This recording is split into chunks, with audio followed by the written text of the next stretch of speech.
LTFM HD2 Houston. Insider access. Exclusive content. Sports Radio 610. The Texans play here. An Odyssey sports station. Check out the BetQL Network. Wagertainment for every fan. Get sports betting tips from the best in the game. Available on the Odyssey app and our sister station 650 The Bet. Sports Radio 610 presents Seth Payne and Sean Pendergast. We coming to H time. Let's get their work in, man. Let's go. Great day, great day. Oh, give me some juice, baby. Oh, yeah. Sends one towards second. Altuve will go to short for one, and the Astros get the double play. And that is the fifth double play the Blue Jays have hit into today. Clement sends one to center. Jake Myers is there. The Astros win it 5-3. Josh Hader closes the door on the Blue Jays on this 4th of July. Hey, Houston, welcome back. That's right. Payne and Pendergast, but no Sean Pendergast. Brandon Scott in with Seth Payne this morning, coming back from 4th of July. Hope you guys enjoyed the holiday. And I don't know why you wouldn't if you're a Houston sports fan. I don't know why you wouldn't. The Astros are one of the hottest team, if not the hottest team in baseball. We are inside a couple of weeks away from Texans training camp. I'm feeling pretty good, Seth. What about you, man? I feel outstanding. I was trying to figure out exactly how I feel right now because we've been pretty spoiled with our baseball fortunes over these last several years. And yet I still figure out a way to say, yeah, finally something goes our way with the Astros. That's right. This 7 straight ALCS nonsense was people tried to act like that was a big deal. Finally, our long beleaguered fan base actually gets something nice, and that was a fun series because even the Game 2 loss of that series, you still felt like, okay, this is a different baseball team than it was earlier this year. That Game 2 loss where the Astros, fought back to a 1-run game after being down 5-6 runs in that game. That's the potent Astros lineup that looks like the back of the baseball card and everything else. So I look at yesterday as finally something going right for the Astros. Yeah. I have no shame about acting like we've been out in the wilderness for years and years and years. And it's like we've got first world Astros problems, Seth. Like they win the game. And all I can think about and complain about is the damn home plate umpire who's got that inconsistent strike zone. I can't stop thinking about Framber Valdez, who is somehow unreliable and reliable at the same time. Who's somehow that was Framber making the play on that double play where in totally Framber-like fashion, yes, and yet it working out. That was when I knew that the day was going to be okay. Because I'll tell you what. Okay, 2 things. You mentioned the home plate umpire. He was my King George yesterday. I was like, that's put that dude, chop that dude's head off. This guy is the tyrant that's holding us down, and he's doing it against Framber. That was ridiculous. That was absurd. So there's that. But then there was also the part of me that in that first 3-run stretch in the first inning by the Blue Jays, I'm like, I might be the only 49-year-old in America who's like, oh, God, I miss the shift. Oh, I miss the shift so much. Because all this soft contact into the gaps is the kind of stuff that the Astros were really good at eradicating because they were so on point with where their shifts were and everything that those would have been easy outs. And that was that is one of the things, aside from Framber just Frambering at various times, like the shift is something that helps a ground ball pitcher out a lot. And, there's more times in the last couple of years where it just feels like, oh, okay, that would have been an out in the old days. So, but I got over it. I got over it with the victory. Yeah, and I thought the story really set for the Astros yesterday was their defense. The 5 double plays, and a lot of that has to do with, it's hard to talk about the defense without talking about how maddening Framber was, but it's hard to talk about Framber without talking about the defense that was played behind him. You need both of those things to tell the story. And 5 double plays. You know what got me thinking differently about 2 yesterday? Alex Bregman. Yes. Honestly, Seth, I'm like, man, we've gotten to a point, I think, with the Astros conversation and with Alex Bregman specifically, there's almost like this assumption of him either being dealt at the deadline or being gone after the year.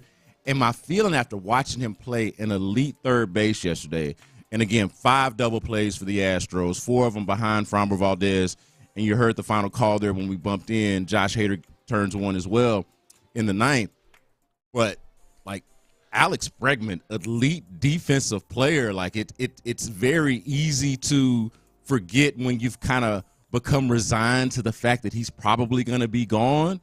But I'm like, you know what? I don't want Alex Bregman to be gone no more. I think I like elite defensive third base play. And I know he had an error that cost them a couple of days ago, and I don't want to forget about that. But that was, to me, sort of it encapsulated that game yesterday, encapsulated how good this infield can really be. No, I'm glad you mentioned that too, because there's kind of a symmetry there with the fact that they were playing the Blue Jays and George Springer was on the field.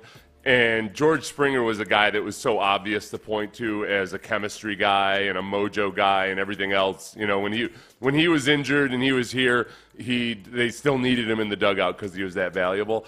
With Bregman, I mean, his personality is completely different than George Springer because he's just so low-key and so understated in the way he talks and everything else. But Sean and I talked about this, I almost said last week, but before the 4th of July, earlier this week. Sean and I just talked about like the whole dynamic of him being the guy that suggested to Hunter Brown that he should be throwing his sinker. And that's what turned everything around. And that happens on a conversation on the plane after Hunter Brown's last really bad performance before he turned everything around. And then some of the other things that you brought up for later in the show that I was looking on the show prep just reminded me of when we talk about C.J. Stroud's ability to actually spend time on it to do it. Like, you're actually putting in work to just form more of a good bond with your teammates. And, like, that's the stuff that we just can never really, really know from the outside. And we don't know exactly how the team looks at that kind of stuff. I think the Astros, as a very analytical organization, have always, though, also understood the chemistry side of it. I know Luno's quote in Moneyball was, you know, just because you can't measure something doesn't mean it's real, doesn't mean it's not real. So that like he understands that there is an element to team chemistry and leadership and all of those things that you can't plug into an algorithm. And that's what makes it so fascinating. Like, how much do the Astros value that? And, you know, what does it mean for Bregman, especially if he continues to play really well all through the end of the season, and the offers might be way more competitive than the Astros would typically feel like competing with. Yeah, and it's funny, Seth, because honestly, man, not even a whole month ago, I thought that the Astros had a leadership void. Right, you know, like take them back to before whenever it was that they actually let go of Jose Abreu. So let's go back to the point where he's going back to West Palm Beach, to the spring training site, and then they're bringing him back and doing all of that. So, like, around that time, I'm thinking, man, where the Astros have a crisis in leadership, both at the top from, you know, Jim Crane obviously has done great things here for the Astros, but the direction that the team seemed to be going in at the time, the brain trust, where he was getting his advice, and then Joe Espada at times seemed like he was, if not in over his head, maybe just overwhelmed by the situation, or maybe the situation was just overwhelming. Anybody would have looked that way, but he didn't necessarily give off presidential. And then you start to look at the clubhouse and wonder, okay, so where is the leadership exactly going to come from? Verlander obviously is a leader, but older now and not exactly the same player. How much of that can give them a spark? Jose Altuve leads by example, but is not necessarily a vocal leader. A lot of those guys that they'd had in the past, like a George Springer, like a Carlos Correa, obviously, even like a Michael Brantley, obviously gone now. So who's going to be that guy to step up? Now, at the time, that story had not been told yet about Alex Bregman and Ryan Presley helping Hunter Brown talk through some of his issues early on. Them coming back, I think it was Cinco de Mayo, they're coming around that time, coming back from Kansas City. Like, we didn't necessarily know that was happening behind the scenes or what kind of impact that was going to have on Hunter Brown. what kind of impact Hunter Brown's improvement was going to have on the team overall. But I can just remember not even an entire month ago, Seth, feeling like the Astros had a leadership void, had a crisis in leadership, and you fast forward to now, and I couldn't think any more differently of them between Alex Bregman and then everything else coming together with the way that they're playing, how they're passing the baton, and it's like they're playing like their version of small ball because they still slug a little bit, but it's like a slugging small ball. I'm like, okay, so where did all of this come from all of a sudden? Slugging small ball. Yeah, I like that. Yeah, all of a sudden they got leadership, and they don't have that void that I thought that they had at the time. Well, that's where, and I think the departure of Abreu, aside from all the leadership side of things or what it meant to locker room chemistry or anything else like that, in staying ahead of the curve, which the Astros have always been really good at doing, that also means adapting to rules changes. And with all of the rules changes and everything, small ball is coming back into vogue somewhat. It's easier to get from first to third now than it used to be. And without Abreu out there, regardless of what guys are doing at the plate, you've just got more opportunities for guys with speed to be out there. You're not wasting a spot where either a Loper Fido or anybody else might be out there that can actually do some damage on the base pass. So that part's interesting.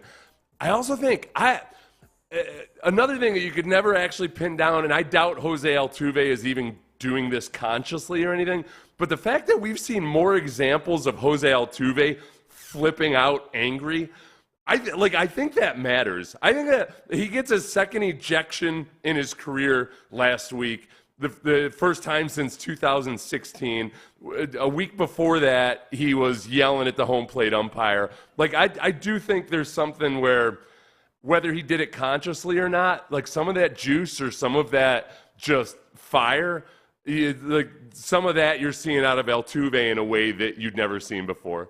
And it's not, those are two little moments, but they're two little moments that you never saw before. So, yeah, and it's obviously a lot easier to, if the Astros weren't winning right now, I'd point to that very same thing as oh, boy, they're falling apart. Look at all the frustration. But they're winning games, and they're doing it by playing better baseball. So I do think that is part of it. And, it's like the way, when you have a baby, and if you've got, it's nice a lot of times in stressful situations that you can shift over. When you're stressed out and you're not handling the crying baby very well, you've got your partner to take over in those moments.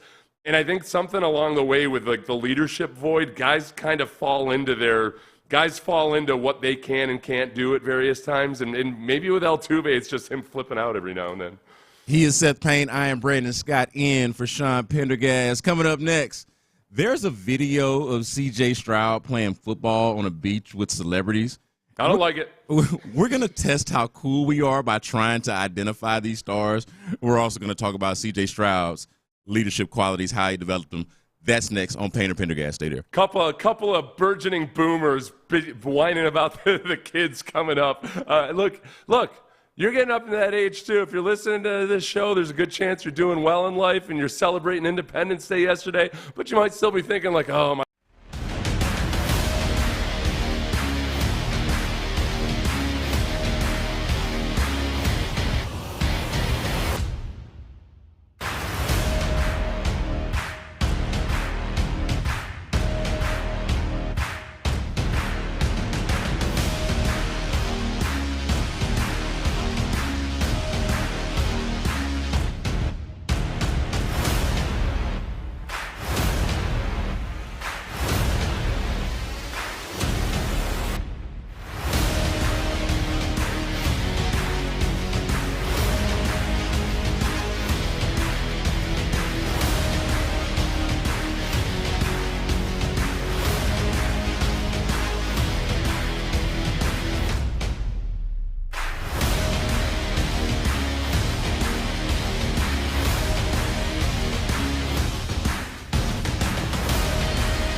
2024. Sports Radio 610 presents Payne and Pendergast.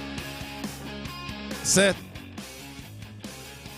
the Texans quarterback is freaking famous, man. Yeah, famous. This dude is like famous.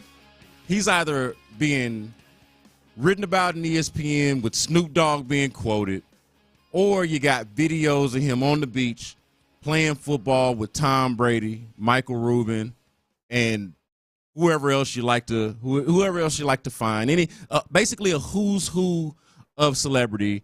And this video came across my social media timeline over the weekend, and I got to admit something to you. Seth, you've known me for a while now, even going back to the days where I actually was truly and genuinely a young man. Now I'm kind of just I'm not young, I'm not old, I just am. I'm just existing in this world and in this space. So I don't think I'm old enough to like be considered an old man yet, but I am becoming like increasingly uncool, which is I'm perfectly fine with. I don't have a yearning to be cool. It's a part of life. As you get older, you get less. You don't need to show up in a group of kids with a skateboard over your shoulder. I don't need the coolest the jeans with the chain on them or the coolest Vans or whatever the hell y'all are into these days. I don't have to do it. You're not wearing a hoodie when it's 104 degrees outside. Oh my God! I know my like daughter. Every damn 13-year-old. My daughter's not listening, but I am just. I'm thankful she hasn't passed out or had a heat stroke yet. Why are these kids wearing sweatshirts when it's so hot? I don't get it. I'm afraid of all of them. All of them. And I know they're like physiologically different somehow. But it's weird that it's comforting when you pull up to the middle school and you're thinking that something's wrong with your child because it's like, okay, I don't know why my kid has on the hoodie, but then you pull up to the middle school and all the kids are screwed. They're all like messed up in the head apparently because they all got hoodies on or like something on that doesn't make sense. No, you know what? Oh, I never thought about it from that perspective. Because, like, as a parent, too, you're wondering, like, are they, like, ashamed? Or do they have, like, are they trying to cover up for some reason or whatever? Yeah. No, they're just part of this psychotic group of Zoomers that will wear a hoodie no matter how hot it is, yes. Yeah, you figure it might be a body positivity or lack thereof, body insecurity thing. And if there's going to be that, middle school is the right age for that, or the wrong age, depending on how you're looking at it. But it's the guy you got to start watching out for it. Yeah, exactly. Yeah. It's the time when insecurities happen. But nah, man, you pull up to the middle school, and it's not just your child that's messed up. It's not just your child. But I was trying to sort through this video, man, because I'm like, all right, I'm increasingly uncool. But I felt pretty cool that I was actually able to go through this minute-and-a-half video. And the Texans retweeted this. I don't know I guess Michael Rubin is the originator of the video. It's probably Michael Rubin, who I think he does the Whites Party up in the Hamptons now. Does. Which is that what this is, or is this something different? No, they're clearly, I don't know if it's tied to it or not, but I mean, it's clearly like that same kind of crowd, but they're on a beach. They're all this. I know the athletes are all kind of in that Michael Rubin crew where we first saw C.J. Stroud when he met with Tom Brady and Travis Scott last year. There's like a circle there of athletes that he takes in. Yeah, I watched the video and I think Travis Scott might be the only non-athlete that I could name by just without Googling anything. Yeah. That and the hefty guy from the memes. Who's that guy? There we go. That's the one I was going to try to see if you could get, Seth. He's the hefty guy from memes. The hefty guy is he a rapper or is he just a social media star? He is. So that's Drewski. That's his name. That's right, Drewski. I knew it. I knew that I would know it and recognize it. I just couldn't come up with his name. Yes. So Drewski, who is this fella? Is he an actor? Is he a rapper? What's his deal? Drewski is, I would say, a comedian, an influencer, and a skit specialist. Okay. That's like a thing that they do now. Like the comedians now, the social media comedians of today do skits, that are social media friendly, Twitter, TikTok friendly, right? So he does a lot of the more, and the reason why you'll see a lot of the memes is because they come from some of his more well-known skits. But he's also now, kind of join this A-list celebrity club. You see him here with Michael Rubin, Tom Brady, and C.J. Stroud and all these A-list athletes. But also he's dated, I think Ruby Rose is another influencer who is way out of his league. But because he's funny and famous now, he's able to kind of dabble into those waters. Sure, Ruby Rose, of course. Yes, I know exactly what you're. Of course. I don't know who Ruby Rose is. Hey, but I know her more by.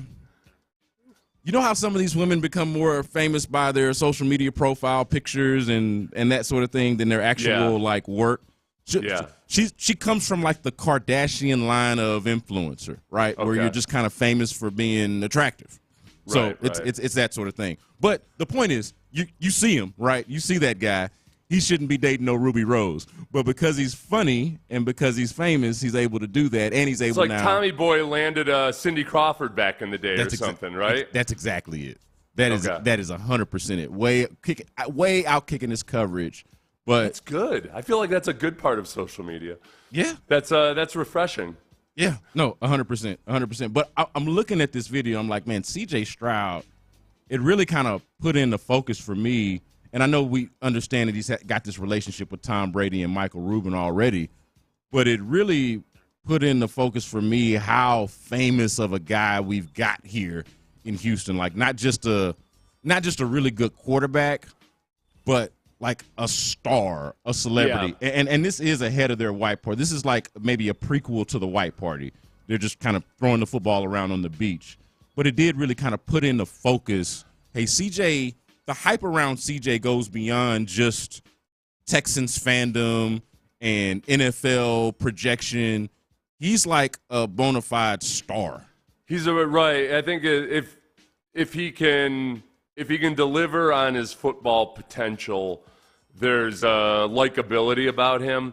And then there's also something about him being from Southern California that always gives you a leg up. It's almost like people in the entertainment community, like they tried like hell to put Matt Leinart over, you know? But Matt Leinart, by the time he got to Houston, had not delivered on that potential fame and everything that he got from playing at USC. But yeah, there's he's running around in circles of actual celebrities that transcend sport. Does it make you nervous that he's already in that world? No, it doesn't actually. And there's something about and this is how I'm going to kind of bring this all together. There's something about it that's actually kind of comforting. Like I don't really care about the celebrity status of the quarterback.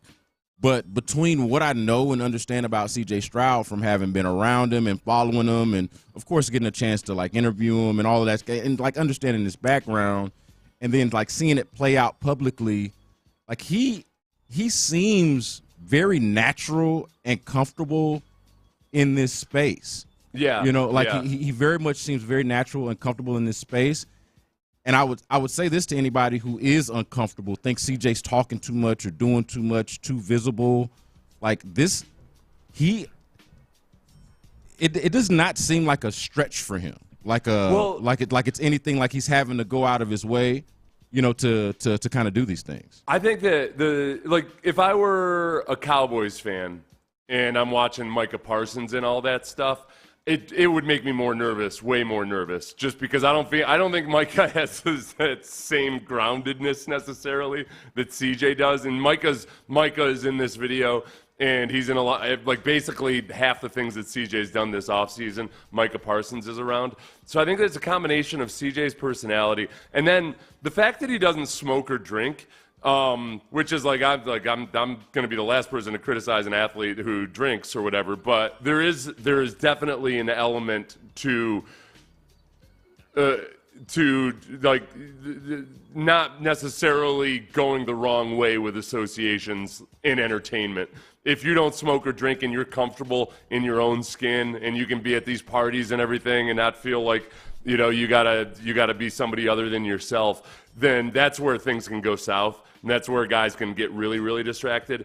And with CJ, I think he's so level-headed, and because he's not, you know, diluting himself with chemicals or anything or alcohol, that it doesn't bother me the way it would if you were a guy that were out there living like, you know, frankly, like Gronk. Like Gronk. Gronk. It's very rare the individual who can live like Gronk and still produce on the field. But if Gronk were a quarterback, it would have been devastating for Gronk. I think he would have been way too far outside of the guy who's got his nose in his playbook all the time, and it would have been bad. It was perfect that he was a tight end and he could just do what Tom Brady told him and he could go live his life. But I don't want my quarterback living like Gronk. So speaking of smoking and drinking or not smoking and drinking, yeah, as it pertains to CJ, I would recommend to the audience this ESPN.com piece that DJ Bijani put out on CJ Stroud. It actually covers the Snoop Dogg football league, the little league football that Snoop Dogg does in Southern California that CJ Stroud was a part of from age like 12 to 13. And it goes over a lot of like what that league meant to CJ Stroud and how he kind of developed some of his early leadership traits and qualities and tendencies. And there's also a nugget in there about his mom. You know, CJ obviously very religious, and that comes from his parents, comes from his mom for the most part. And so she was very nervous and hesitant about him originally joining that league because of its link or attachment to Snoop Dogg. You know, this is talking about 2014, so we're really just talking about a decade ago. But at that point, obviously, Snoop Dogg is a well-established Snoop, where everybody knows what he is. And she wasn't exactly sure what they were getting into. Yeah, like what is she? Yeah. What exactly does a Snoop Dogg football league look like? Yeah, and I think that's how a lot of people, until they actually learn what his league is and everything, that's the natural knee-jerk reaction you have to like, okay, what Snoop has rapped about or what he, how he spends his time recreationally or anything. There's a certain hesitancy there that she had. But then it turns out the league is, of course, it's on the up and up, and it ends up being one of the more influential and impactful moments in C.J. Stroud's young life. Like, it's where he sort of develops these leadership qualities. And speaking to this Michael Rubin video that we led the segment off with, he's able to kind of, for lack of a better term, reach across the aisle or identify with guys who aren't necessarily similarly situated to him, right? And he learned that, I think, in part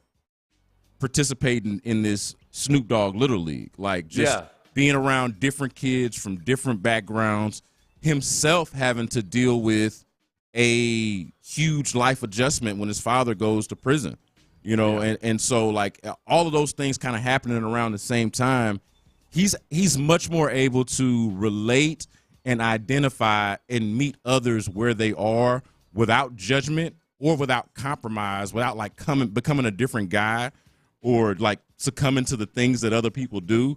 He's able to just kind of relate and still be himself. I think like he had an experience that a lot of people either never have or they don't have it until adulthood, where you start to realize when you meet people outside your own neighborhood, like how different people's background might be, but that like how many similarities you still have. And that you just start to understand whatever stereotypes and assumptions you make about people, like how often you're wrong on that. And he did it in a position where he was not just a leader because he was a quarterback, but it sounds and it reads like from the DJ Bijani piece and other things we've learned about that league, like they actually asked him to lead. Like he led film sessions and everything. And a lot of times football coaches want their players to be leaders, but they don't actually give them that many opportunities to genuinely lead. It's not just breaking the huddle down at the end or whatever, or getting on somebody during practice. It's like running film sessions and helping guys out through their issues and everything. And I guess like the most obvious example of it with CJ is like him and Cade Stover being basically, CJ described it like they're blood brothers almost, that in Cade Stover grew up in rural Ohio on a beef farm, and CJ had a much different background than that, but they connected, and there's no barriers there or anything, and they recognize each other for what they are. I think a lot of quarterbacks in the NFL especially, or anywhere, like a lot of them don't necessarily get the personal connection side of things. Because, and I say quarterbacks because those guys also tend to be like very driven, type A personality types. And sometimes like the interpersonal connection falls by the wayside. Like they're the classic just, corporate boss that just doesn't care about his employees or what have you. They're so focused on the objective. I think from a very early age through this league and then at Ohio State, CJ understood there's a whole different dynamic to it. I just want CJ Stroud around Tom Brady as much as possible. Am I a basic B for that, or is that like a fair way to look at it as a football fan? To want your quarterback to spend as much time, as much proximity to Tom Brady as he possibly can. Yeah, no, 100%. That's like if you found out, I don't know if you found out that Kyle Tucker was hanging around Hank Aaron a whole bunch or something, and then it turns out Kyle Tucker's been going to a lot of parties with Hank Aaron. I'm like, okay, I see zero wrong with this. That's probably a pretty good thing. Yeah, we'll go take more of that, especially because Brady has become I think he's struggling like everybody does when they're done playing football to figure out exactly what they're going to do in life.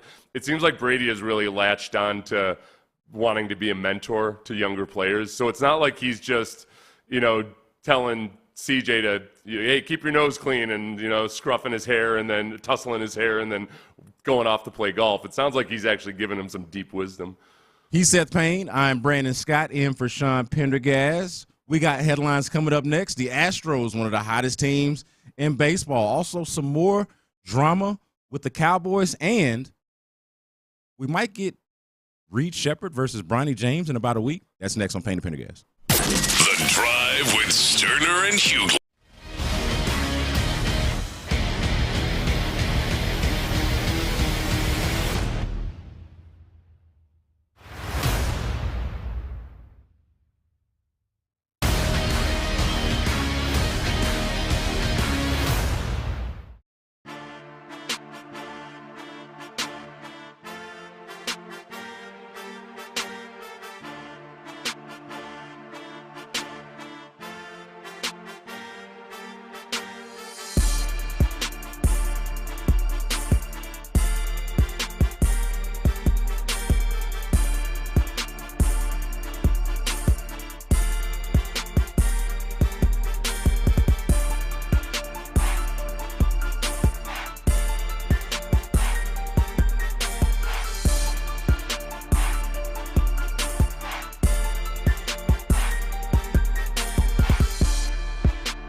Today. Payne and Pendergast with today's headlines. Sends one towards second. Altuve will go to short for one, and the Astros get the double play. And that is the fifth double play the Blue Jays have hit into today. Clement sends one to center. Jake Myers is there. The Astros win it 5-3. Josh Hader closes the door on the Blue Jays on this 4th of July. It's a pretty glorious 4th of July for the Astros. I got to admit, man, 5-3 win against the Toronto Blue Jays. They take 3 out of 4. And even the game, you mentioned this earlier in the show, Seth, even the game that they lost, it was a very respectable comeback and very much like on brand with the Astros that maybe you used to know. Like the loss was on brand with the Astros that you used to know because they're down by what felt like 1 million runs, and then all of a sudden they score 5 in an inning, and then they just only lose by the 1, and you're like, oh, yeah, no, those are the Astros that I know. And then around that are these wins where the pitching's a little bit better, and when it is a little shaky, the defense is playing behind them. They got the 5 double plays yesterday, and it's like, you know, kind of a different brand now of let's pass the baton, play a little bit more small ball. And I like the brand of baseball that they're playing when they win, but I even like them reminding me of the old Astros that they used to be in that loss the other day. Well, and kind of having more of that Swiss Army knife feel to it also, where you can do it in multiple different ways. The first part of the season, we had just lost complete faith in the Astros' ability to come back in any game. If they were down in the 7th inning, that was it. You know, when you go back to the heyday of like extreme offensive production, they would pour it on in the 7th, 8th, and 9th innings routinely, and we'd lost that. So yeah, the fact that you didn't have to get vintage performances out of Blanco or Framber and still win 3 of these 4 games, that more than anything makes me feel like, all right, this is a real deal team again. Like they are more like what you would have expected even with the youth. And I wouldn't have expected that they had been doing this, how well they've been playing since June 17th or whenever, without Verlander and without Kyle Tucker. And who by the way, there's not promising news about an imminent return for Kyle Tucker either. We are going, because this is headlines, we're going to get into that in just a second. But I do want to point out, since you mentioned it, and I looked this up, the Astros, they've only lost a couple of times since that first game against the White Sox. They're, I believe, 11-2 over that stretch, if I'm not mistaken. Only lost twice. So since June 19th Okay, June 19th was the game that they won. June 18th was the series opener against the White Sox. They lost that game. June 19th, of course, is the one that they win. Garrett Crochet is the pitcher for the White Sox in that game. They win. Everything's been good ever since. Since then, from June 19th until yesterday, the Astros are leading baseball in batting average, in on-base percentage, and they're 6th in slugging. So they're doing it more by getting on base, by getting hits, timely hits at that, and they're still slugging a little bit, but not like crazy, you know. And that's really kind of the cool thing to see with them. I think another cool stat from that is that the only teams that are better than them, and this has actually been updated since I looked it up yesterday, and the Tampa Bay Rays are in there kind of throwing off this stat. But the Baltimore Orioles, a team that they beat, is the only team with a higher WAR than them in that time span. Now the Twins are up there as well. But at the time when I looked this up, it was just the Orioles and the Mets, 2 teams that they had beaten. Right? Since that time, since June 19th, the only teams with a higher WAR via Fangraphs than the Astros were the Baltimore Orioles and the New York Mets, 2 teams that on back-to-back weekends the Astros had beaten. So they're playing really good baseball these days. And that Mets, I was glad the Mets have had that resurgence because it was at least a quality opponent that they've been a 500 baseball team through the year. When the Astros were in this relatively easy stretch of games that they had played, those 2 teams were hot, have been, and Baltimore remains hot. The Yankees, by the way, have fallen off a cliff, which has been just really hard to watch. It's hard to watch such a great, illustrious franchise. Just a crying damn shame, ain't it, Seth? Yeah. Gosh, I would hate for them to. I would hate for them to pull a Jacksonville Jaguars and completely miss the playoffs after being which that's not going to happen. But I think and then the return of Kyle Tucker is obviously something to get really excited about at some point. I allow myself to get excited about Luis Garcia. I get nervous about getting excited about Justin Verlander just because of his age and because he's been so beleaguered by injury. So let's go over that real quick, and we'll get into Kyle Tucker and Justin Verlander later on in the show. But since you just mentioned those 3, rank those in level of confidence or concern between Verlander, Luis Garcia returning from Tommy John surgery, and obviously Kyle Tucker with the banged up shin, with the swollen shin. How rank that from level of concern to or rank those levels of concern for you? I feel like with Kyle Tucker, I'm still most confident about him because at the end of the day, if it was just a bone bruise, I don't want to say just a bone bruise for something that's taken him out for so long, but it's still kind of like a broken bone. It's a straightforward recovery, and it'll be something different than Kyle Tucker's had to deal with necessarily, but anatomically, once he's cleared, he should be fine. It's taken a long time for this bone bruise to heal. So I would go Kyle Tucker. And then I would go with Luis Garcia, even though Justin Verlander is, obviously a number 1 in terms of ceiling and what you can hope to get from him. I just can't be confident about his ability to stay healthy. I feel like with Luis Garcia, having gone through the normal Tommy John rehab and everything else, that maybe he'll be rusty at the beginning, except he's got, he's getting all these rehab starts and everything. So, I trust there's a good chance he's going to stay healthy and be very solid through the end of the year. So I'd go Tucker, Luis Garcia, and then Justin Verlander. Yeah, I think I'm actually with you there, because to me, the pitchers are just harder to rely on. I think that Tucker almost wins that discussion by default because he's not a pitcher. But I will say, with Tucker, I am a little bit concerned with how much the time off. Like, forget the injury for a second. I think he's not going to go out there with a messed up leg. They're going to wait until he's right before he goes out there. So I'm not necessarily worried about his leg per se. Once he gets out there, I'm worried about just the timing, how much time he's been off, the fact that he was hitting the ball as well as he was or playing as well as he was when he got injured, and now that timing is off.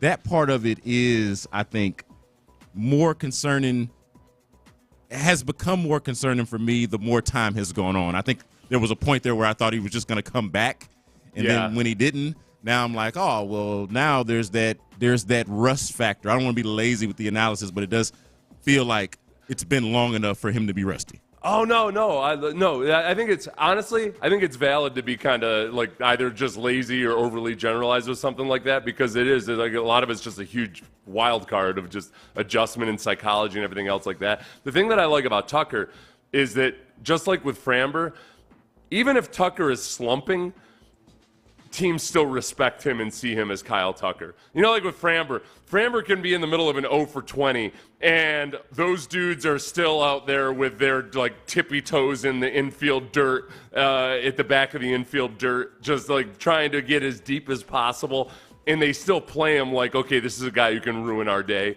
in one swing. So I think that as long as he can ride out through a few weeks of whatever rustiness there is there, he still does add something to the juice of the lineup just by simple fear and respect. Other headlines we got here: Dak Prescott was in a walking boot. Who knew? He apparently he was in a walking boot. And now he ain't. How about that? I was so confused. Like it was a one-day holiday. I was working on Wednesday, and then I see this headline: source: Cowboys Dak Prescott no longer wearing walking boots. Who knew? What the hell did I Rip Van Winkle this thing? What the hell happened? It is wild too, Seth. And being a web producer myself, I try to reckon with this. Like, how much do we cover or write about things as a follow to a story that was not reported originally? You know, so like things that people don't already know. So it's like, wait a minute, he's out of the walking boot? Take me back to the story, like link me, bro. Link me back to the story where he was in the walking boot. What? It's like if I called up my brother and he was like, yeah, so my fourth daughter graduated from college today. And I'm like, daughter? What? When? What the hell are you talking about? When? Yeah. So, yeah, that's kind of wild. And the Cowboys, man, just as a drama-filled place. Like, if it's not one thing, it's another. I know they got all the contract stuff, but then you just look up and they got little headlines like this. Like, the Texans quarterback is on the beach throwing the ball around with Tom Brady and Drewski and Odell Beckham and Michael Rubin, whereas the Cowboys quarterback is in Cabo getting filmed with a walking boot on and having, like, weird headlines written about him. Like cover-up headlines. Like, oh, I know you saw him in a walking boot, but it's an old picture, and he's out of it now. It's all good. Yeah, so that was there was the picture was posted on Wednesday, and it was him wearing a walking boot in Cabo San Lucas, but it wasn't clear when the picture was taken. Exactly. And apparently he's no longer wearing a walking boot. But we don't know when he was wearing a walking boot in Cabo San Lucas, when he was in Cabo San Lucas, or anything like that. It's so tabloidy. So everybody just relax. That thing that you didn't know about happened long ago. Yeah, it's so tabloidy, TMZ, Cowboysy to do. Such a Cowboys headline. Also in headlines, we did find out that the Rockets are going to play the Lakers in the Summer League in Las Vegas a week from today. Going to get a little Reed Shepherd versus Bronny action. I got to be honest with you, Seth. I'm hoping that Reed cooks him. I've got nothing against Bronny. I know the nepotism argument is out there. Maybe we'll get into it later.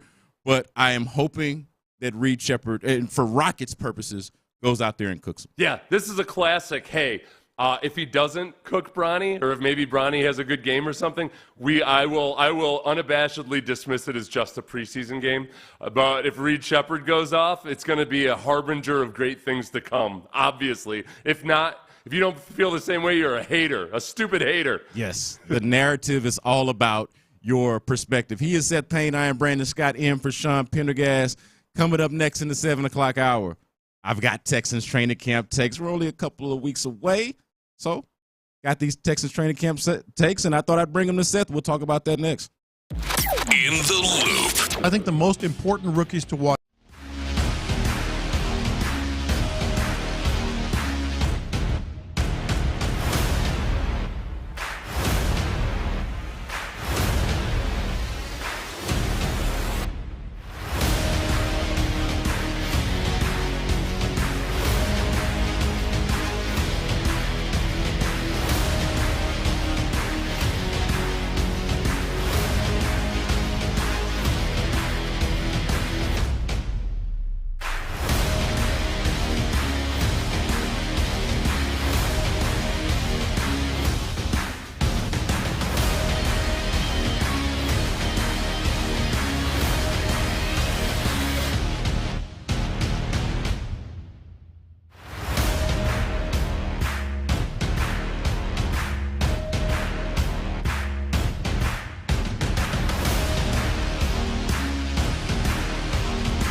KILT-FM HD2 Houston. Insider access. Exclusive content. Sports Radio 610. The Texans play here. An Odyssey sports station.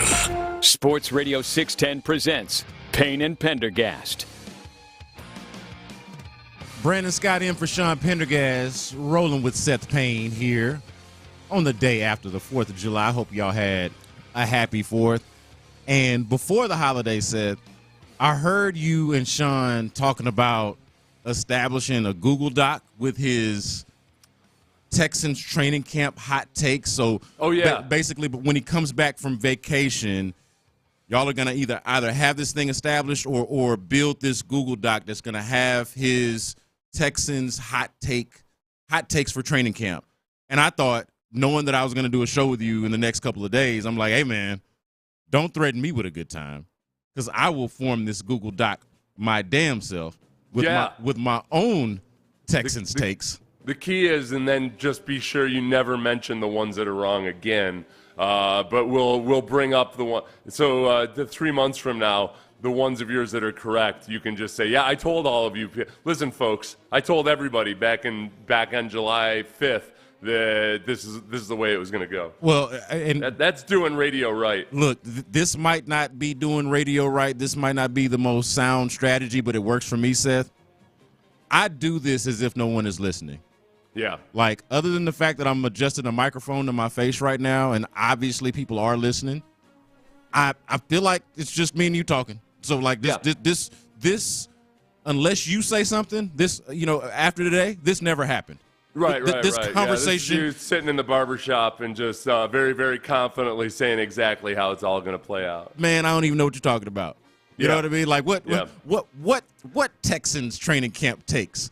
I never said that. You're lying. But it's actually the ones that I've got sitting here right now. So I want to run these by you, Seth, and you being the former player and also just being another, like, aside from the former player part, but just another sensible person to throw this off of. I want to hear what you think. Just two people with good common sense that know football. Eminently sensible. That's what I am. That's basically what I'm known for. That's how you've always been described whenever I ask about you. Hey, Seth Payne, sensible guy. He's eminently sensible. Eminently sensible. You should put that, like, on your bio or something, like a in your email tag or something like that. All right, so for me, one of the biggest competition is going to be the cornerback opposite of Derek Stingley. My Texans training camp take number one is that Kamari Lassiter wins the starting outside cornerback role opposite Derek Stingley. Yeah. But not just that. I think all of these guys end up contributing in some kind of way, and maybe that's a beyond camp take. So the camp take is really that Kamari Lassiter is going to win the job, but the larger bird's eye view take is that the trio of Lassiter, Jeff Okudah, C.J. Henderson, the depth that you needed in your secondary last year, we've seen it before. Obviously, you understand how this works. Like, I think that you're going to need – I think Kamari Lassiter is going to win the job, but you're going to need the experience and the depth that Okudah and C.J. Henderson can provide you. Yeah, I think that's fair. And this is probably your most kind of hedging or splitting down the middle take amongst all of your hot takes. I do think that the Texans are always going to play a lot of zone. And I won't get too X's and O's here, but they're always going to play a lot of zone. That's the way this defense is going to be constructed. And that D'Amico, when he talks about the defensive line being the engine of the defense, it's because that when you do that, when you can get a really good pass rush with just 4 guys, it allows you to play a lot of zone behind those guys. You don't have to blitz to get pressure on the quarterback. And that those guys in the secondary are able to sit and pounce on routes and see things develop. And I think that's how they're going to be. And I think that's specifically why they drafted Kamari Lassiter, is because he's that kind of a guy. I think that, I think some people went too far in reading into Kamari Lassiter's 40 time into thinking that somehow he's not fast or anything. And that's true. Like, he's way faster than his 40 time. But it's also true that he's not like an elite mover athletically the way Derek Stingley is. And I think that what really appeals to them is Kamari Lassiter's combination of athleticism, but also his flat-out football IQ and ball skills and everything else like that. Like, he's got a really good feel for picking up routes, for understanding when the ball is coming, like all those things that you want in a defense like this. He's just got to prove it throughout training camp that they can trust him to be that consistently. And I think that right now the pointers are that, yes, that's what he'll be good at. I think there might be other times, though, in various game plans where they need the man coverage skills of a guy like Okudah. There's going to be other times where Des King's skill set comes into play, and all those guys will play, but it's going to be a very game plan by game plan thing. So, like, Kamari Lassiter will be the starter, but they'll probably lean heavily on some of the other supporting pieces based on game plan. Yeah, I cannot tell you how much I am intrigued by how that plays out. Like, my prediction is obviously Kamari Lassiter wins that job, but just what the production looks like, the things that you're talking about how they like to play zone, and what game plans are going to call for different assignments, for different skill sets, for different guys. I cannot wait to see how that plays out opposite Derek Stingley, assuming that guy is going to be healthy on the other side. But that's its own point and its own discussion. But I am operating maybe unfairly, and maybe I'm hope trafficking a little bit here, but I'm operating under the assumption that he is going to be that guy on one side or be dealing with hopefully your main guy, the main receiver on the other side. But who is Kamari Lassiter? What situations are you going to see these other guys? What the production is going to look like there? I cannot wait to see it. Well, I think and the thing that people are going to like about Kamari Lassiter is that he's not bashful at all about coming up and hitting people. And that's something that, Des King is a big he's a conundrum in trying to figure out as a player and as a pro, not just with the Texans, but throughout his entire career. But he does not shy away from contact one bit. He was cut during training camp last year. They bring him back, and in the first game back, the first play he came back, he had that huge stick down in the red zone. Or no, it was with the offense coming out. Well, you remember he had the forced fumble that he didn't get. What was that? Do you remember that was in the Cleveland game, the helicopter one, he did like a helicopter on the back of the wide receiver. That's the same game, but I don't know if that's the same play. Okay, but either way, he came back hitting fools. Well, and I think that that's D'Amico. That's what D'Amico wants out of guys. Like, he just wants guys that are out there and that are willing to hit, and that, like, instead of a soft spot in the zone defense, he calls it a kill zone, or at least he did it one time. I think maybe they might have pulled away from that because of PR and Goodell and everything else like that. But like, he wants guys that there's going to be weaknesses in any given defense, but we want to turn that into something that people pay a toll for. If you try to exploit one of our soft zones, somebody's going to get their kidneys bruised. And it's just good, old school, clean hitting, bruising people's kidneys football. But Lassiter fits into that mold. And that's why people are going to like him, I think. All right, Seth, let me get into some of these hotter takes. Jawar Jordan, the rookie running back out of Louisville, emerges as a real RB2 option. Jawar Jordan, and this is a little bit projection, and this is why I'm throwing this at you. Maybe you can check me if I'm wrong here. I feel like he's got a chance to be more of a scheme fit. I wonder if he is more of a scheme fit for them. I'm real intrigued by Dameon Pierce in year 2 of the system. We've heard him talk about needing to improve in certain areas, and there were just certain things that were going to take a full offseason for him to adjust to in order to be the kind of player that he needs to be in this system.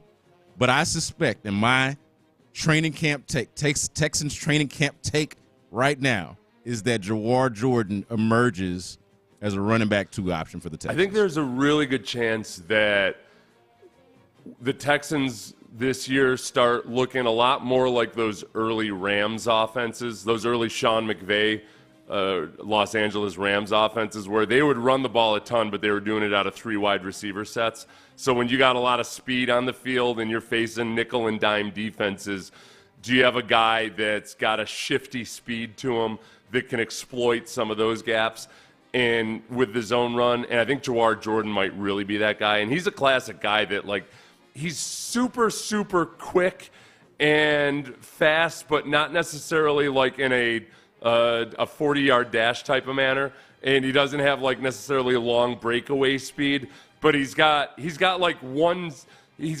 speed that's not as fast as some of the fastest guys, but he gets up to it and is decisive. And as a smaller guy, might be more suited to when they're on the field without a lot of big bodies out there.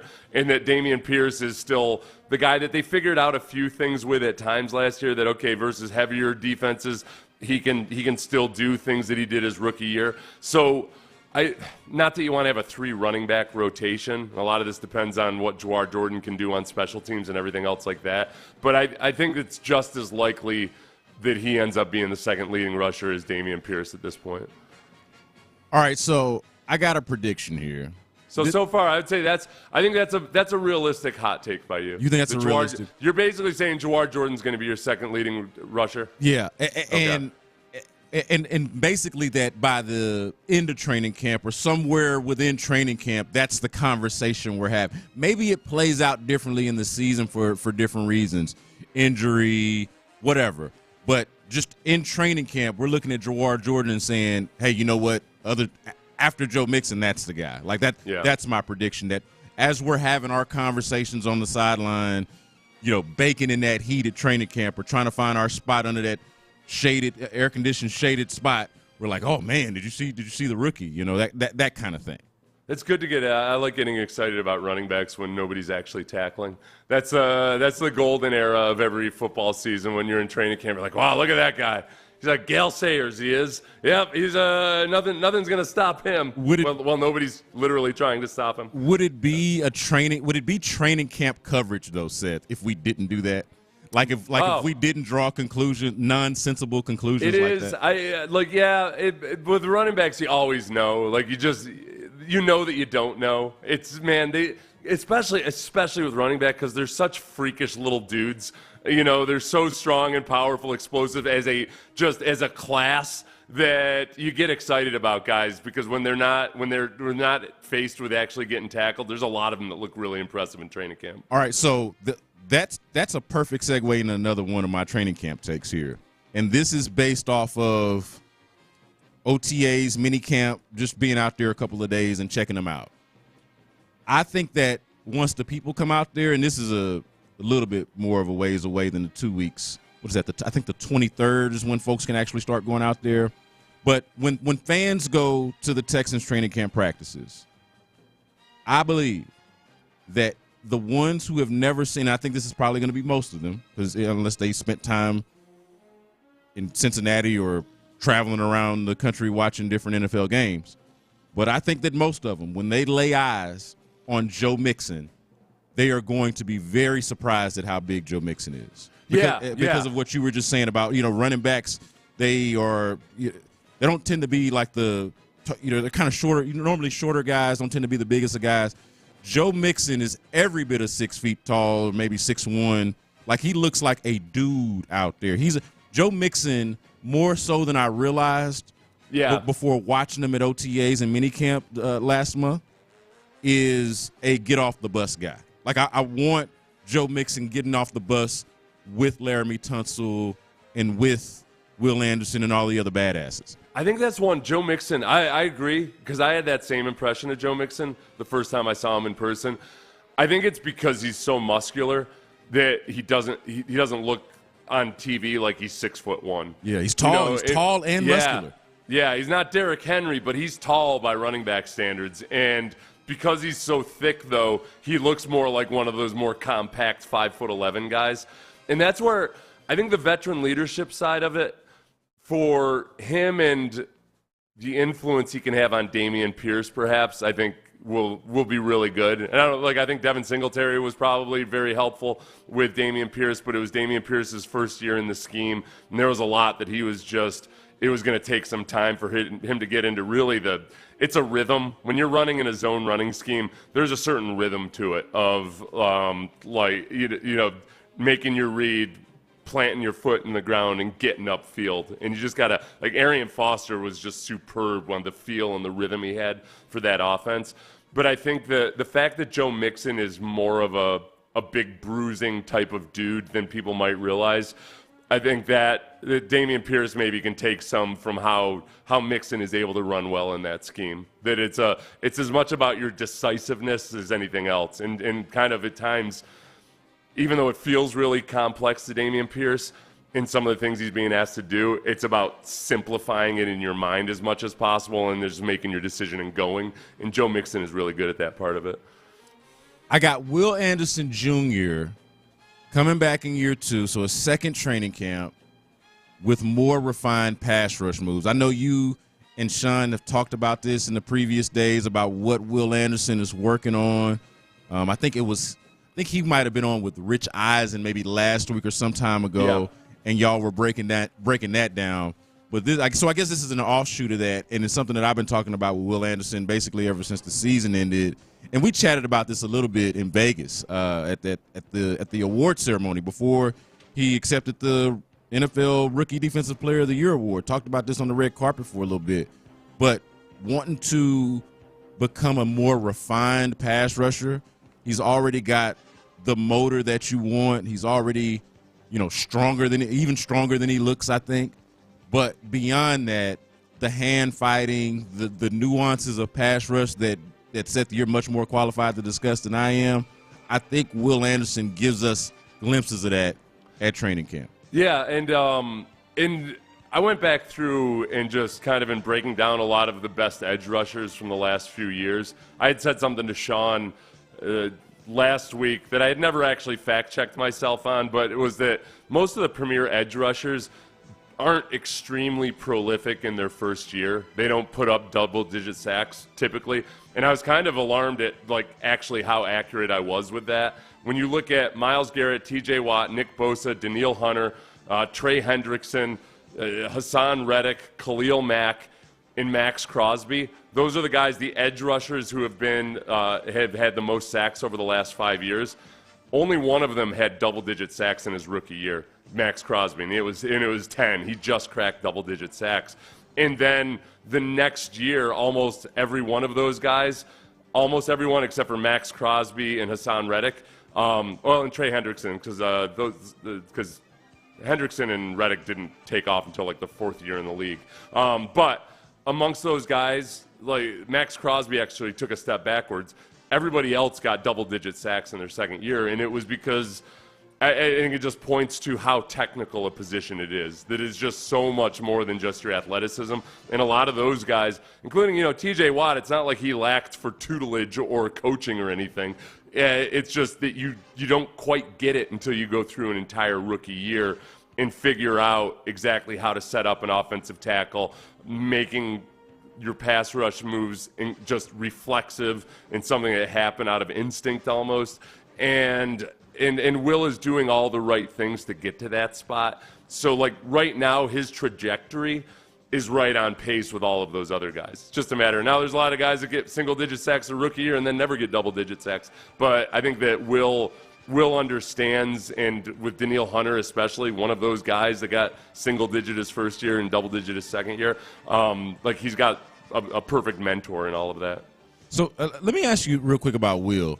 Do you think that drought in production, and I kind of use that term carefully because he wasn't getting the sacks, but he was still getting a lot of pressure for I'm trying to remember. It was like a 6 or 7 week stretch there. You probably remember this during the season. That stretch there was like, where's Will Anderson at? But he was still being real impactful on the game. He was leading the league and the pressures per pass rush and all that stuff, but he just wasn't getting the sack production. But then it seemed like toward the end of the year, he was starting to get home a little bit more. Like what did you see from Will? Like, did he make an in-season jump at any point, or was it just a matter of things needing to come together? Like, what was it for Will, the distance between that drought and then the end of the year?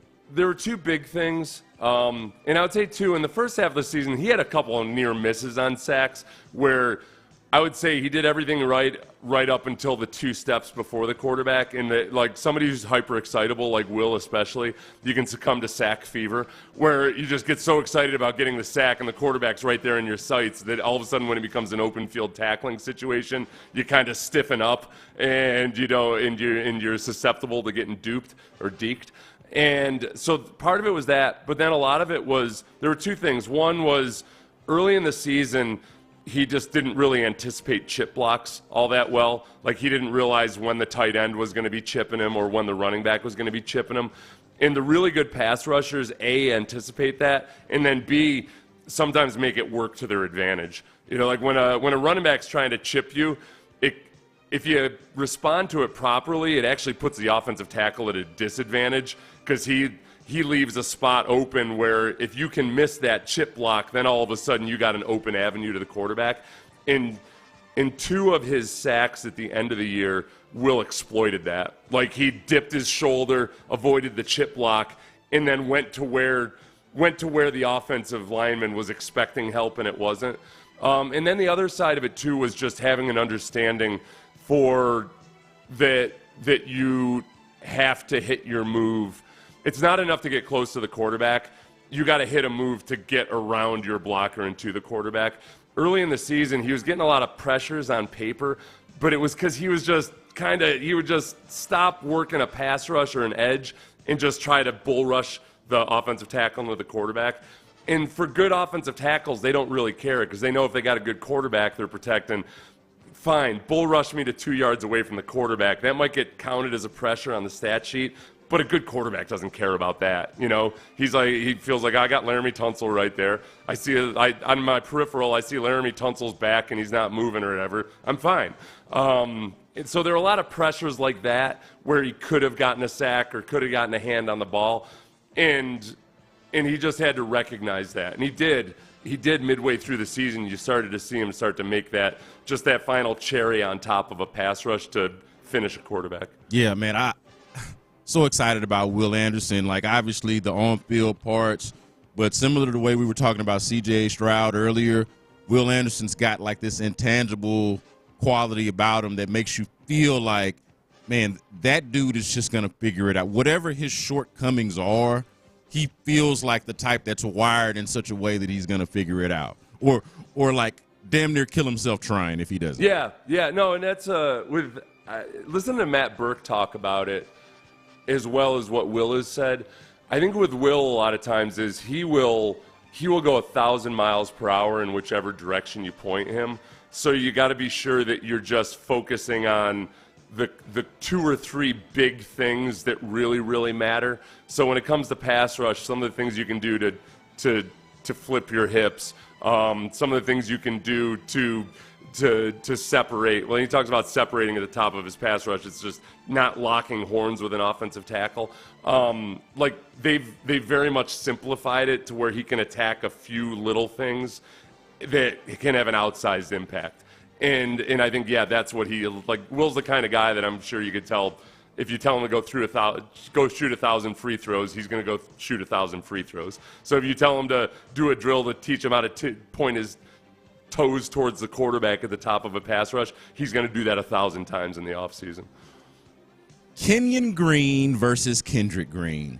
This is, to me, a somewhat underrated camp battle because I don't think a lot of people are – first of all, a lot of people just don't think about left guard. It's not a sexy position, even though the Texans have been kind of in peril at that spot for the last couple of years. The interior offensive line has had its issues.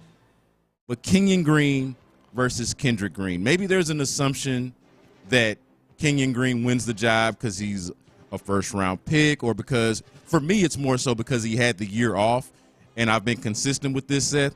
I think the year off, as opposed to holding it against him that he missed last year, like I know that's a part of the analysis, like, well, he wasn't good as a rookie, and he couldn't even get on the field last year, so he must be a bust. I've held a different perspective on that. My take on it is that, hey, man, maybe he needed that year off to get his body right, to get his mind right, get everything right, and just come back fresh. And I think it can help him tremendously. So for me, I think I've kind of assumed that the benefit of that is going to allow him to win that job. But my take is the Kenyon Green versus Kendrick Green camp battle is a lot more intense and a lot closer than maybe people think it's going to be. And Kenyon Green just narrowly beats out Kendrick Green for that spot.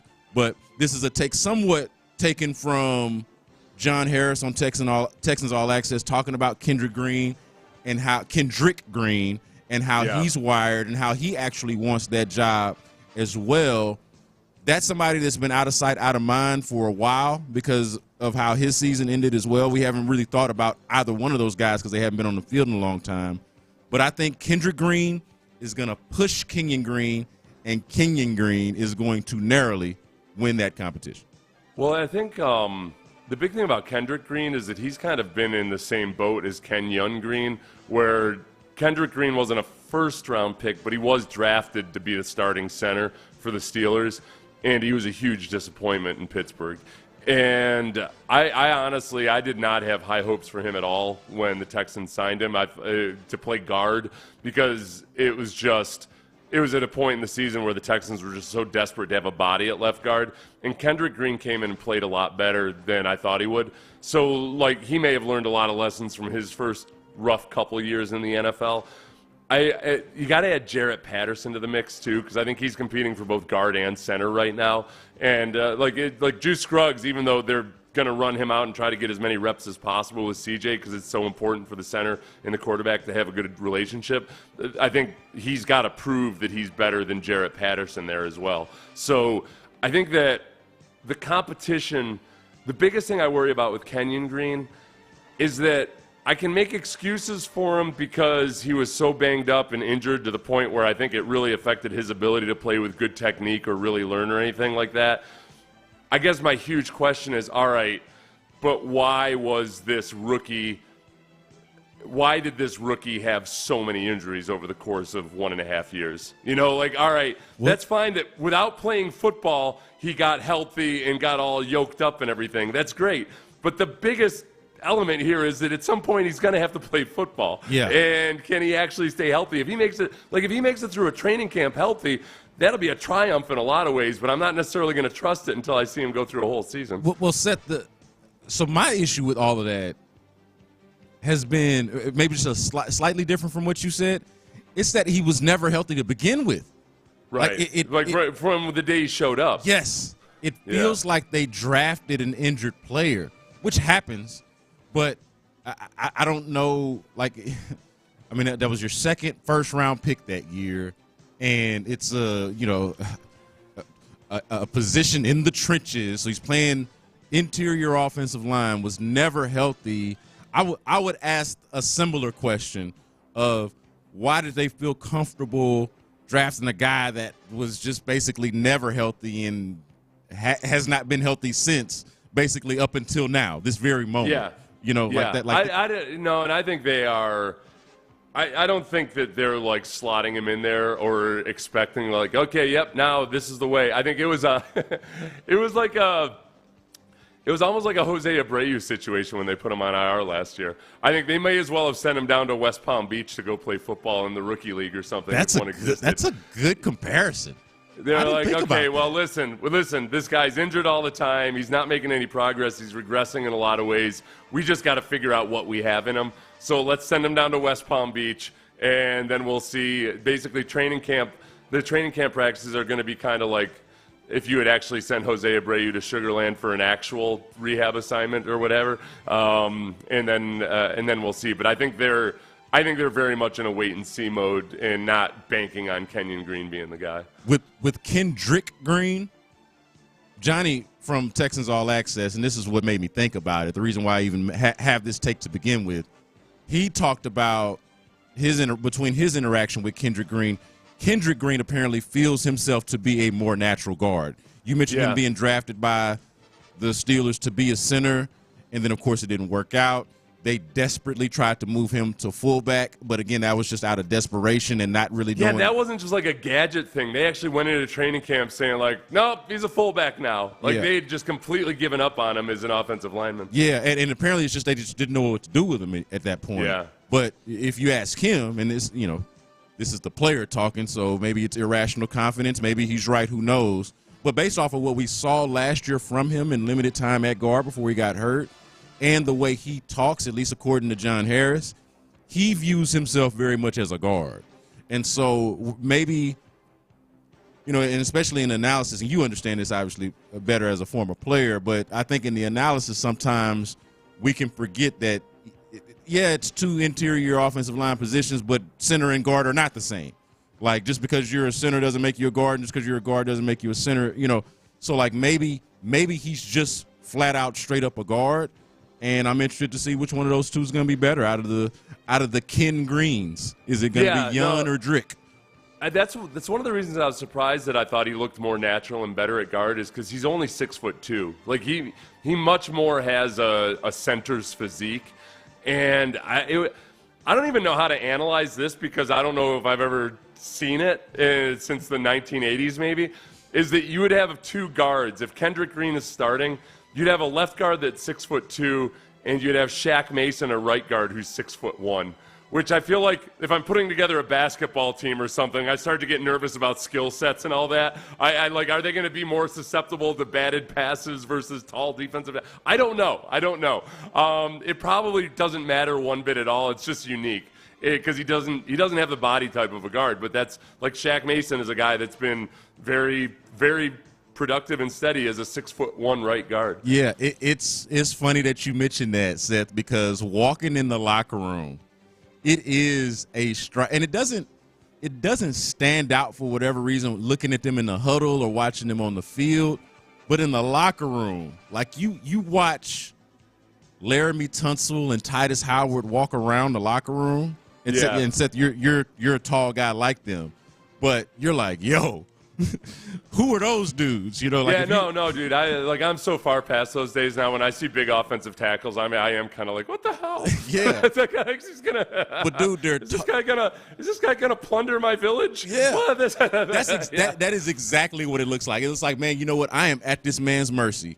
Like, whatever he decides is the mood of the moment is what that's what time we're on. That is. We are doing whatever this guy says we're doing at this point, because like if he decides to just kind of lose his bleep, we're screwed. Like you see Laramie Tunsil and Titus Howard walk around, and you're like, man, those dudes look like superheroes. And then not a knock on Shaq Mason or Kendrick Green, but they very much look like regular guys who are with broad shoulders who are in shape.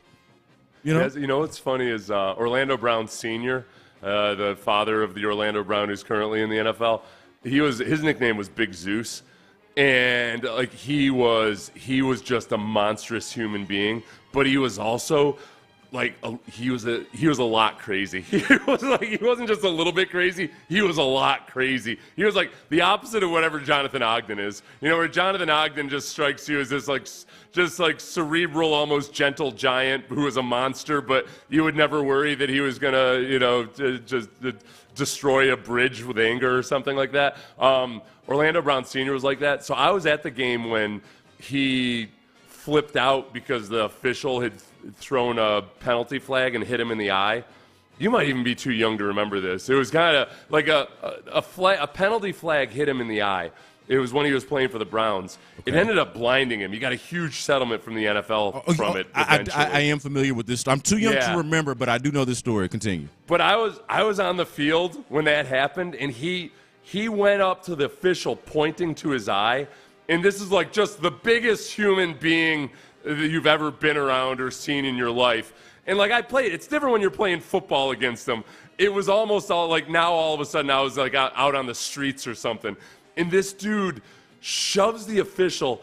In my mind, the way I saw it, the official went, like, 35 feet in the air. Like, he got lifted up into the air and just it never came down. Like, that's how hard he shoved him. And all I was thinking was, like, what? How the hell are they going to tether this dude down? Like, this is like an elephant at the circus. I was more scared than I would want, than I'm comfortable admitting. I was really just like, if this guy decides to kill everybody, we're all screwed. This is terrifying. So yeah, I know what you mean. Yeah, man, totally.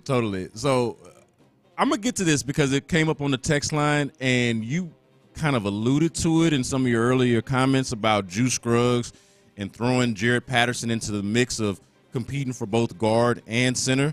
I'm glad you made that point because this is not in my takes, but somebody did ask it on the text line, and so I figured it'd be a good time to bring it up here at the end of this segment.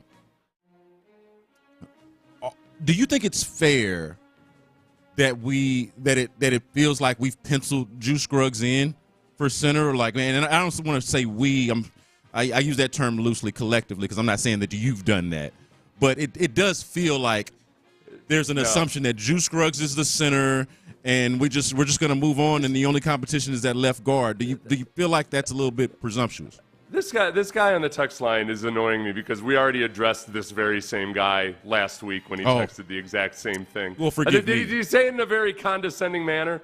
Can you read the text for me? Oh yeah, that's right. See, I need to be better at judging tone of these texts. It says, can either of you tell me why everyone at 6'10" has simply wrapped the center position, slapped a bow on it, and handed it to Juice Scruggs? Please. Yeah. He did the exact same text on like Tuesday, and I spent 5 minutes explaining and actually conceding that he had a good point. So listen, you son of a bitch. Like, what the hell? I actually conceded that you had a good point. I modified my take, and then I gave the modified take just a few minutes ago when I said that Patterson is also competing for the center spot too. So I don't know what the hell you want, man. I don't know what the hell you want.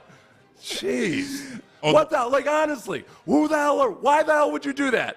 What kind of psychotic bent do you have that you could somehow, it's not good enough for you that I already addressed your text and that I modified my own take. I said that you had a good point, and then you come back with that same arrogant, smarmy attitude. You son of a bitch. Not you, Brendan. No. On the one hand, I feel terrible for not being able to pull that inventory and to know that myself. I listened to the show. No, it's not your fault. No, but you're the victim. But no, it's okay. On the other hand, it produced a classic Seth rant, and I think I think everybody won from that. They're hard to come by these days. That's why I have to. That morons like that dude are why I don't go on the text line anymore. I allow you and Sean to filter it for me. I was going to say I feel like everybody won except your blood pressure, which if nobody else is concerned about, Seth, at least I am. I've got my monitor right over here on the desk. I'll check during the break and see how much it spiked. He is Seth Payne. I am Brandon Scott in for Sean Pendergast this morning. Coming up next on Payne and Pendergast, I've got an Astros trade target that I want to discuss with Seth. That's next. Don't miss it. Hey, how much time do you spend planning for your retirement? Talk about your blood pressure spike.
Live from the Twin Peaks studios, Sports Radio 610 presents Payne and Pendergast.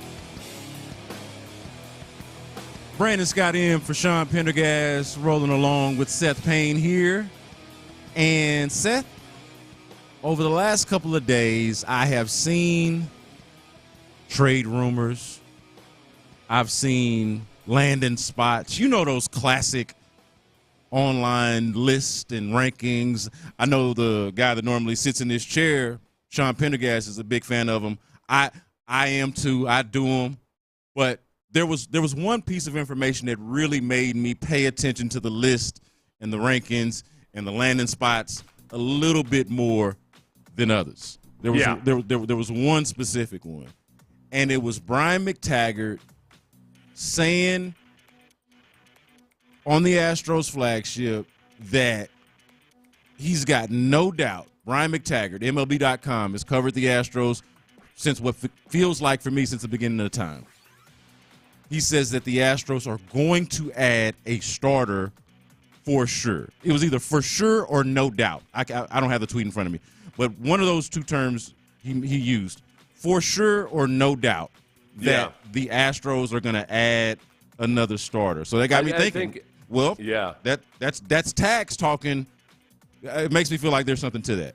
I feel like, even if Tags were just putting together, like reading the tea leaves, everything is aligned along that front, given that, Jim Crane might have been a buyer even if the Astros were still 10 games back. That's extreme, but, he's got that tendency to want to just make that push. And now that the Astros are very much playing like a team that's worthy of making a push, that, they're going to go after somebody. They're going to be buyers. And that when it comes to winning World Series, this team's had good success with going after pitchers at the trade deadline. And I think that given what the needs of the Astros are right now and just how even when Luis Garcia comes back, you're still not going to feel awesome about Verlander's ability to stay healthy for the rest of the season.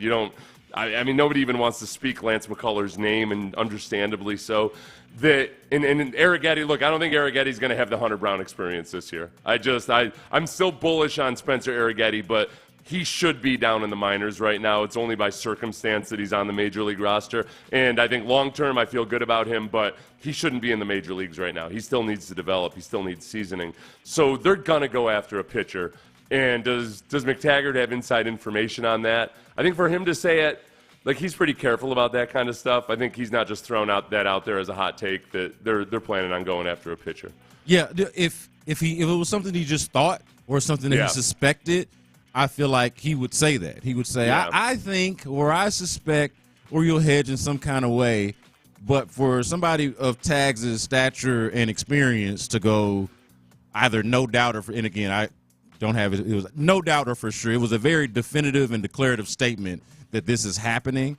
I feel like you got to lean toward that. So with that in mind, though, were you going to say something? No. So with that in mind, I got excited about what you're about to say. So with that in mind, Seth, can I interest you in?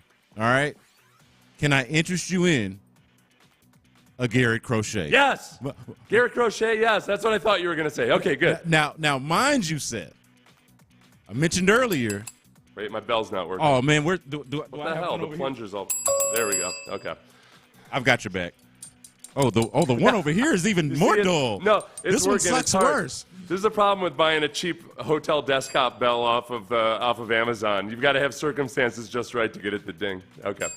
See now, there you go. This is not a good idea for me. One thing y'all don't know, I've got the worst ADD. I do a good job of masking it, but y'all done brought a bell in here, and I can just. It's good for ADHD, but you got to use it as a reward for when you stay on track. Segment derailed. They brought a bell in for me. So Garrett Crochet, who, look, we saw earlier this season with the White Sox. This is the key with Garrett Crochet. This is where the run. Not to interrupt you, Seth. This is where the run started, mind you. I mentioned those stats earlier about how the Astros are leading baseball in batting average and on-base percentage since June 19th. June 19th was the day that they faced Garrett Crochet. I just want to throw that out there. Yeah. So he's a good omen, right? Like he's got good luck for the Astros no matter what, even in a loss. That's what I was getting at. The thing about Garrett Crochet is that he's got 2 more years of arbitration, which means, and the way I framed it with Sean earlier in the week was, you've got 3 playoff runs out of him. You know, you can't think of it as like, oh, you only got him for 2 more years. No, it's 3 total playoff runs.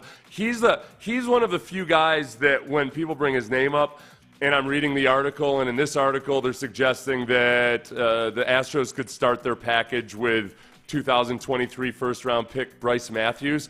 He totally is the kind of guy where I feel like, yeah, I'm willing to part with Bryce Matthews.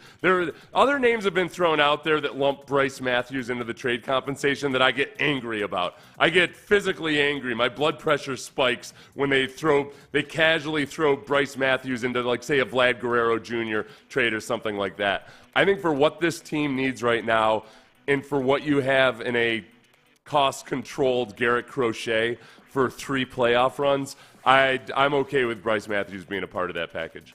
Yeah, dude, what are we talking about? Bryce Matthews, and Bryce Matthews, shout out to him. He's a local kid. He played at Atascocita with Kenyon Green. So, like, they are from the same, like, crop. I'm rooting for Bryce Matthews' overall success, and if it happens with the Astros, that's even better. But we're talking about maximizing like a special moment in time here, trying to maximize a window that just even a month ago felt like it was a little bit tenuous or like it could be closing possibly. And you think I'm going to let Bryce Matthews be the thing that keeps me between here and there? Abso-freaking-lutely not. and I'm, again, rooting for Bryce Matthews' success. But if you tell me that's the cost to go get Garrett Crochet, and just to throw some numbers out there, and I've been doing this thing since June 19th. I don't know if you can tell, Seth, but according to me, the Astros season did not start until June 19th. I don't know anything that happened before then. You're just talking to me at that point. You're just making stuff up. But Garrett Crochet making a case for best pitcher in baseball despite that day, despite the Astros tattooing him that day. Leads baseball in WAR. Now, WAR is not necessarily the best stat for pitchers, but he does lead them in WAR. And another one, this is going to really excite Stat Nerd Seth. FIP. Fielding, oh, good, yeah. Fielding, independent pitching. He's also leading baseball in that category over that 3-week span, roughly. So, like, FIP's the one, just for people that don't want to learn the acronyms or whatever.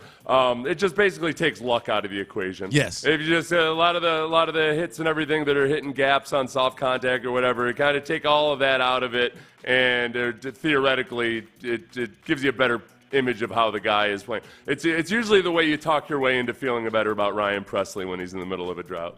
That's genuine. It's a Ryan Presley stat.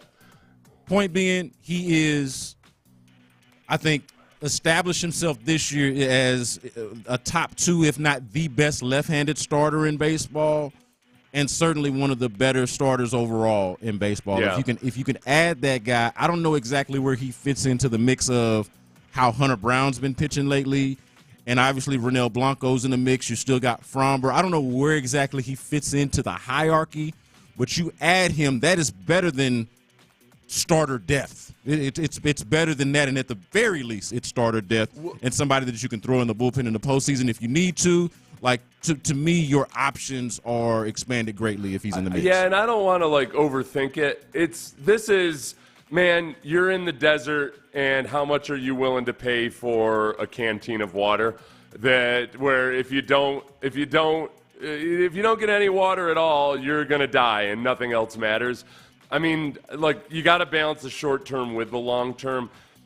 So right now it's a combination of me being desperate for starting pitching as we're staring here at another rehab start for the pitching staff coming up, and, like, just the age of Justin Verlander, the uncertainty of just, you know, what Luis Garcia is going to look like when he comes back, and the fact that you are still just a little bit above 500, you know? Like, as awesome as things have been, you got to remember, okay, you are just a little bit above 500 right now, then I'm willing emotionally to give up a lot more than I was before.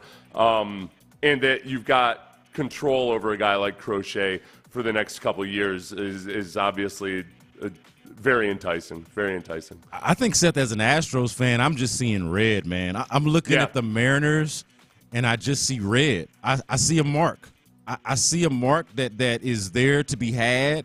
I think that the wild card, while also winnable or gettable, like you can get a wild card spot, it's just a much more difficult route because there are more teams that are competing for that spot. I think the only team that you're really probably competing for, you're chasing the Mariners in the West, whereas in the wild card, you've got a couple other teams in the mix between the teams in the other divisions. Yeah.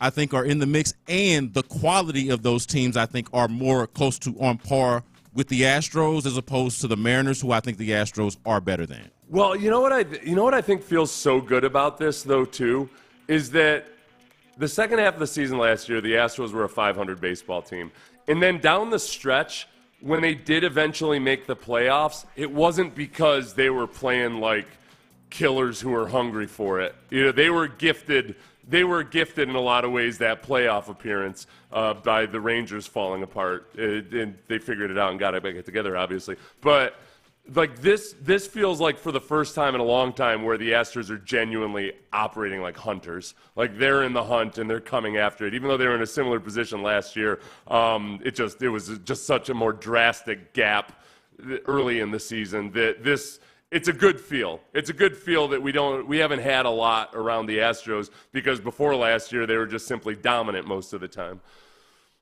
Payne and Pendergast, Brandon Scott in for Sean Pendergast on this lovely, lovely, lovely, lovely day after 4th of July. And I should mention to you guys that our baseball talk is presented by T-Mobile. Switch to T-Mobile, and you can get tons of benefits and still save on every plan versus AT&T and Verizon. Use their savings calculator to find out how at T-Mobile.com/switch. Coming up next, Snoop Dogg talked to ESPN about C.J. Stroud. We'll talk about that next on Payne and Pendergast. What should we expect from the Rockets?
WLTFM HD2 Houston. Insider access. Exclusive content. Sports Radio 610. The Texans play here. An Odyssey sports station.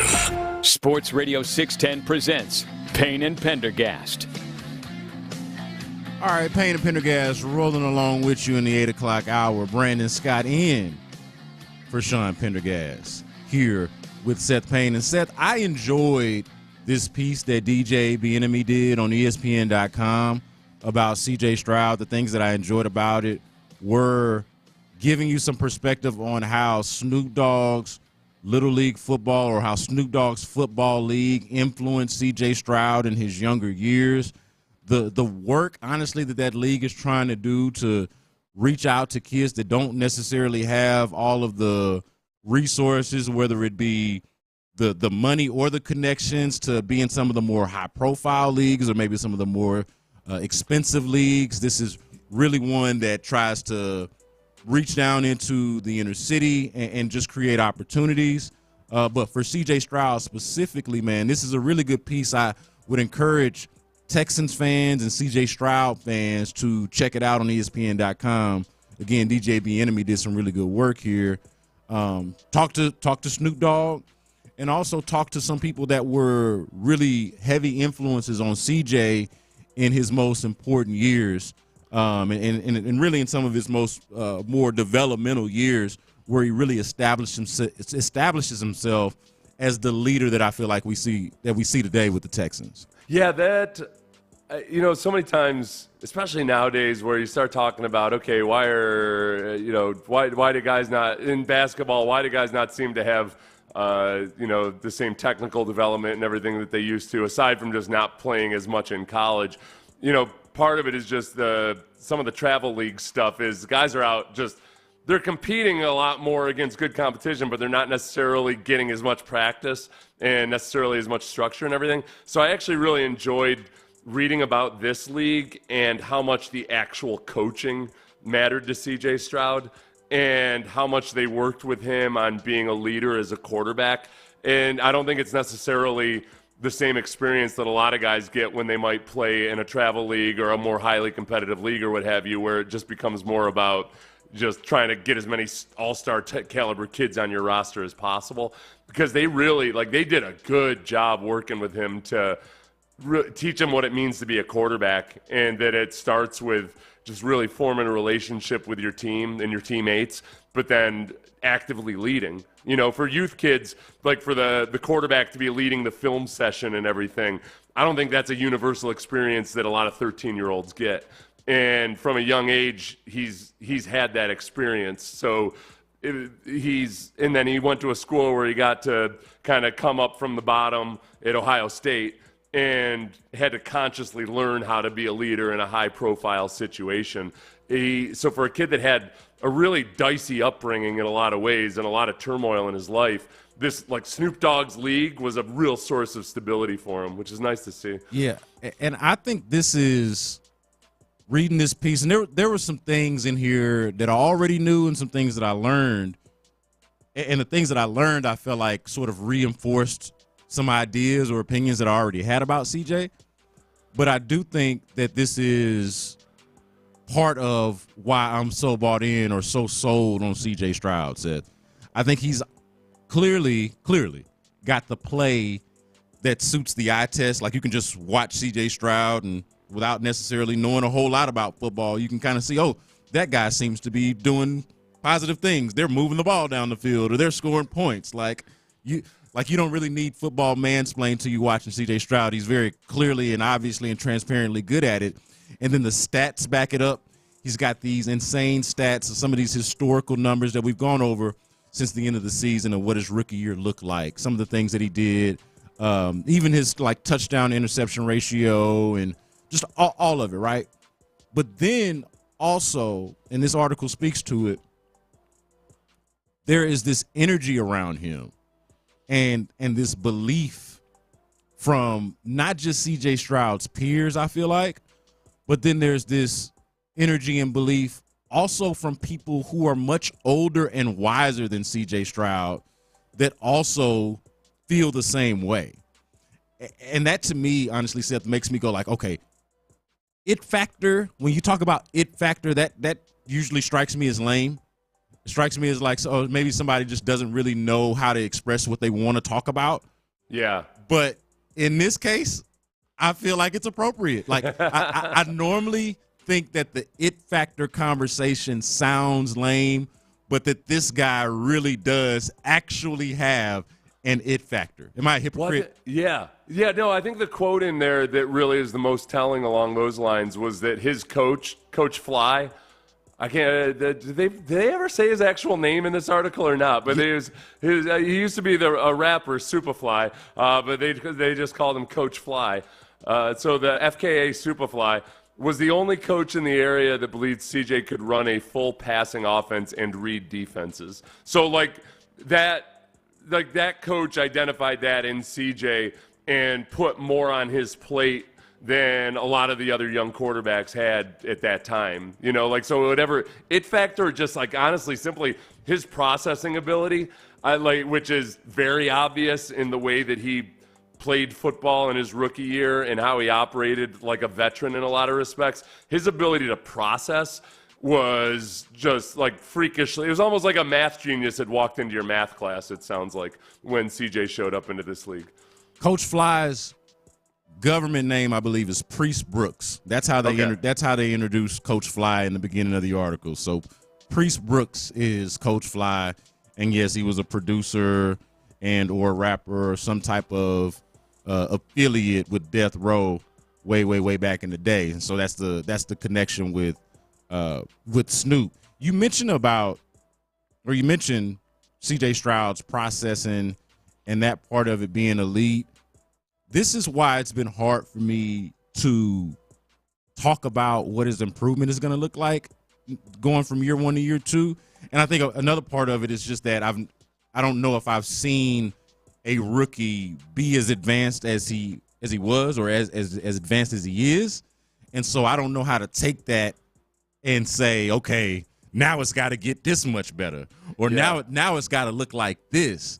So what I'm asking you, Seth, is how do we gauge this? How do we what is a fair expectation for a rookie going into year two? So going from year one to year two, processing the game and developing when it seemed like in their first year they were already at an advanced level. Like, is it okay if, let's say, he doesn't take this huge jump mentally because he was already starting at a place that was much, much higher than zero? Like, he was already starting with a high floor mentally and processing. And I would say, like, along those lines for what you're talking about, I would say he was operating at a level mentally that you're hoping your quarterback gets to by year three, where that's when you got to make that decision. And that's where when you get in a tough spot like where you are with Tua Tagovailoa or where the Jaguars were with Trevor Lawrence, the unknown for both those guys is still, all right. And honestly, it's still this way with Josh Allen to a certain degree. Is this guy going to get to that point where he really gets and understands what's happening after the snap and how the matchups have changed based on our routes and our matchups with these receivers versus these defensive backs? That's where CJ was showing a lot of proficiency in the second half of the season that a lot of other young quarterbacks, like, you're hoping to get to that guy by year three. That's why I feel so good about him definitely getting an extension after year three, because that's more than anything, you know what the guy's physical skills are. You want to know what does he do when things break down and how well is he reading defenses. And CJ gets a lot of that stuff already. For me, the biggest thing, honestly, and I expect this to happen, and it's something that didn't happen with Deshaun Watson, is how involved and how much responsibility does he take for the run game? Because that's the thing that bothered me most about Deshaun, including in 2020 when he was playing very, very well as a passer, was that he didn't seem to be bothered by nor take any responsibility for the fact that the run game was atrocious.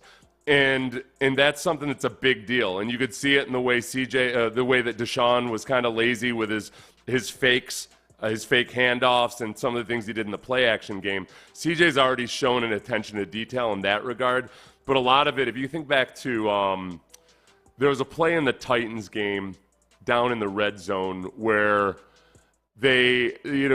Case switched up. I think he changed the mic point on a run play because basically the Titans were showing a different front than they were expecting or they had shown before. And it ended up being a successful run because of it. He actually, that's what John Harris and I had talked about it after the game, and we suspected that's what happened. Sean and Mark talked to Case this offseason, and Case kind of confirmed it. Like, that's the kind of stuff, because Case has seen 10 years of this, and he's been in an offense like this before. That's the kind of stuff that a veteran quarterback sees that a rookie hasn't necessarily really even been asked to get involved in yet. I think the run game is where CJ's probably going to put a lot of his focus this offseason into, because he's so mature and he understands exactly how in this offense everything is all tied together. The run game, like, it's not just like running to set up the pass. It gets more involved with that with the way these plays are structured. I think if you see the run game struggling this year, CJ is going to take a lot of personal responsibility for that and like take it on him to be the guy that's in charge of getting everything right in the run game. Yeah, I remember you making this point after that Titans game, making the point about what Case did, and really at the time it felt like, I don't want to like I'm speaking for you, but it felt like it was more of a point about Case specifically and Case's experience himself. Like, because, remember the debate was Case versus Davis, because CJ was obviously concussed. So do they go with Davis Mills or do they go with Case Keenum? Yeah. And aside from like the swagger and like the whatever feeling that Case gave the team on top of that, like he was just a flat out more experienced guy, like a guy who had just flat out seen more than Davis. And I remember you making that point about him checking into that run. And I honestly, until that point, had not given much thought. And we had been so impressed by what CJ was doing, and rightfully so. I had not given much thought to CJ's role in the run game or lack thereof, or just how that was materialized. And I hadn't thought about it much until then, until you made that point. So I think it's going to be interesting to see how that develops this year, especially having upgraded the position at the top end with Joe Mixon. Right. Yeah, and I think Joe Mixon can be valuable in that regard too. And as I think Devin Singletary was probably a good resource for CJ also. But Joe Mixon, Joe Mixon has had a better career, like pretty objectively than Devin Singletary has. He's a different guy, and he's been in offenses very similar to this one before, or run games especially similar to this one. So I think that's the biggest thing that the really, really good quarterbacks do, is that they don't judge themselves by how many touchdowns they've thrown or how many interceptions they've thrown. They judge themselves by how good is the offense. And that's the one thing missing from this offense to make it a genuinely potent NFL offense, is that you don't have to be leading the league in rushing or anything, but if the game situation demands that you run the ball well, or if the game plan demands it, then that's what the offense is for that day. And the good quarterbacks have a lot more ownership and involvement in that than the guys who think that it's just a 7-on-7 drill out there. So I wonder, Seth, if we underestimate the leadership that guys like specifically Stephon Diggs and Joe Mixon, since we just mentioned them, like the leadership that those guys could bring because of their positions and their reputations, like a running back and a wide receiver. And we know the reputations that precede Joe Mixon and Stephon Diggs. I wonder if, for whatever reason, folks have not allowed themselves to view them as leaders. But I feel like aside from them being excellent football players, they've both played quite a bit of meaningful football games, and it feels like that should matter.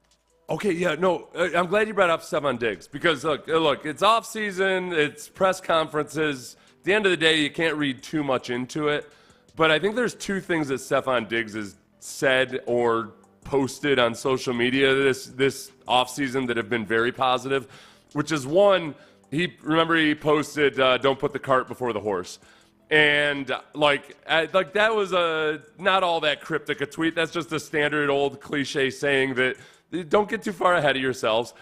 And I think if I were to read into it, I'm guessing he's talking about all of the excitement and all the expectations that have been heaped on the Texans, all the positivity that's been heaped on the Texans right now, because he's coming from a situation in Buffalo where they were that that, oh, yep, this is the next team. It's their turn next. They're knocking at the door. They just got to kick it in Buffalo. And it was like that for several years where, oh, yeah, boy, Buffalo's right there. Buffalo's probably the team that's going to challenge them this year.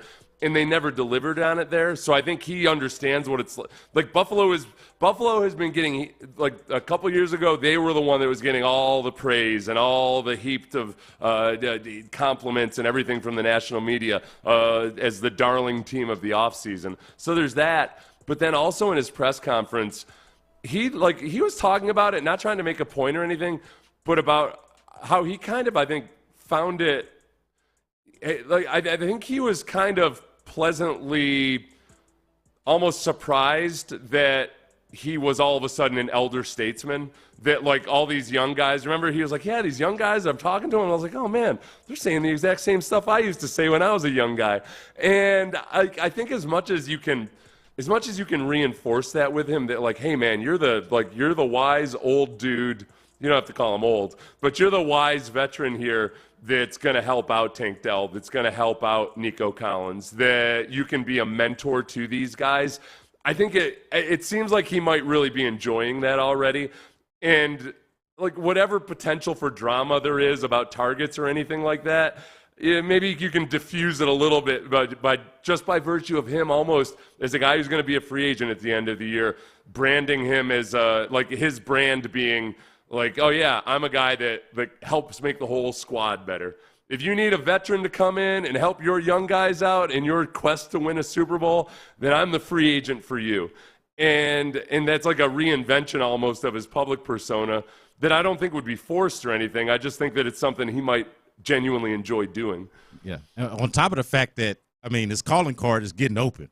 You know what I mean? Right. That helps too. He's got to do that part too, yeah. Well, but it's also to me why I don't buy in. Like, there's only one football to throw at a time. I get that. But it's also part of the reason why I don't necessarily buy into, you know, what if Steph is disgruntled because he's not getting the targets.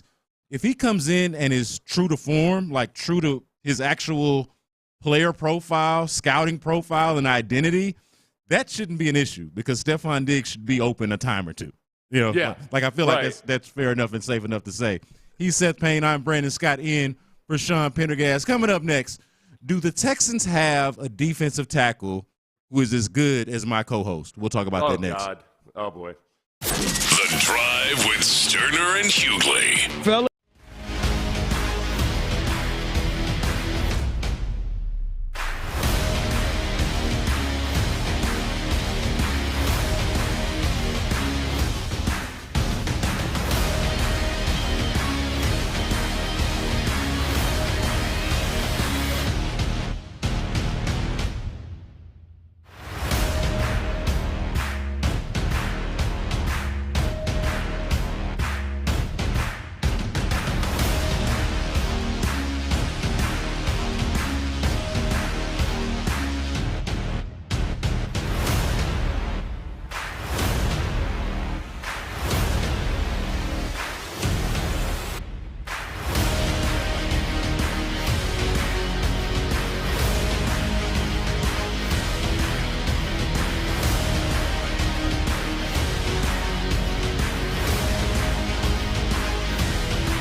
Sports Radio 610 presents Payne and Pendergast.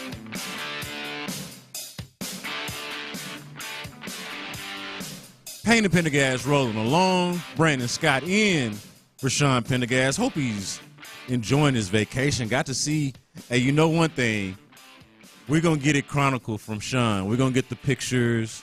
We'll see how it's going.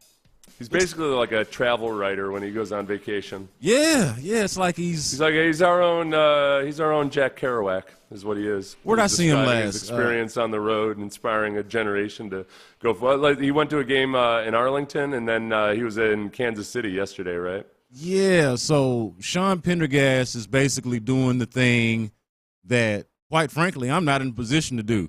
He's an empty nester. He's got like a 20-year head start on me on, like, you know, making money.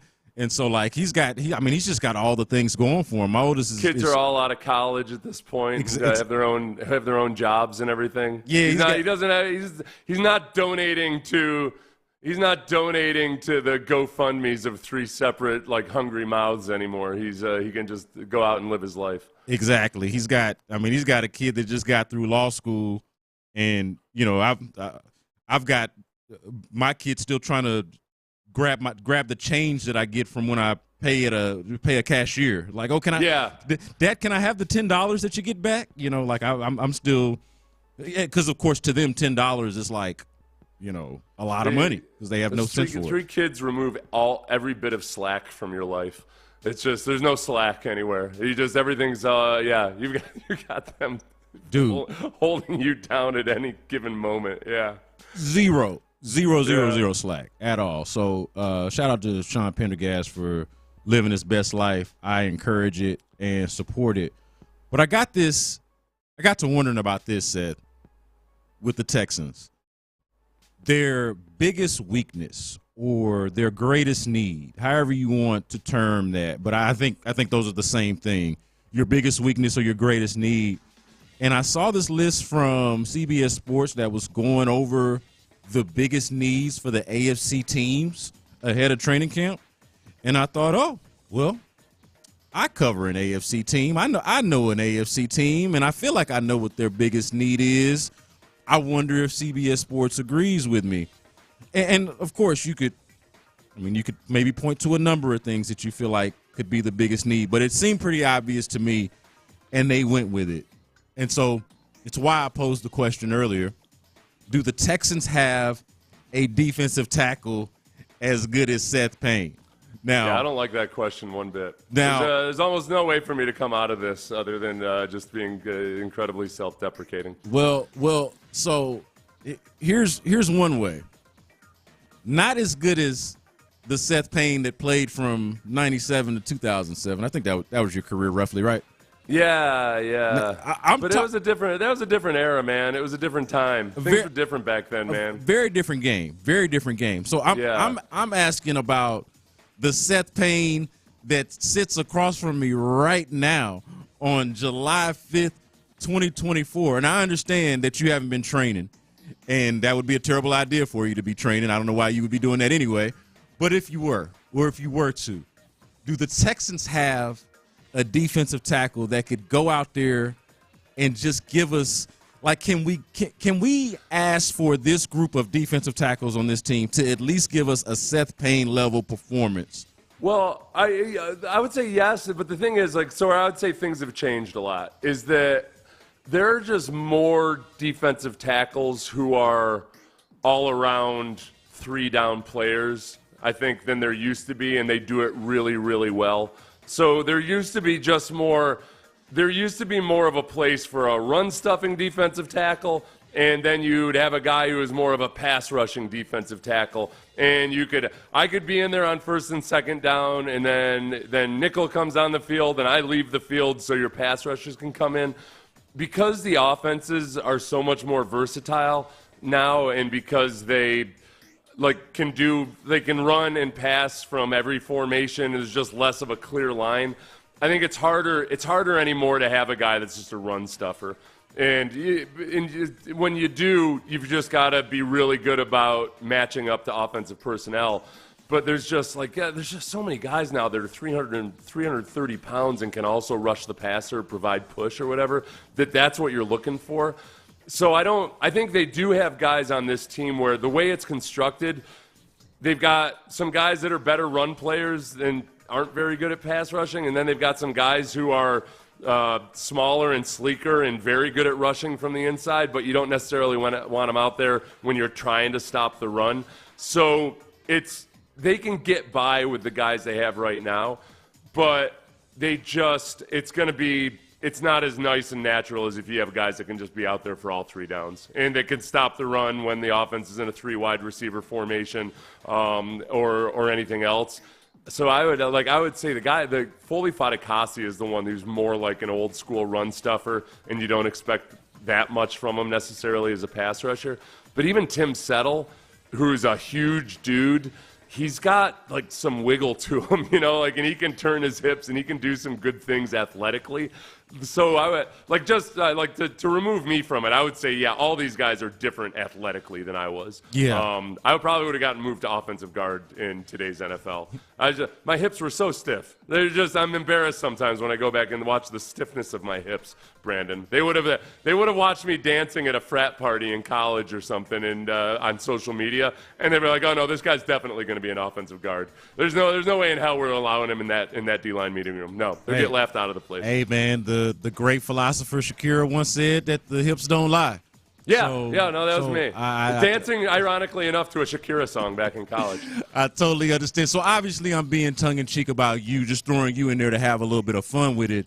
But you did give us some insight on what the heart of my question here is, or what I'm really trying to get at here, Seth, and that is, what do they have at defensive tackle? Okay. Like what do, and you mentioned Foley Fatukasi and Tim Settle, just, being a large human being. That is the part that I feel like Texans fans don't necessarily have the greatest sense for, because Sheldon Rankins did leave in free agency. Malik Collins was traded. Tierra Tart is gone. And then they bring in Foley Fatukasi. We obviously know Danico Autry from playing in the division for as long as he has, but I'm uncomfortable with just sliding him in there as an interior guy, knowing that he plays on the edge as well. I don't know how much necessarily to view him as an interior guy or just view him as a hybrid. What are we dealing with this position group? Okay, I would say on the whole, this is a genuinely extremely competitive situation, maybe more so than I've ever seen at the defensive tackle position for the Texans. Because I think, Mario Edwards and Danico Autry, they can both play down inside. They're not big guys, but they are, they're tough, they'll swing a lead pipe upside your head type of dudes. So they're not afraid to play the run, but, physically they're not a huge presence. Where if you got to go out and just, hey, our one objective here is to stuff the run, you're not necessarily going to have those guys in there, but they can play both ways. So, I like those guys.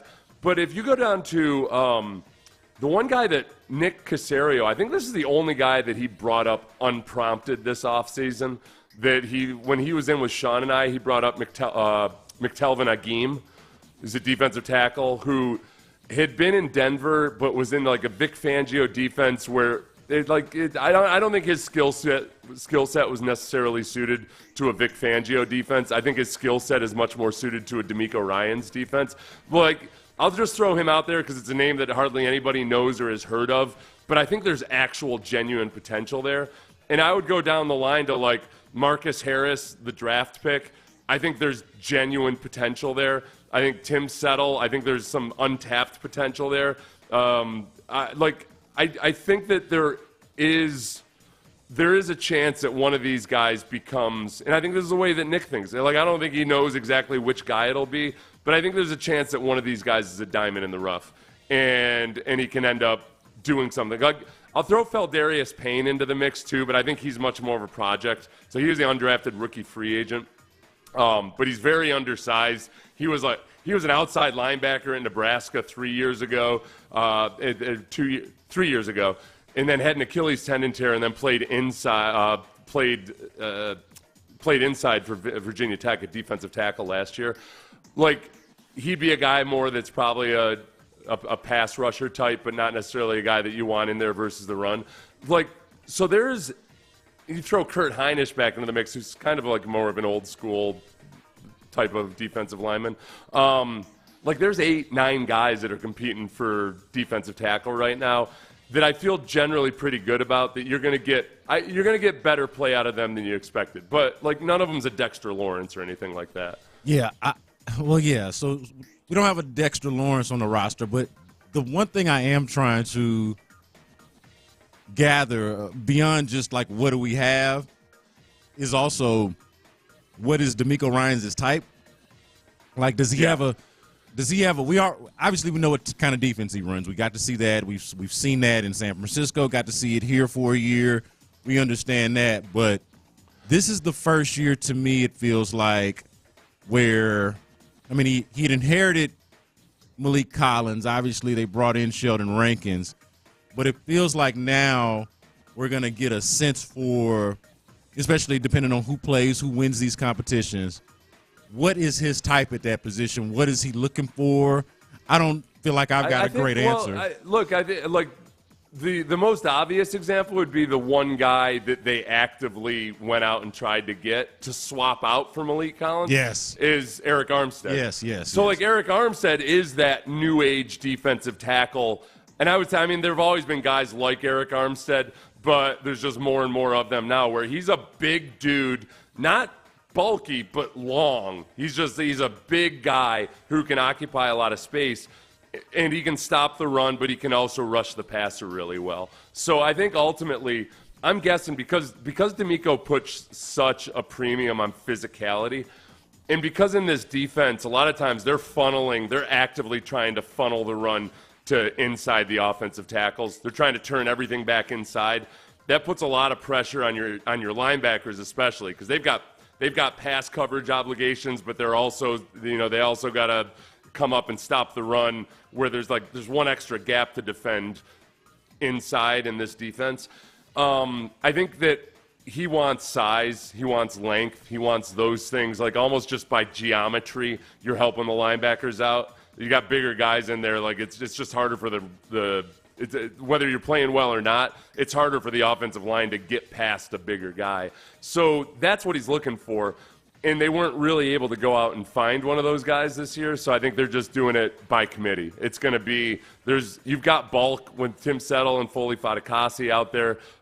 You've got other guys that can do it athletically, but there's no way for me to say, oh yeah, nope, they got this guy and that's exactly who they're looking for at defensive tackle.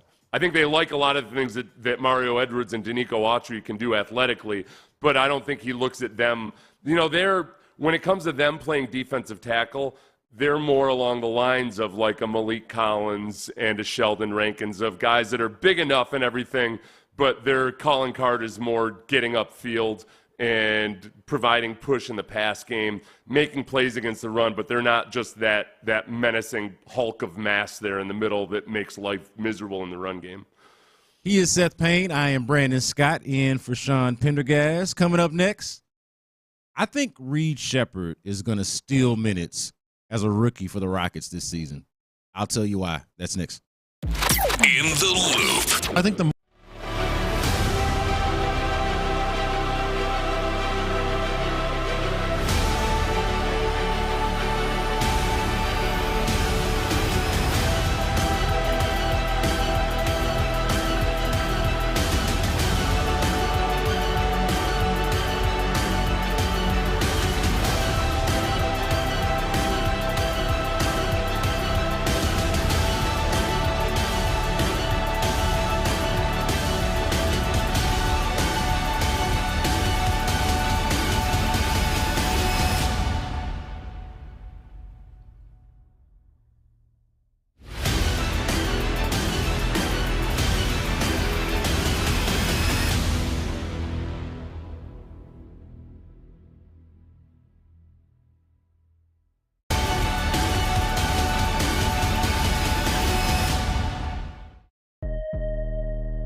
Details. Live from the Twin Peaks studios, Sports Radio 610 presents Payne and Pendergast.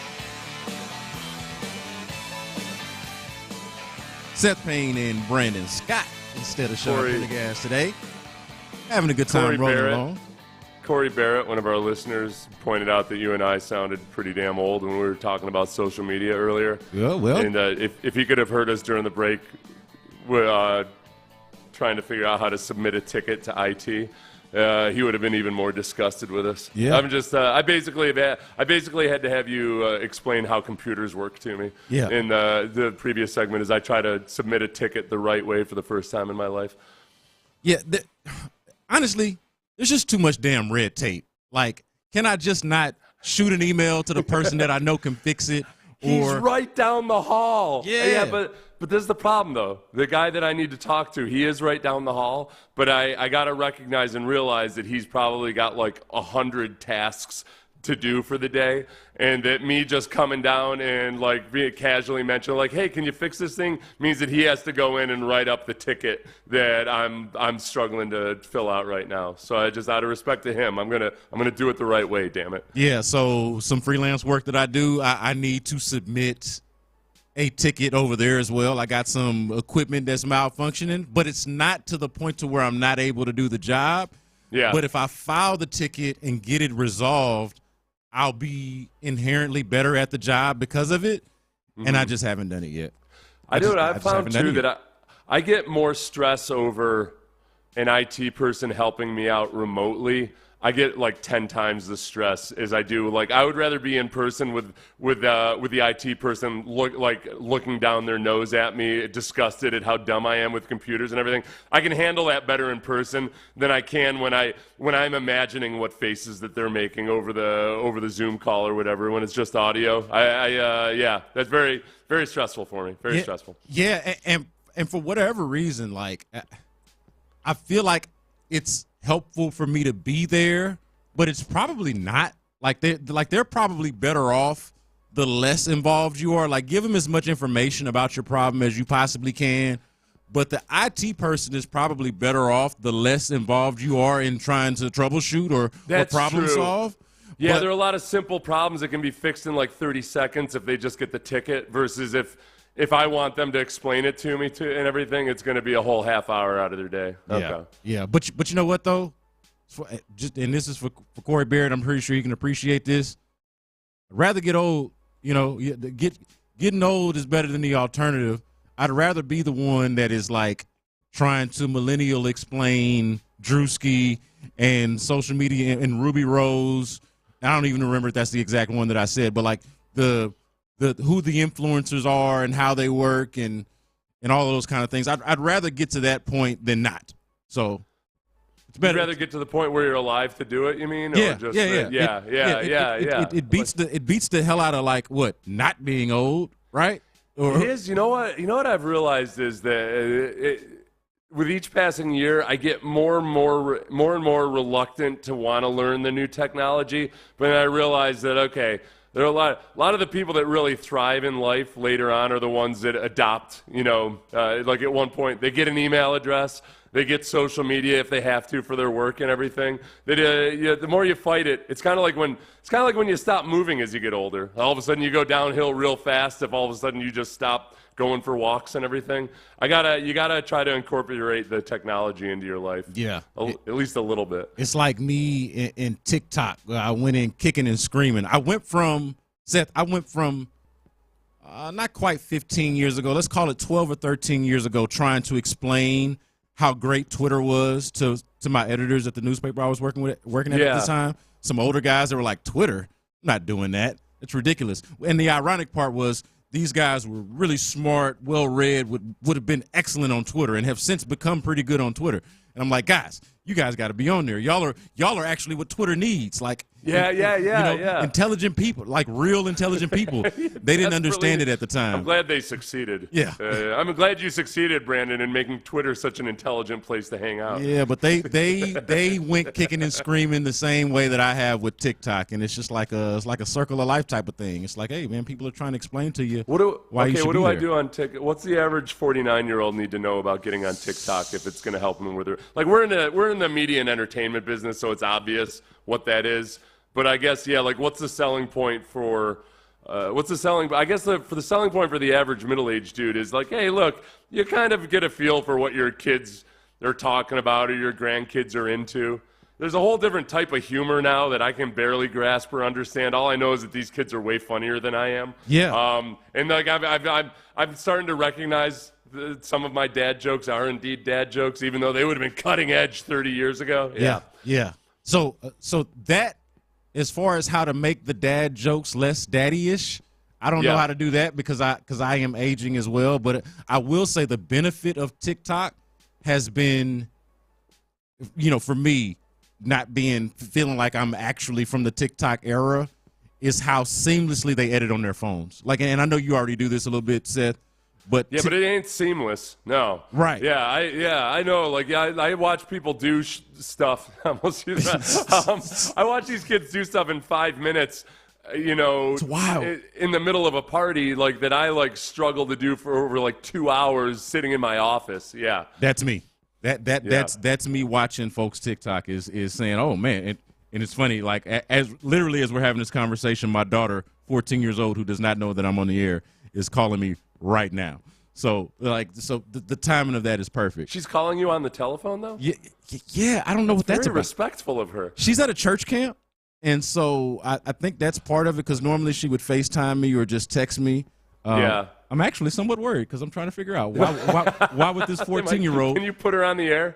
Can you patch her? Tell her to call the hotline. I should. I want to find out what's going on at church camp. Yeah, I should text her. Hey, call. Do you think this is a personal question or like a theological one? Oh, doggone it. Yeah, she's 14. Did she come home from church camp kind of with revelations, not the Bible revelations, but with kind of, does she come home wanting to talk about a lot of the things in her life and everything? No. She is the least. No.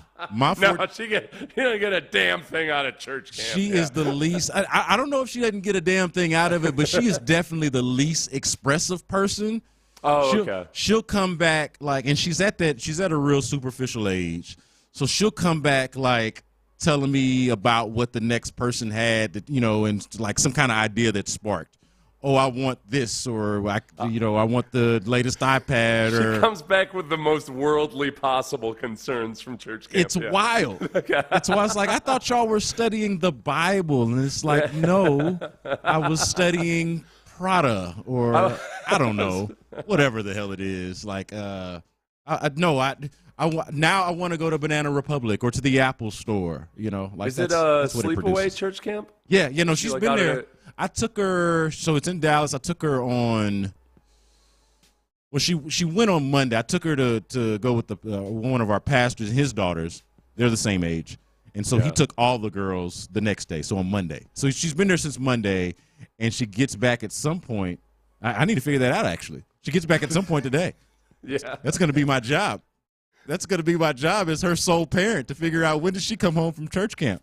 I'm glad. You should quiz her on various parts of the Bible and also Reed Shepherd. Let's see if she picked up anything on Reed Shepherd.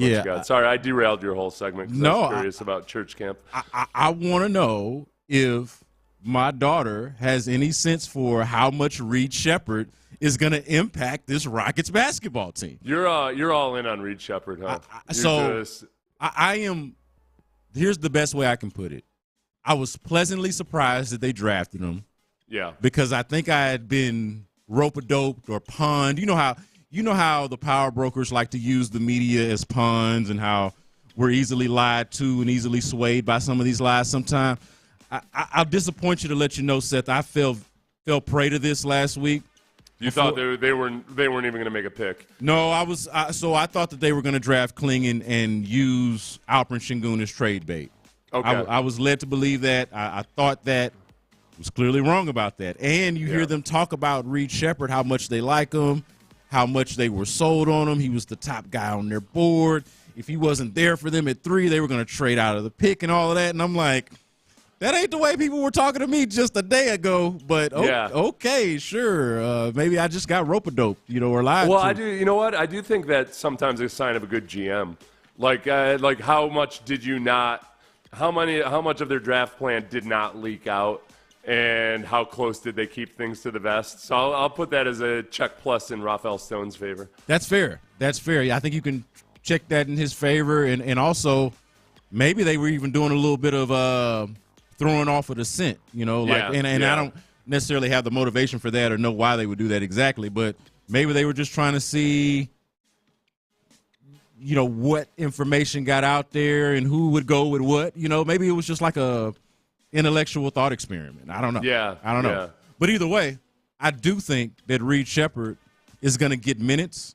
I think he's going to steal minutes. The big thing about the Rockets is that they are bringing back a dozen of their top minutes getters last year. It is effectively the same team as last year. Just add Reed Sheppard and a healthy Steven Adams.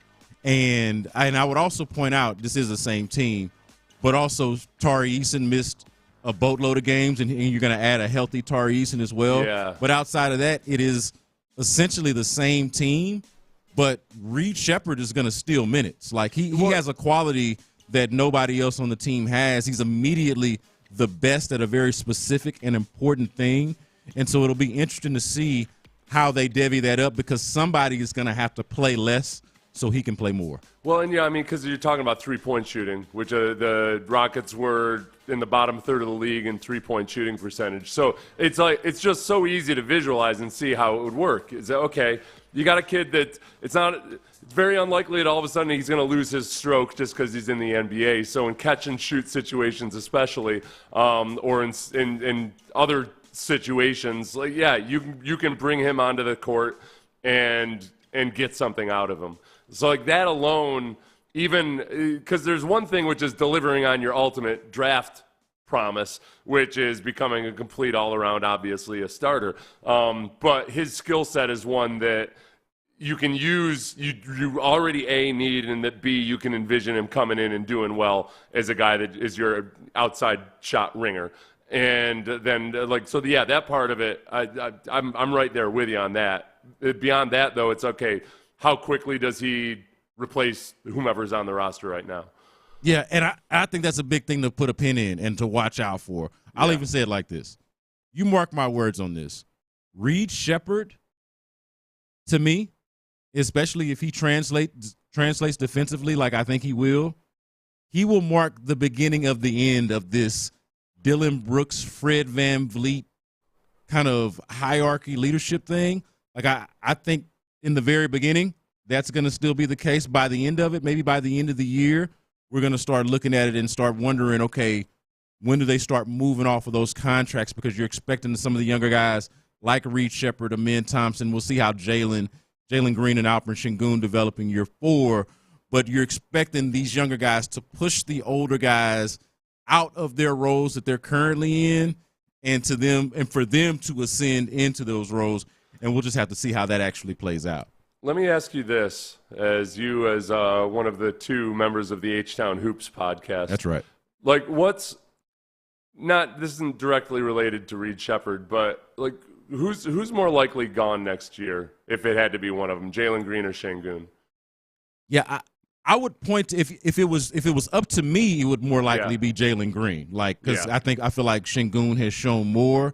I have an issue quitting Jalen Green, but if you were to put my feet to the fire and ask me, I would trust Şengün more. I think if you were to ask the team, it might be flip-flop. That's my honest take on it. Okay, who's more likely gone, Dillon Brooks or Fred VanVleet? I think the one more directly related to Reed Sheppard. I think it's Dillon Brooks, and it's awkward because him and Fred VanVleet have the more crossover on the Venn diagram. Yeah. But I think it is Dillon Brooks who ultimately is going to be more expendable, and that is, to me, related to Amen Thompson's ascension as a potential All-NBA defensive player, which I expect him to be, if not next year, at some point in his career.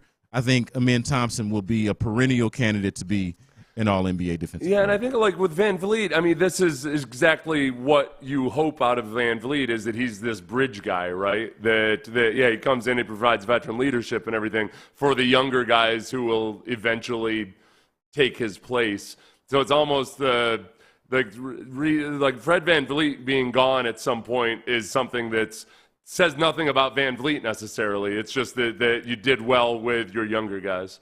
He is Seth Payne. I am Brandon Scott in for Sean Pendergast. Coming up next on Payne and Pendergast, let's circle back to these Texans training camp takes. We're only a couple of weeks away.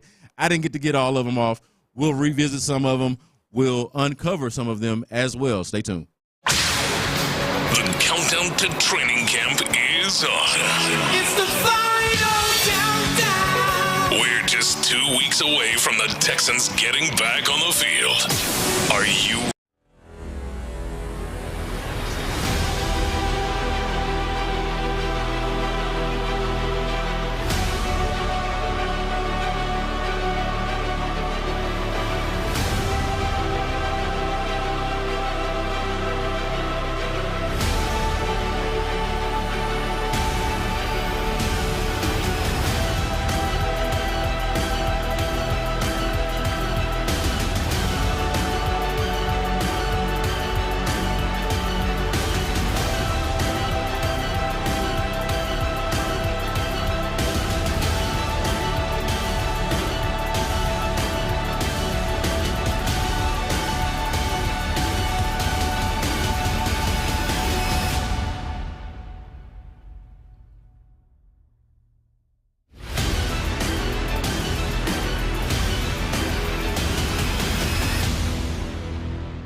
Houston. Insider access, exclusive content. Sports Radio 610. The Texans play here. An Odyssey sports station.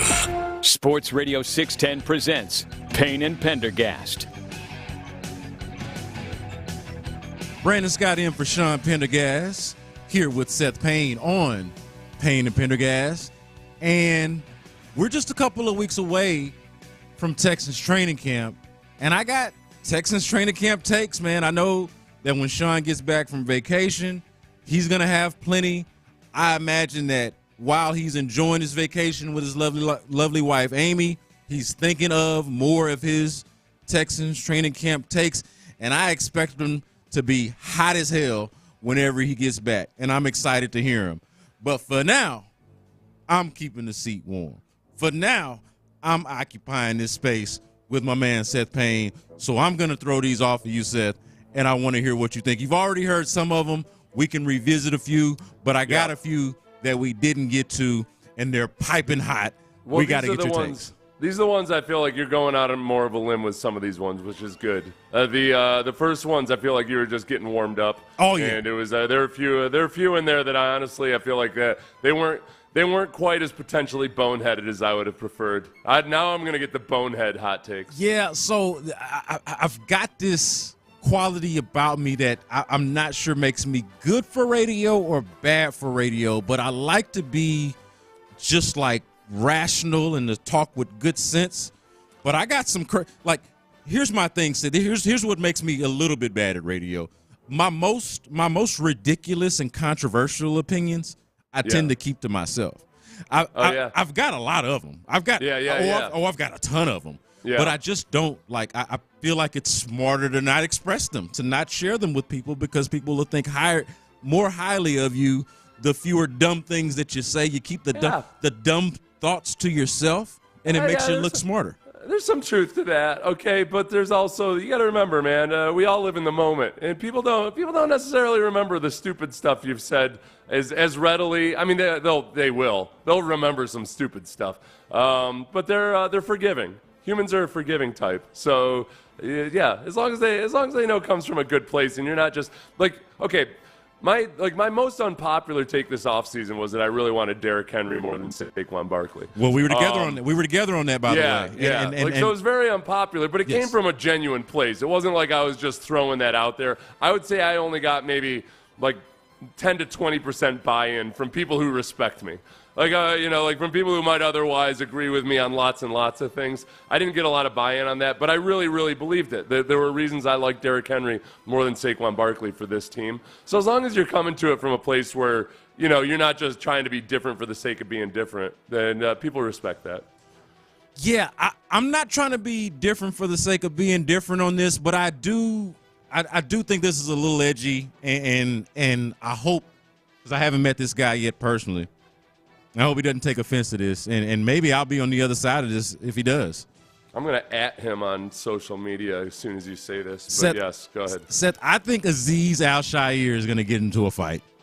I don't think he'd mind that at all. I think Azeez Al-Shaair and or Danico Autry, I throw him out there too because of the way Nick Caserio describes him as like a junkyard dog type of dude that you want in the alley if you're going to, if you find yourself in that type of situation, bar fight, whatever it is, or if you got. So are you talking about a fight in training camp or in a game? Training camp. Training camp. Well, this is a training camp. I mean, in the game for sure. That to me is not a piping hot take at all. I mean, all these guys get into fights in the game, but I'm talking about like friendly fire.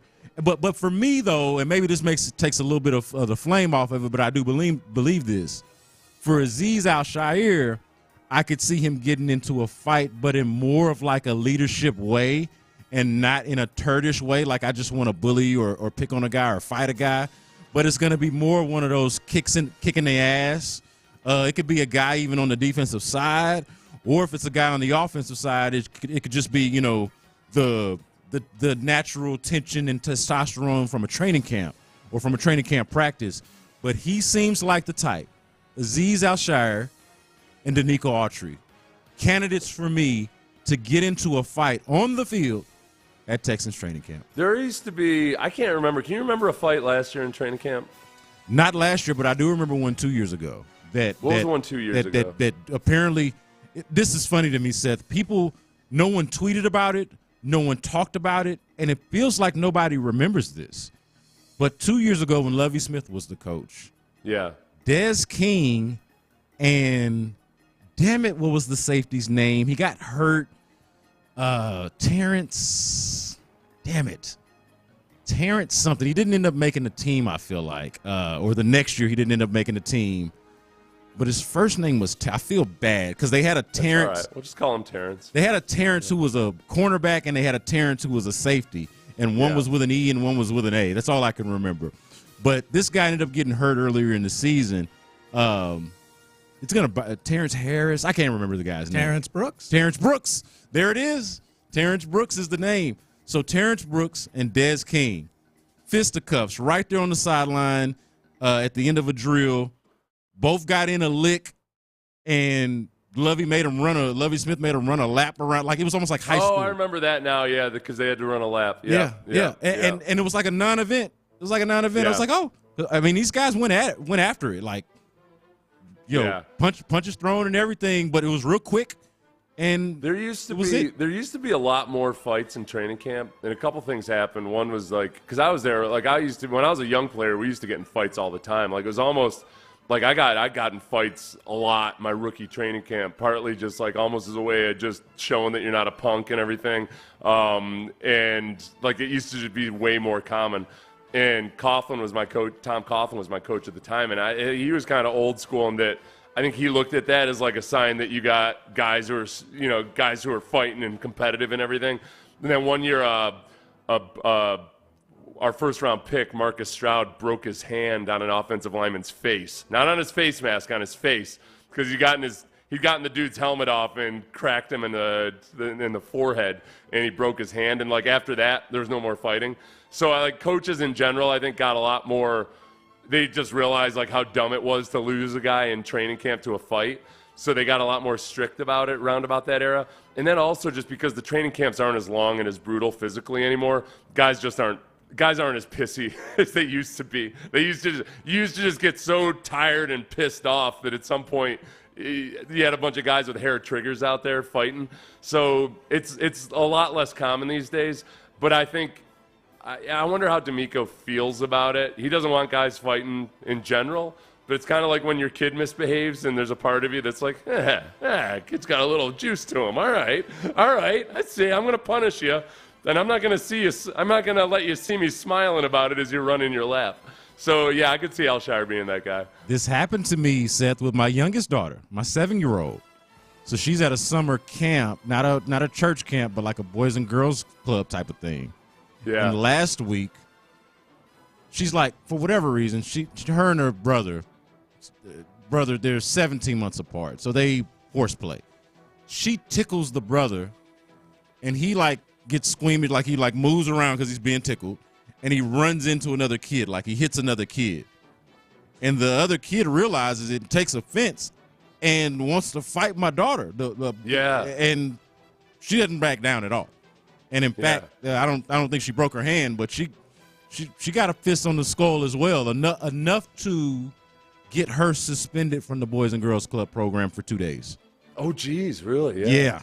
I had to think I had to come up with a child care plan for her for 3 days because I was hosting In the Loop. I had to come up with a child care plan because she wanted to go to fisticuffs with a boy at the Boys and Girls Club. Right. Yeah. That's good. As long as she's not like especially when it's your daughter standing up for herself, like that's kind of it's a good feeling. As long as she's not, out bullying people and everything.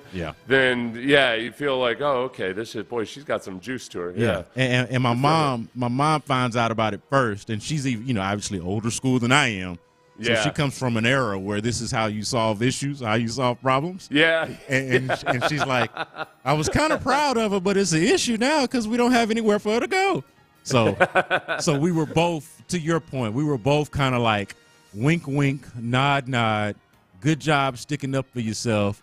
But how about next time just keep your damn hands to yourself so we don't have to come up with a child care plan? Well, I think and I think there is something to Danico Autry and Alshire both that's how they were talked about in Tennessee, is that those guys, in a lot of ways, when I just was going through and looking at what people were from the Titans blogging sphere and everything were saying about those two guys heading into free agency, they were recognized as like, all right, these guys are kind of like a heart and soul. These guys are dogs. These guys are the kind of guys that kind of set the tone for how you want to be as a defense.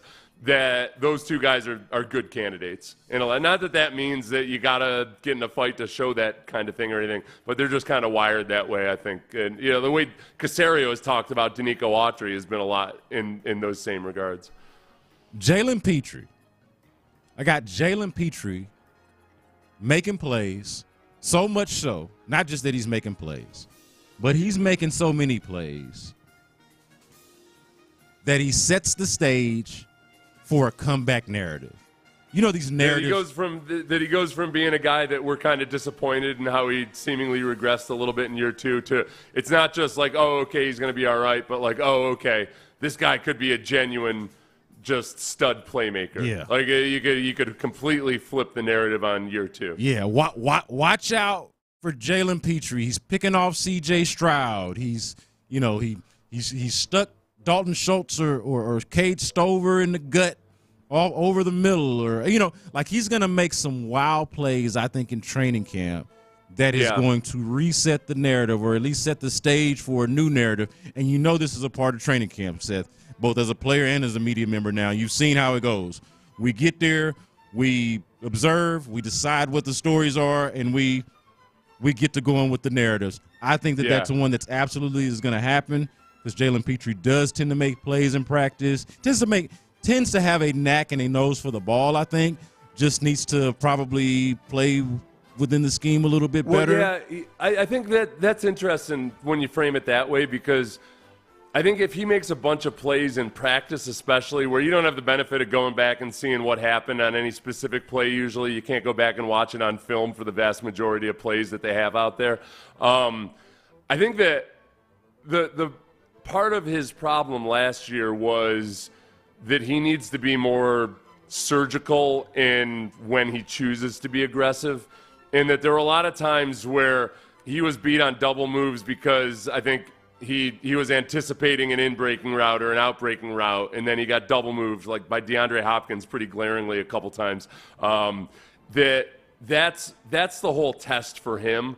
It's not the plays that you see, it's the plays you don't see where he's practicing discretion.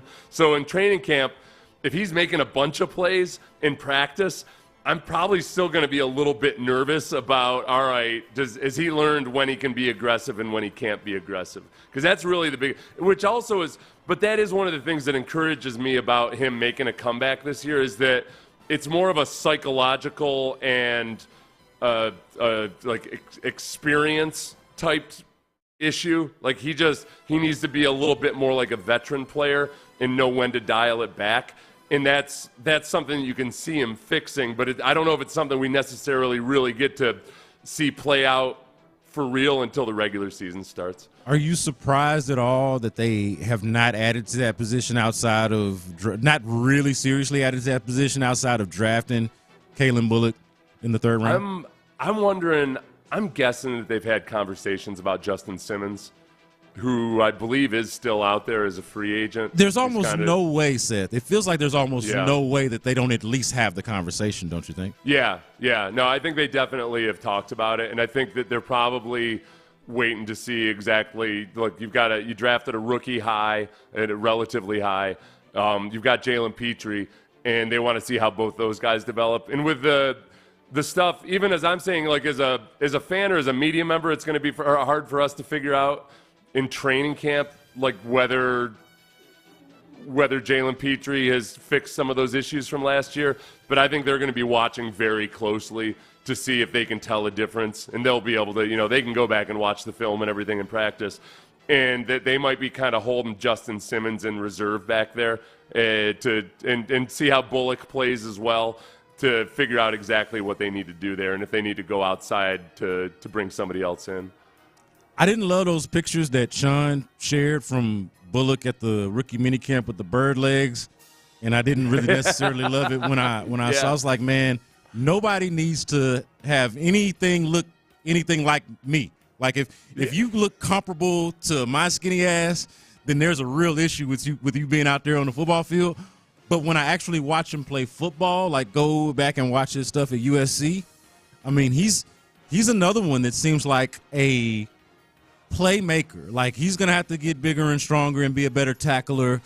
But I talk about a nose and a knack for the football and making plays. He seems to be of that ilk as well. Well, and that's where, too, when, if you've got a guy that in situations he can be a genuine deep center fielder type of safety, it becomes less of an issue. So in certain packages, I think they're going to use him situationally, but a lot of that goes back to, all right, do they trust that Jalen Petrie playing up around the box can they trust him to be more on point all the time? And then you've got your backstop there in Bullock. I think there's an avenue for that. And then as far as him just being skinny, the weird comparison I keep going back to in my mind is Jack Lambert, the linebacker from the Steelers from back in the day, who was probably one of the most fearsome people ever to play in the NFL, but was lanky as all get out. He just had that ranch hand toughness to him.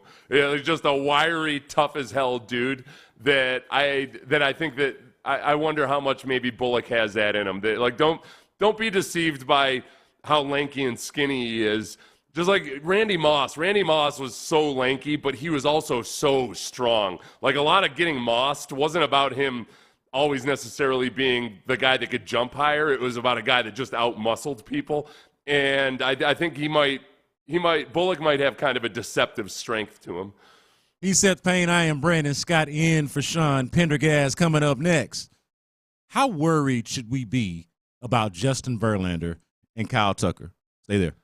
If you've been injured in an accident that wasn't your fault, then you might be kind of worried about okay.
Sports Radio 610 presents Payne and Pendergast. Payne and Pendergast with you. Except it's just Seth Payne, no Pendergast. Brandon Scott in for Sean Pendergast. One of the pieces of news that we got on 4th of July as we were celebrating the holiday. Shout out to America. Was that Shout just out to America? I said that on a hit on the drive the other day with Ron and Clint in defending a take that actually Lopez had, and I didn't disagree with it. It was that 4th of July as an event was overrated. And we don't have to get into that now, but in explaining that, I gave the shout out to America, and everybody got a kick out of it. It's like, hey, man, we should make that a drop. But I was like, yeah, man, shout out to him. I love America. I just feel like, you know what? I think my issue with 4th of July is really more of an issue of how much we already barbecue here in Texas. Oh, so you're talking about almost like the way we celebrate 4th of July and everything compared to the actual.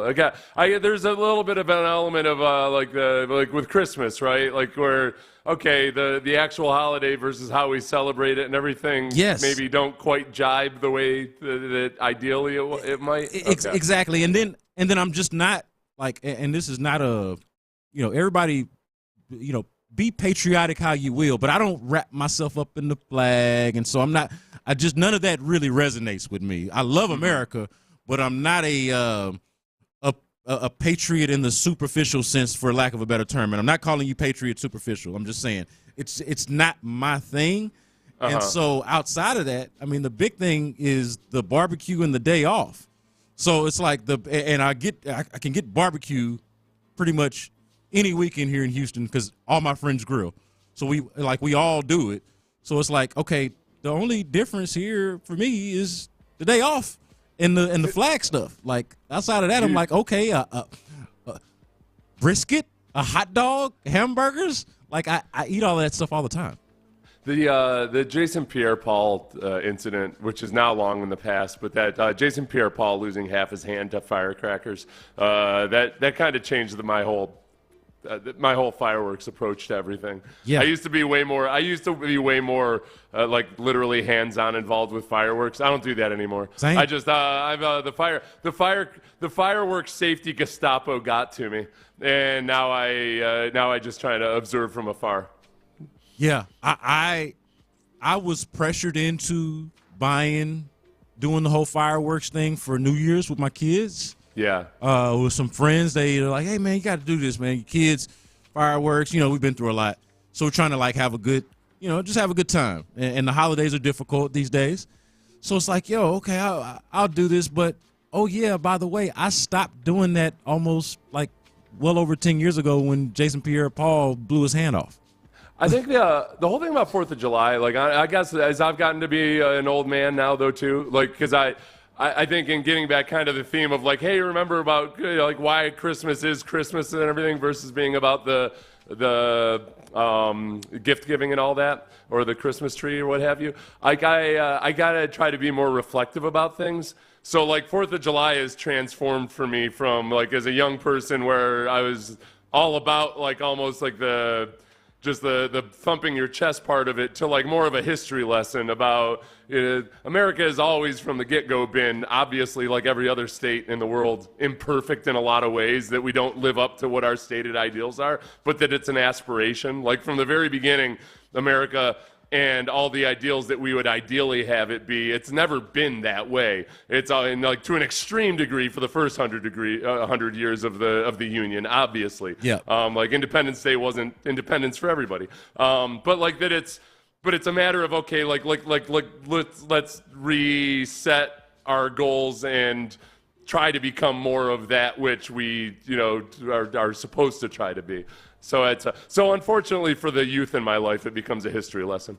But it's still like I kind of find more pride in it. I think I've a more genuine pride in that part of it than maybe I did when I was younger. It's easy to say like we're number one versus like okay, this is how things were, this is how they are now, this is how we got to where we are, and it's been a long and sometimes twisted path to get there. Even Juneteenth is the celebration of finding out something very important late. Right? Yeah, exactly. Right. Well, you know what?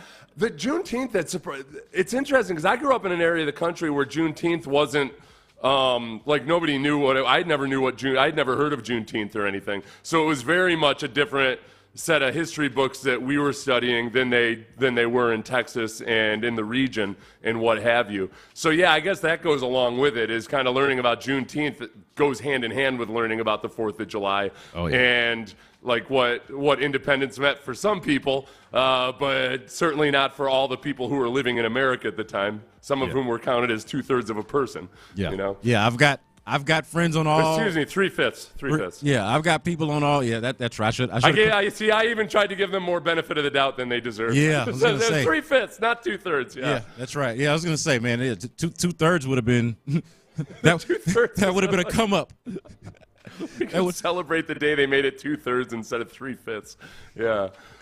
I got people on the opposite ends of the radical spectrum of, like, I don't want to call these folks radical, but you got like the 4th of July crowd, and then I got another crowd that's like won't even celebrate Juneteenth because of the tardiness of it, right? Oh, okay. Because of how late. They're like, we're not gonna celebrate the crime of finding out slavery was over 2 years later, like that. Like we should be indicting them for this, So like it's a large spectrum, but either way, that's the sloppiness that is a democracy. And that's right, and the sloppiness that is also the health of 2 key Houston Astros. I'm somewhat concerned. I don't know if I'm too concerned, but I'm somewhat concerned about Justin Verlander and Kyle Tucker. We're not going to see them. Some news we got, and I was mentioning this when we started the segment, and then we gave a little history lesson there. But some news we got over the break or over the holiday was that Justin Verlander and Kyle Tucker more than likely will not be back, or we should not expect them back, either of them back, until after the All-Star break. My question to you, Seth Payne, is should we be worried? Are you worried about either or both of these guys? I'm worried about Verlander. I'm not worried about Tucker. I think that Tucker, I was the absolute worst when it came to just expecting the most out of Kyle Tucker. I was at the game when he got injured, and I just kind of the next morning I told Sean, like, he'll be in the lineup today. He'll be fine. Tucker never misses any time. You know what I was swayed a little bit too much by? Because Kyle Tucker's been such an Iron Man in so many respects by modern standards. Yes. It was oh my gosh, I can't believe I'm blanking on. Cal Ripken Sr. So Cal Ripken Sr. was very durable, just like Cal Ripken Jr. Would be, his son. But Cal Ripken Sr., like, I guess just was one of these guys that would get an injury and then be recovered the next day. And there was this story about him. He was a first base coach once.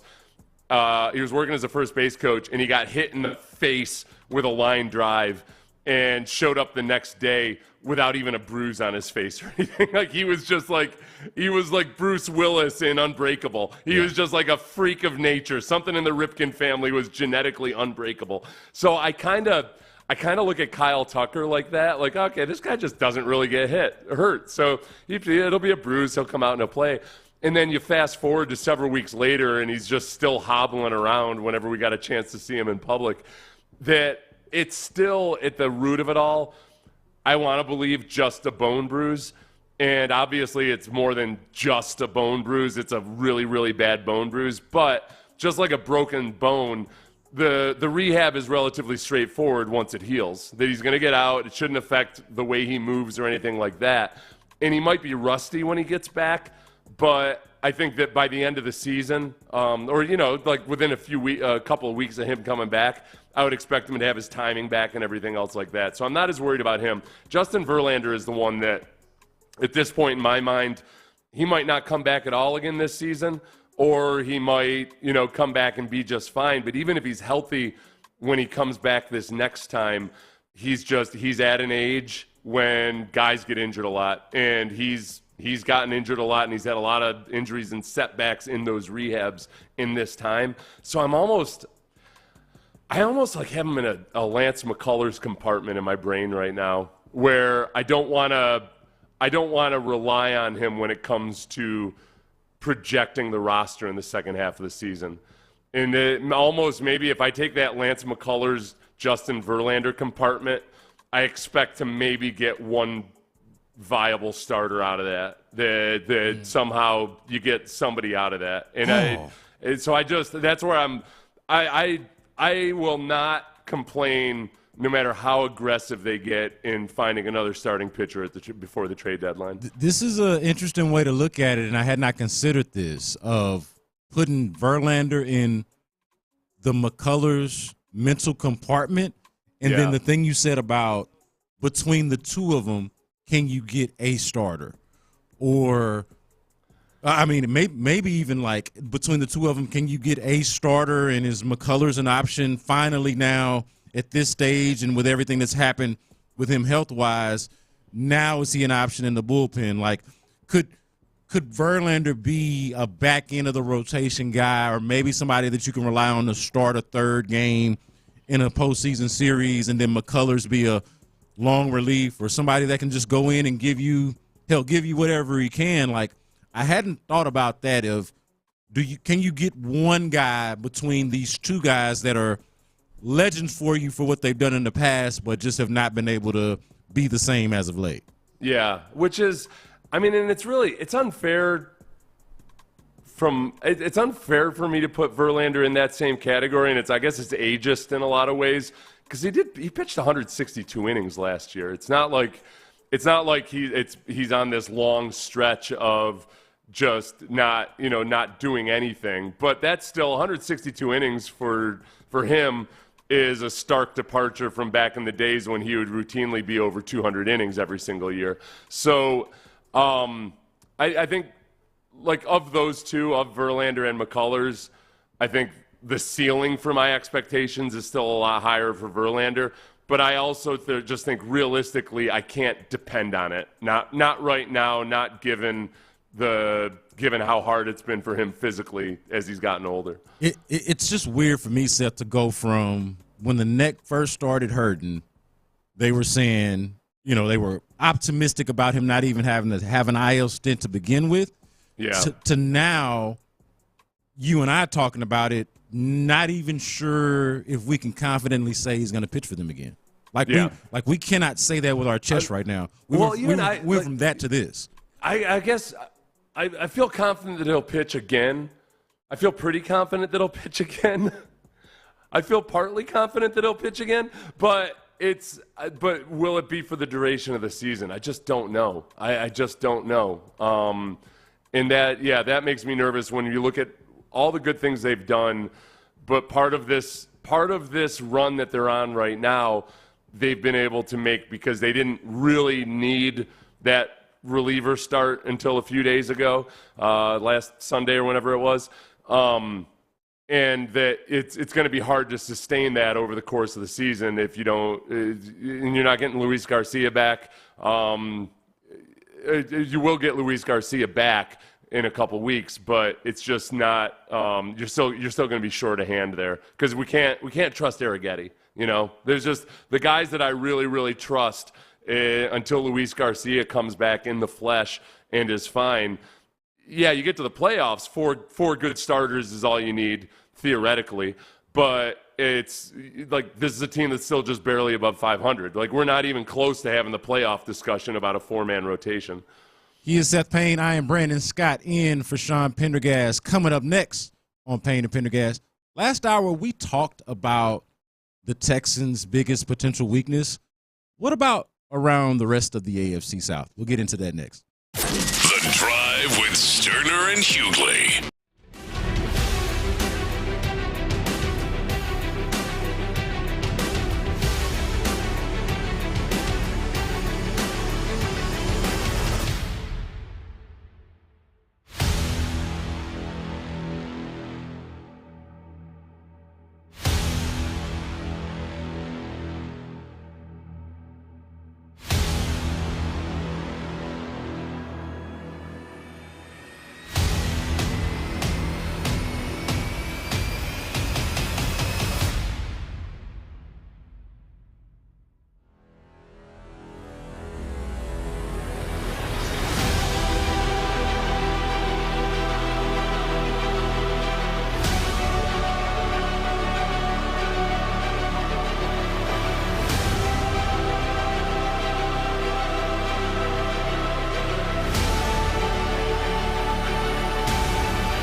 directed.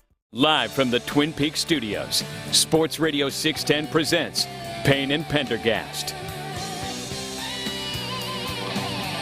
Final segment here on Payne and Pendergast. Brandon Scott in for Sean Pendergast. And earlier in the show, we talked about the biggest weakness for the Texans going into training camp. But CBS Sports made an attempt to look at the biggest weakness for all of the AFC teams. All of the AFC teams going into training camp. And so I figured, okay, we can talk about the Texans. And if you missed it, they say defensive tackle. Fortunately, we've got an expert in defensive tackle here on the show to kind of talk about that with us. So I feel good about that. I was like, oh, defensive tackle. I know who to talk about that with. So that was pretty cool. But on top of that, though, and I feel like I wasn't able to give you the answer that I feel this all offseason. I'm giving an answer about how I feel about the defensive tackle, and it's more optimistic than most people's, but it's not the answer they want to hear. Yeah. It's not, I'm not delivering them to a promised land. Yeah, but you're not no damn jukebox. This ain't this is not have it your way. I don't know if Burger King still does it, have it your way. So that might be a dated reference. But this ain't Burger King of the late 90s. You don't get to just have it your way. We encourage your input. 713-572-4610 is how you text the show. We want you to comment in our YouTube and chat, our YouTube and Twitch chat streams and everything like that. But this ain't no have it your way. We're gonna give you what we think, man. We're gonna give you what it is. And to me, like I can appreciate the opposite perspective of the defensive tackle situation. I wouldn't even call it opposite, just some perspective on the defensive tackle situation with the Texans, because I remember Seth sitting right here in this studio and just being not mad or disappointed, but really just outright confused and somewhat bewildered by what the Texans were doing at that position. Like when they traded Malik Collins, I'm like, okay, I'm not gonna pretend like Malik Collins is freaking Warren Sapp or anything. Like I don't want to overstate this thing, but Malik Collins is a good football player. So or at least I thought he was. I mean, correct me if I'm wrong. So I'm like, okay, he's a good football player. They just paid him last year.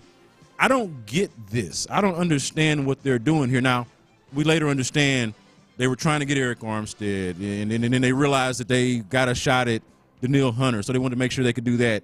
And just the way the dominoes fell did not work out for them to replace or to fill the defensive tackle position the way maybe we would have ideally wanted them to. But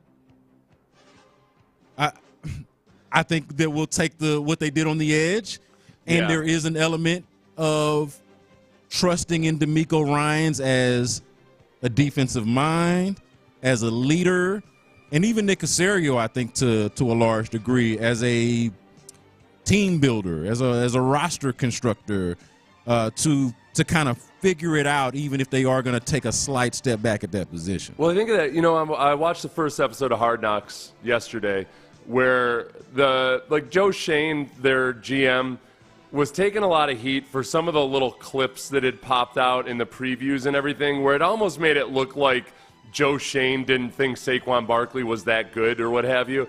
When you watch the entire episode and you watch the discussions they were having about it, it was much more so that Joe Shane very much respects Saquon Barkley as a running back, but that they just have so many holes to fill that I don't think Joe Shane respected the running back position in total as much as like getting these various other needs that they have on the roster and these holes filled, and that he didn't want to spend that Saquon Barkley type of money on whether he was worth it or not.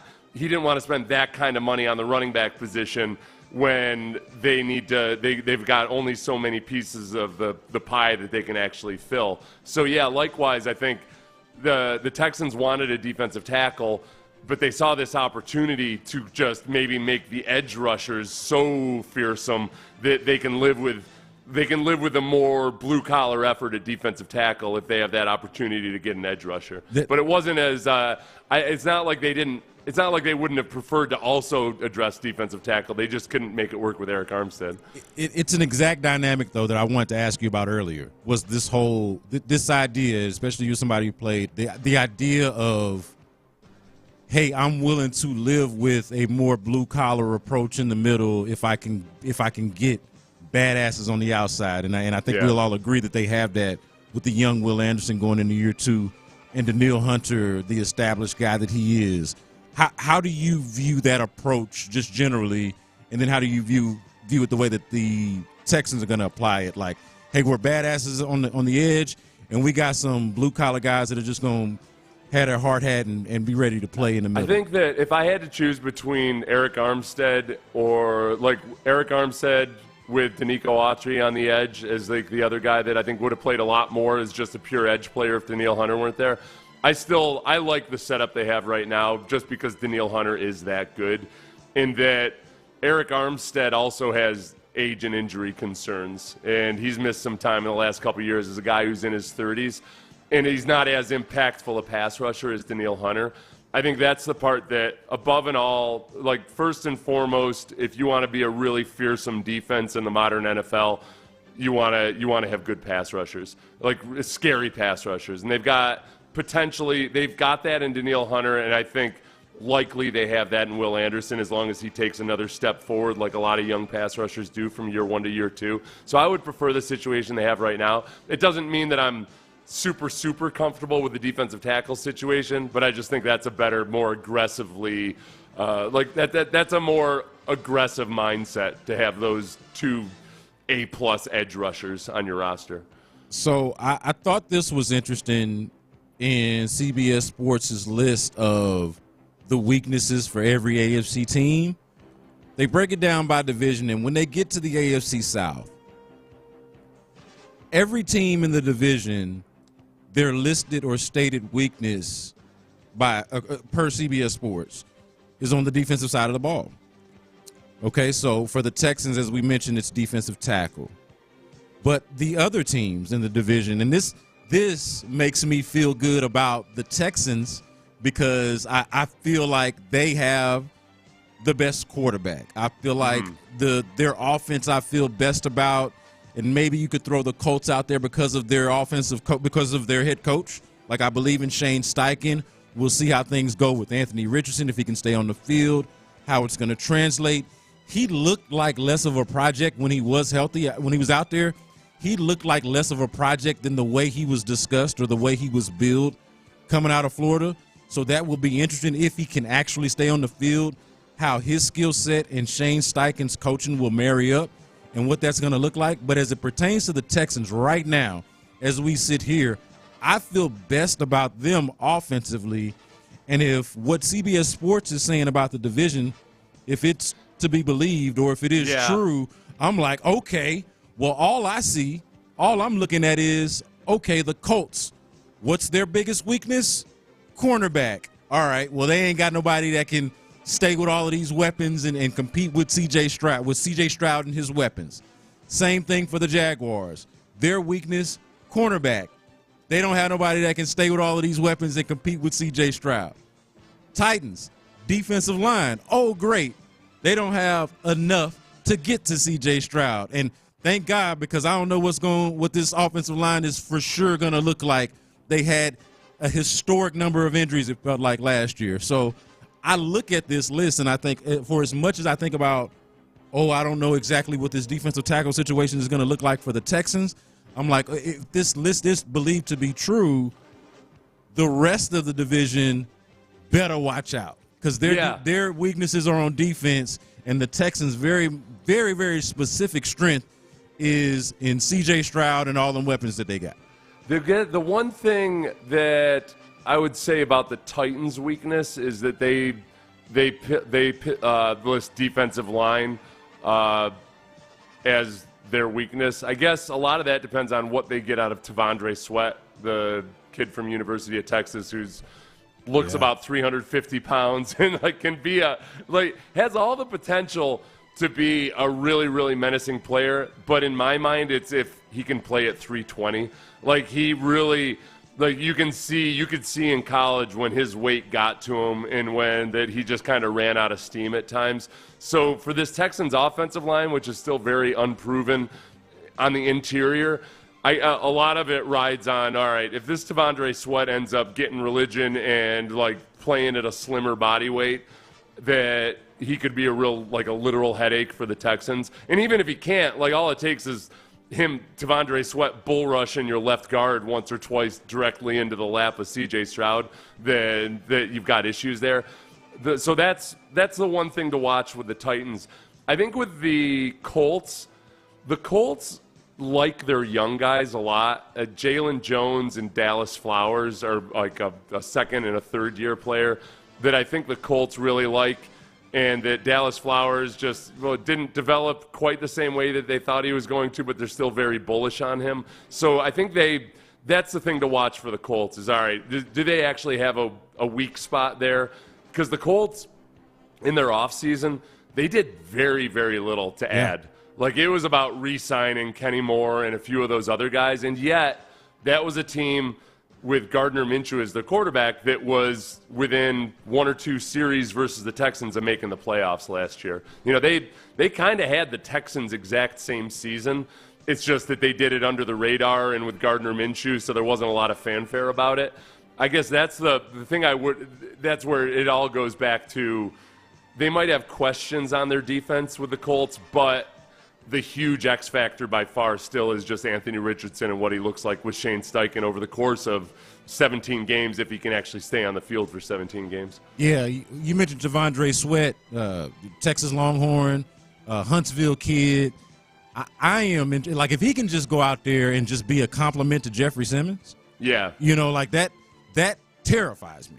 Terrifies it. Like, if he can just forget being like a star or anything, but if he can be disciplined, play at a controllable weight, and just be disruptive and be a compliment to Jeffrey Simmons, I don't know about that being a weakness. I know that actually scares the hell out of me. Almost cuss too. It scares the bleep out of me.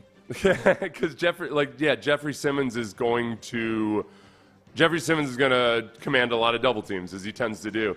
And when you pair that with a guy like T'Vondre Sweat, even if he's only on the field for 25 or 30 snaps, then that, T'Vondre Sweat getting singled up versus last year's version of a Texans left guard, whether it was a banged up, you never saw Kenyon Green, but like Drew Scruggs playing out of position or anything else, that could get really ugly for you in a hurry. And, we all know by now that interior pass rush is what really flummoxes quarterbacks more so than anything. Bringing in Patrick Creighton. Happy belated 4th to Patrick Creighton. He is in for In the Loop. This is the version of Area 45 that is invading In the Loop today. Just the solo dolo Patrick Creighton. What's up, PC? Good morning, my fellow hardworking Americans. Yes. Who decided not to call out today. Very American of us to show up today, especially me and Seth especially showing up at that hour. Like, we are at the, if you celebrated 4th of July hungover hour, but no, we're actually here. Sean Pendergast is like laying face down in a bush in his red, white, and blue boxers somewhere right this moment, whereas where Brandon and I decided to work. Yes, I gotta believe Sean Pendergast boxers are the replica from Apollo Creed from Rocky IV, and he's somewhere that James Brown is playing in the background. That there is a visual. there is a visual for sure. He's just not convulsing while he lays face down. PC, I want to ask you, man. Well, first of all, I want to acknowledge that you are talking to two people who do have an appreciation for outs above average. All right, okay. We do have an appreciation for the advanced stats. I want to ask you, okay, PC.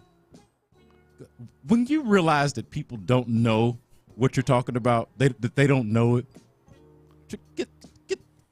take it a little easy. I know it's not in your nature. You got this big personality. You only know one way, and I respect it. I'm not trying to tell you to turn your light down. I don't want to do that. But game recognized game, Pat. You know that them dudes on the afternoon show didn't know what the hell you was talking about with them stats, man.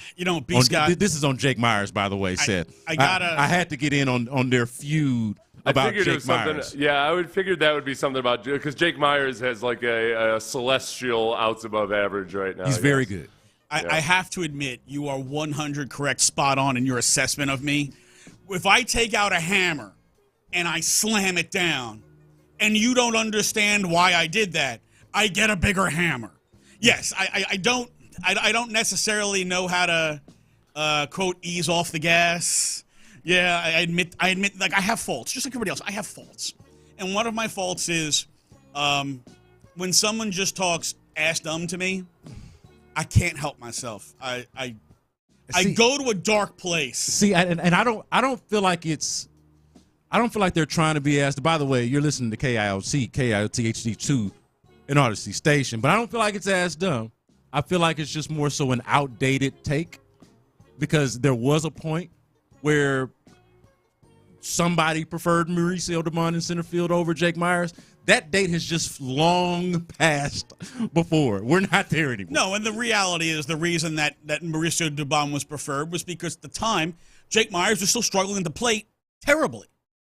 But the idea that Myers was never the best defensive option, I mean, that's why he was the defensive replacement late in games, and why, James Click staked his name on it, why Dana Brown staked his name on it. I mean, the two, quote, smartest guys of the organization both said, we should play Jake Myers in center field.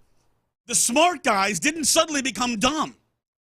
But, sometimes you can't roll all that together in one. And look, I accept that I do have fault in this and that I could have done a better job of explaining it. Yes. I could have been slightly less angry. I mean, it's not in my nature. But I didn't realize it got that heated. I got to go back and listen to it. Oh, you got to check out some of these crosstalks, man. You got to check some of them. Let's just say I got Ron riled up. I'll go back in the archives and listen to that toss from Wednesday? Wednesday. Yeah. Oh, there was. It started Tuesday. Friday last week, and then it would have been on Wednesday, and I'm trying to remember because days are starting to blur on me because we got the holidays. I may have partaken in too many adult beverages recently between my anniversary and the 4th of July, and that's kind of on me. But Ron and I have had some fun. I love Ron. Yeah, I love Ron. Ron is a great guy. And I love the fact that I can kind of go back and forth with Ron the way that we do, because I don't know that anybody else really wants to go to that place with me. And every now and then I need that. I need that. It was a very, very dark place. Seth, we're going to do this again on Monday, man. Antibodies to you. Antibodies to you, and enjoy your dark place there, Patrick Creighton. That is your dojo, after all. I appreciate you, Seth, man. Take care. Seth Payne, B. Scott, guys are awesome. In the Loop starts now with Patrick Creighton and Area 45 invasion. I'm with it. The invasion angle starts now. This is the only live and local evening sports radio show heard in the daytime. It is Area 45. PC Solo in for In the Loop, which would be John Lopez and friends right now. PC here solo, C-Sex on the other side of the glass at the master controls, exuding all of his Latino in the only way he knows how. Jordan Smith on with us as well. And guys, I gotta tell you, man, I know C-Sex, dude, you were moving yesterday. Yes, I was, correct. What insane member between you and your lovely lady, which one of you two was so insane you decided, hey, let's move on the 4th of July. It'll be like 105. This is a great idea. It was her idea, actually. Throw her right under the bus. There you go. I have to. So how much moving? Did you get the whole move done? No, I have just basically, yes. All I have is just a little bit of small stuff like my gaming monitor, my Xbox, just small stuff. But all the big furniture like the mattress, the couch, everything in the bedroom and the living room, it's all in the new apartment. Were you able to partake in festivities at some point yesterday? No, I did not actually. I mean, we went to go have lunch, and I guess I had one drink. I had a ranch water, and that's about it. This is literally a first of all time in that C-Sex did not partake in activities, and I did. I got to tell you, I feel like such a freaking degenerate today.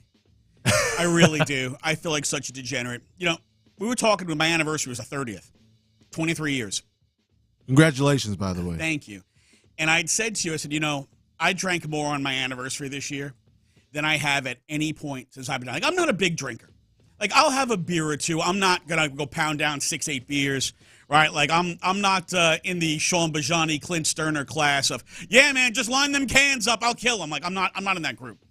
And I'm not a big, like, I'm not going to sit there and just, like, pound shots. Like, that's not also my thing. But when the blender is going and the margaritas are mixing, I can't say no.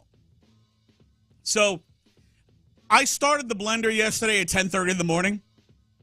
I cannot remember at any time in the last 28 years, which is basically the time that I have been with my wife. When we first started dating, through our engagement, through in 28 years, I cannot remember a time I turned the blender on and started drinking at 10:30 in the morning.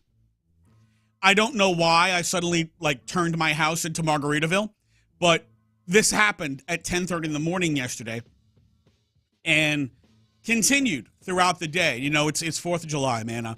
I got the grill going. There's burgers, there's dogs, there's sausages, there's chicken, and everything's on the damn grill, right?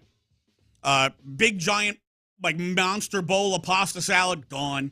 It was just, 4th of July is, watch baseball, eat and drink everything, talk massive smack, set off a few fireworks, watch the neighbors try not to blow their hands off, and then, try to get to bed at a reasonable hour when the booms aren't, keeping you awake anymore. What time did you end up going to bed? I don't know. And I will tell you that I woke up this morning and I noticed that the brand new bottle of tequila is empty. Good. I do not recall finishing that bottle last night, which means one of two things happened. Number one, my children, who had a few friends over, finished the bottle after I went to bed. Or two, more likely, I was so freaking skunked I don't even remember it. Did y'all ever take any shots? Or did you just mix it in? I just kept pouring it in the blender. Okay. Frozen margaritas were going all day long. And, man, I am such a degenerate. I don't even know when I finished. If I finished the bottle, what time I went to bed. I mean, I feel like such a dirtbag today. I will say I'm glad you started early, 10:30 a.m. That's the best way to start it. You got to start early so you can crash out. Oh, and I ate everything. I ate 3 sausages and 4 dogs and 4 burgers and I don't know how many pieces of chicken I had, but I had a lot. You had yourself a good day. Dude, I just sat and I ate and drank all day long. And watched some baseball. I am such a freaking degenerate. This is the kind of thing that you do in college when you're poor. Hey, whatever booze is in the house, throw it together. Yep. How much food do we have? Let's eat it. Mm-hmm. We don't have any money to go out. That was how I was yesterday. And it wasn't even like I was poor because at Odyssey, we actually got paid a day early. Yeah, we got paid on Wednesday. Yeah, we did. I was correct. Ooh, look at this bonus. Hey, more alcohol. But I hope all of you had a great time on the 4th of July, celebrated the way that you love to celebrate, with family, with friends, having a great time, eat, drink, and nobody lost any fingers. Nobody pulled a JPP. Nobody threw a bottle at anybody because, those things happen. Did you see this thing that happened in Utah yesterday? They were doing this big fireworks celebration at the stadium in Utah, and the fireworks malfunctioned. Really? And instead of shooting straight up into the air, they somehow took direct routes at people in the stands, and then they were shooting them at people. Oh, wow. It was crazy. People are on the field, the bands are on the field, fireworks are hitting them. They're in the stands. People are getting hit by fireworks. And these are big industrial fireworks that are supposed to go up into the sky and have giant explosions. No, they're getting shot right at people. Did anybody get hurt? Yeah, people got hurt. I mean, way to go, Utah. Wow, man. Well, I hope they're okay. I hope they're okay. I also hope that they move to a better state because Utah sucks. Yeah, I agree. It is. I think it's the only state in the union where you can't go to a bar and get a mixed drink. Yeah, Chris is looking at me like I got 3 heads. But if you go to a bar in Utah, and let's say you order a Jack and Cola, because I don't want to give preference to any one particular cola. Jack and Cola, okay? They give you a cup of cola, and they give you a shot of Jack, and you got to dump it in yourself. Lazy. That's their law.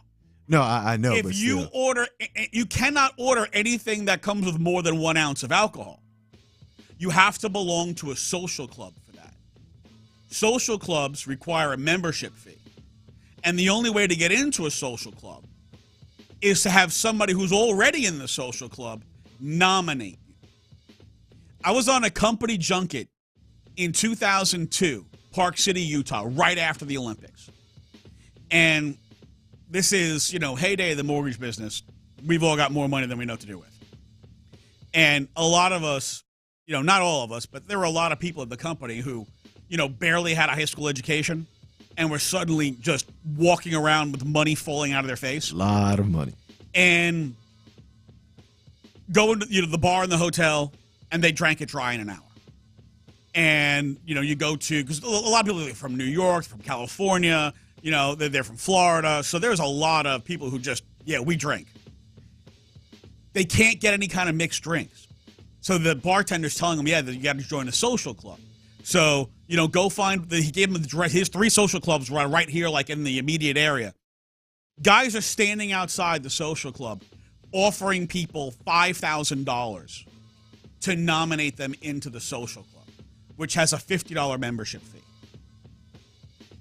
After one guy finally got in, he then nominated like 100 other coworkers, paid their $50 for them. They went in, drank the place dry in 4 hours.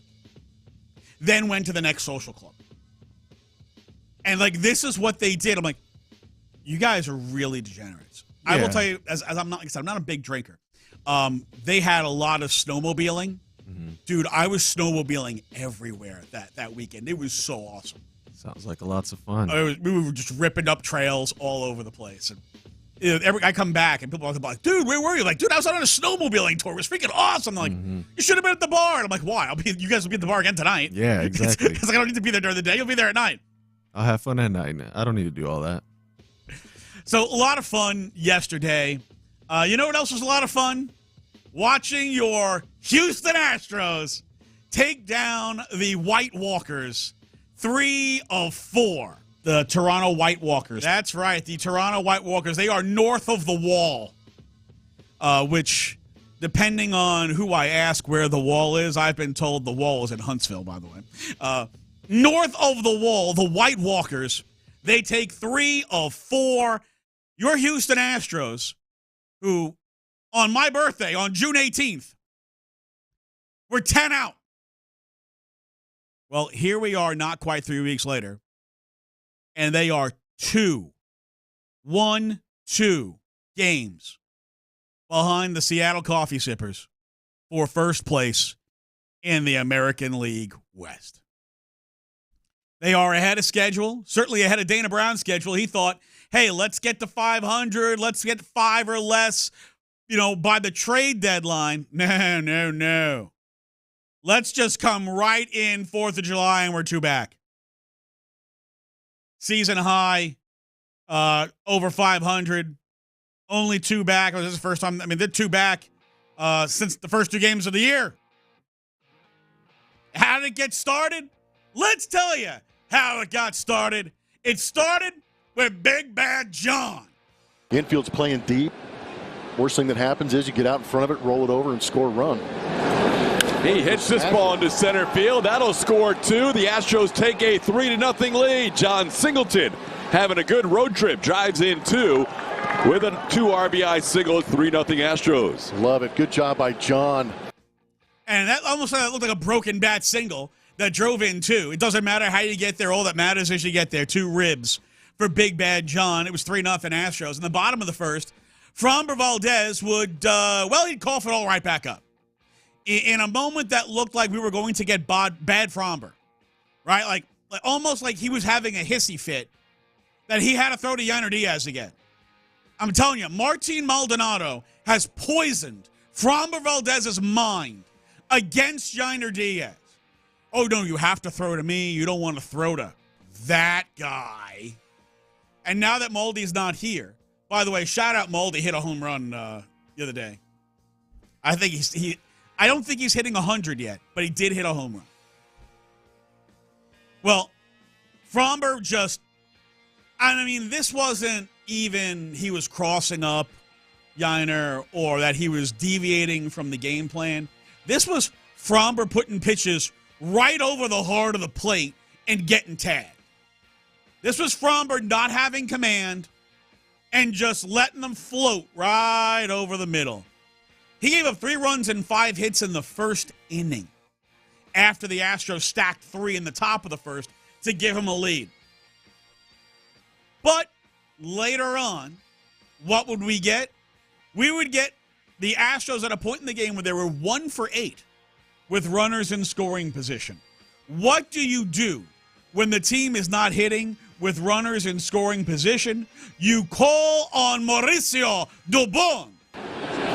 There's a ball into center field. That is going to be down for a hit. Here comes Pena. Here comes the throw by Kiermaier. Pena is safe. The Astros take the lead. Dubon into second. Safe. 4-3. Dubon puts the Astros in front.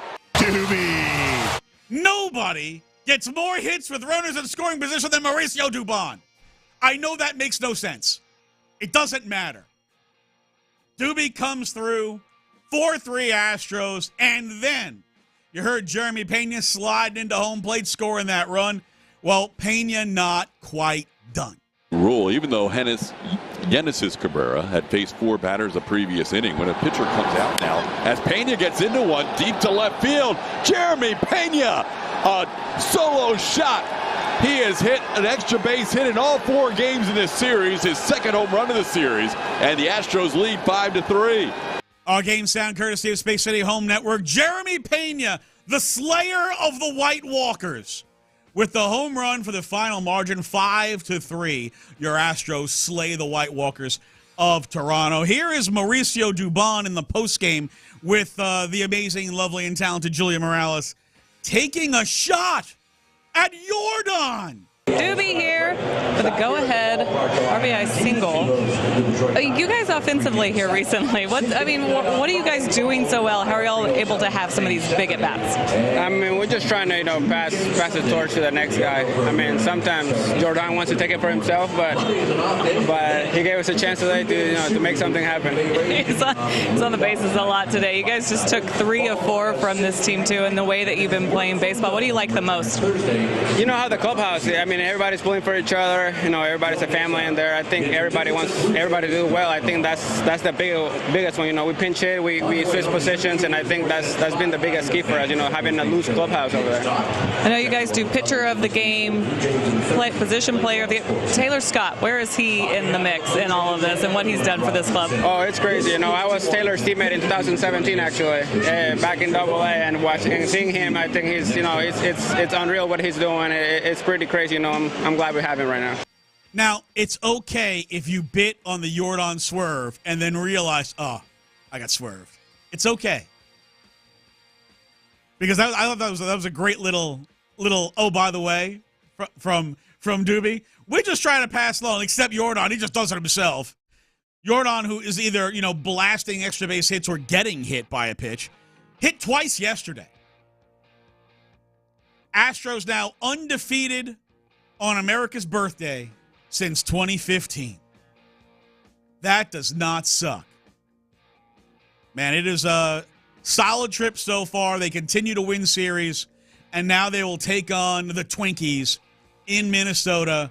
And taking 2 or 3 from the Twinkies in Minnesota, the Minnesota Twinkies, would be really, really awesome. That's a 7-3 road trip, which I believe is exactly what I asked for a week ago, and when they were embarking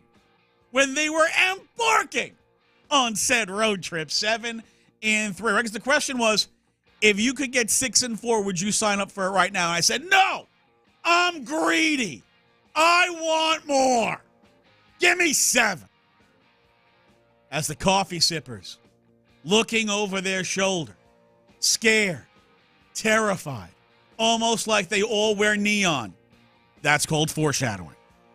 We'll get to more of that in a little bit. Bob Nightingale, USA Today, is going to join us at 10:40. Coming up next, an Astros trade target who just loves beating up on the L.A. murderers. I mean Dodgers. Next.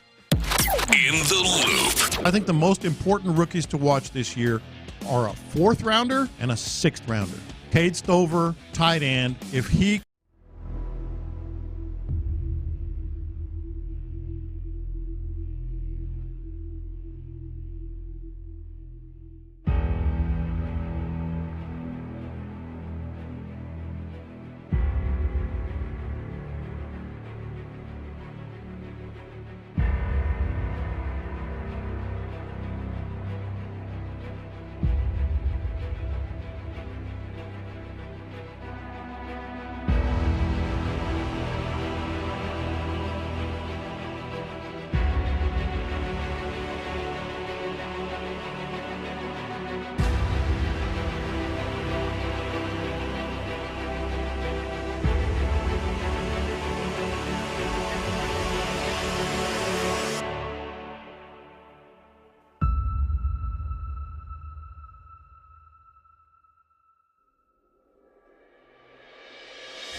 Let's get in the loop. Great day, great day.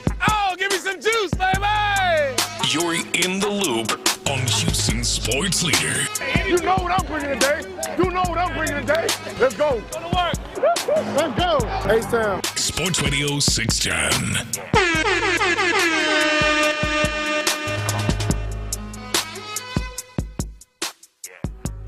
An Astros trade target that loves beating the hell out of the murderers. I mean, Dodgers.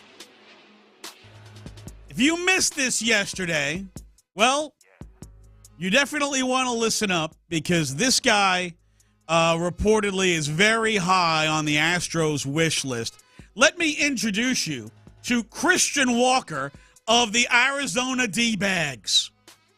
Games of the series, and Walker's driving another one. There it goes, Christian Walker. There's one more, and he has taken this ballpark apart and made it his own. We talked about the game slowing down. It has slowed down. In 5 consecutive games at Dodger Stadium.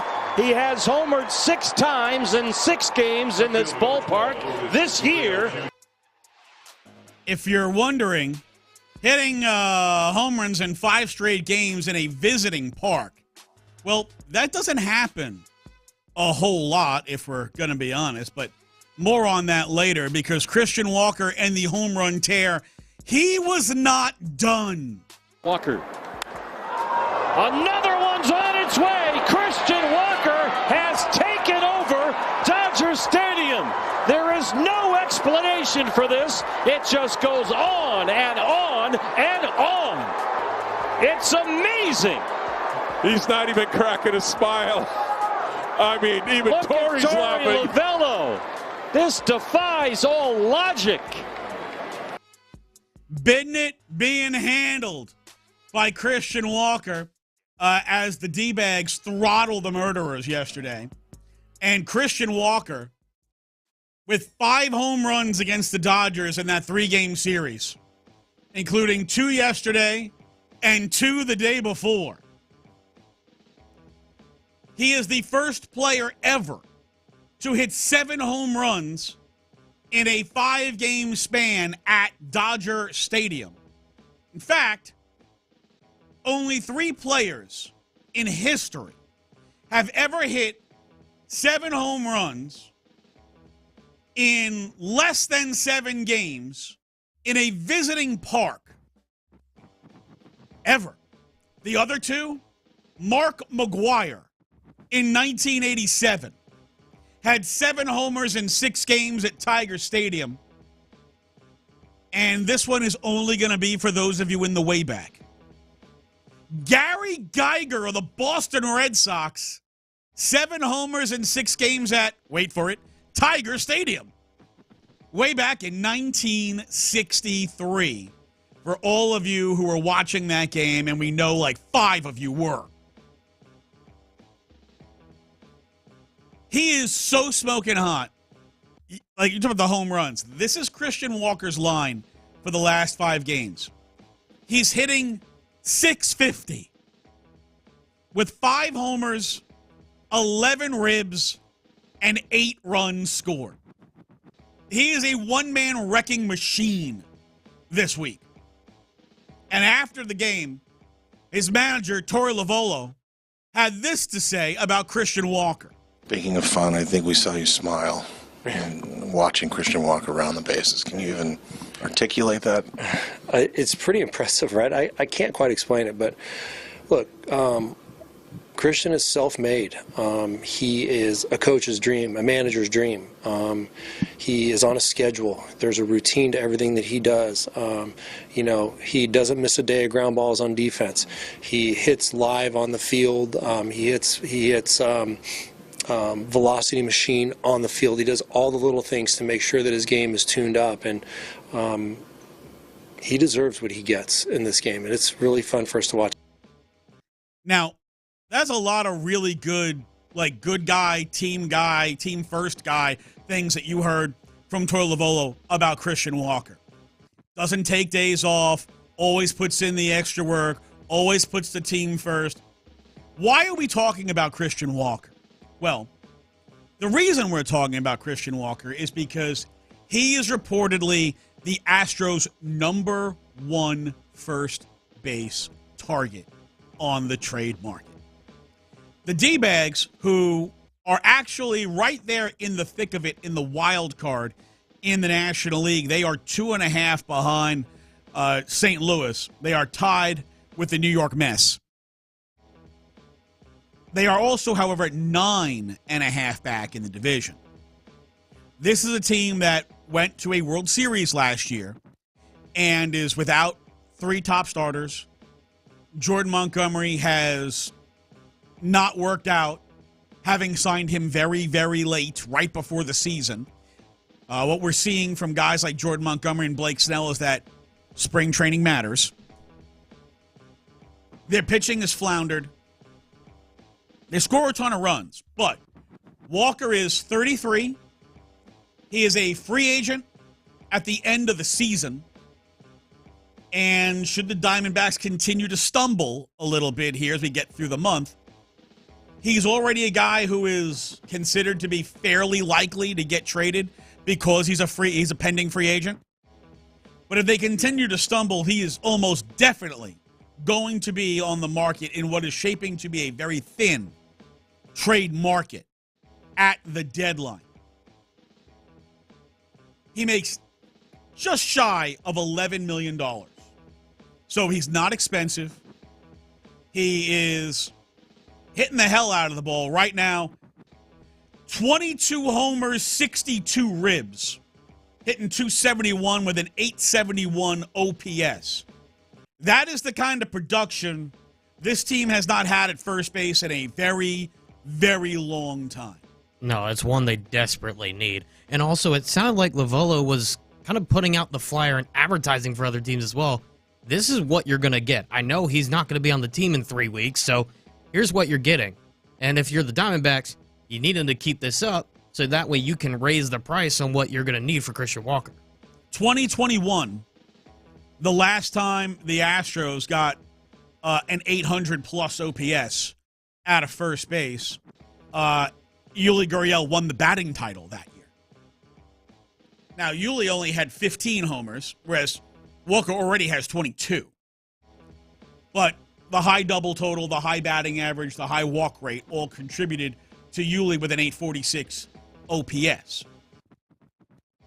Walker has been a very underrated, underheralded player. Not only has he been very solid at the bat, but check this out. What if I told you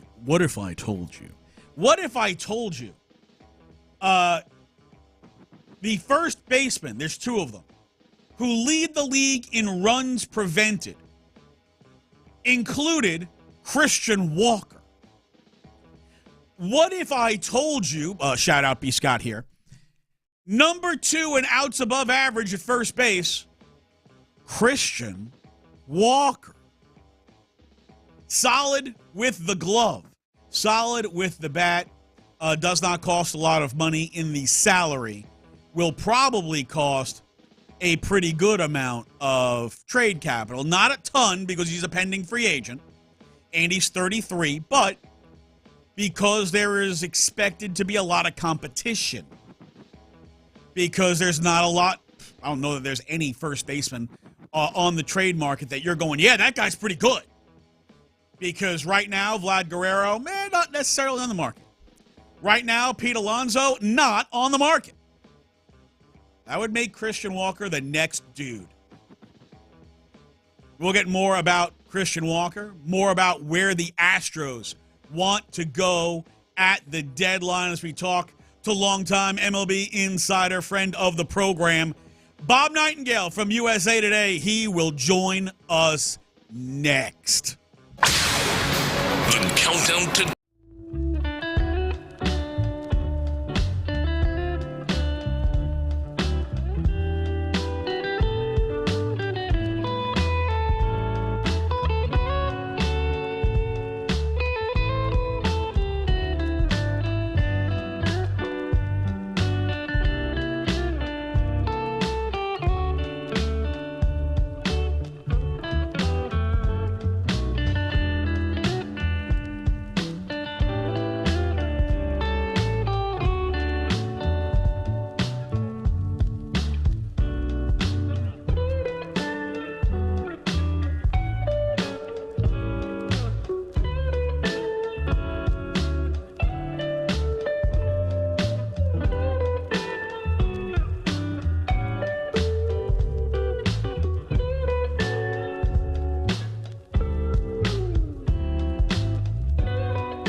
0944 to start your free consultation today. That's 866-491-0944. 866-491-0944. Program and services not available in all states. Sports Radio 610 presents In the Loop. Joining us right now on the guest line, longtime MLB insider, USA Today, MLB Network Radio on Sirius XM, and stand up and acknowledge your baseball tribal chief. He is our friend Bob Nightingale. Bob, how you doing? Yeah, doing great, Patrick. How about yourself? Always good to talk to you, my friend. Hope you had a great Fourth. I want to talk some baseball with you, brother, because there were some reports that came out that the Houston Astros, that would be the team here locally that we all love, they apparently are very interested in one Christian Walker, who was a single, one-man wrecking crew in L.A. the last 3 days. How realistic is it that Christian Walker might get moved? I mean, the Diamondbacks are only 2.5 out in the wild card. Are they really looking to sell? No, they're not. they're looking to stay pat or even buy. Remember now, they just got Zach Gallen back after a month. They're getting Merrill Kelly back in August. Eduardo Rodriguez back in July. So no, they're not looking to sell at all. So, we've seen the Astros at one point linked to Pete Alonso. Well, the Mets got back in it. They've been as hot as the Astros.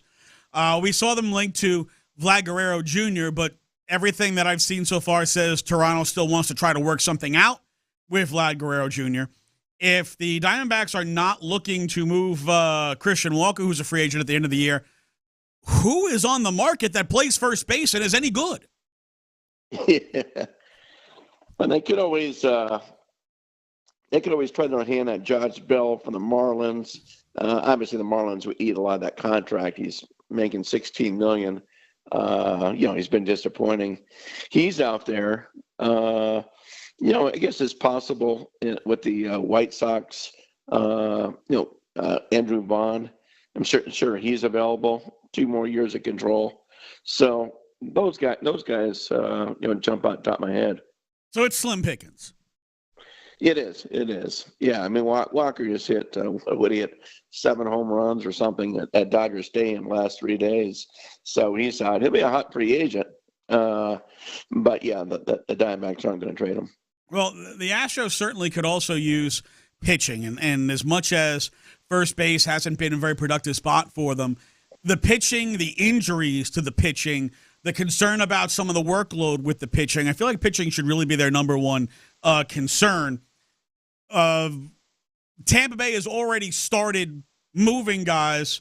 Could Zach Eflin be a guy who might be on the market with the Tampa Bay Rays, even though I am very reticent to ever do a trade with the Tampa Bay Rays because I feel like they always win? Yeah, I mean, Zach Eflin should be available. I mean, Savale wasn't doing anything. He had, almost a 6 ERA and is making, making $7 or $8 million next year. So they just kind of want to unload that thing. Anybody could have had him. Eflin would be a good one because he's got postseason experience. I would think Atlanta would be all over him as well. Milwaukee. So yeah, he'd be a nice guy to grab for sure. Talking with Bob Nightingale at USA Today, MLB Network Radio, with us on the guest line. Bob, Garrett Crochet and the great innings limit is a really fascinating, narrative to me because here's a guy that I don't. Number one, I know rebuilding teams are trying to cash in, but isn't this the kind of guy that you're trying to build around if you're a rebuilding team? And the idea of them trading him to a contender when he's, so already 50 innings over his previous career high in innings pitched, and he's a reliever converted to a starter, and probably can't pitch in the rotation the rest of the season. How is he? I mean, for teams that are trying to win now, doesn't he seem like a win later guy? He does. I mean, he could certainly help someone out in the bullpen. Which I think if the White Sox hung on to him, he'd be pitching the bullpen for them. Like you said, he's already pitched almost 50 more innings than than his entire career. So I don't see a team going out and grabbing him and expecting him to be a starter in September, October. The White Sox, it's the reason they're trading him because his trade value will never be higher, which I agree. So he's been hurt a lot over his career. The last thing they want is him to get hurt again, and then you just wasted this, idea that you can rebuild but again, getting some top prospects for this kid. Bob, the AL West is, record-wise, the worst division in baseball. And it's bunched up, and you got the Mariners and the Astros within 2 games of each other now. The Astros' biggest issue is they can't keep a pitcher healthy. The Mariners' biggest issue is they can't score. I feel like one really significant trade could significantly alter the balance of power in the American League West. The Mariners desperately need a bat. They could certainly use an outfield bat. But they're a team that, we've seen them recently. They haven't made the big splash at the deadline. Sometimes they've even sold off guys and then brought in other guys kind of working the margins. Is Louis Robert Jr. the guy they need to get to fix their offense? Well, I mean, he's certainly available. You can certainly, get the guy and get him for 2 more years after this. But, he's been struggling. I mean, there's a lot of talk the White Sox may hang on to him, just, wait for his value to go up, maybe during the winter, spring, something like that. But, he hasn't performed well at all. So, if you get him, who knows how he does. I mean, if he doesn't improve, it doesn't help you one bit. He has not lived up to his potential, that's for sure. Bob, do you think the Mariners make that big offensive move at the deadline this year? Like I said, they're a team that always seems to, they hem and haw at the deadline. They don't actually just go all in. Will they go all in this year? I don't think they go all in. They have so much pitching, and I think they're thinking, you know what, if as long as our pitching is healthy, we got a good chance that anybody get to the World Series, because that pitching, dominates in postseason play, where usually the offense gets shut down. So, I think they may trade away, a prospect that could hurt them. I don't think they'll trade away, any of their established starters just to get some offensive help. There's not a whole lot out there. I mean, when you're talking these names, there's not. There's not a Justin Verlander out there that you can trade for, or something like that. There's not a Juan Soto out there. It's a lot weaker market. Bob, as disappointing as the Astros were to start this season, the reigning world champions are 9 games under 500. They're 8 out in the division.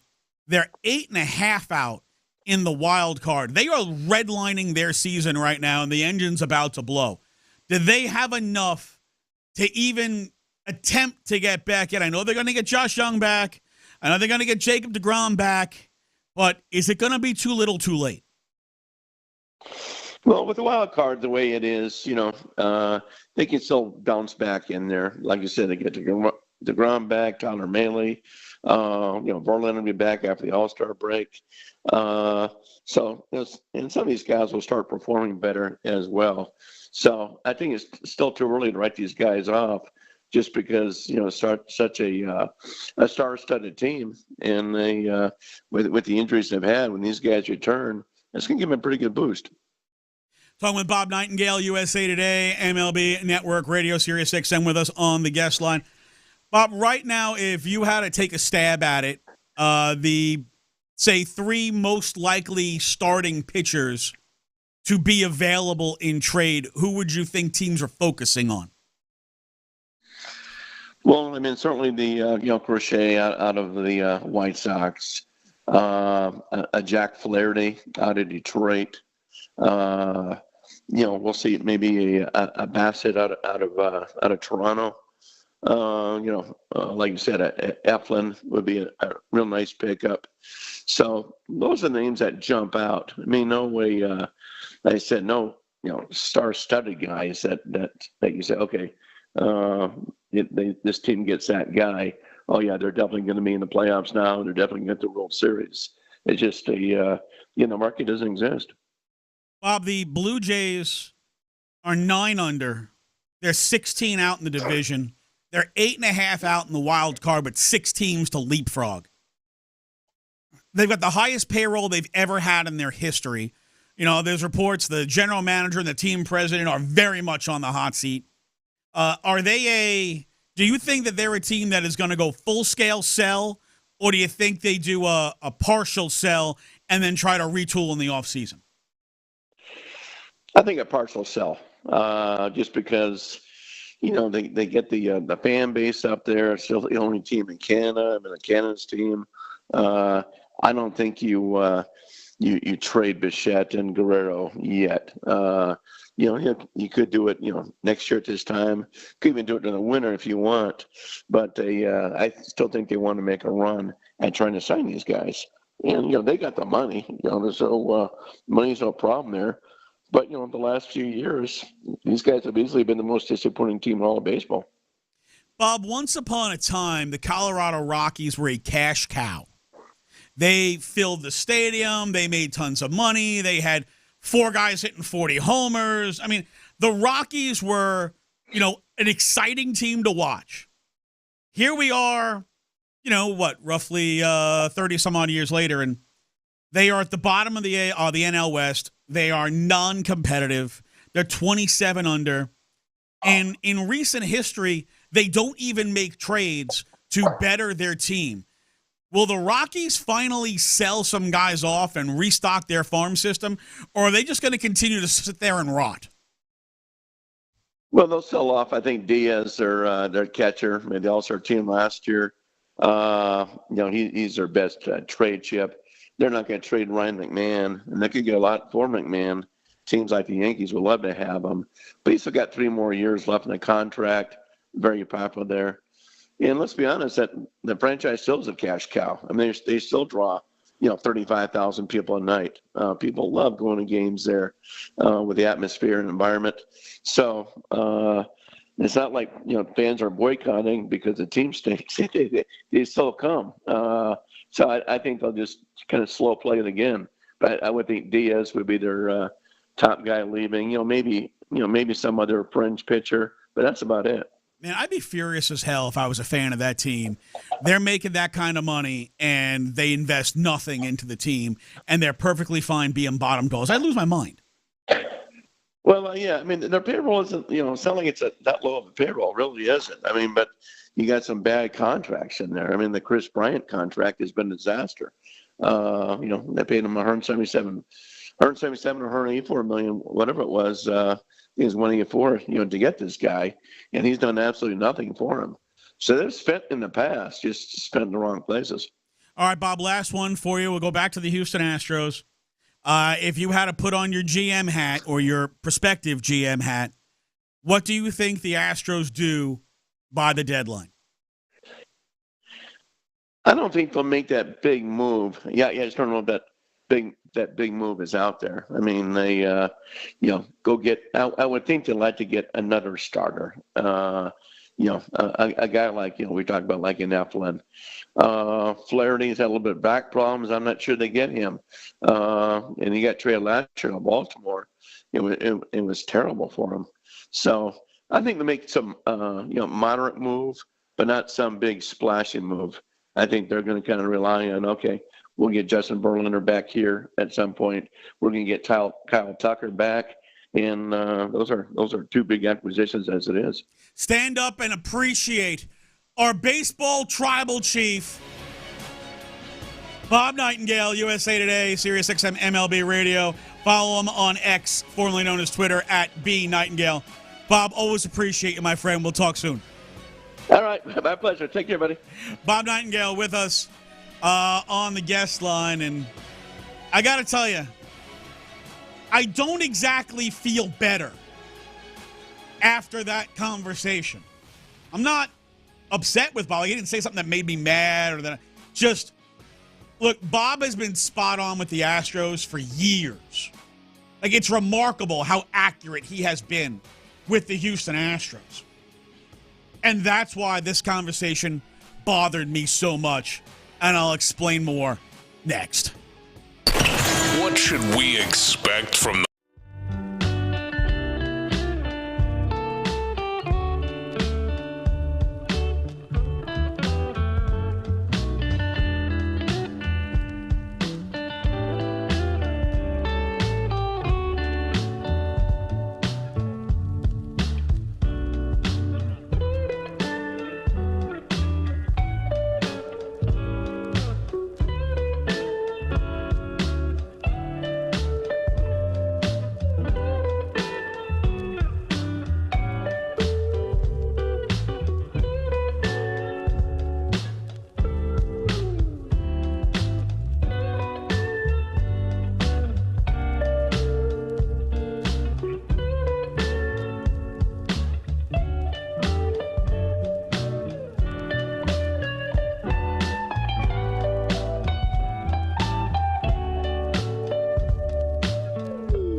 Houston. Insider access, exclusive content. Sports Radio 610. The Texans play here. An Odyssey sports station.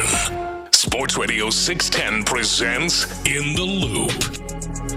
Area 45 invading In the Loop today. In fact, we're going to invade it again on Monday. PC solo today. Why? Well, Sean Bijani did not play hooky today. In fact, Area 45 will also invade the drive. Sean Bijani in for Ron Hughley at 2, along with Clint Stoerner, because Clint Stoerner actually works for a living, unlike Ron Hughley. Ron Hughley just taking days off like he's some kind of big shot, ain't got nothing to do, ain't got no work to do, gonna go hang out at the beach and sip on some daiquiris. Hey, it's Big Sexy. Yeah, that's right. We know which one of these guys works for a living. So Sean and Clint got you from 2 to 6 today. We just talked to Bob Nightingale, and, man, I really don't feel happy. And I feel better. Because essentially what he just told us is there's no help coming at first base. It's not there. It's not coming. You know, all the reports over the weekend about Christian Walker, and, you know, he's the Astros' #1 target. And we just heard, and look, Bob's in Arizona. There is nobody who knows more about what's going on with the Diamondbacks than Bob does. He said they're not selling. They're only 2.5 out of the wild card. It's not like they're far.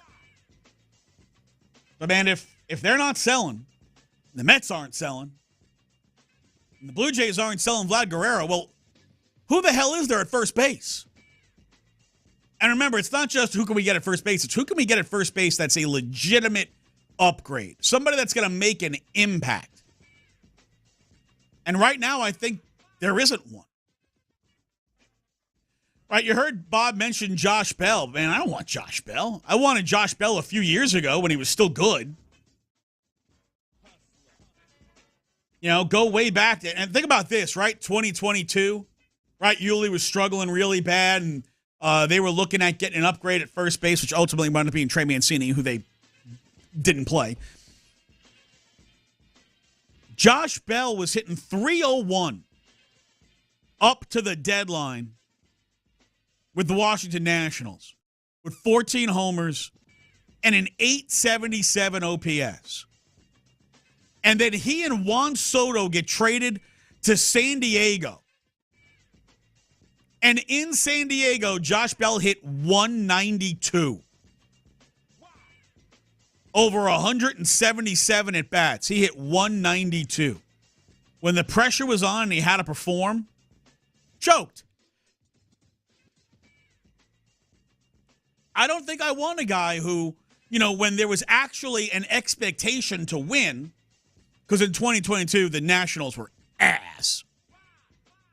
And, okay, now there's expectation to win, and you vomit all over yourself. Right? And then last year, well, he was lousy in Cleveland.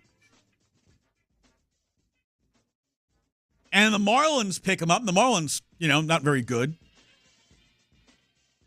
He had okay for the Marlins at .270. Had an .818 OPS. This year, he's hitting .232 with a .652 OPS. Essentially, he's John Singleton. And he might be worse defensively. Defense has never been Bell's calling card. But, man, I don't need to go trade for another version of John Singleton. Certainly don't need to trade for a more expensive version of John Singleton. Think about this, right? Josh Bell, 327 at-bats, 8 homers, .652 OPS. John Singleton, only 189 at-bats. So, like 55%. 6 homers, .692 OPS. Singleton is at least a 99 OPS plus, so he's just about league average, a hair under league average. Josh Bell's an 81. He's nearly 20% worse than league average. No thank you. Now, if we were talking about Andrew Vaughn, because that was the other guy that Bob mentioned, Andrew Vaughn, and no guarantee, because he's only 26, no guarantee that the White Sox would be willing to move on from Andrew Vaughn. Well, Andrew Vaughn is hitting .244 with a .296 on base and a .696 OPS. In fact, his career on base is .312 over 3.5 seasons. I already get that from Mauricio Dubon. I'm not going to give up assets to get a guy whose on base is basically Mauricio Dubon. Hell, I think it's worse than Mauricio Dubon.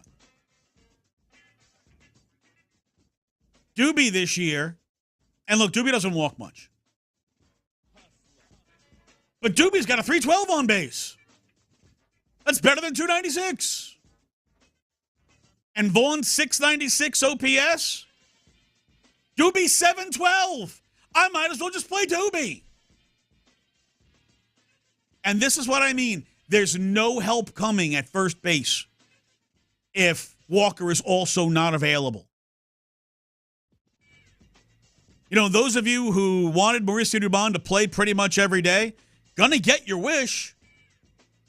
Because at worst, he's splitting time with John Singleton at first base. Doobie. And he's still gonna get a lot of reps everywhere else, because if Altuve needs a day, it's Doobie. And if Pena needs a day, it's Doobie. And if Bregman needs a day, which doesn't happen that often, it's Doobie. And he's going to get some reps in the outfield. Doobie's going to play probably at least five days a week, five out of 7. But it looks like offensively, what they are is what they are.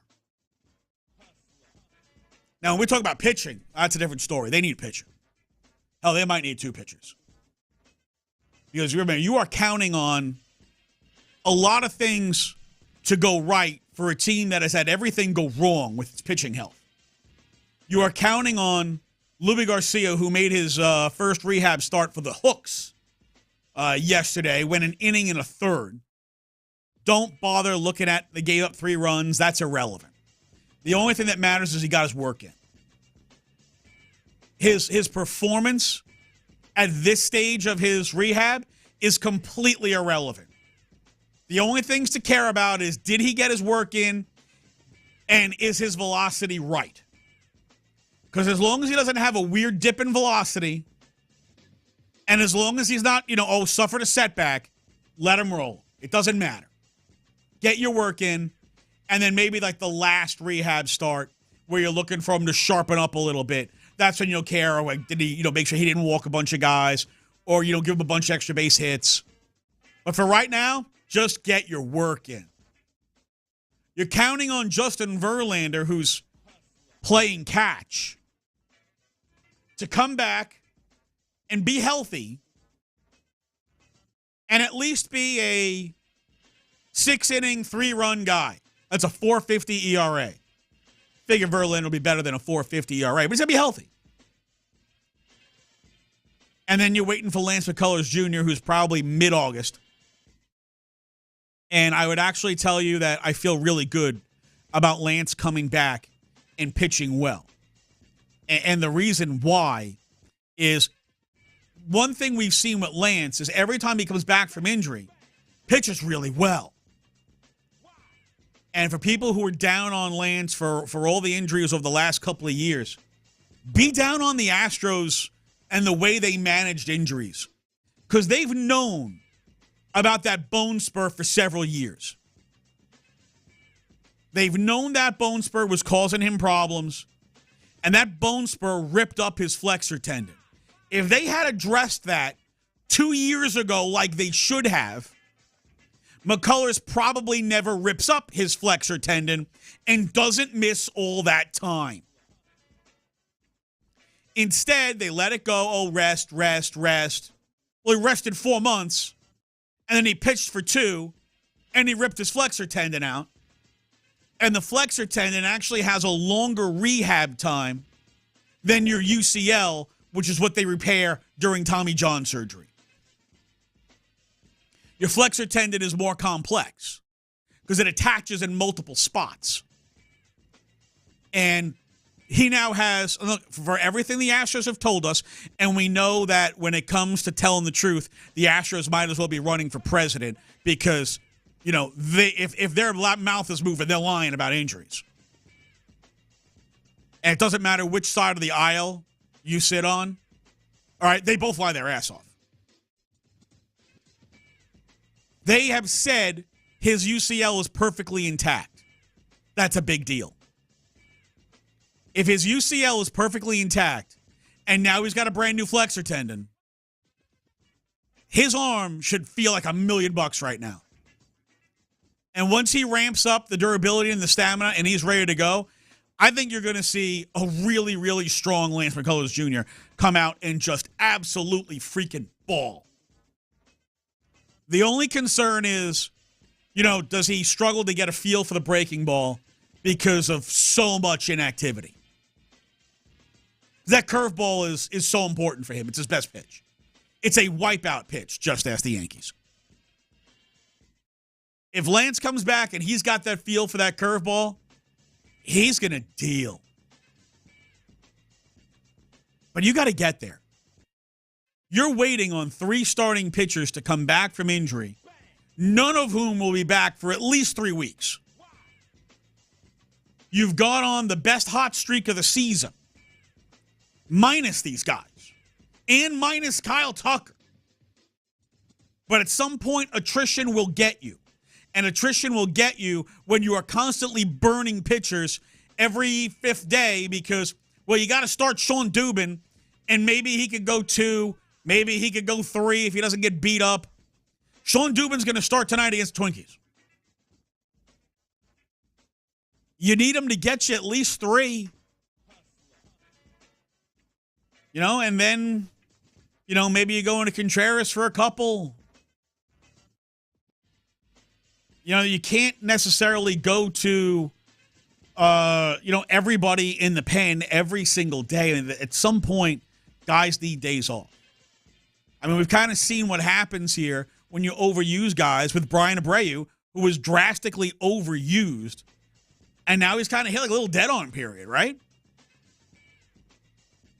Anything about yesterday? Well, they didn't use Seth Martinez yesterday, but they did warm him up. So you're asking, you're pretty much looking at Dubin, Contreras, and Martinez trying to get you through at least 6 innings tonight. No, and then Abreu didn't pitch yesterday, so you probably have Abreu available to you. You go back to the game they won the other day where they won by 7. A lot of those runs came late. They run by 7. But Taylor Scott pitched yesterday and the day before. So Taylor Scott probably not available today. Abreu will be available.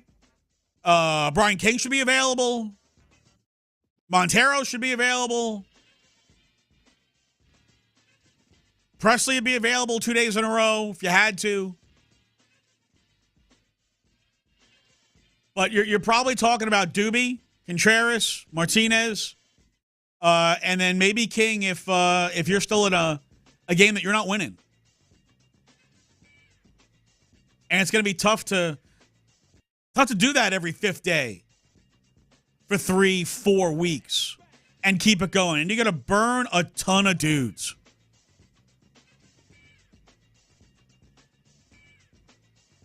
So where do you go? Where do you get that starting pitching? You know, Chris Bassett in Toronto. Yusei Kikuchi in Toronto. Zach Eflin in Tampa Bay, man. I think Eflin's a pretty good pitcher. His ERA is a little high this year. It's like 4.15. But Eflin's a good pitcher. He's a tested pitcher. And he's going to make $18 million next year, which is not a ton for a quality starting pitcher, but it's up there. And My biggest issue is, man, doesn't it feel like every time you make a trade with the Tampa Bay Rays, they win? It doesn't matter who the team is or who the player is. It always feels like whoever Tampa Bay trades, they always win that deal. I'm leery about trading with the smartest guy in the room. At the same time, I might tell you that because this team has surged the way it has, without Verlander, without Garcia, without Lance McCullers Jr., without Kyle Tucker, and you see them, and you damn well better be in. And I know that you're going to give up some prospects that you don't want to give up. But doesn't it feel like this is kind of the end of this version of the Astros dynasty? 100%. You're already moved on from Garrett Cole, from Charlie Morton, from Dallas Keuchel, from George Springer, from Carlos Correa. At the end of this season, you are likely moving on from Alex Bregman. There's no way in hell Justin Verlander's hitting that 140. So unless Verlander's coming back for like 12 to 15 million, highly doubt it. This is probably the end of Justin Verlander in Houston. Even though the Astros could still be a good team next year, and I would expect they would be a good team next year, they are not going to look like the team that we have seen for the last 7.5 years as the golden era of Astros baseball. The only player left, well, really two players left from 2017, are going to be Jose Altuve and Lance McCullers Jr. That's all that's going to be left once Bregman and Verlander are gone. So the question is, who are you willing to give up to get the pitching? Or do you want to ride it out? See what happens. 713-572-4610. You ready to make moves at the deadline? Who you willing to give up? Or sit tight, ride it out, and see where you go. It's Area 45 in 4. In the loop. The Drive with Stoerner and Hughley.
free practice starting July 18th. Insider access, exclusive content. Sports Radio 610. The Texans play here. Sports Radio 610 presents In the Loop. Hey, we're going to be talking with Kurt Heelan, NBC Sports, getting into some NBA, some Rockets in the next segment. But right now, 713-572-4610. If you're improving the Houston Rockets, who are you willing to give up? Because I'm going to tell you, I'm willing to give up a guy I think most fans are not willing to give up. I'm willing to give up Joey Loperfido.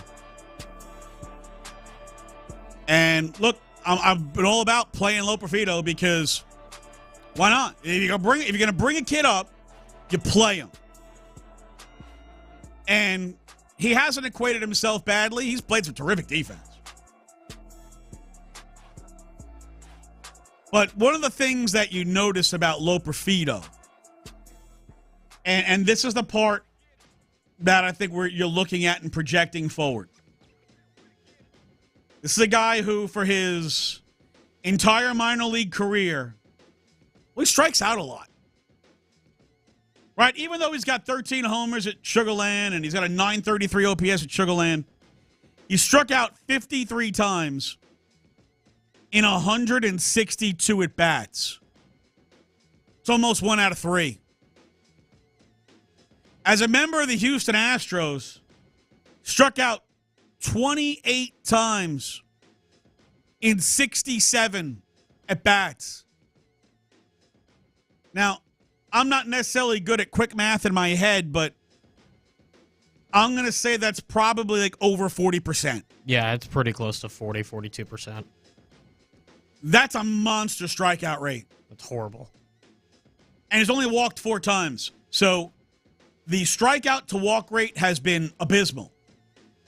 But you can't strike out 40% of the time in Major League Baseball and be a quality regular. And while there's a lot of hype around him, and there's a lot of flashy plays around him, it might be the highest his value is going to be. And I wouldn't be afraid to trade him. I'm not advocating for trading Jake Myers, but his value's never been higher, except when he was hitting 300 a month ago. His value's never been higher, and if Jake Myers and his 3 more years of team control gets me the pitcher that I desperately need, okay. I'm willing to move on from Jake Myers. I think Jake Myers is an excellent defensive player. I think his offense is up and down, but certainly this year it's been good enough to be an everyday player. But it's been up and down. And you know what? You got a guy in the minor leagues in Pedro Leon who is just as good a big-time center fielder, who has an absolute cannon for an arm, who's hitting .299 with 14 homers and 21 doubles and 21 stolen bases already this season for the Space Cowboys. He's got nothing left to prove. He's ready. There's nothing else he can show you at AAA to say he's ready that he has shown you right now. And he has all the team control. And if you said to me, hey, you can keep Jake Myers, but you're going to give up Pedro Leon, I feel like that would hurt more, but I'd still do it. I'd still do it. If I can get the pitcher that I need, ideally 2 pitchers. If I can get the pitcher that I need, yep, let's go. If I can get the reliever that I need and it costs me Chas McCormick, okay. Love Chas. Same. I absolutely love Chas. You know what? If I lose Chas, hey, Pedro Leon, what are you doing? Come on up. Trey Cabbage has been solid. I wouldn't want him to start every day. There's some at bats where he's really good, and then there's others where he goes up there and dang it, if he's not going up there thinking, I'm hacking no matter frickin' what. Especially late innings. He goes up there and he takes 3 cuts like, I don't care where the pitch is. I'm swinging. I think part of that is when you're trying to press because you're trying to make something happen, knowing, hey, if I make something happen, I'll be in the lineup tomorrow. If I don't come through here, I might not play for 3 days. And he's probably pressing, trying to overproduce in key spots. I think he's just got to learn to accept his role as, look, you're going to play 2-3 times a week for right now. When Tuck comes back, maybe you'll only play once or twice a week. But you're playing in the majors, bro. You weren't at the beginning of the year. So if I got to part with Jake Myers, if I got to part with Chas McCormick, hello Pedro Leon. If I got to part with Pedro Leon, I wish you the best. But I mean, right now, if you look about the Astros top 30 prospects right now, is there anybody that you look at of the Astros top prospects and say 100% absolutely no way unless it's an absolute blockbuster? I think Melton's on that list because Melton right now is your heir apparent to Kyle Tucker. And if you think Melton's ready to go next year, then maybe you trade Kyle Tucker in the offseason. And I don't say trade Kyle Tucker for any other reason other than my faith in the Astros to give Kyle Tucker an 8-year or longer deal, which is what he wants, is a negative 60 zillion%. That is a bet I'm willing to put money on. I would not give up Bryce Matthews unless it was a blockbuster. He has found the bat. He's gotten himself promoted up to Double-A. And if that dude, as a shortstop, can hit, he's going to be here in 2 years. And if he's good enough to play short in 2 years, maybe you're having a conversation about what you're doing with Jeremy Pena. Depends on how well Pena's hitting. If Pena's a 250 hitter, maybe you're cashing in on his glove. If Pena's up to a 275, 280 hitter, and he's 20 homers and 20 steals, and he's playing that level defense, hey, Bryce, can you play third? I'm not giving up Luis Baez unless it's a blockbuster. Luis Baez is in high A ball right now. But he is also, man, this kid projects like he might be something seriously legit. And he's cut down on the strikeouts. He's got a lot of power. He's got a big arm. Doesn't run particularly well because he's 6'1 and 225. And if he's 6'1, 225 at 20, that's probably going to be 245 at 25. If he can get the hit tool improved a little bit, you feel really good about him right now. He's high A Asheville Tourists, hitting 286 with 13 homers and 16 doubles and 50 ribeye stakes. And he's also got 6 stolen bases for a guy who's 6'1 and 225, 807 OPS. Walk rate will improve as he gets older. He's only 20. And he's probably 3 years away. But for the potential he has, got to be a blockbuster. Otherwise, I think the only guy that I want it to be a blockbuster for is Jake Bloss. Because his command is already so well refined. Everybody else, Lo Profito, Zach Cole, AJ Bluebaugh, Kennedy Corona, Will Wagner, Andrew Taylor. I wish you all the best. Good. Because I want to win now. And I'll worry about how I'm going to restock the system later after I finished printing my freaking billions from winning another World Series. 5 trips and 3 championships in 8 years. That is not ass. But yeah, if you want to win, if you want to get those top guys, man, you've got to get it. And you're going to have to give up with whatever it costs to get what you need.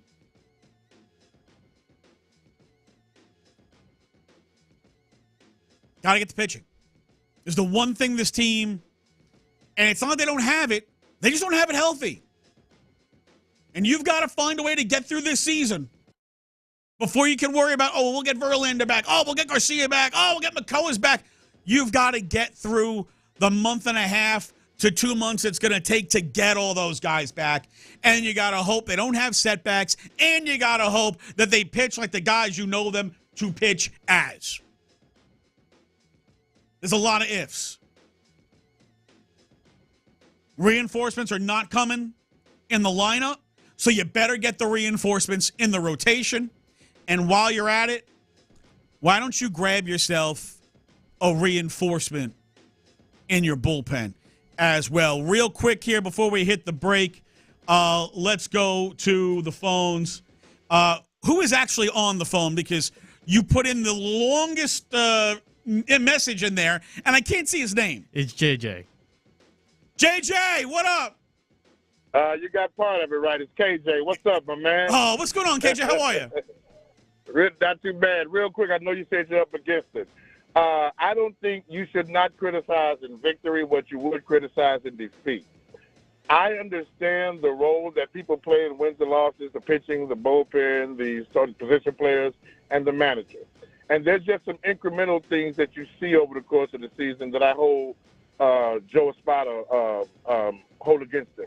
For instance, the other day when he pulled Salazar to put in Cabbage in a pinch hit situation, when Salazar, even though it's a small sample size, has a higher batting average, has a better batting average with runners in scoring position, and has a better on-base percentage, yet you took him out for someone statistically who's subpar.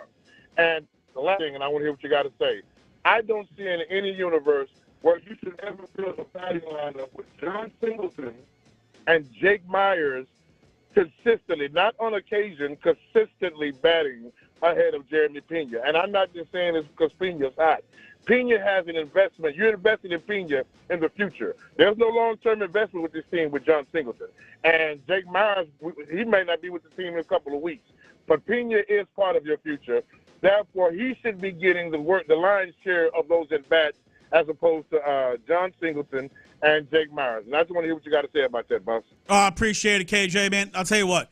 The whole reason for going to Cabbage over Salazar is historically better hitter.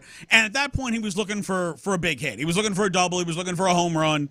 The fact that they didn't go small ball with Loperfido ahead of him, and look, maybe you go to Dubon over Loperfido at that point because you're looking for somebody to make contact, hit the ball the other way, just get that damn run across.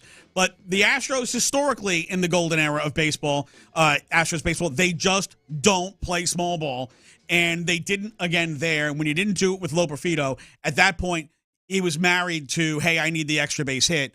Or at least you're looking for a big hit, trying to get a lead, and that's why they went to Cabbage. I didn't agree with it. I would have gone to Doobie for Loperfido and then kept Salazar in the game. Just small ball, get me a ground ball to second, ground ball to first. Same thing 2 times in a row. Drop a bunt, whatever you got to do. Roll one over. Just advance the damn runner. The Astros, it doesn't matter whether it's A.J. Hinch, whether it was Dusty Baker, or now it was a Joe Espada. In fact, they've played more small ball under Espada than they have under the other two combined. But missed opportunity there, no argument. As far as why is Pena batting lower, because Pena's bat hasn't profiled as well this year, right?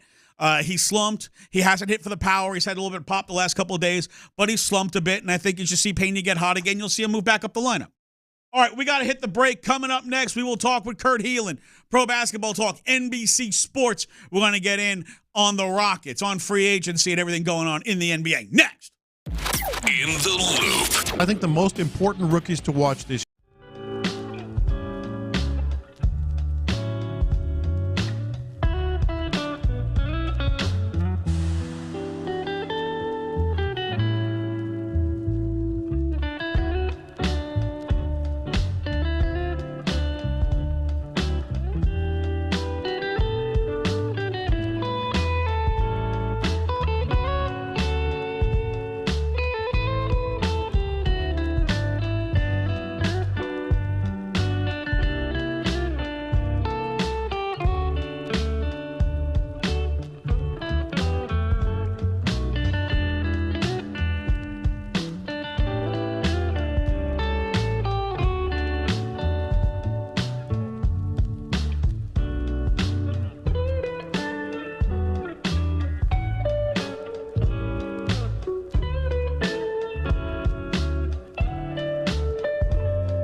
under the new CBA is everything. Like you can't be Phoenix, man. You can't just say, hey, we're going to load up with 3 stars and that's going to be good enough. It's just not.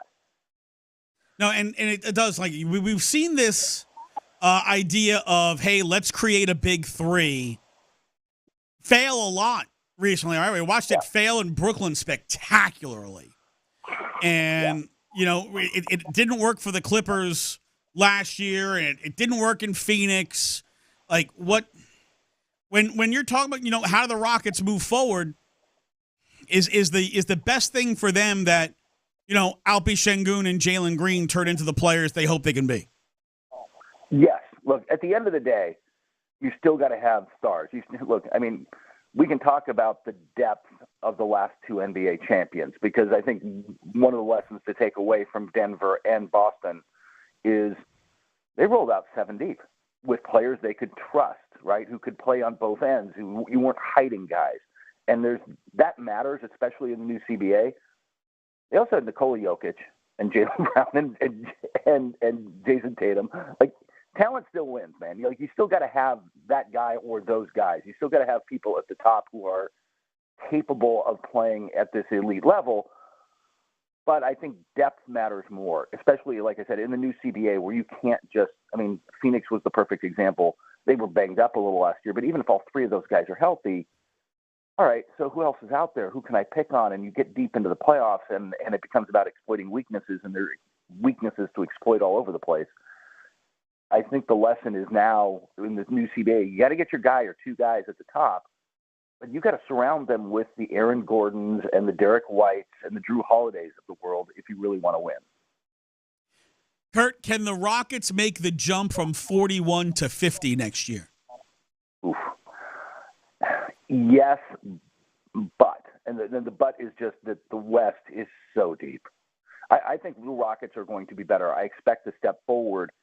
It's just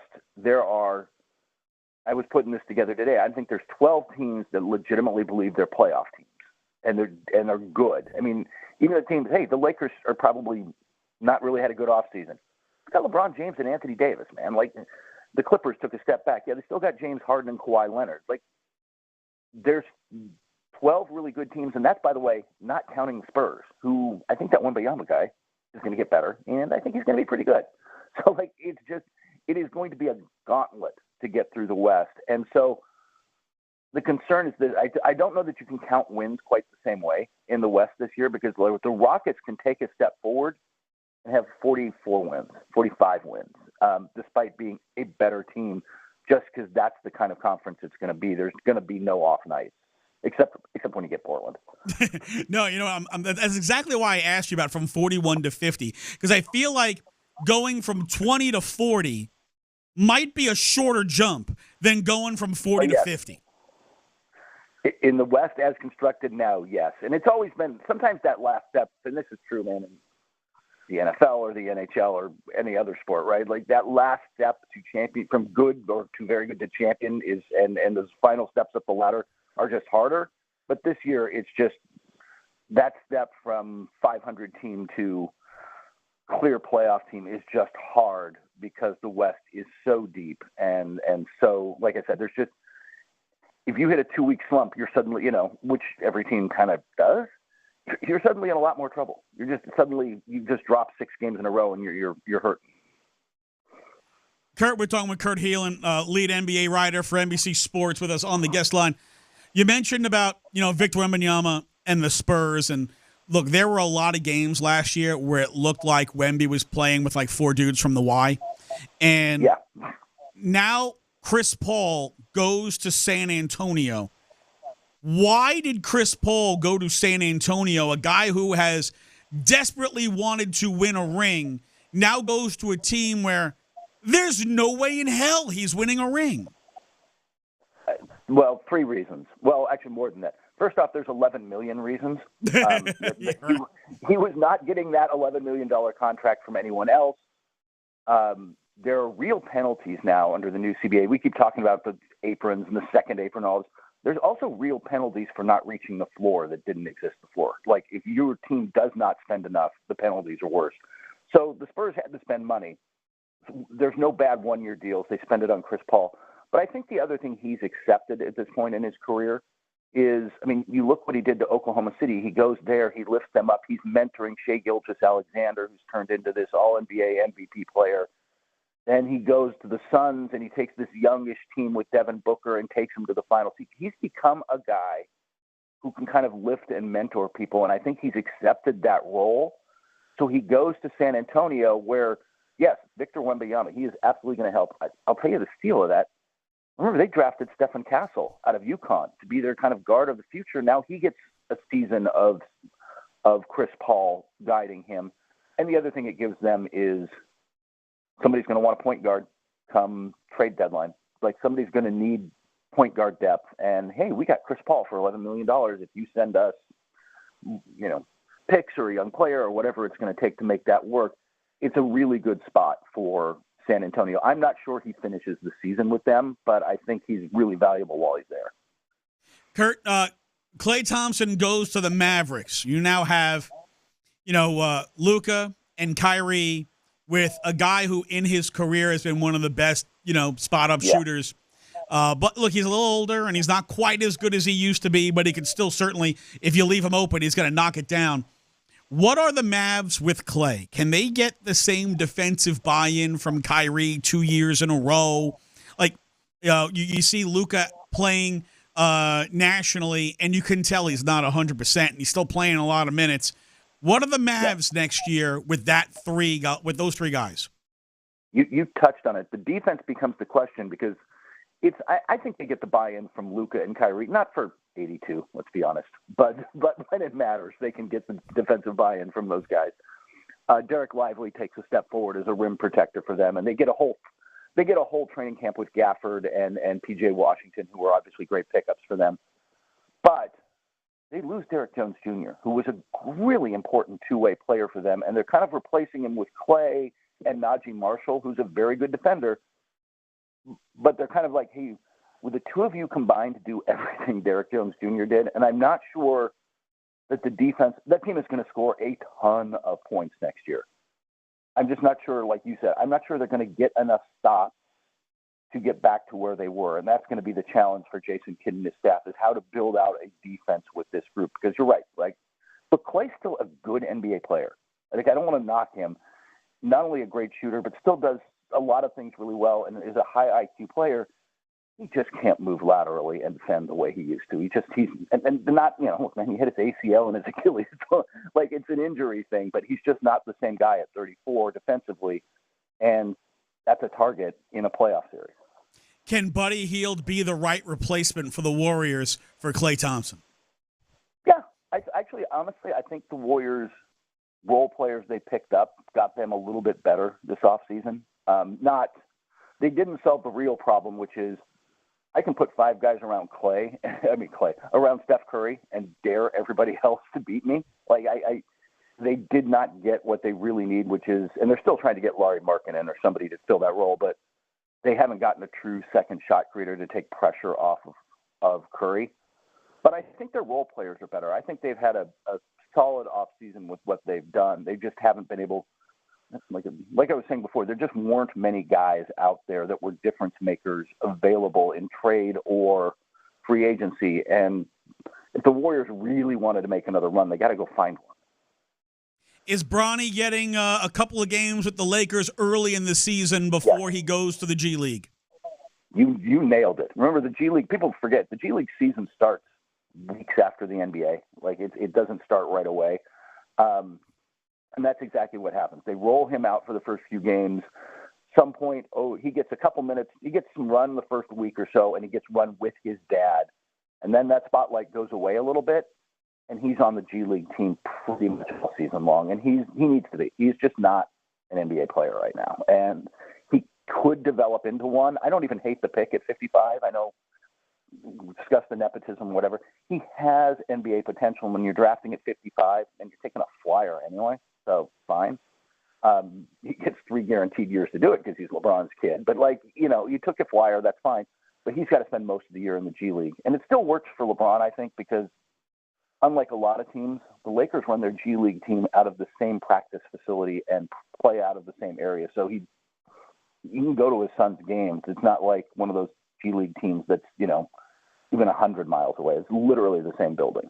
See, I'm with you on that. They took him as a developmental player. You took him at 55. I mean, it's not like there were these key guys you passed up to take Bronny James, who, as you said, look, I agree, he's not an NBA player yet. He did not get a real season in college basketball, but that doesn't mean that, A, it's not going to be an awesome story when he's on the court with his father early in the season, and B, that maybe he can't develop into that guy in a year or two. Last one for you. Are the Villanova Knicks the biggest boom or bust team in the NBA this year? They're going to be fun, aren't they? Like, that team is all in, and I love the fit. I love that. I mean, did you overpay for Mikal Bridges, who's never been an all-star, although probably should have been? 5 picks, that's Kevin Durant territory, man. That's a lot of 5 first-round picks is a lot to give up. But I love that you get to the point to go all in and you push all your chips in and you take that chance. And honestly, I think they and Philadelphia's sort of in the same boat now. I don't think they're as good as a fully healthy Boston, but if Boston stumbles a little, if Porzingis has injury issues or whatever it is, they're right there. And they're going to be gritty, and they're going to be tough, and they're going to play hard every night. And you get to a playoff series, and they're going to push Boston and Philadelphia and anybody else they play. So I love it. I love it. I think they're all in it. Man, it's just good for the league to have Madison Square Garden rocking like that. It's like the reason you like to see Ohio State and Michigan and Alabama good in college football. Like the sports is better when they're good. He's Kurt Heelan, lead NBA writer for NBC Sports. Follow him on X, formerly known as Twitter, at Basketball Talk. Kurt, appreciate you, man. Enjoy your Independence Day weekend. We'll catch up soon, my friend. Take care, my man. I'll talk to you soon. All right, Kurt Heelan, NBC Sports, with us on the guest line. Lots of interesting stuff that he had there. And we'll tip back to the NBA in a little bit. But coming up next, look, I know it's list season, but maybe we need to call it silly list season. It's next. The countdown.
800, the number 4, relief. Help fight pain naturally with Relief Factor. These products and statements have not been evaluated by the Food and Drug Administration. These products are not intended to diagnose, treat, cure, or prevent any disease or condition. KILT FM HD2 Houston. Insider access, exclusive content. Sports Radio 610. The Texans play here. An Odyssey sports station.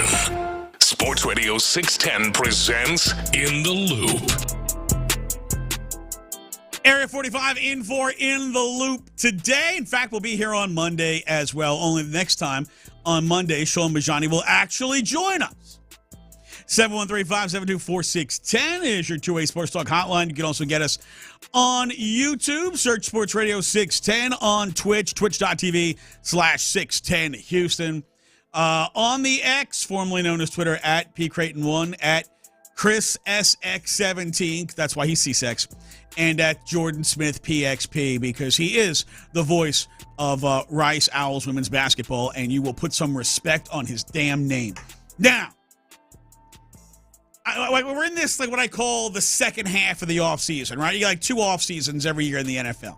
You have the off season following the season that leads up to OTAs and minicamp, and then you have the off season in between minicamp and training camp.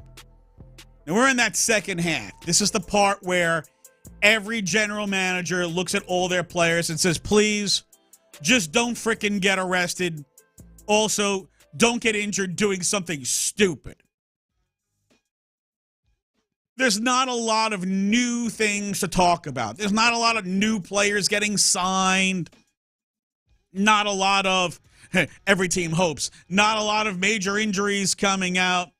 So it's kind of what we call list season. There's not anything new going on, so we got to make stuff to talk about because, damn it, it's the NFL, and we're going to talk about it. So the 33rd team, with former NFL GM Jeff Diamond, put out a list of what they call the top 25 players in the NFL under the age of 25.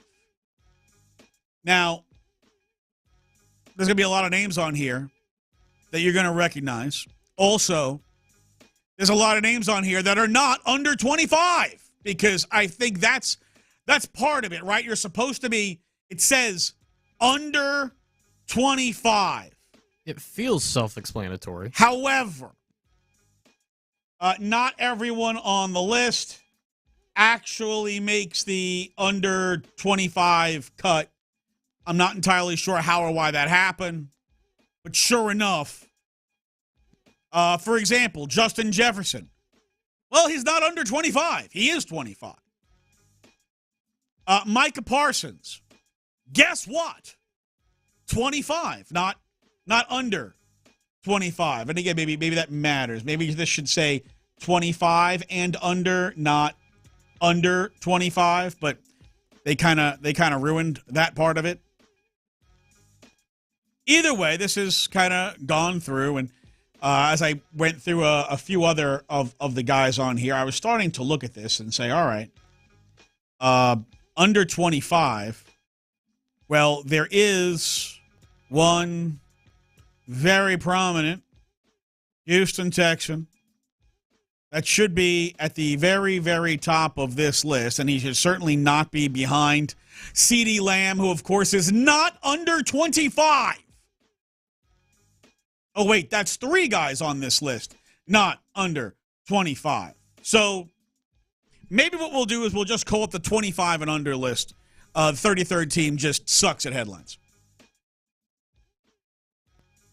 So here are the guys on this list from the bottom up. The following players not rated ahead of Will Anderson Jr. or C.J. Stroud. But I'm here. Number 1, Trevor Lawrence, who just got paid. Number 2, Jahmyr Gibbs. Number 3, Creed Humphrey. Now, I know none of you have a clue who the hell Creed Humphrey is. He plays center for the Kansas City Chiefs. 22, Chris Olave. 21, Devontae Smith. 20, Sam Laporta. who's ahead of Chris Olave. Okay. Number 19, also a Texan, Nico Collins. Go time. Feel like maybe he should be a little higher on the list. However, number 18, Tristan Wirfs. He's a tackle for the Bucks, for those of you who only count skill position players. Because a lot of people, fantasy is all that matters.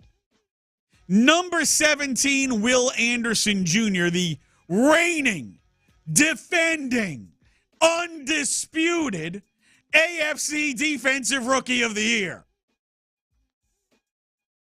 Number 16, Garrett Wilson of the JEST, Jest.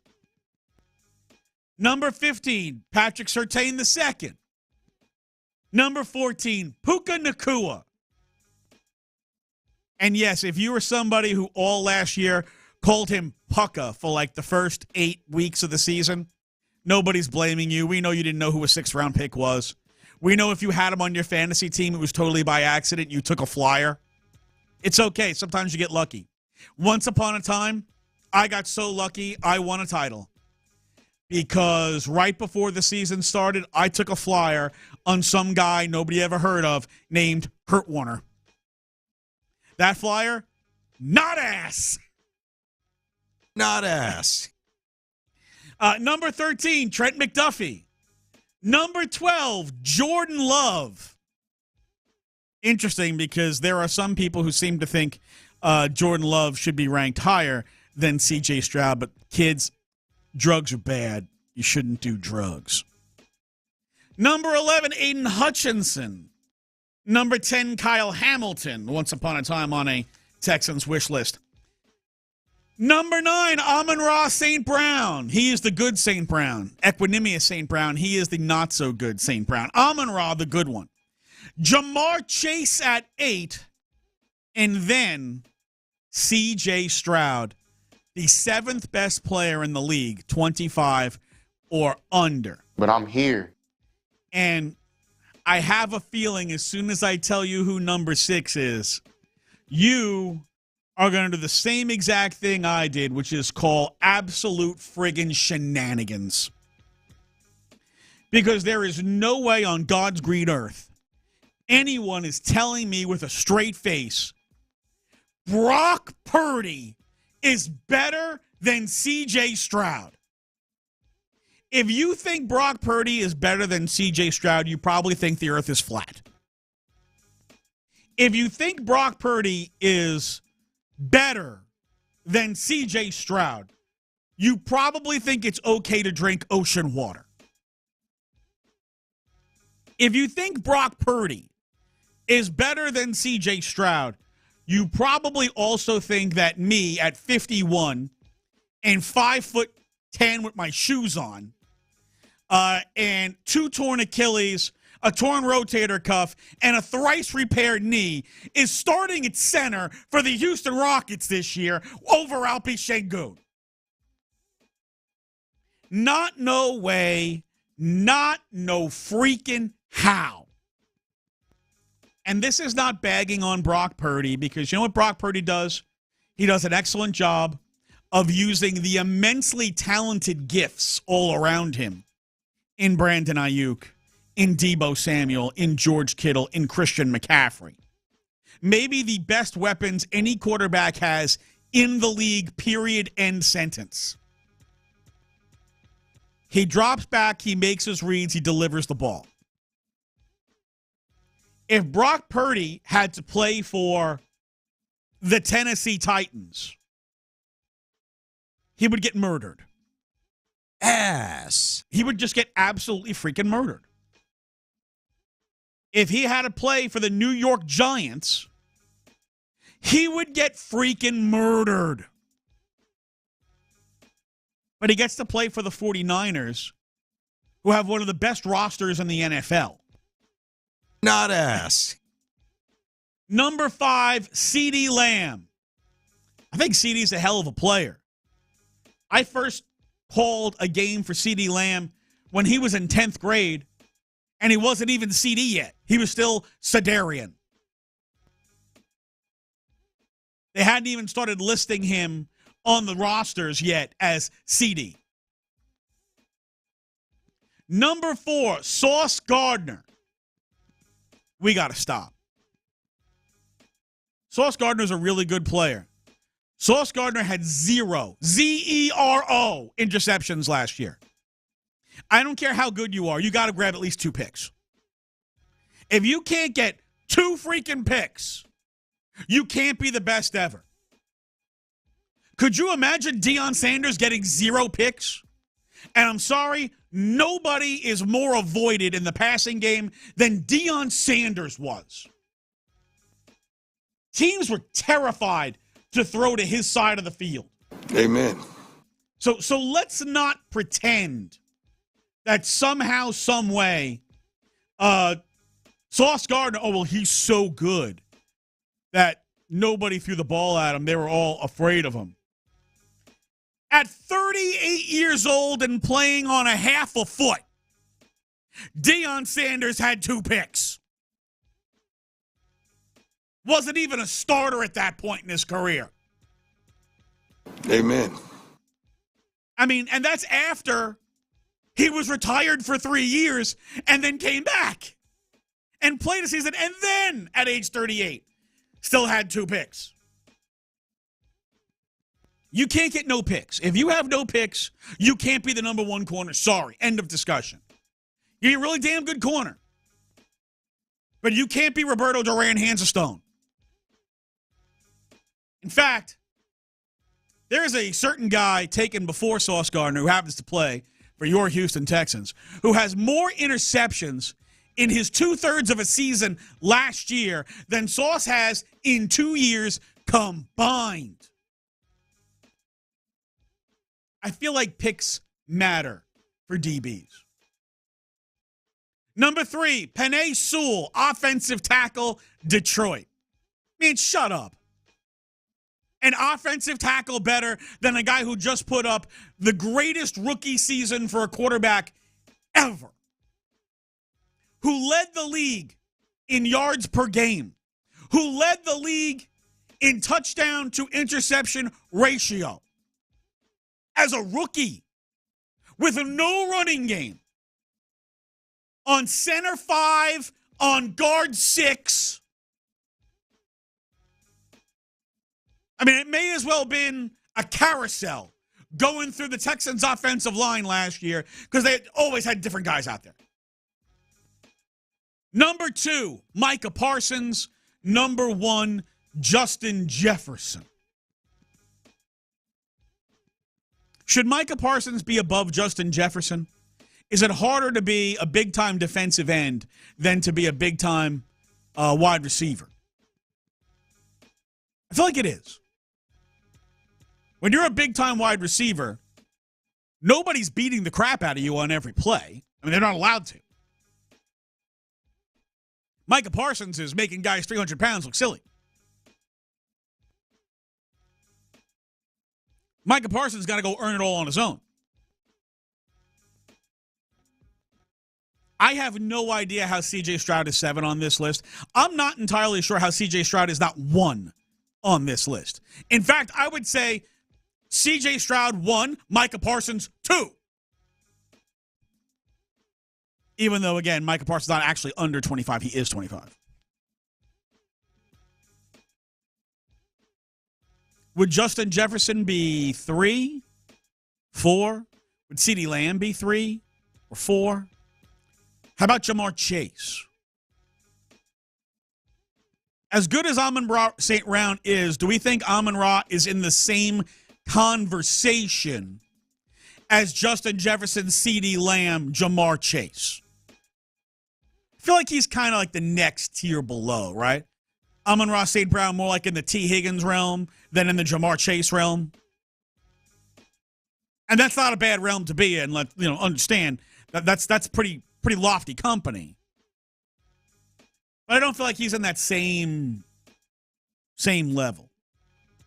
Is Amon-Ra and Puka closer together than Amon-Ra and Jamar Chase? I feel like yes. But man, how the hell is C.J. Stroud 7? I know he played 1 year in the league. For him to have the year that he had and the expected growth that he is expected to have here, right? What is C.J. Stroud going to be in year 2, where hopefully he has an offensive line that actually stays healthy and plays together? Where in addition to Nico Collins and Tank Dell, he now has Stephon Diggs, who's been one of the top 3 most productive wide receivers in the NFL for the last 4 years. Oh, and they have a real running back in Joe Mixon. Oh, we think CJ is going to be better or worse in year 2, because I have no idea how anybody thinks he's going to be worse. This one, it's silly lists. It's silly list season. Because there's no way in hell you're telling me that there are 6 guys in the league under 25 that are better than C.J. Stroud. Because the answer is there's probably nobody in the league under 25 better than C.J. Stroud. In fact, if we're talking about how good guys are, how many players are you actually putting above C.J. Stroud to begin with? Pat Mahomes, Lamar Jackson, end list. But I'm here. End list. I'm not saying better than Joe Burrow, but definitely same plane. Better than the schlub in Buffalo who's going to find out what life is like without having Stephon Diggs again, because the first time he didn't have Stephon Diggs, he was considered a bust. And that would be Josh Allen. Now that he doesn't have Stephon Diggs again, let's see how fast he goes back to being a bust, because I am all for it. Jalen Hurts, pretty good. Not C.J. Stroud. Not at all. Jordan Love had a really good season last year. Not C.J. Stroud. Bryce Young? Stop it. Will Levis? I feel like if Will Levis were to make some tuna fish on toast, he might wind up in a burn unit covered in mayonnaise. And not just the stuff from his coffee. Yeah. C.J. Stroud is that dude. And the biggest reason why I think there might be more excitement around the Texans this year than there's ever been, including their first season, when Houston got a team back, is because of the dude who wears number 7. Me, I got you. I know you got me. That's my football tribal chief, C.J. Stroud. We get to the hot leads next. What should we expect from the Rockets this season? If they get into the play.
seat fit, they'll be the perfect fit every time. Plus, at these prices, well, we're burning rubber, not cash. Keep your ride or die alive at ebaymotors.com. Eligible items only. Exclusions apply. These are the new leads. Now, look, I need the leads. These are the Glengarry leads. 2 lead cards for tonight, 2 lead cards for tomorrow. Why give him the good leads? He's got the leads. He's got the leads. He's got the good leads. The whole thing is the leads. They stole the Glengarry leads. Let's talk about something important. Put that coffee down. Coffee's for closers only. It's time for the leads. The most famous boot of Independence Day week belongs to Dak Prescott, who was seen in a walking boot on the old X, formerly known as Twitter, on Wednesday. In a walking boot while on vacation in Cabo. Now, here's what I can tell you about Cabo. I don't want to be in a walking boot if I'm in Cabo. I want to be on the beach. I want to be in the water. I'm okay with being on the boat. I'd rather be on the beach than in the water. But I sure as hell do not want to be in a boot. No. And the panic that ensued. Oh my God, why is Dak in a boot?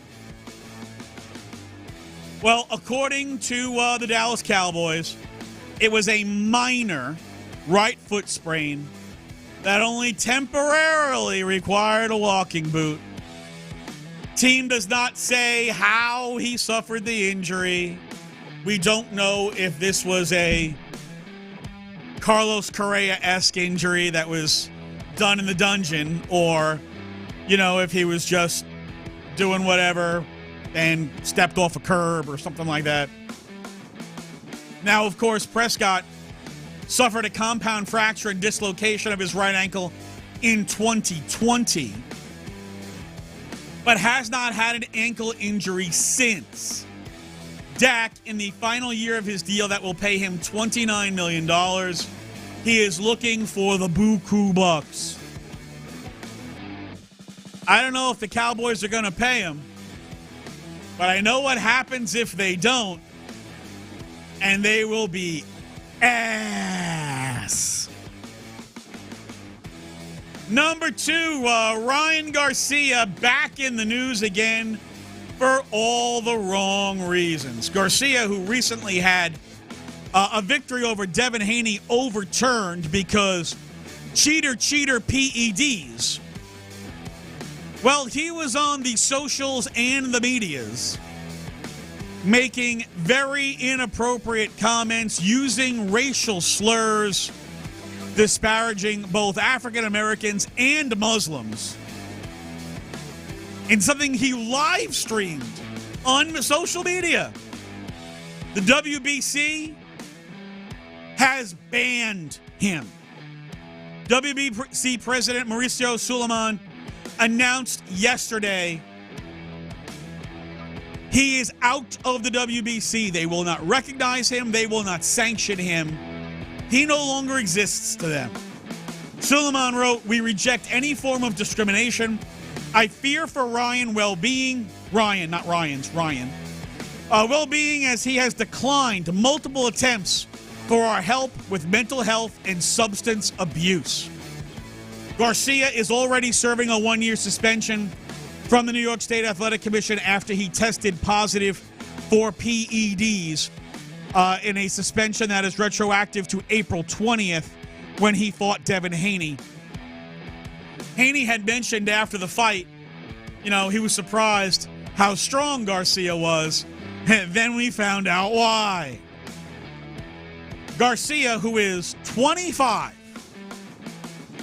was also arrested on felony vandalism charges last month after a Beverly Hills hotel accused him of causing $15,000 in damages. This dude is on the train to hell. And it's sad because, you know, he's not a transcendent boxer, but he's a really good boxer. And he's going to ruin his career before it takes off because he's a moron. can't fix stupid. Could the U.S. women's national basketball team have a new member? Injury replacements are a real thing. And Nafisa Collier left last night's game with a foot injury. She plays for the Minnesota Lynx. And with about 2.5 minutes to go in the third quarter, she took herself out of her game against the Connecticut Sun, did not return. She was the MVP of the Commissioner's Cup final, which the Lynx won on June 25th.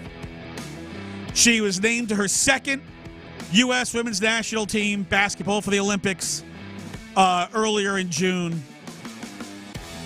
Her coach said she did not have an update on Collier's status. Collier, this game, because she left early, broke her streak of 29 straight games scoring in double figures. She is a forward. If she is not able to play, could Angel Reese, who currently is on a WNBA record 11-game double-double streak, looking for her 12th straight double-double tonight, could Angel Reese pick up the spot on the U.S. women's national team? If Collier can't go, to me, Reese would be a no-brainer to take that spot. Yes, but I also feel like Boston would have a better shot. I feel like Aaliyah Boston may have a little better shot at it, but you could make an argument for either one to really make it, and it wouldn't be that difference of a, okay, this makes sense, this doesn't make sense. The Fever have been a lot better since Aaliyah Boston got on the same page with Caitlin Clark. And I know there is not a day that goes by you can't get a highlight film of all the beautiful passes Caitlin Clark has thrown her teammates that they butterfingers. Mm-hmm. But Boston has been a lot better since she and Clark have kind of gotten on the same page. But I think it's hard to dismiss the magnetism of Angel Reese. Oh, absolutely. I think if this was a guard, Caitlin Clark would be a no-brainer. But because we're talking about a forward, I don't think they should make the same mistake twice. Mm-hmm. You already blew it not putting Caitlin Clark on the team. Don't blow it again if you need to replace a forward and not make it Angel Reese. I will say I got to see her up close and personal this past March. She's a beast. She is an unstoppable force. And, people make the argument that, yes, she has a lot of rebounds, partly because she misses so many shots, so she's getting her own rebound constantly. You take those out, she's still getting a double-double regardless. You know what? She's got a lot of junkyard dog in her. Mm-hmm. And there's not a lot of players who have that. I mean, she's got a mentality of she will fight you. And I don't mean like physically fight you, although she might. Right. But she will fight you for every board. She gets under there, and she's ready to slam elbows and bang bodies, and she's ready to be physical. Angel Reese, for all the smack talk that goes with her and Caitlin Clark and how she seems to do all the smack talking and Caitlin seems to do all the I'm above this, that does not change the fact Angel Reese is a badass. Oh, absolutely. And do not mistake her heel persona for the fact that she is not one of the top 15 players in the league. She absolutely is. Without a doubt. Lionel Messi nearly cost his team at Copa America when a game between Argentina and Ecuador went to penalty kicks, and Messi stoink off the crossbar. Leo Messi missed a kick. But Emi Martinez, who is now gone from historical figure to mythical figure as a goalkeeper for Argentina, stoning guys left and right during PKs so that Argentina could win 4-2 on PKs and advance to the semis of Copa America. Angel Mena and Alan Minda got absolutely stuffed by Martinez, whose legend just continues, saving Messi from a very tarnishable evening. All hail the goalies. And our final one involves a local guy here in Texas. Dakarian Moore, the number 1 wide receiver in the 2025 class. Wide receiver out of Duncanville, Texas, has committed not to Texas, not to A&M, not to LSU, not even to Ohio State.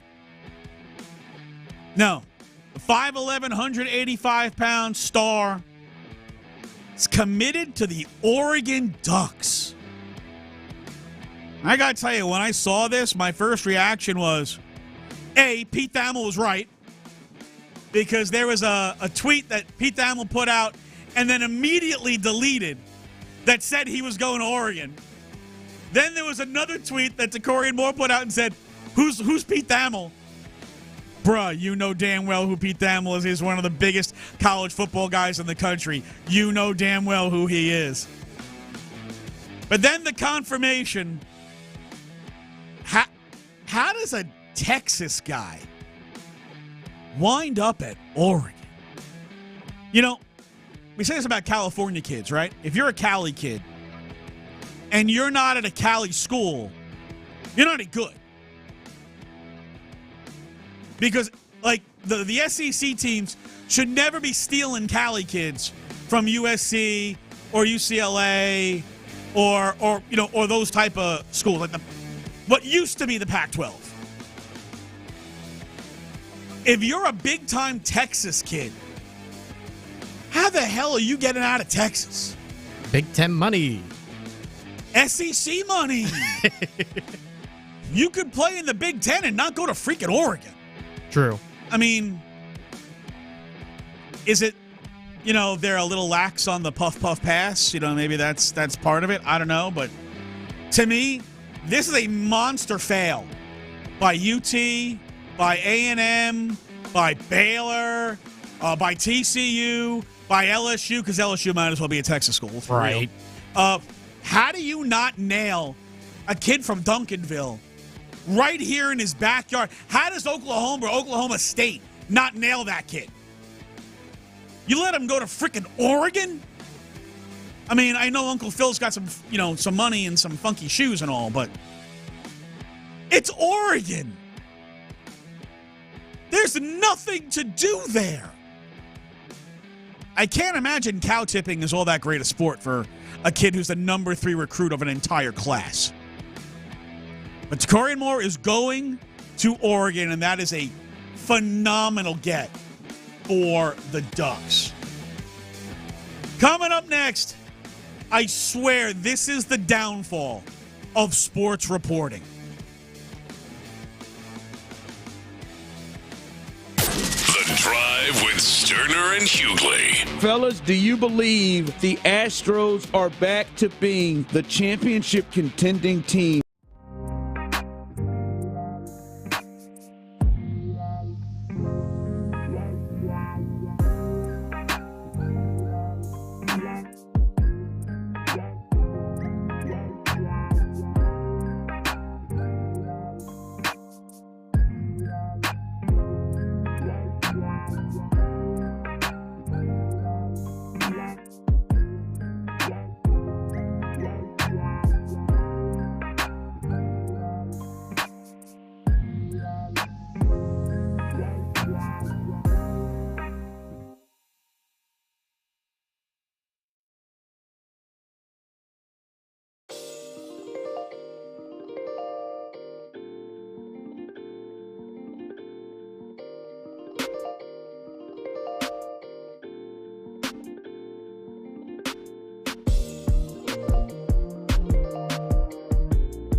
From the Twin Peaks studios, Sports Radio 610 presents In the Loop.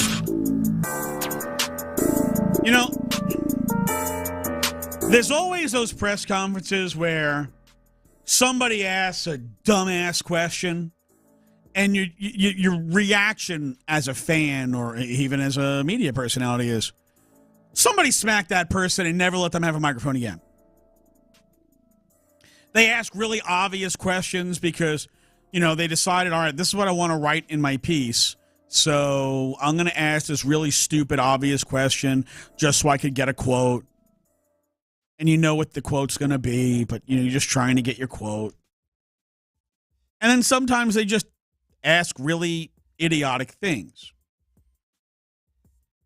But sometimes, and this is especially common in combat sports, because in combat sports, they let way too many non-media people into press conferences and let them ask questions. For example, if you are, quote, an influencer or a YouTuber, you're not an actual media person who covers the sport, and you should not be attending press conferences, and you should definitely not be allowed to ask questions. Why? Because you're a dumbass. You are somebody who is there for your own promotion, not the fight. You're just looking to get some clicks for yourself. You're a dumbass. And really, at this point in the game, combat sports don't need dumbass, quote, influencers to promote their sport. So, for those of you who don't know, there's a fight coming up. And it involves Nate Diaz and Jorge Masvidal. Only instead of being in the octagon, they're just going to have a boxing match. They're just going to throw hands. And the press conference for this was it yesterday, the day before? And there is a YouTuber who goes by Neon, N3ON, because, reading is fundamental, who decided to ask this question of Nate Diaz, and it went as absolutely disastrous for him as you could possibly imagine. Here's how it went down. Second question I have for you today, man, is when you do get knocked out, are you going to retire? Who said that? So I know who you are. Or if, that little boy, you if you do. I don't know what's going to happen. I'm going to be watching. I'm excited to see both sides, but I'm going to kick you in your leg. Hey, P.S. you. I have a lot of respect for everyone, man. It's just I want to see a great fight. You. He said when you get knocked out, right? It's little kids like this little talking in this that is like changing the times. Need your little ass whooped. I got little girls over here that'll you up. Do we have any more media questions? See, when you let some moron trying to, get a little buzz from himself say something really offensive to a guy like Nate Diaz, you got exactly what you were going to get, which is Nate dropping more F-bombs than even I do. And you know what's crazy? This Neon guy is known to do dumb stuff like this. Excellent job on the censorship there. I recognize that. Yeah. No, game recognized game. No, he's known for this. He goes on he used to be on Twitch. Now he's on Kick, which is another streaming site where gamers stream or whatever. But he's known to do stuff like this, and it's just he does it for that reason, for clicks, for all that stuff, and it's dumb. A lot of people don't even like this kid, if we're being completely honest. He's a goofy looking kid too, so it's just dumb, man. Oh, he definitely looks like a wanker with hair. Oh yeah. He has no hair. He's bald. It's like real short. Yeah, crop, short. Yeah. And he looks like a wanker. Yeah.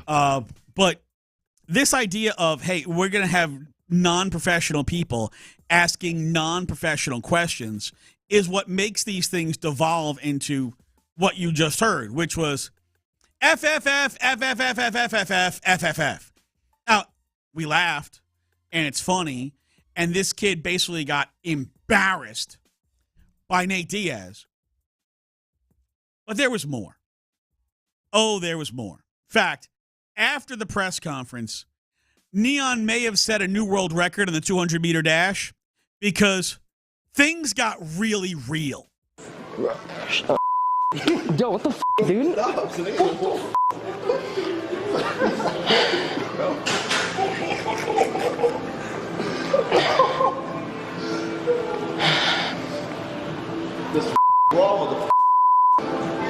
What did he say? I blacked out. What did he even say to me?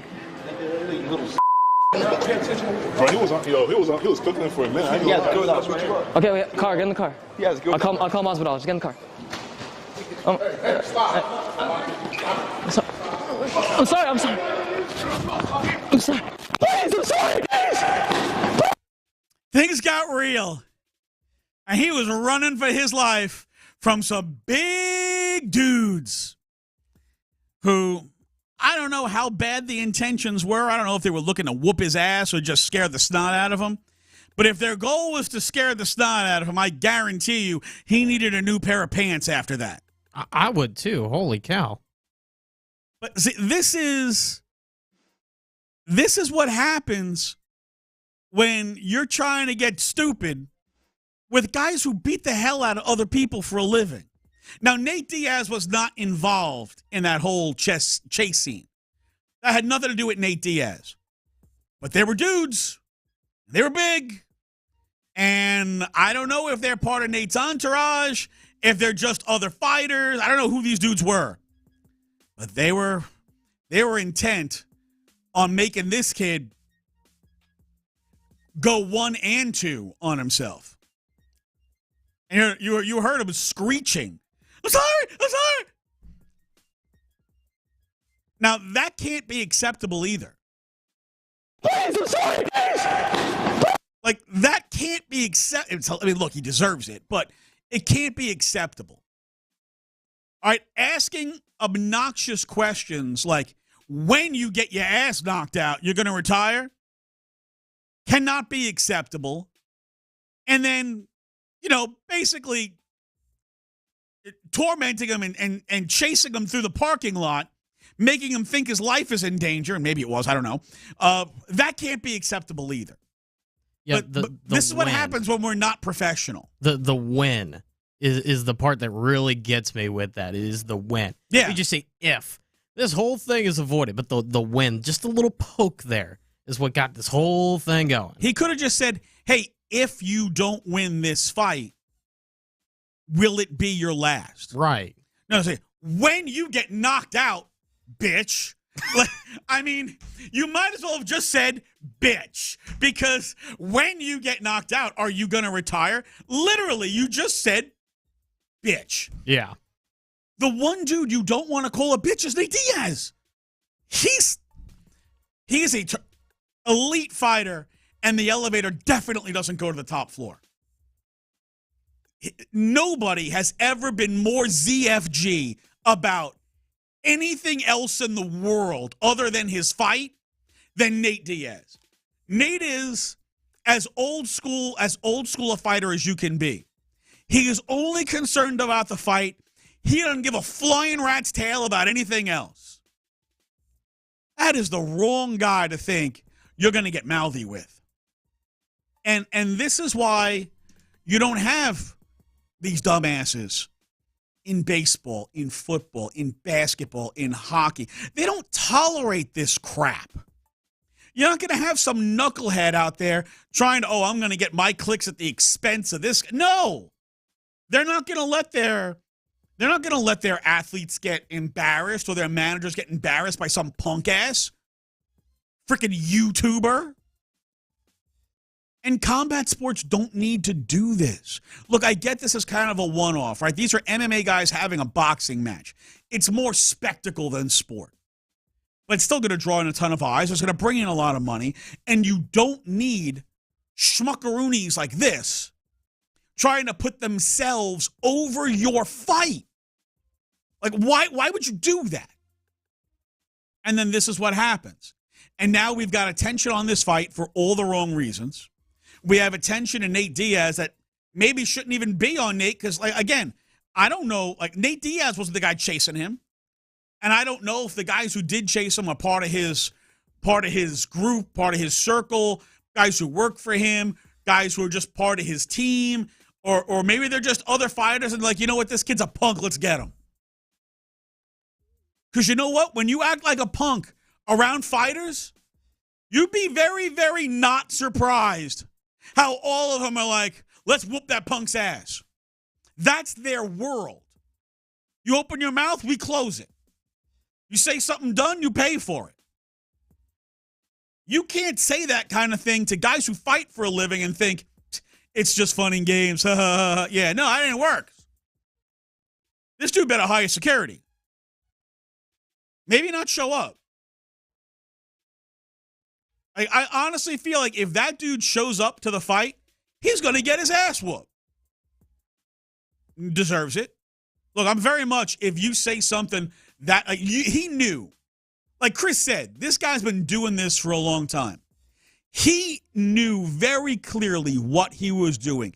He chose his words very carefully and then backpedaled like a you-know-what. Oh, no, I respect everybody. I want to see a good fight. No, you don't. And no, you didn't. You were talking crap on Nate Diaz, and you heard him say, I'm going to call Masvidal. What, you think Jorge Masvidal's going to protect you? You think he's going to save you? He's going to tell you you're a dumbass. Because that's Masvidal's world, too. Go say that comment to Jorge Masvidal. He'll get out of his seat. And we know, you know what? We have seen his entourage throw hands. Jorge Masvidal don't play. He's another dude. That's why he and Nate, even though they don't really like each other, they're two peas in a pod. Because it's, I'm going to fight and screw everything else.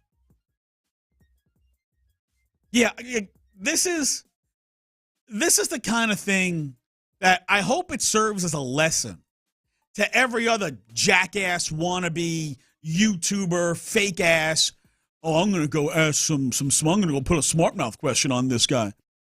You're going to get your ass whipped. And you're going to deserve it. I hope it tells you a lesson. And this kid should not be invited back for his own safety, let alone his own stupidity. Man, could you imagine like AFC title game and there's a big fumble late in the game that causes that team to lose and you got this schmuckaroony going, dude, why do you suck? Why'd you put the ball on the floor, man? You cost your team. You're terrible. Are you gonna retire? Are you gonna give back your salary because you ruined the season? I mean, NFL's not putting up with that nonsense. I don't care that it's not WBC or IBF or whatever alphabet soup boxing organization you want to put there. Nobody should be tolerating or welcoming this sort of nonsense. And look, I'm not openly saying that I want to see this kid get bent up like a pretzel, but I'm not going to shed a tear if it happens. Coming up next, you can't have sports without shenanigans. Some of the best shenanigans of the 4th of July. Next. In the Loop. I think the most important rookies to watch this year are a 4th rounder and a 6th rounder. Cade Stover, tight end. If he can be anything like what we may have gotten a hint at during minicamp.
hour today before Area 45 invades the drive.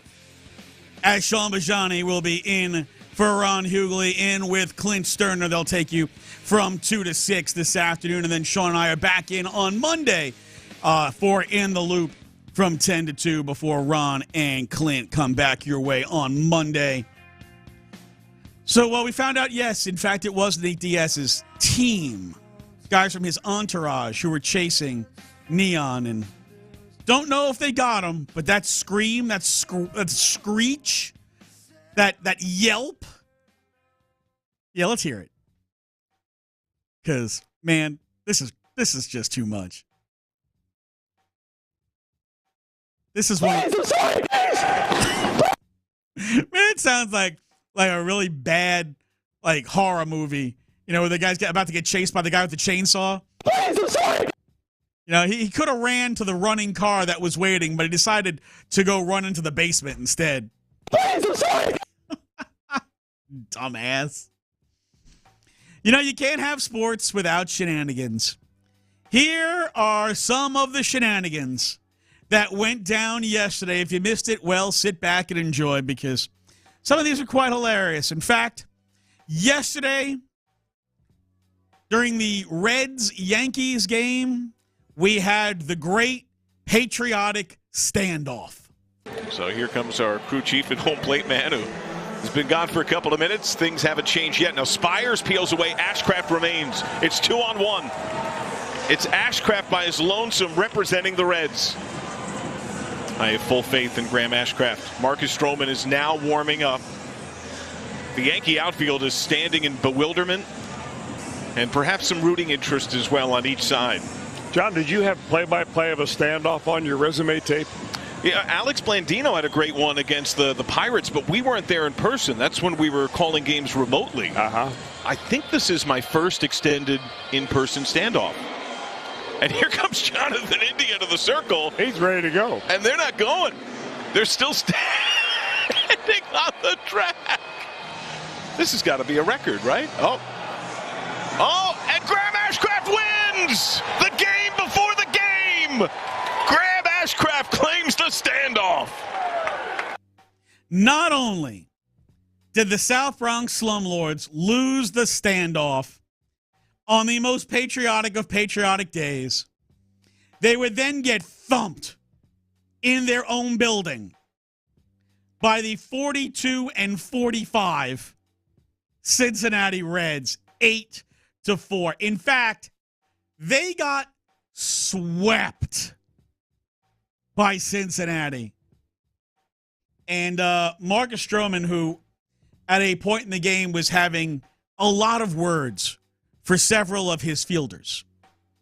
One of them would be Trent Grisham, who apparently decided to lollygag a ground ball so badly, he let it roll up his arm and it became a double. Just basic single to center field, but instead of charging the ball and fielding it and throwing it in properly, he lollygagged it, didn't put any effort in. The ball just pops right up on his arm. He drops it. And the Reds, oh, fine, I'll just take two. I mean, it was embarrassingly bad. Marcus Stroman is not exactly somebody who's ever had a temperament. Like, he's always had these kind of issues where he's got no problem throwing teammates under the bus or getting in their face. Well, Stroman also gave up not one, not two, but 3 home runs on the day, as well as allowed 2 stolen bases. So not a great day for Marcus Stroman, nor the South Bronx slumlords, who, if you haven't noticed, if you haven't looked at the standings in a few days, a couple of weeks ago, the Orioles were 5 out. They're now 2 up. The slumlords have lost 8 of 10. They are stumbling and bumbling, and they have now blown the division lead to Baltimore. And let me tell you how much my heart pumps battery acid for the South Bronx slumlords. Number 2, is this the absolute worst announced team job of all time? Listen to these 2 chuckleheads as they try to call the Nathan's hot dog eating contest that did not have Joey Chestnut, that did not have Kobayashi. It didn't even have Matt Stoney, who is the only person to beat Joey Chestnut in this contest in over a decade. Listen to this happy horse nonsense. Man in the arena, no victory without struggle, fulfilling his promise as a citizen, and about to be named Nathan's champion. Again, Pat Bertoletti means so much to the people who follow this sport. And he's been out of it for the most part for a long time. But he is roaring back in a way that very few, except me, could have anticipated. Yeah, it is, and Nesper's still hanging tough. 10 seconds to go, but I think Pat Bertoletti's about to have a Coke and a smile here at Nathan's Famous. 5, 4, 3, 2, 1, put down your hot dog! A personal best for Pat Bertoletti out here in Coney Island. 2 historic events. Oh my Lord! And our assumption is the mustard belt. Oh, and fulfilling his promise as a citizen. What a lie. Dude, is this Starship Troopers? What the hell am I watching? Sounded like he grabbed the thesaurus, if I could say it, right before he started calling and said, let me throw a few of these words in. You know what? If you can shove 50 hot dogs down your throat in 10 minutes, you get to earn the rank of citizen. What are you if you don't? Are you just like scrub? Like, you know, what?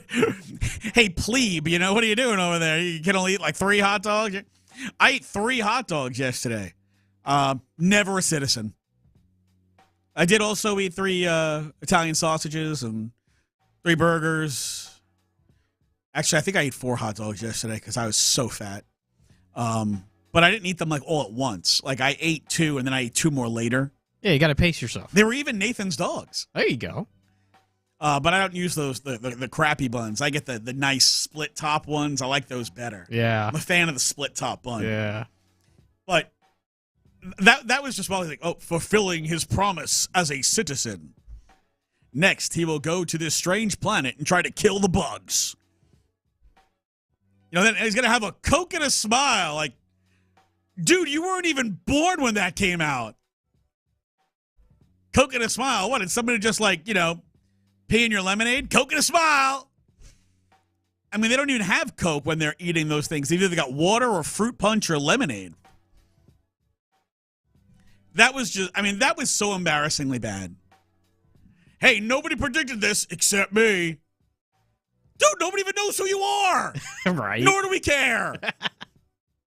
Meanwhile, Joey Chestnut was hanging out with, some actual American heroes, banging down 57 dogs in 5 minutes, whereas Pat Bertoletti put down 58 dogs in 10 minutes. We see who the champ is. Joey also raised a bunch of money for charity in the process. We see who the champ is. We see you, Joey Jaws.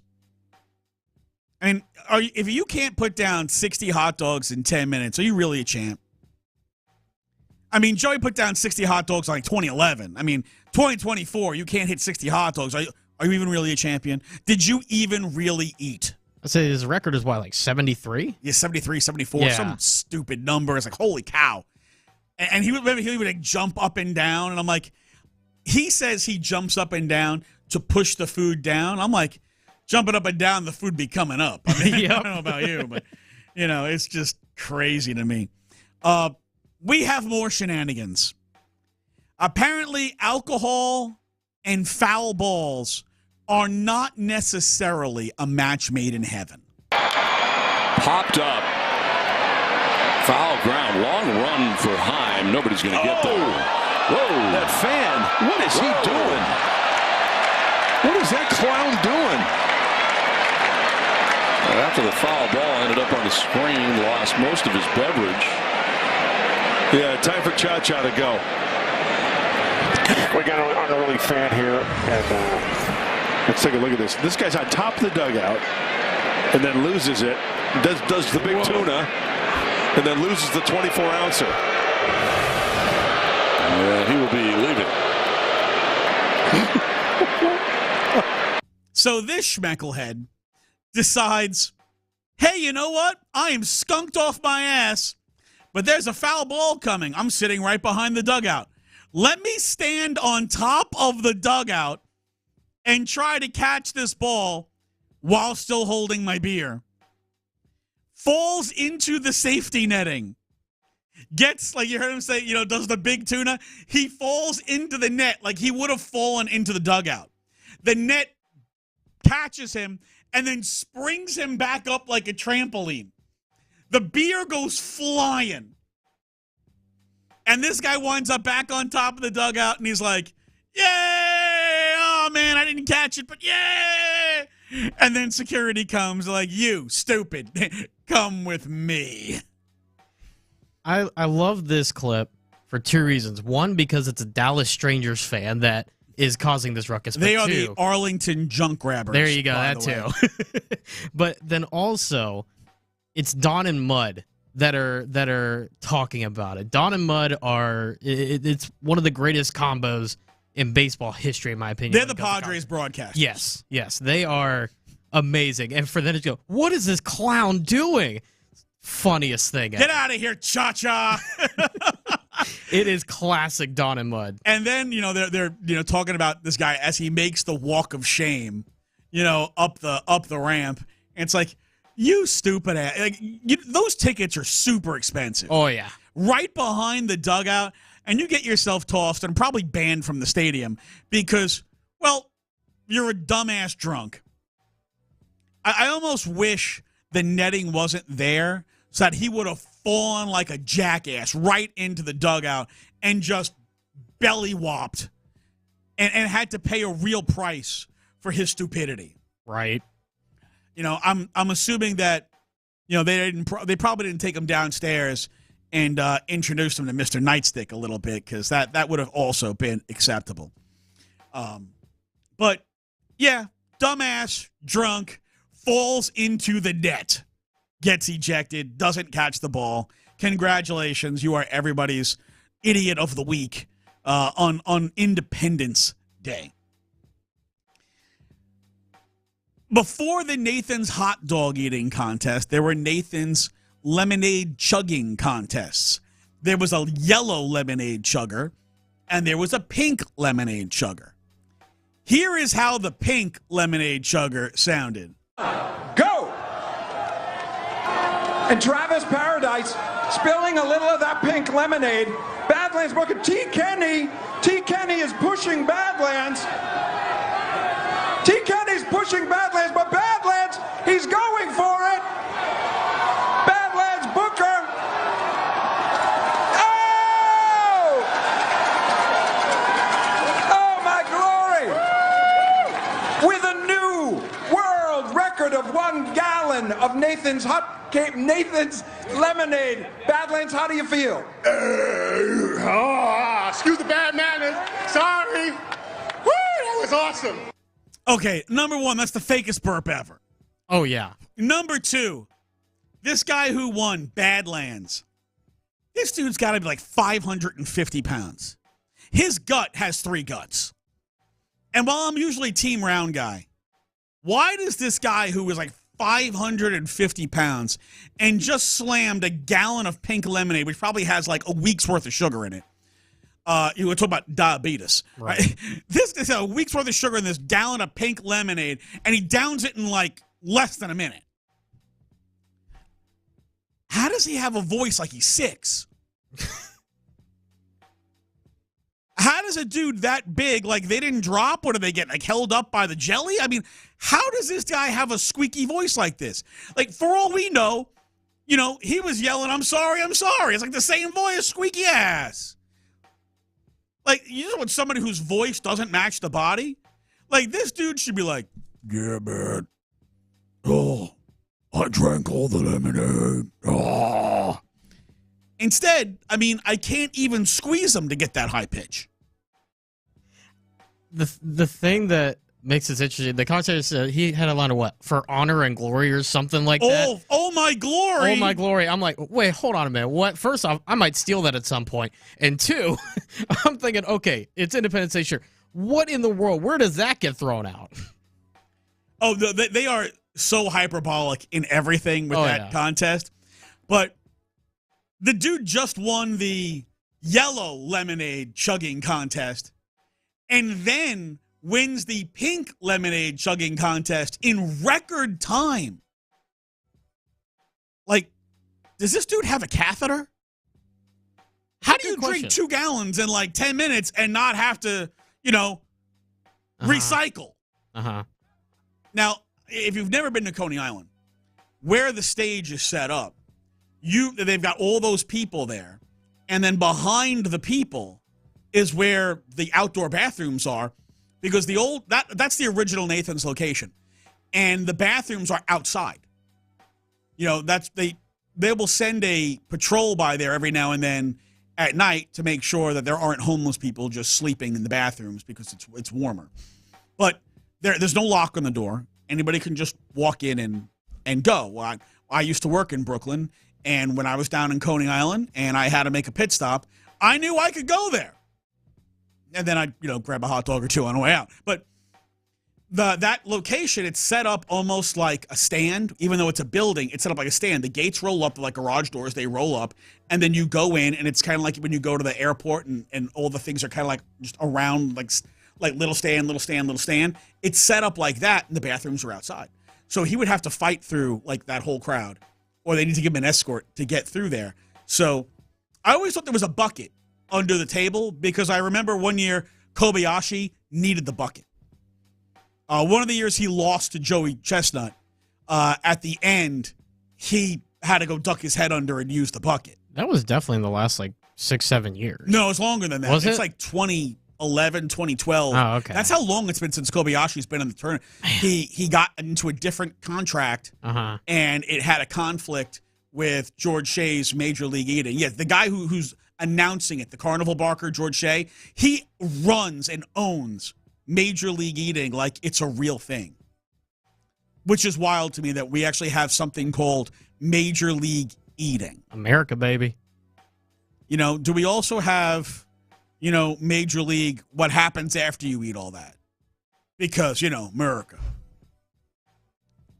Man, it's crazy. Not quite as crazy, maybe, as the bandwagon, which is next. The countdown to training camp is on.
Pendergast. Houston's sports leader. Sports Radio 610. Bandwagon. I'm on a board. Yeah, he's been off the wagon 2 years. Off the wagon? I think it's off the wagon. I think it's on the wagon. You're back on the wagon. Right off the wagon. What the hell do you know about wagons? I know enough not to get on them. Told you. There's lots of... All right, it's time to get on or get off. We play some bandwagon. If you are not familiar with how this works, well, you're going to learn real quick. This is not like every other segment you've ever heard. This is a little bit different. Number one, a suspect is busted in a bank robbery for 1 cent. Yeah, you heard that right. After giving a bank teller a note demanding cash, police swooped down on a Chase Bank branch in Florida, because, of course, we're talking about a guy from Florida. And not only are we talking about Florida guy, but we're talking about Florida guy with the crazy eyes. And that's important. Florida guy with the crazy eyes. The amount of money in the note he demanded, 1 cent. In a town about 50 miles north of Orlando. According to the arrest report, Michael Fleming walked into the bank, filled out a withdrawal slip, and handed it to the teller. The teller then said, "I can't give you a penny." Now, Fleming does not have a Chase account, hence doesn't have a withdrawal, fills out a withdrawal slip, there's no account. So he said, "So you want me to say the other word?" Not knowing what the hell the other word was. The teller was scared that violence was imminent and notified law enforcement. She hit the buzzer. Police walked in. This dope is still there. They took him into custody where he agreed to be interviewed by investigators. And he said, most of the time, the way tellers are trained, if somebody comes in to rob you, you just give them the money and let them go. He said he expected the teller to give him the penny. And then he would just sit there and wait for law enforcement because he wanted to be arrested. I want to be arrested. 1 penny. They should lock this guy in a round rubber room with $49,873.49 in pennies to count every day. Are you on or off the bandwagon? Absolutely on the bandwagon. If he wants the pennies, go give him all the pennies in the world. Don't let him sit there and count. But like you said, yeah, crazy eyes, but also he's got the head tilt. That's the other thing, too. Like, I'm all in, like, the Scrooge McDuck diving into, like, the room of gold and swimming in it. Can we do that with this guy with pennies? Let's just put him in, like, a clear box, right? Fill the thing, like, halfway with pennies and just, like, let him dive in. Yep. And, like, swim in it. 'Cause the guy loves pennies. All for it. But, round rubber room, make him count the pennies. Then, like, as he's stacking them up, knock them all over and make him start again. And just keep doing this until he finally figures it out, right? How do you love pennies that much? Florida man and crazy eyes? How about Florida woman and an Apple Watch? A 35-year-old Florida woman who also has the crazy eyes. Arrested for domestic battery involving an Apple Watch. According to court records, 35-year-old Kayleen Tressiter chucked her Apple Watch at her boyfriend during a disagreement. It hit him in the left ear. It caused a small cut, and he bled just a little. Cops also noticed the man's V-neck was stretched and torn because the defendant had grabbed him by the collar. The alleged attack happened in Gulfport in a house that the defendant purchased on her own in 2016.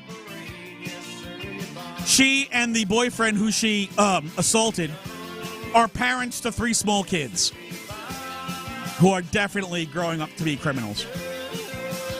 She was arrested on misdemeanor, booked into county jail, and released on her own recognizance. She's also been convicted of a DUI and leaving the scene of an accident, and was ordered by a judge to have no contact with her victim and boyfriend, with the exception of exchanging texts for the sole purpose of child care. The Apple Watch was not confiscated by the police. Her boyfriend, who pressed charges on her for hitting him with an Apple Watch and giving him a little itty-bitty baby cut, is a massive meow. Are you on or off the bandwagon? I'm on the bandwagon. It seemed like he was just looking for a reason to just get rid of her at that point. Tiny little cut, whatever. Stretch your collar, whatever. Who cares, right? I'm upset we don't have a picture of him. Uh-huh. Because I really want to see, is this dude like 5'2" and 85 pounds? Because that would be hilarious. Right. It would also be hilarious if he was like 6'2" and 280 pounds. I feel like that'd be funnier. And he's this really big dude, and here's this little chick, and he's like, she beat me up. I was scared. Like, that would be hysterical. And one little nitpick. At least the first guy, the Florida man, at least looked at the camera. The Florida woman is looking straight up, like she's looking for another Apple Watch to probably throw. Yeah, she's definitely not all there. No. It's a little... I mean, I could totally see in like 2 years, she's arrested again and it involves bath salts. I could totally see that. She's got the crazy eyes. And, you know, on the whole hot, crazy matrix, she is definitely way, way high in the danger zone. Uh-huh. You don't want to find out. No. Don't want to find out. All right, an 81-year-old woman in a wheelchair just got sentenced to life in prison. She was convicted in a cold case murder. 81-year-old Mary Jo Bailey, charged with first-degree murder in the 1985 death of Yvonne Menke. A jury found her guilty of a single count of first-degree murder in May. It's a nearly 40-year-old cold case where the judge said he had no discretion in how to sentence her. She's eligible for parole in 20 years. The case was reopened in 2021.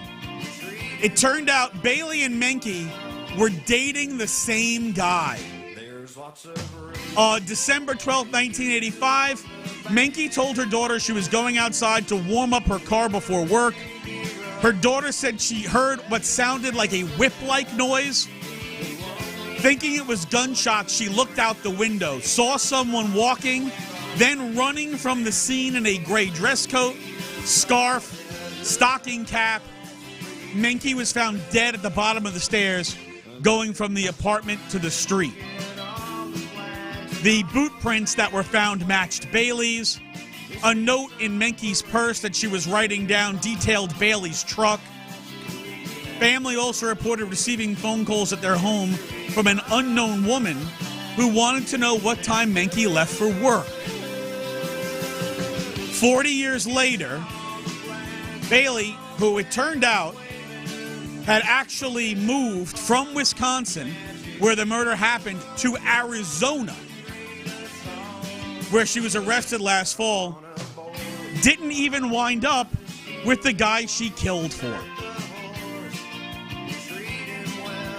She should be locked in the room with a naked Lizzie Borden, getting the upswing. Are you on or off the bandwagon? Yeah, I'm on the bandwagon. I don't understand, right? Obviously, yeah, 81 years old. Unfortunately, not much longer to live, but you did this heinous crime. Go do the time and get what you deserve. For those of you who are new to the program, about a month ago, we did a story on Bandwagon, and it involved a naked Florida woman running through the forest, chasing men with an axe. If you don't know the story of Lizzie Borden, it's 150 years old. A woman who murdered her parents with an axe and got off because sentiment at the time was a woman could not be so cruel and heinous as to be an axe murderer. Hence, we dubbed the Florida woman Naked Lizzie Borden. Upswing. Right where the good Lord split you. Finally, a cross-country flight gone wrong. A man was arrested after he allegedly whipped it out and handled an old number one right in the middle of the aisle on a flight to Manchester, Boston.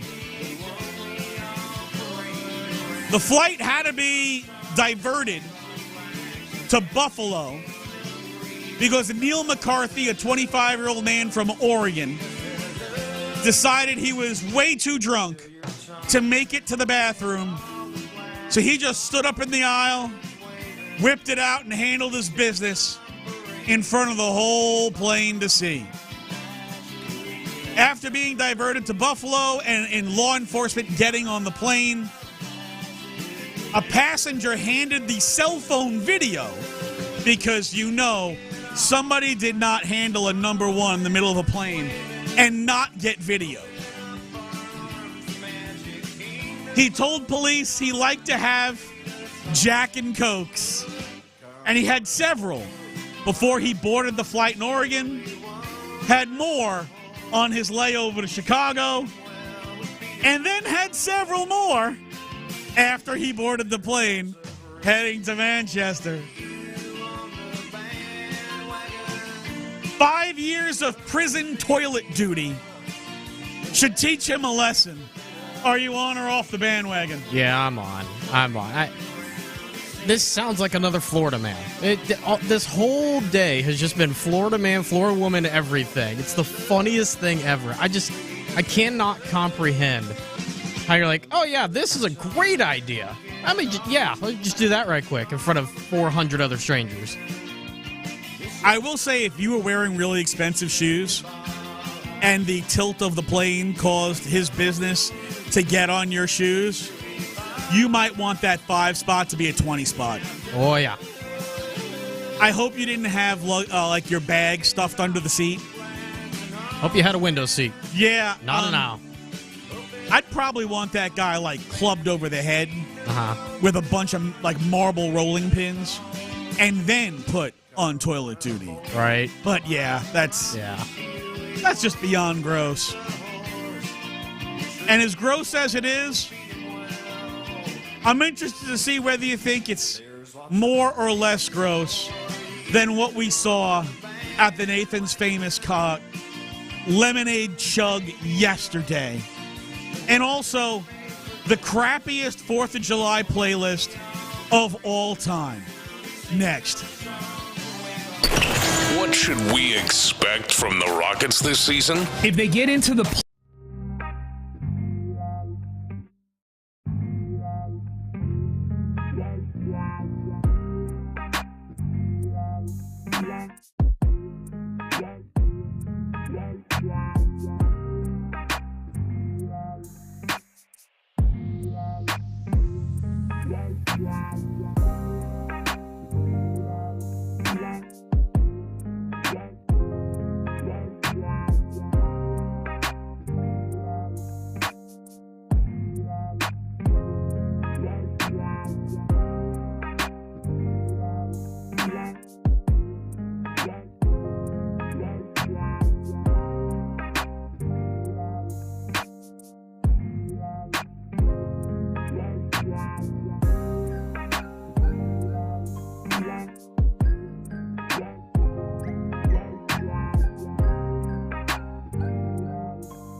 Now, Nick's got a blonde mohawk and is probably a solid 400 pounds.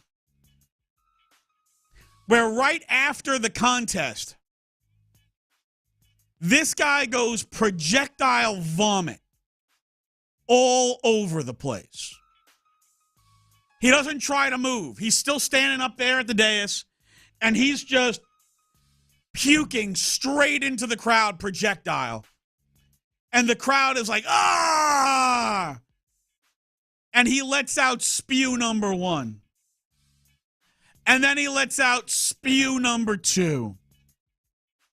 And then he lets out spew number 3 before Badlands finally pats him on the side of the shoulder and kind of turns him around to face him away from the people, where he lets spew number 4 out on his way out the back.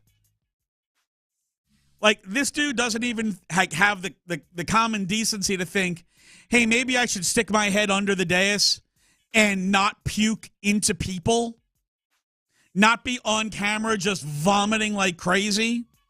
No, he's just standing like it's no big deal. Blah! Dude, I felt like I was watching Stand By Me and Lardass was starting the Barfarama. Just lemonade instead of, like, blueberry cherry pie, whatever the hell it was. And can we get, like, everybody else now? Dude, it was so gross. Like I said, I thought, like, there was one year where Kobayashi needed the bucket and he stuck his head under the table. This dude doesn't even try. He's just standing there. Blah! Like this is what he was there for. Ugh. It was disgusting. It's already a disgusting event, but that was, like, beyond disgusting.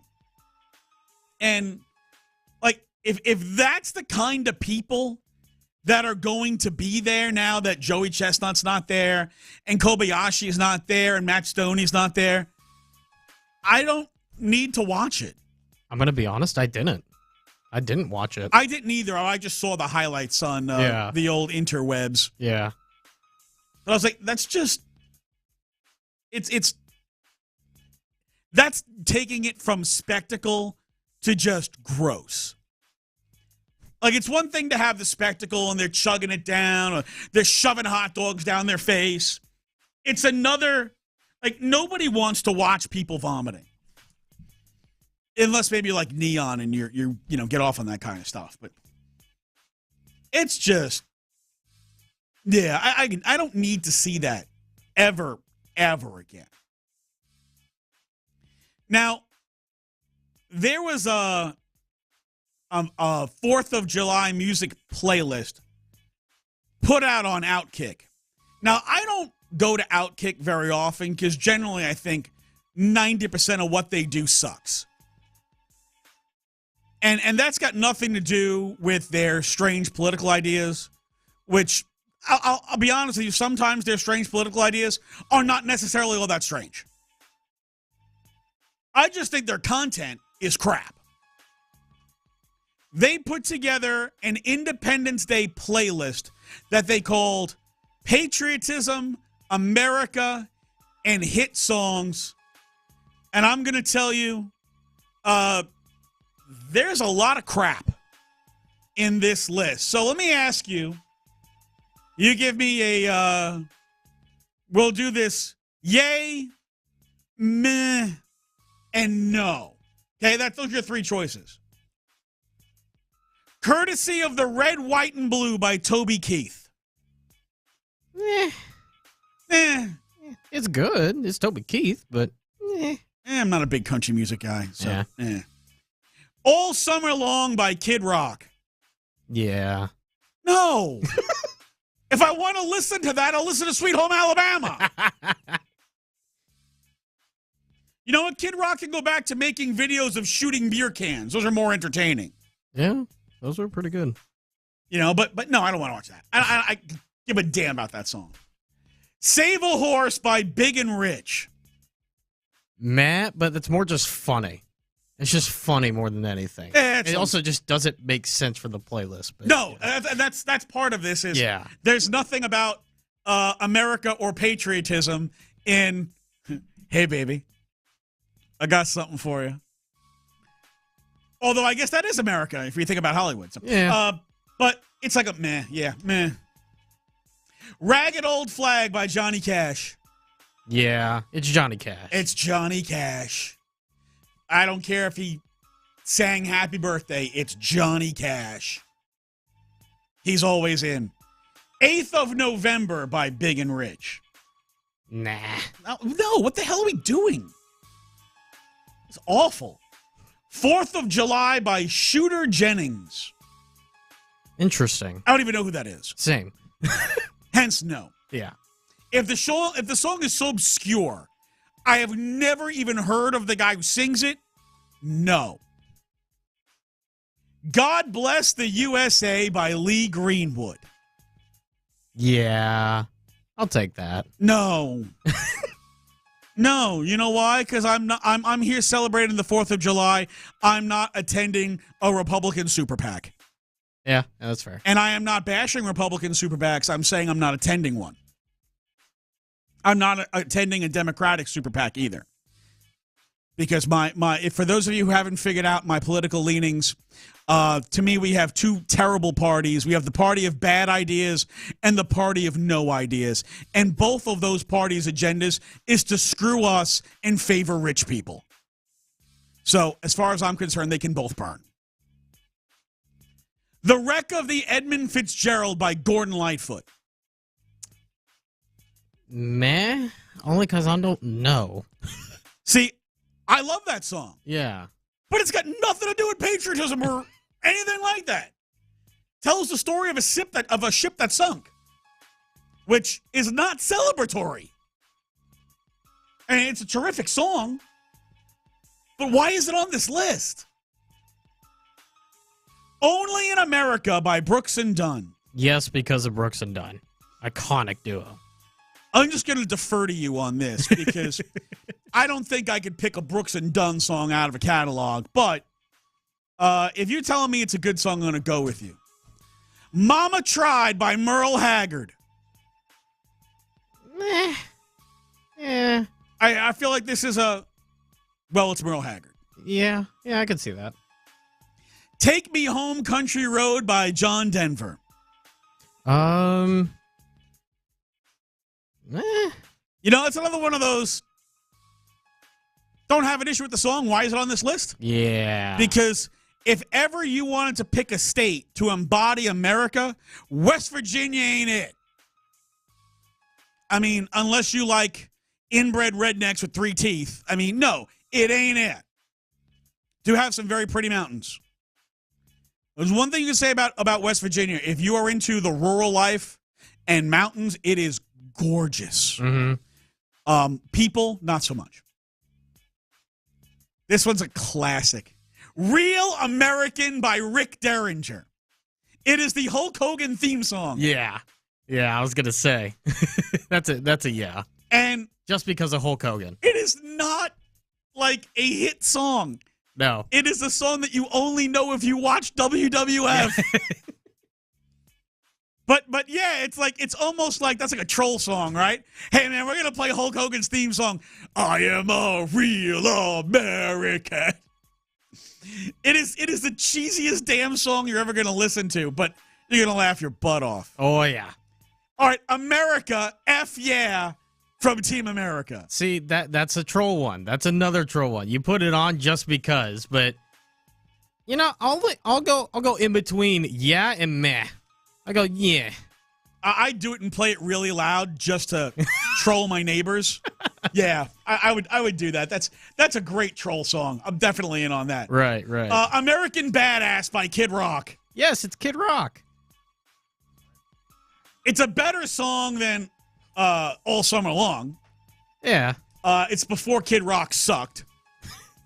But it's not really about America. It's about him just, puffing out his chest. Riding in slam-packed tight minivans. Jimi Hendrix, The Star-Spangled Banner. Yeah. That is 100% yeah. Yes. That is a definite yes. Yeah. America by Neil Diamond. Yes. That literally tells the story of every single family in America that is not Native American. Yeah. The Battle of New Orleans by Johnny Horton.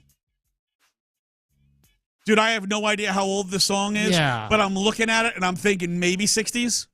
That's kind of what I was thinking. No. Yeah, Never I even don't heard know. it. Fortunate Son, CCR. Meh. Oh, that's definitely on there. Come on. That's CCR. If you're not a Creighton's fan, if you're not a John Fogerty fan, you can't be on the show. Like, we draw the line somewhere. Right. All right, Toby Keith and Willie Nelson, Beer for My Horses. Especially yes. You throw on Willie Nelson with Toby Keith? Yes. It's Willie. Yeah. I mean, honestly, I don't care what song it is. It's Willie. But how is that? Is that song American or patriotic or just like, cool? I think it's patriotic just because Toby Keith and Willie Nelson are in there. All right. Let's be honest. I Can Still Make Cheyenne by George Strait. Yeah, you got to go with the King of Country. So just because he's the king. He's the King of Country. Okay. I think I have like 4 songs out of there that I would play. Yeah. And I don't know about Sean Bijani, and I don't know about Clint Stoerner, but that list is ass. Sounded like ass. Ass. It sounded like ass. It was interesting for sure. Yeah, look, it's 4th of July. We're trying to have fun. We're trying to have a good time. Nobody's having a good time listening to that dog poo. Had like maybe 2 good songs on it. Huh? A couple? Yeah. Couple? Clint, what's on your playlist, man? I mean, got 3 on there, I think. 3 songs that are on just a general playlist, not necessarily my 4th of July playlist. I'll be honest with you, boys. We hopped off in the pool yesterday, man, and I was thumbing after the Astros game. Watch the Astros game. Speakers. Watch him kick a little ass. Proud of you. Absolutely.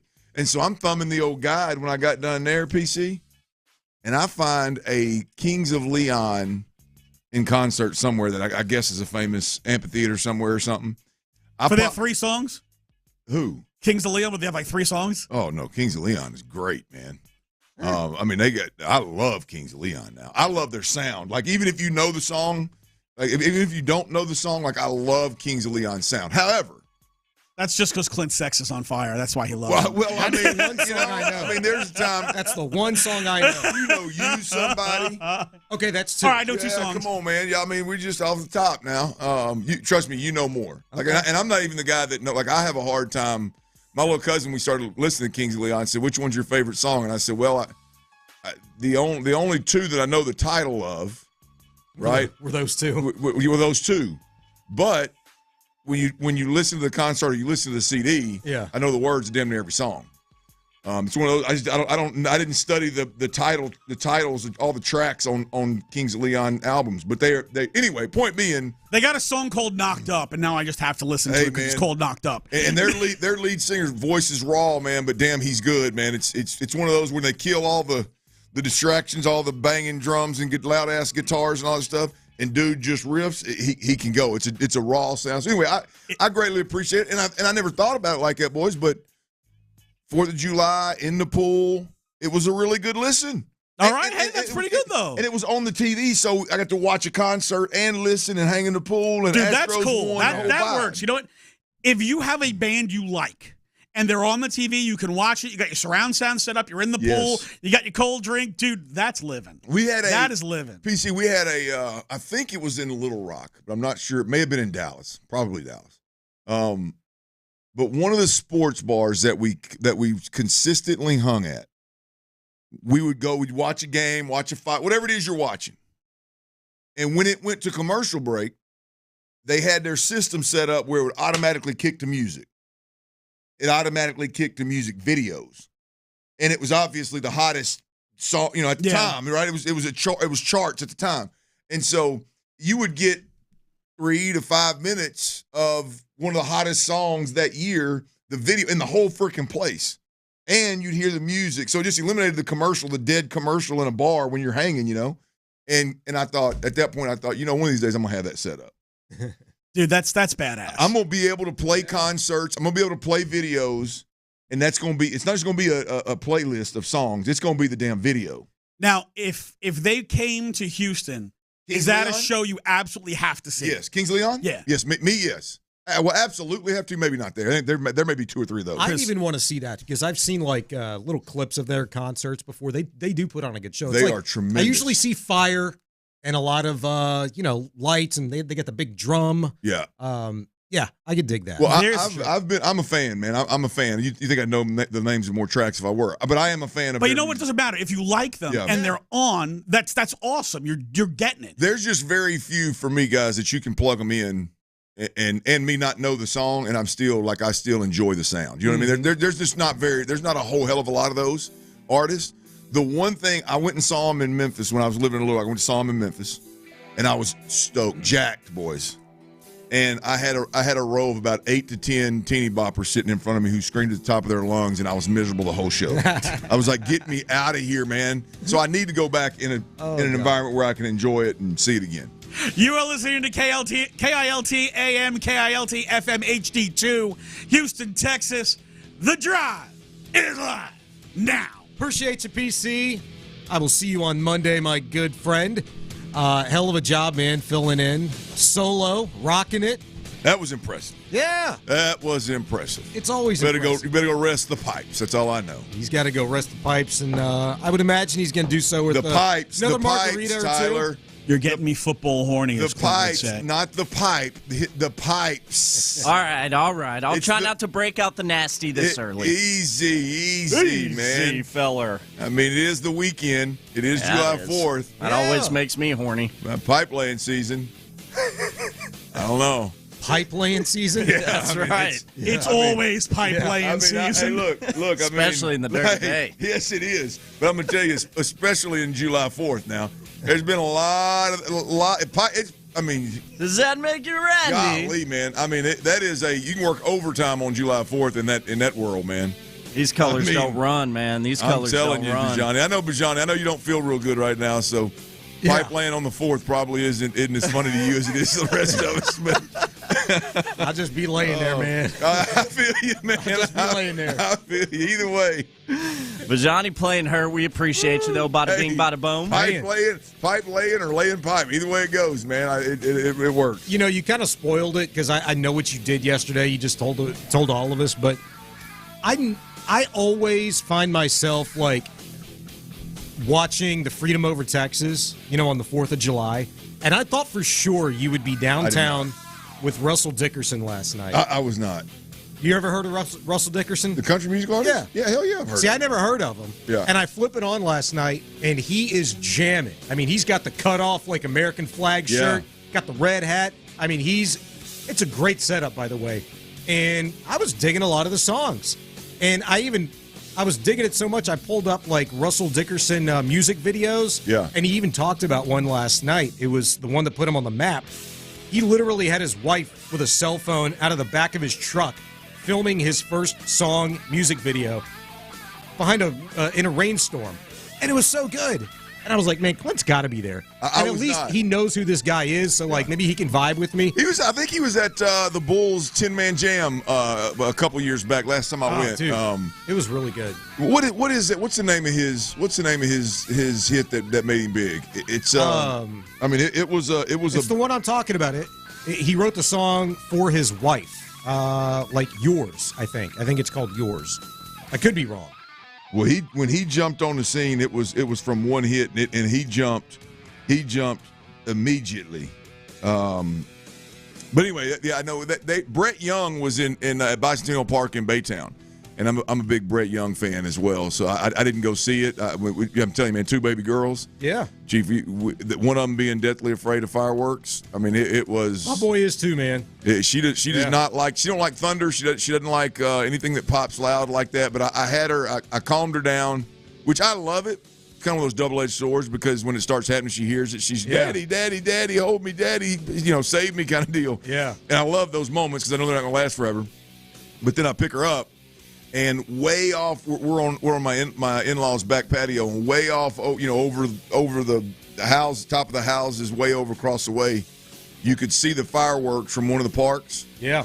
And so the sound was faint, but you could see them bigger than all get out. So I may have turned the corner with her last night, Bijani. Yeah. She settled in and then the whole way home, driving home, right?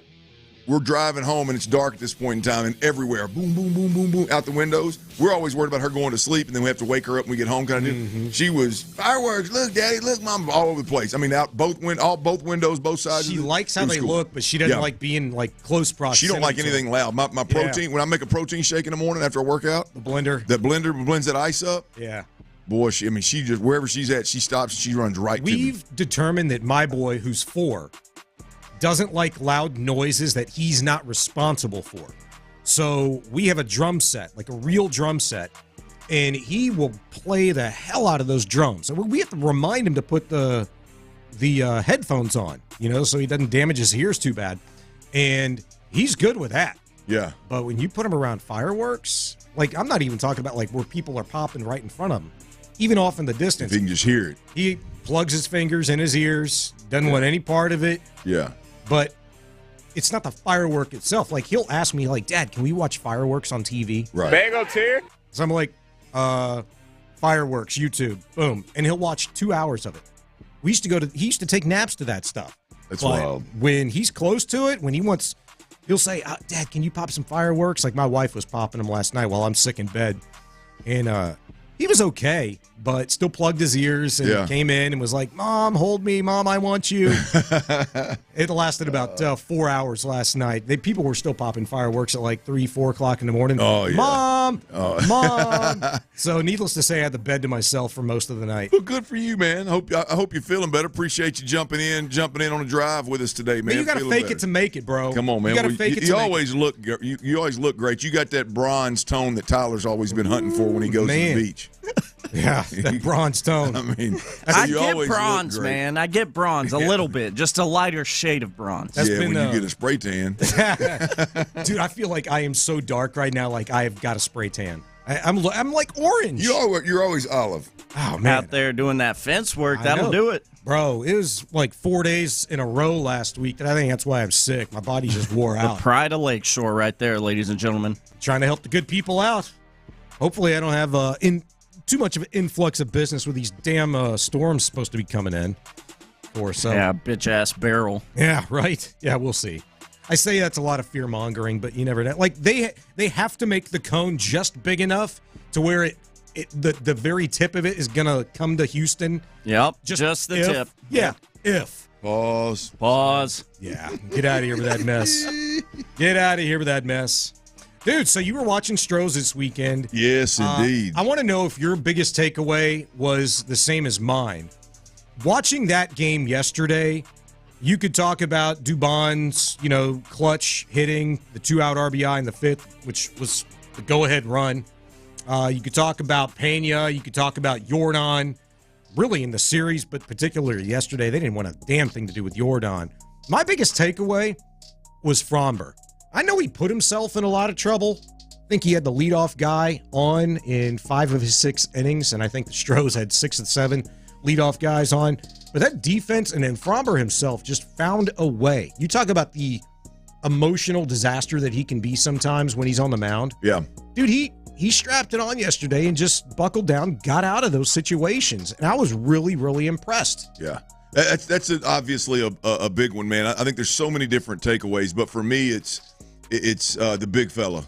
Jordan Alvarez is back. I mean, he is officially back. I mean, he's getting the Barry Bonds treatment yesterday. Trust me, Tyler, I had Jordan Alvarez over 1.5 bases. Yeah, I did too. He got hit by a pitch twice, and they intentionally walked him. I thought when he had 2 at-bats in the first 2 innings, I thought, boy, this is a hell of a bet. This is going to hit. Yeah, the only time he was out was one of the worst umpired at-bats I've seen this season, in which not one strike was thrown to him, but he ended up with a 3-2 count and just had to punch it one out of the zone to get out of it. The dude is getting, like you said, the Barry Bonds treatment. It's wild. I mean, it's like we were having the conversation of like it's hard to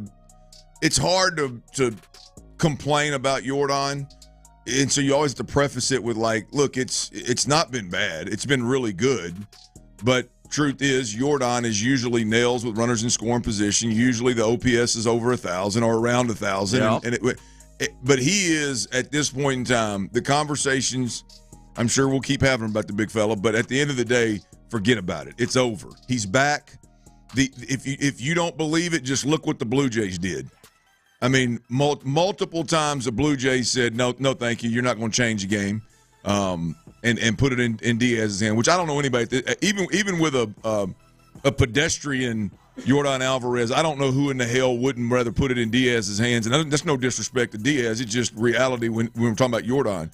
But for me, Sean, to answer your question, the big fella's back. I mean, and it's not because of any specific stat. It's simply because the opponent across the field said, we're just going to take you completely out of the game. Yeah, and it's going to be kind of subjective to the opponent, right? Patrick and I just had the conversation earlier this week, and I'd said, yeah, I remember multiple times in the last couple of seasons, Alvarez reached that Barry Bonds level of fear that he instilled in the opposition. I mean, you could feel it through your TV screen. You could see it. And last night, it was weird that in fact was the case. For the Blue Jays, they said, you know what, we're not going to let this guy beat us. Somebody else is going to have to beat us in this lineup. And damn sure enough, they did. The Astros are just that good right now. But if you look at Yordan's last 14 games, all of those numbers that you said, he usually has the OPS over 1,000. Well, he does. He usually has the batting average well up over 300. Well, he does. The on-base percentage is over 50%. The last 14 games, 5 homers, 13 RBIs. He's 19 for his last 50 at-bats, just 6 strikeouts, 10 walks, 4 of them intentional. It is reaching that point again for Yordan Alvarez, who prior to that stretch was not a guy that was looking like himself at all, because he was getting hits, but he wasn't doing it with runners in scoring position. He was getting hits, but he wasn't driving in runs. He wasn't producing runs for this ball club, and now he is. Yiner is. Pena is. Top to bottom, the guys that were disappointing on the regular through the first 70 games this season, they're delivering. Well, Sean, to me, I think that's what makes this so convincing with the Astros. We did a segment last week again. There was a list of like 6 different things. And it was 6 players have hit over in the last 10 games. 6 players have hit over 300. 6 players have an OPS over 800. 10 players have this and that. And it's just like, it's the sheer volume, right, of guys that are contributing that to me that make it so convincing. Mm-hmm. And it was with a pedestrian Yordan Alvarez and no Kyle Tucker. And now all of a sudden Barry Bonds has shown up, and Alvarez is Barry Bonds now. And Tucker's on his way back. The reason that this is so convincing for me is not because they climbed so quickly in the hunt down of the Seattle Mariners.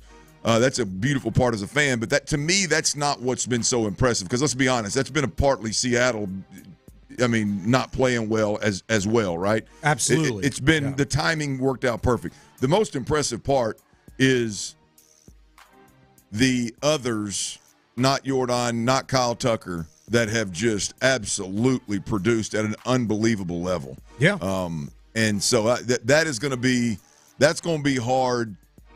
It's going to be hard for all of that to just fall off the cliff, if you know what I mean. No, you're right. The Astros have not only taken care of business and controlled what they can, but they've gotten a lot of help. You mentioned Seattle stinking it up of late. They've lost 10 of their last 14 games. While the Astros have been on this tear, 13 of their last 16 have gone for wins now.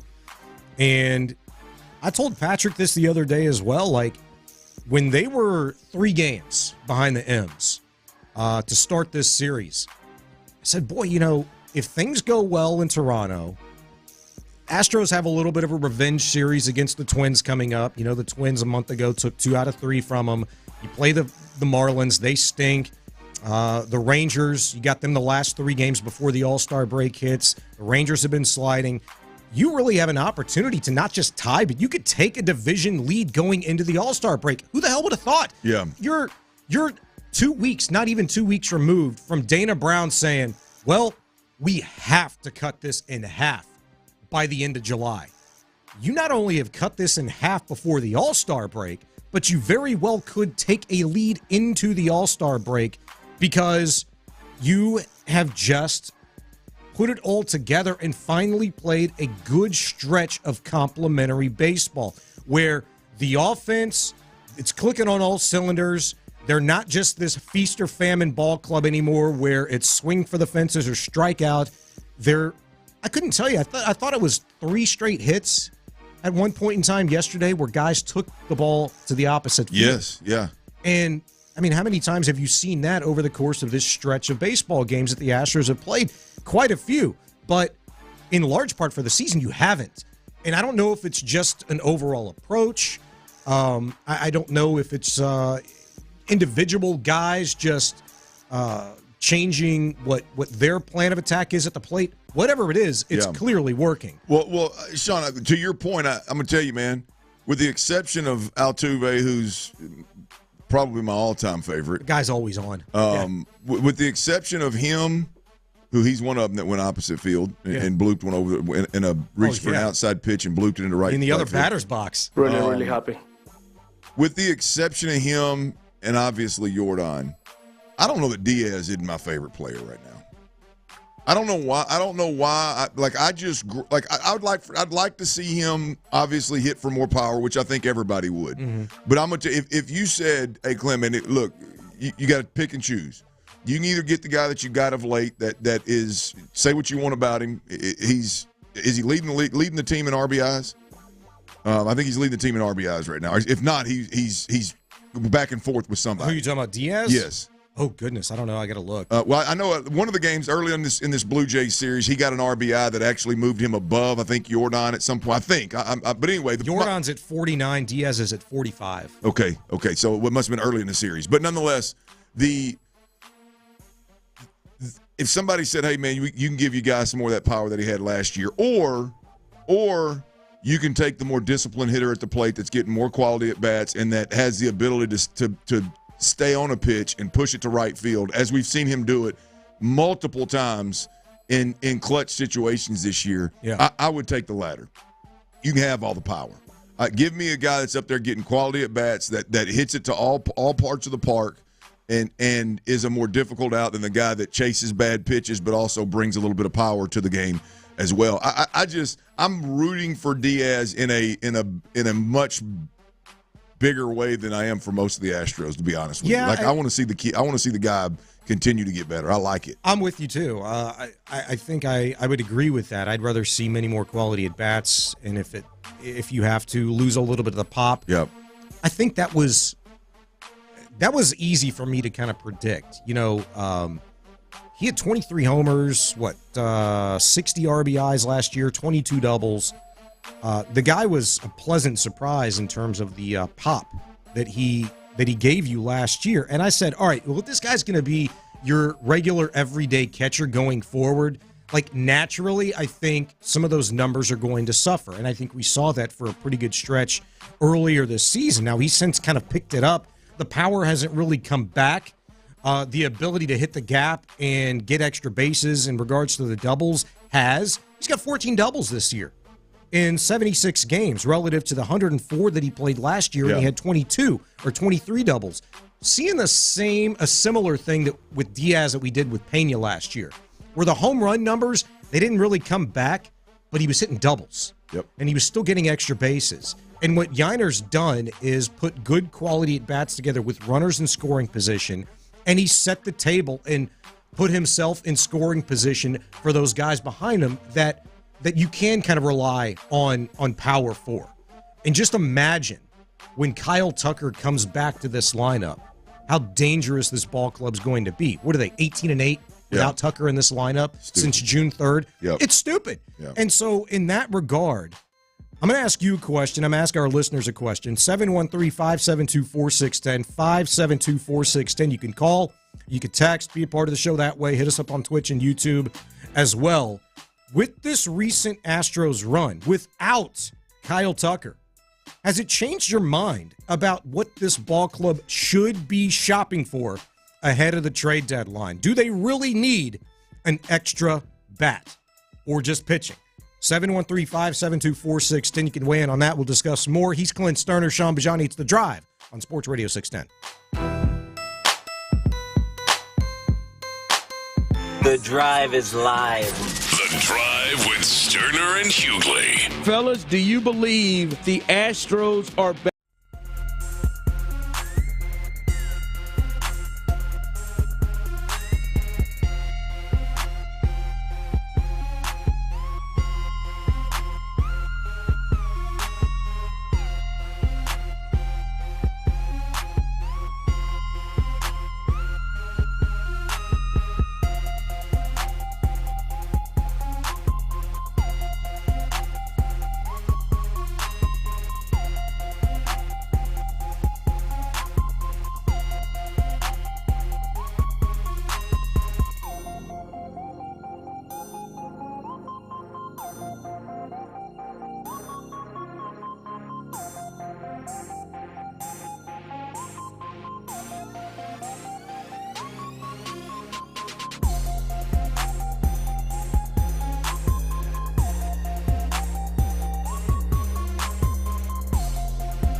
where there hasn't been many problems.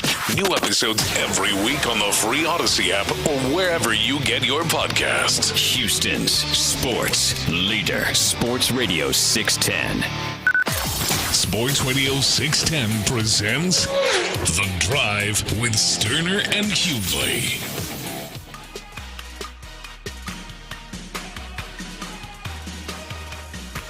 Badass 4th of July. Hopefully it's continuing into the weekend. Hell, if you're working today, outside of us, which this really didn't work, sorry. I think so. How's he gonna keep this one on the track, boys? Sorry. I mean, that's rough. Everybody should be off today. Everybody should be off into the weekend. You should be enjoying this thing, man. Hopefully you'll have plenty of time to do so this evening. Between now and then, we've got you, baby. 713-572-4610, 572-4610. If you'd like to be a part of the show, the conversation. Many of you have weighed in. The question I asked going into this segment, how has the Astros' recent run without Kyle Tucker changed your mind about what they should be shopping for ahead of the trade deadline? From the 281, no trades. Getting Verlander, Tucker, Garcia, and McCullers back at this point is a landslide win at the trade deadline. You can look at it that way, certainly. And I think many of you probably are.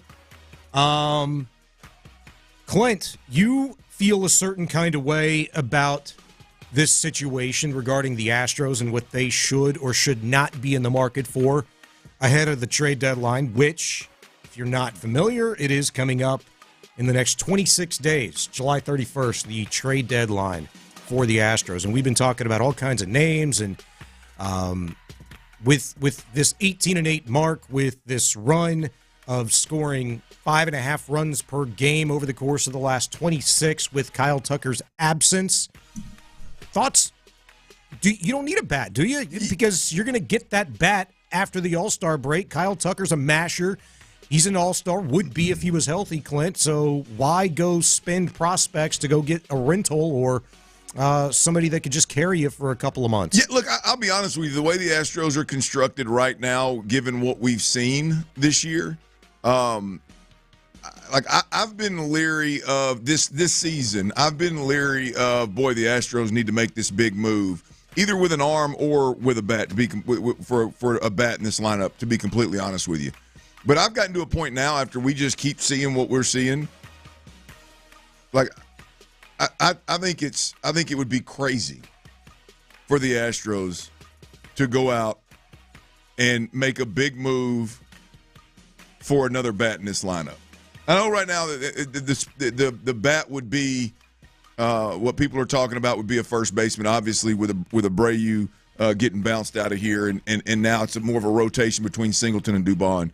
And there's a couple of guys on the market that I think are sexy names that would definitely be, assuming it worked out, would be an upgrade. But I look at this Astros lineup, and we talked about it in the opening segment quite a bit. Like, the lineup's not a problem, guys. I mean, they've scored 5.5 runs a game since Tucker's been out. Again, since Tucker's been out. Without this year, damn sure this year, who the guy that was your best hitter, most productive hitter, was out, and you scored 5.5 runs. And to me, I think when you look at the way the Astros organization is, the prospects that they still have in-house, how bare that really is, I just don't think that it's even – I don't even think it's necessary. You're getting ridiculous production from a number of guys right now that could play first base. Yeah.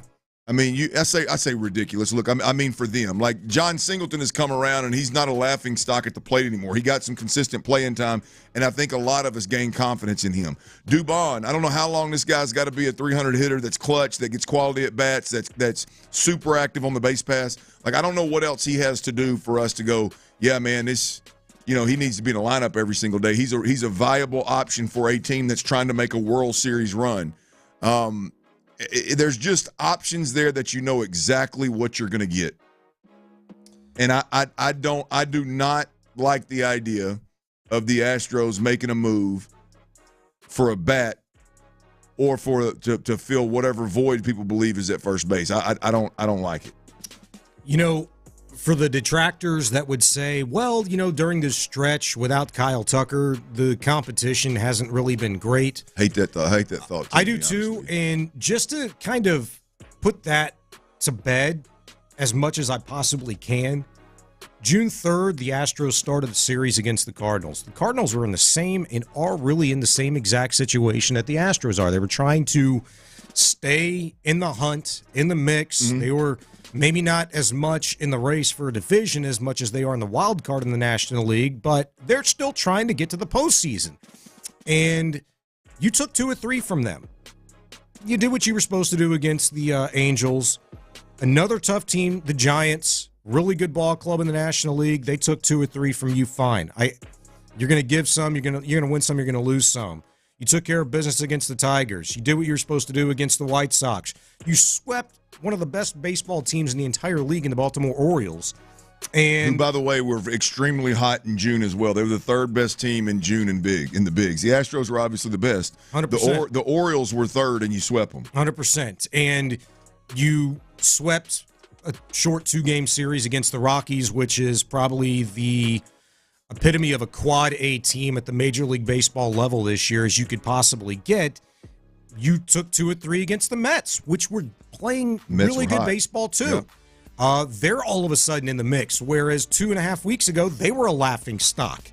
You took 3 or 4 against the Blue Jays, which is not a bad ball club, an underperforming one. I mean, they are kind of who the Astros were 2 months ago. Yeah. Right? And here you go. You've got 3 more on the road before you finish with 6 straight at home going into the All-Star break. You've got 3 on the road against the Minnesota Twins, which they're playing some better baseball here of late. That's a team that is not going to roll over and die. That's a team that took 2 or 3 from you.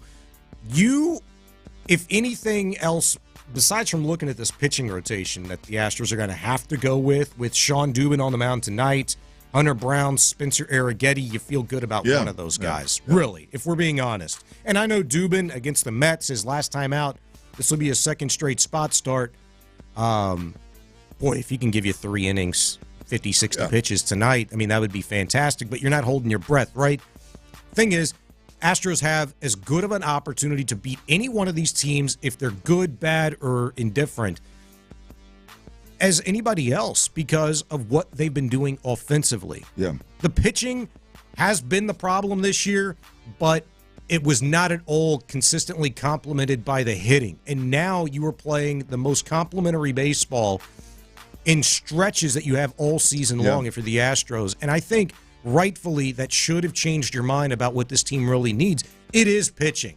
I can't rest on my laurels and say, yeah, Luis Garcia is going to come back and he's going to be great for you. McCullers is going to be a few weeks behind him. He's going to be great for you. You don't know. We don't know about Justin Verlander right now. And outside of 2 guys, maybe 3 really. All right? Sorry, I didn't mean to do you like that, Hunter. I'm not used to it yet.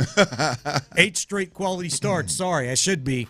But outside of Hunter Brown, Ronel Blanco, and really Framber Valdez, I don't feel great about anybody else that the Astros are putting up on the mound these days. Well, I definitely think the move is for a pitcher as well. I don't think one more thought on the thought that you can go get a first baseman.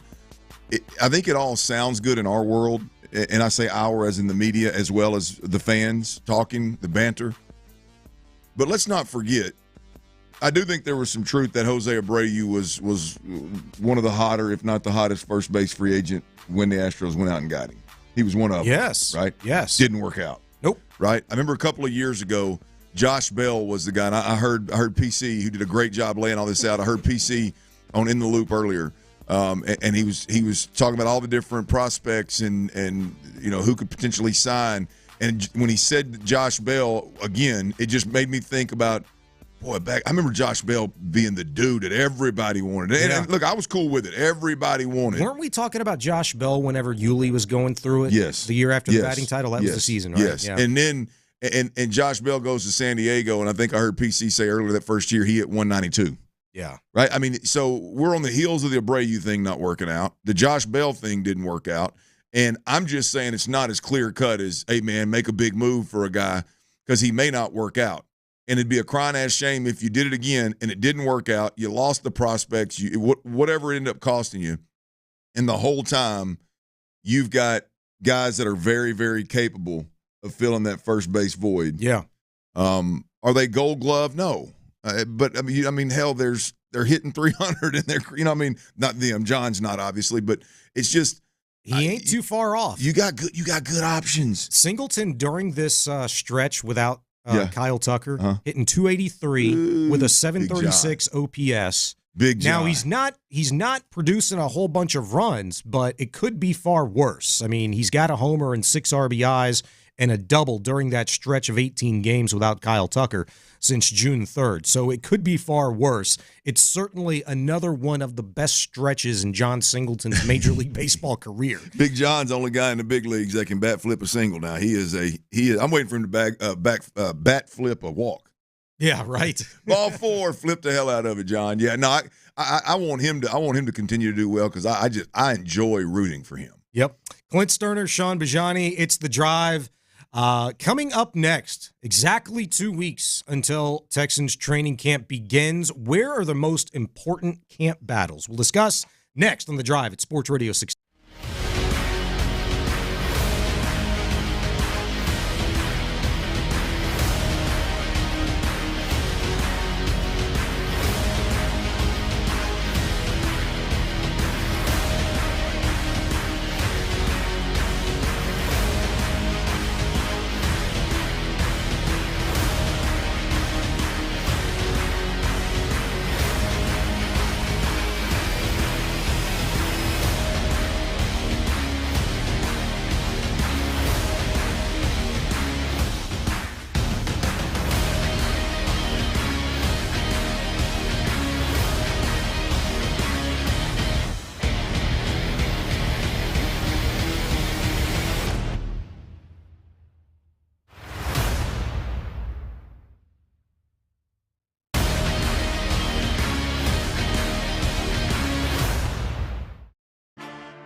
via Lowe's gift card rebate. Shop these deals before they're gone because Lowe's knows summer savings. Valid through 7/10. Annuals offer in-store only. Excludes Alaska and Hawaii. Actual plant size and selection varies by location. Paint. More terms and restrictions apply. See Lowe's.com/rebates for details while supplies last.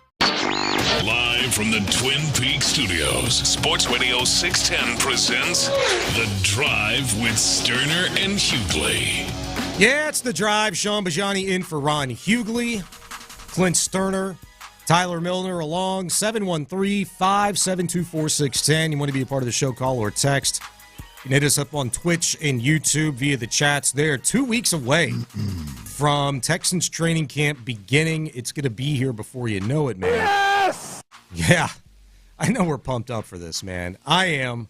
And we're going to be in the thick of it. We're going to be talking about camp battles, competition, for better or worse. I mean, our expectation and anticipation for this season is as high as it's ever been, Clint. There ain't no doubt about that, man.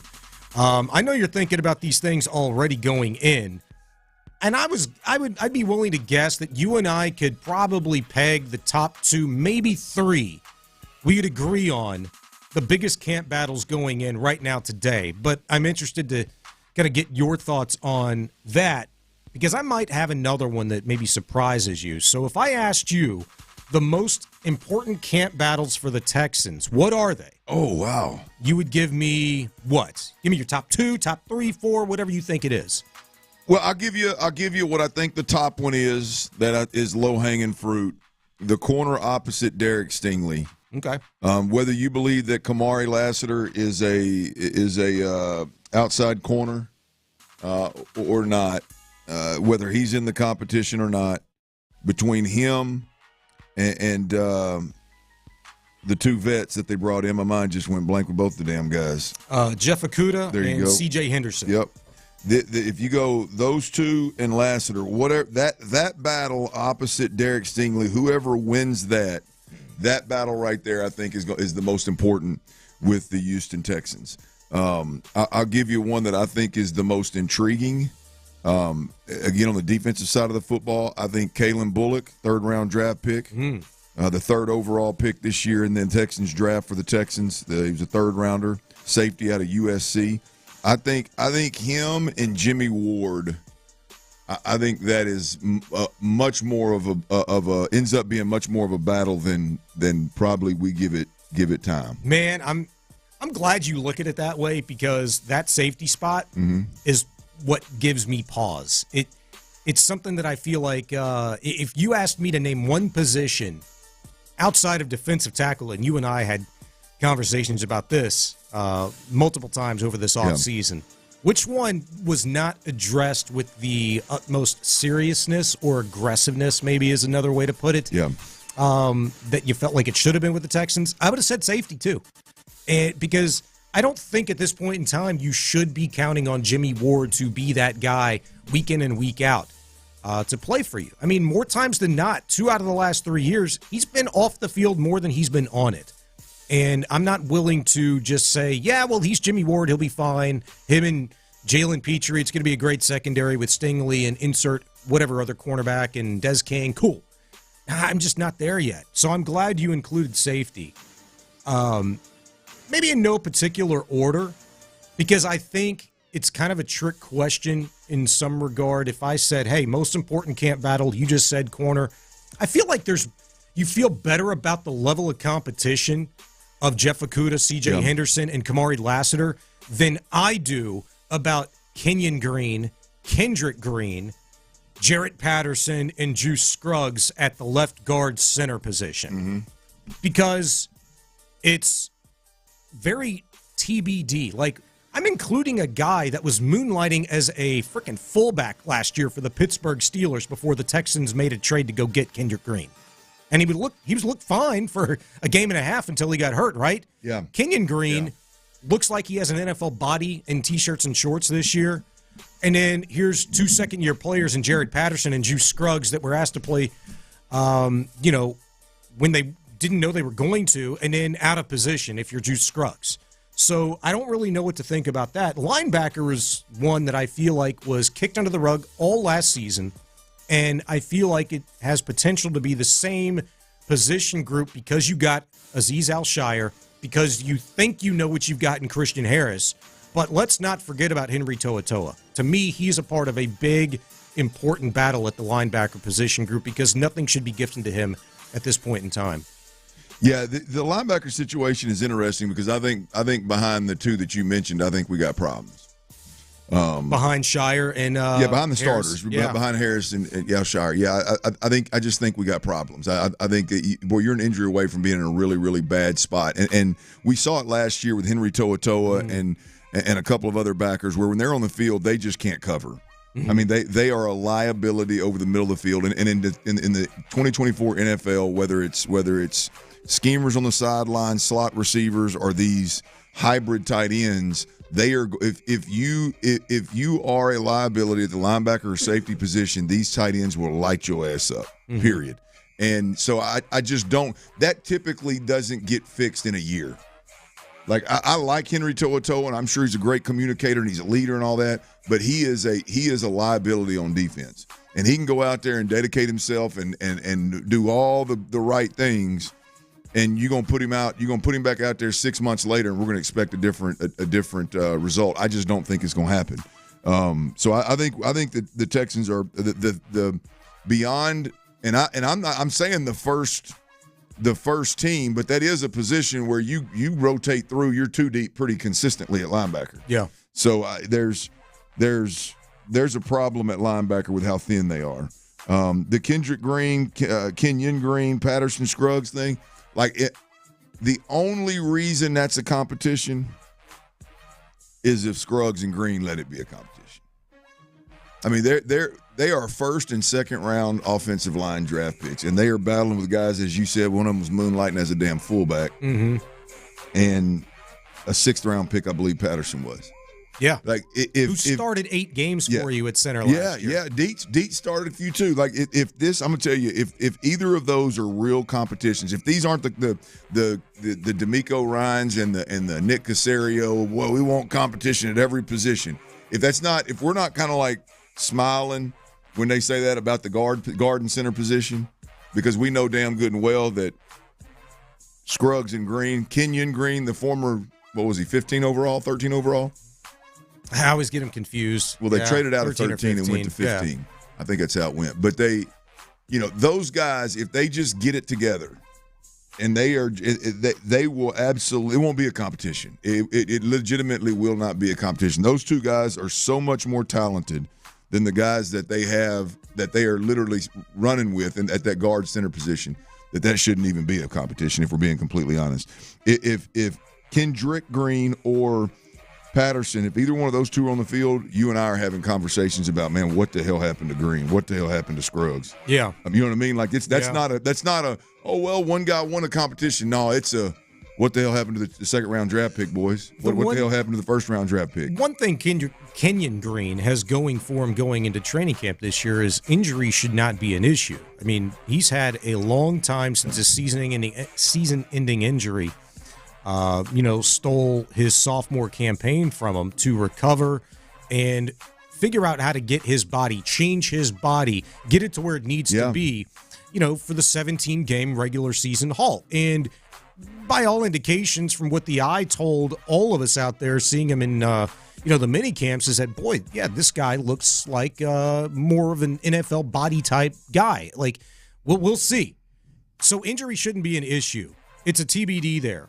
If I also asked you to give me 2 or 3 guys that you think this is maybe the most pivotal camp for, I think Kenyon Green is probably right there atop that list. You phrase it like that, Kenyon Green, I think is not just on top of that list. There's a large gap between 1 and 2. Yeah. You know what I mean? Like that dude, he's on his last leg. Yes. I mean, he has got to be with the Houston Texans. I know D'Amico Ryans puts it, he kind of lets him down softly, if you will, because I think that there is, when D'Amico talks about Kenyon Green, I think there is a level of frustration there of not being a pro ultimately and not taking care of his body and not doing those things right. There's nothing more frustrating than a coach and a guy that's really, really, really talented, but doesn't do the little things, the professional things to be at his best, stay healthy. I can hear that when D'Amico Ryans talks about him. You can really hear it now because Kenyon's better, Kenyon's he's righted the ship at least for an offseason, and because Kenyon Green is looking better and appears to be more of a professional, now D'Amico isn't afraid to say, well, you got to do those things to stay healthy. Yeah. Right? And so, I think he is by far and away number one. If he doesn't blow the competition away in camp, there's a chance he gets cut. Kenyon. Yeah. Wow. All right. So roll with me on this. Most pivotal camp for these Houston Texans. I've got a list for you. These are my top 5 in order of most important to least important. All right. Kenyon Green's number 1. No question. Number 2, Dameon Pierce. Ooh, that's a good one. Number 3, Henry To'oTo'o. Number 4, Jalen Petrie. And number 5, Jimmy Ward. The most pivotal camp for those players in that order: Green, Pierce, To'oTo'o, Petrie, and Ward. Yeah. For much of the reason that we just, discussed, we haven't spent a lot of time on Dameon Pierce, but I think for obvious reasons. Not for as much as okay, well, who's behind Dameon Pierce? That's why there's a little bit of pause there, but it doesn't matter who's behind him. This guy has got to perform much closer to the guy that we saw 2 years ago in his rookie campaign when he was one of the breakout rookies of 2022. And before his high ankle sprain cut his season short, which was, by 4 or 5 games, I mean, this guy would have been easily over, 1,100 yards rushing that season, doing what he was doing for a bad team on a bad offense with a bad quarterback. It was a good-looking 1,200 yards. Would have been, you know what I mean? Because he was physical. It wasn't a lot of help. Sure. And then it was oh my gosh, what the hell happened last year? Yeah, I like the list, man. I would go Petrie 3 though. I would go Petrie 3 over To'oTo'o. Yeah. All right. Yeah, look, I'll be honest with you, man. I don't know if To'oTo'o is a consistent contributor on this team, we're in trouble. That defense is in trouble. Mm-hmm. But yeah, I would go Petrie at 3. I love your Kenyon Green. I don't even think there's a close second, to be honest with you there. Number 2, I can ride with Dameon Pierce it simply because it's a mystery. It's a mystery. What in the hell happened? Even for those that believe that, hey, schematically he's not a great outside zone back. Okay. I mean, guys that struggle in the outside zone don't rush for, like you just said, potentially 1,200 yards a year before. Guys that are just a little bit struggling with the scheme, they don't find themselves buried and you're the emergency kickoff return guy. You're not getting any carries whatsoever. Yeah. Right? None. You're not even the relief guy. Mm-hmm. You're not even the reliever. So it's just it's fascinating. It's a mystery with Dameon Pierce, especially the way he played so well. Fans fall in love with him. We all fell in love with him. Then it's oh hell, what the hell happened? So I think there's mystery there with him. But Jalen Petrie, that's a good call on your part. I would not have even had him in mind until thinking of it. You said it. He's ultimately changing positions. And last year he found himself standing on the sideline with D'Amico Ryans in some critical moments of games late down the stretch. Sure, he got benched. Yeah. Yeah, and so, I mean, you want to talk about now, you've gone from a head coach in Lovie Smith that believes you can play center field or you can play box safety and pretty much says, hey, man, we put him on the field, he can do whatever the hell he wants to it's D'Amico really about Ryans. the 69. Yeah, that guy right there. And now you got D'Amico Ryans going, say, it's a critical moment. Come over here and stand by me and watch the rest of the team.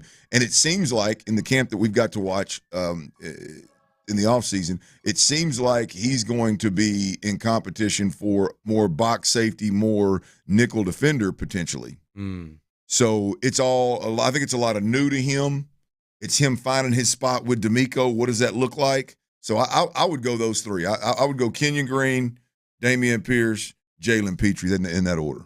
He's Clint Stoerner, Sean Bijani. You can think on that. We'll get back to a conversation regarding the Texans in camp throughout the show. 713-572-4610, 572-4610. If you want to weigh in with your thoughts via the text line, you can hit us up. Coming up next, it's the Big 3 at 3. Dak Prescott in a walking boot and the Astros entering another big stretch of ball games going into the All-Star break. We'll get to that and more next at Sports Radio 6.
Details while supplies last. Keep it twisted all year long with Twisted Tea Hard Iced Tea. Twisted Tea is real iced tea that packs a punch with 5% alcohol. Tastes great at the beach, the mountains, or even in your backyard. Look for the bright yellow Twisted Tea cans. Twisted Tea Brewing Company, Cincinnati, Ohio. Please drink responsibly. KILT FM HD2 Houston. Insider access, exclusive content. Sports Radio 610. The Texans play here. An Odyssey sports station. Oh, it's 3 o'clock.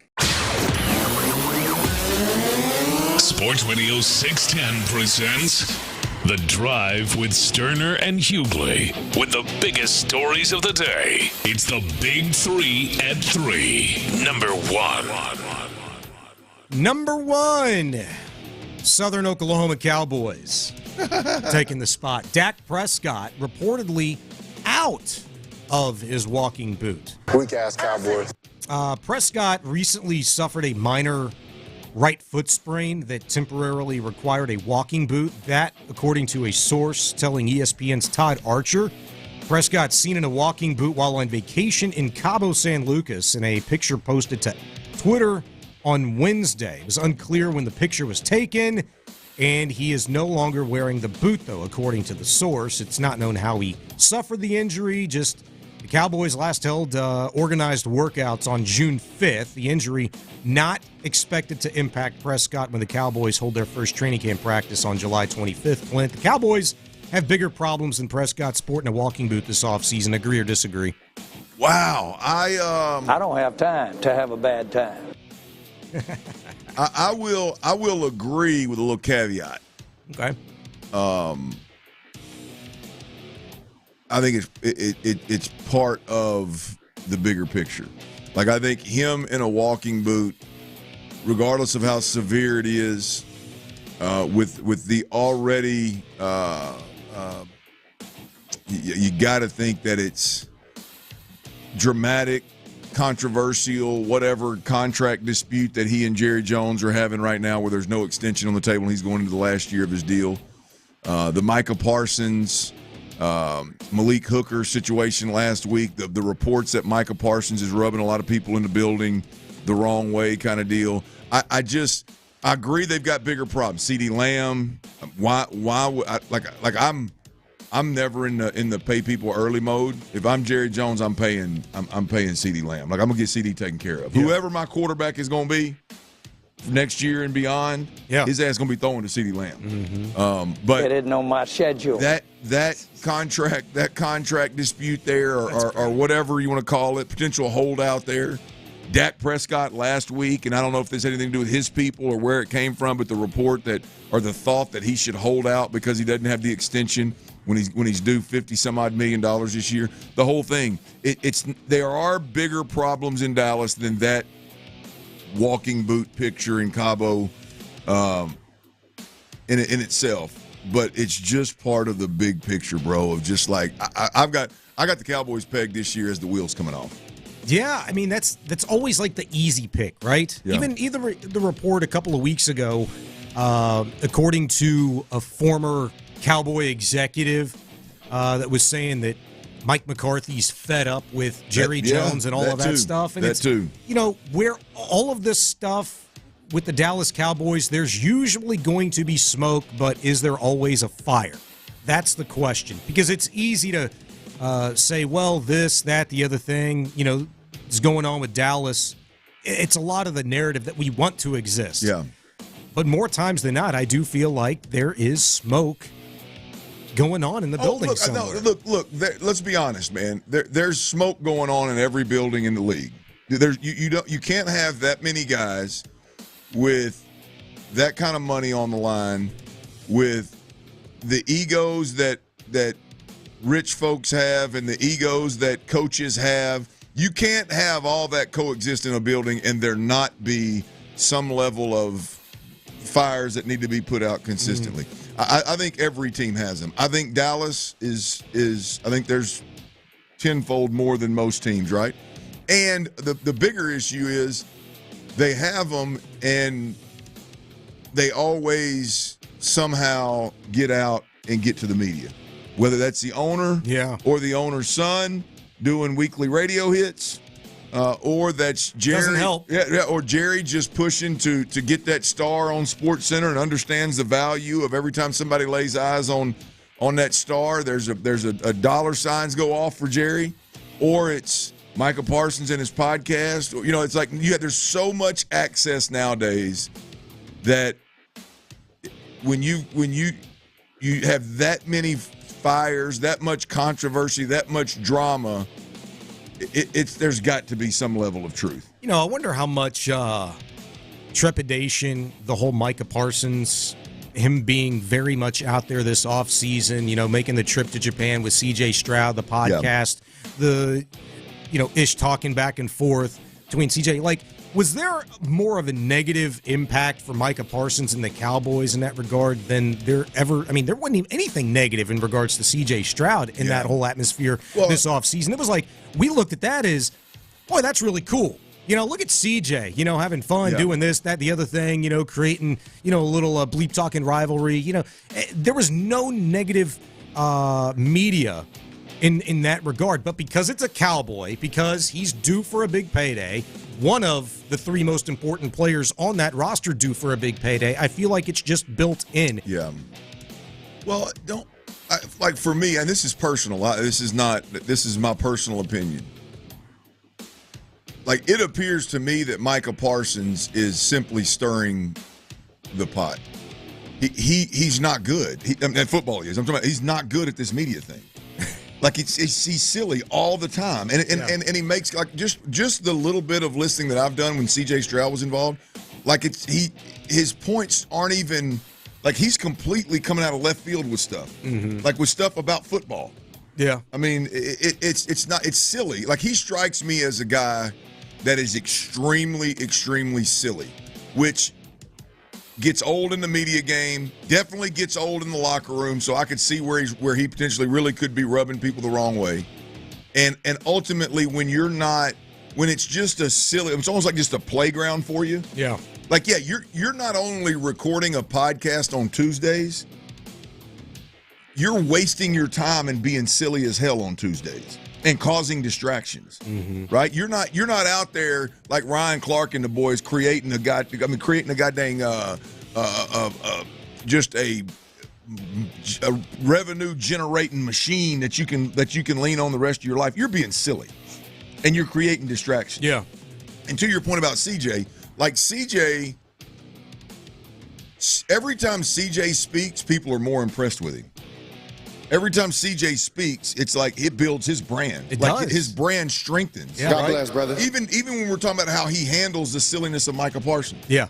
Yeah, well, he's definitely reflected in more of the positive light in that situation. Well, he wins. But it's serious, right? Like, it ain't like he's not trying to be funny. He's being serious. Like, he's the whole cowboy, like delusional cowboy. That's not being silly. It's funny. He's a cowboy. It's funny because he's so right. Yes. You know what I mean? Yes. Like, you're right. His brand and his value off the field skyrockets every time he's on a podcast. And to me, Micah, just the silliness just shows, and you understand real quick why. Questions arise anytime there is a cowboy on a podcast. Big 3 at 3, number 2. So after the Astros 5-3 win over the Jays yesterday, watch it in the pool, boys. Won the series 3-1. They've now won 13 of 16 of their last ball games, 16 ball games. There's 6 straight series, Clint. Jordan has again instilled that Barry Bonds level of fear in pitchers. Here's an example why. Road Warrior, Yordan Alvarez, sizzling. Check this out. 478. That's 11 for his last 23. 7 games with 4 doubles, 3 homers, 8 RBIs, 8 walks for an over 1,600 OPS. For the season on the road, Alvarez is hitting .358. Leads the American League in road slugging at .660, road OPS at 1,094, and his .358 road batting average is second in the American League. Jordan's a go for launch. Man's back. Sick. But boss, he's back. I mean, it looked like. I mean, the numbers weren't terrible, obviously, for Jordan. For Jordan standards, they were not as good as everybody expected, or they should be.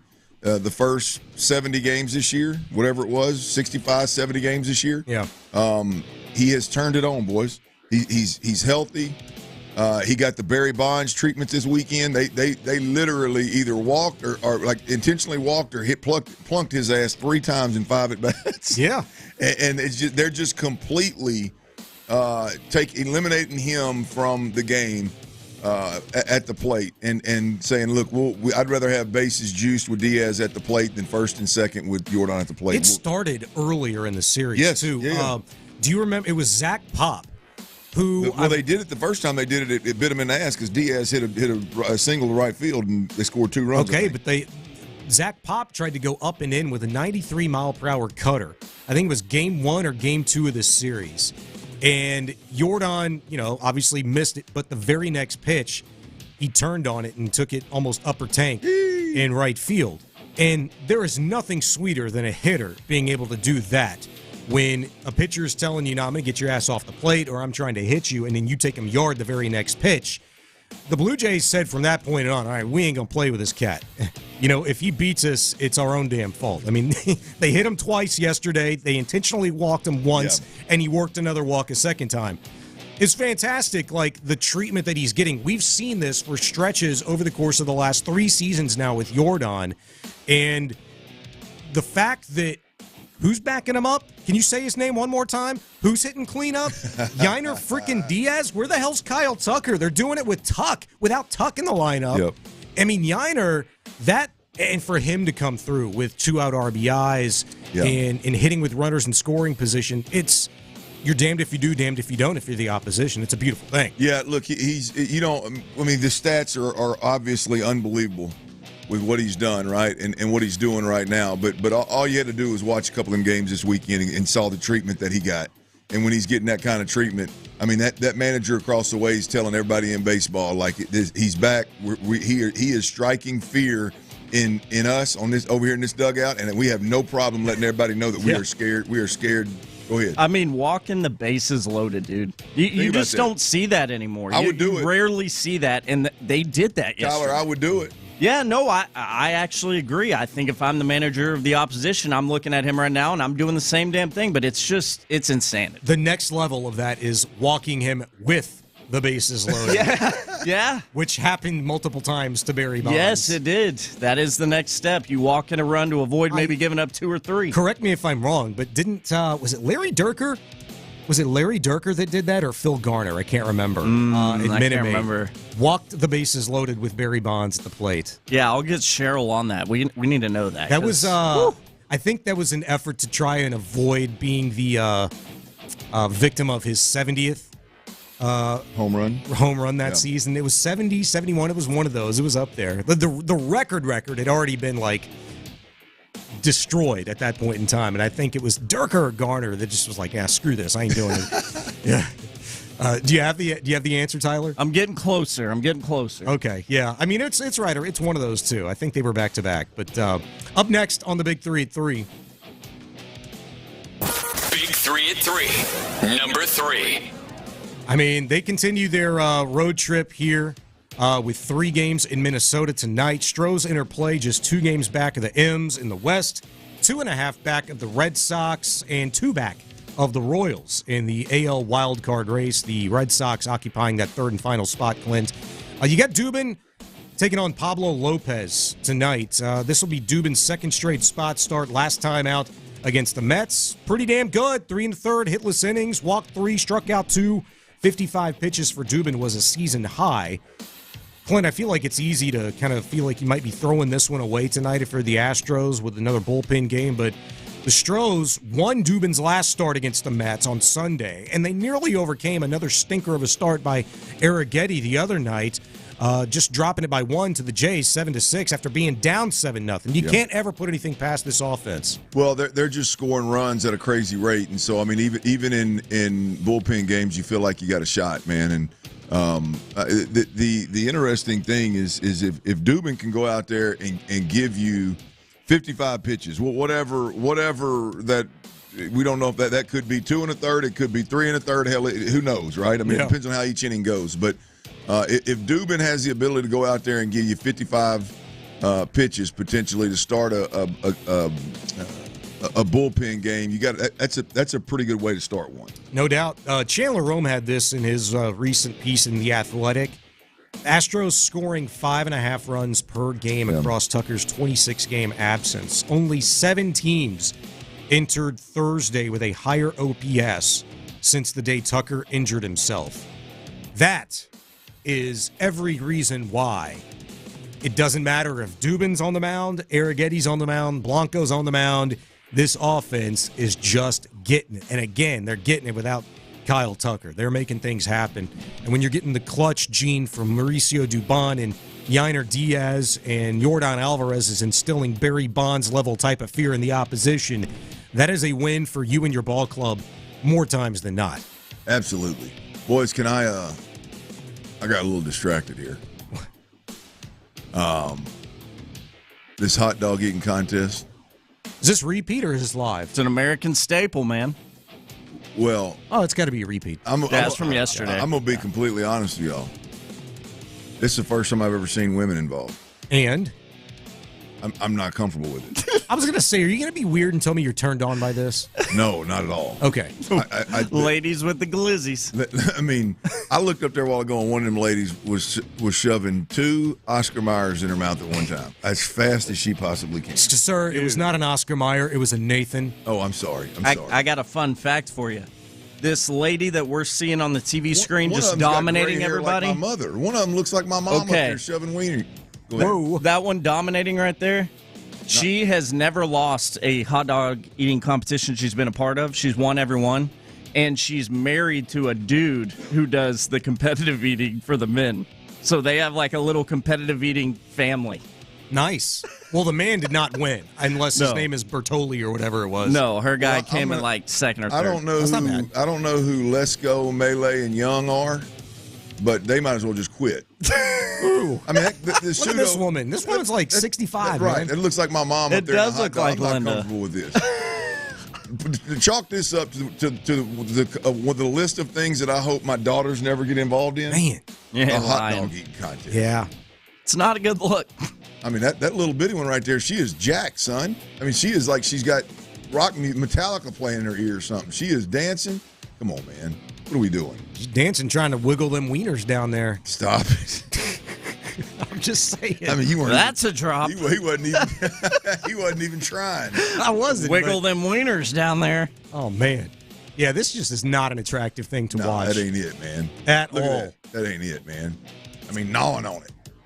I mean, what are we doing, man? Oh, sorry. I didn't mean to get you off. No, I appreciate that. Well, I wanted to finish that conversation, but I looked up there. I was like, you got to be kidding. You got plenty other opportunities to talk. Whether it's a guy or a girl, it's disgusting. But I'm looking through a little different lens now, boys, and with 2 daughters. I just don't think you're appreciating the efforts and the amount of gall it takes to do this. I mean, that is a hell of a point. I greatly appreciate the effort that they're putting. Just don't understand why anybody want to do that. Nope. It's really the secondary effort. Like, you got to get rid of all that at some point in time, which is, I'm glad the part that they don't televise. Speaking of appreciation, how about underappreciated Texans entering training camp? We'll discuss who and why next. It's Sports Radio 610. It's the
Yeah, that's right.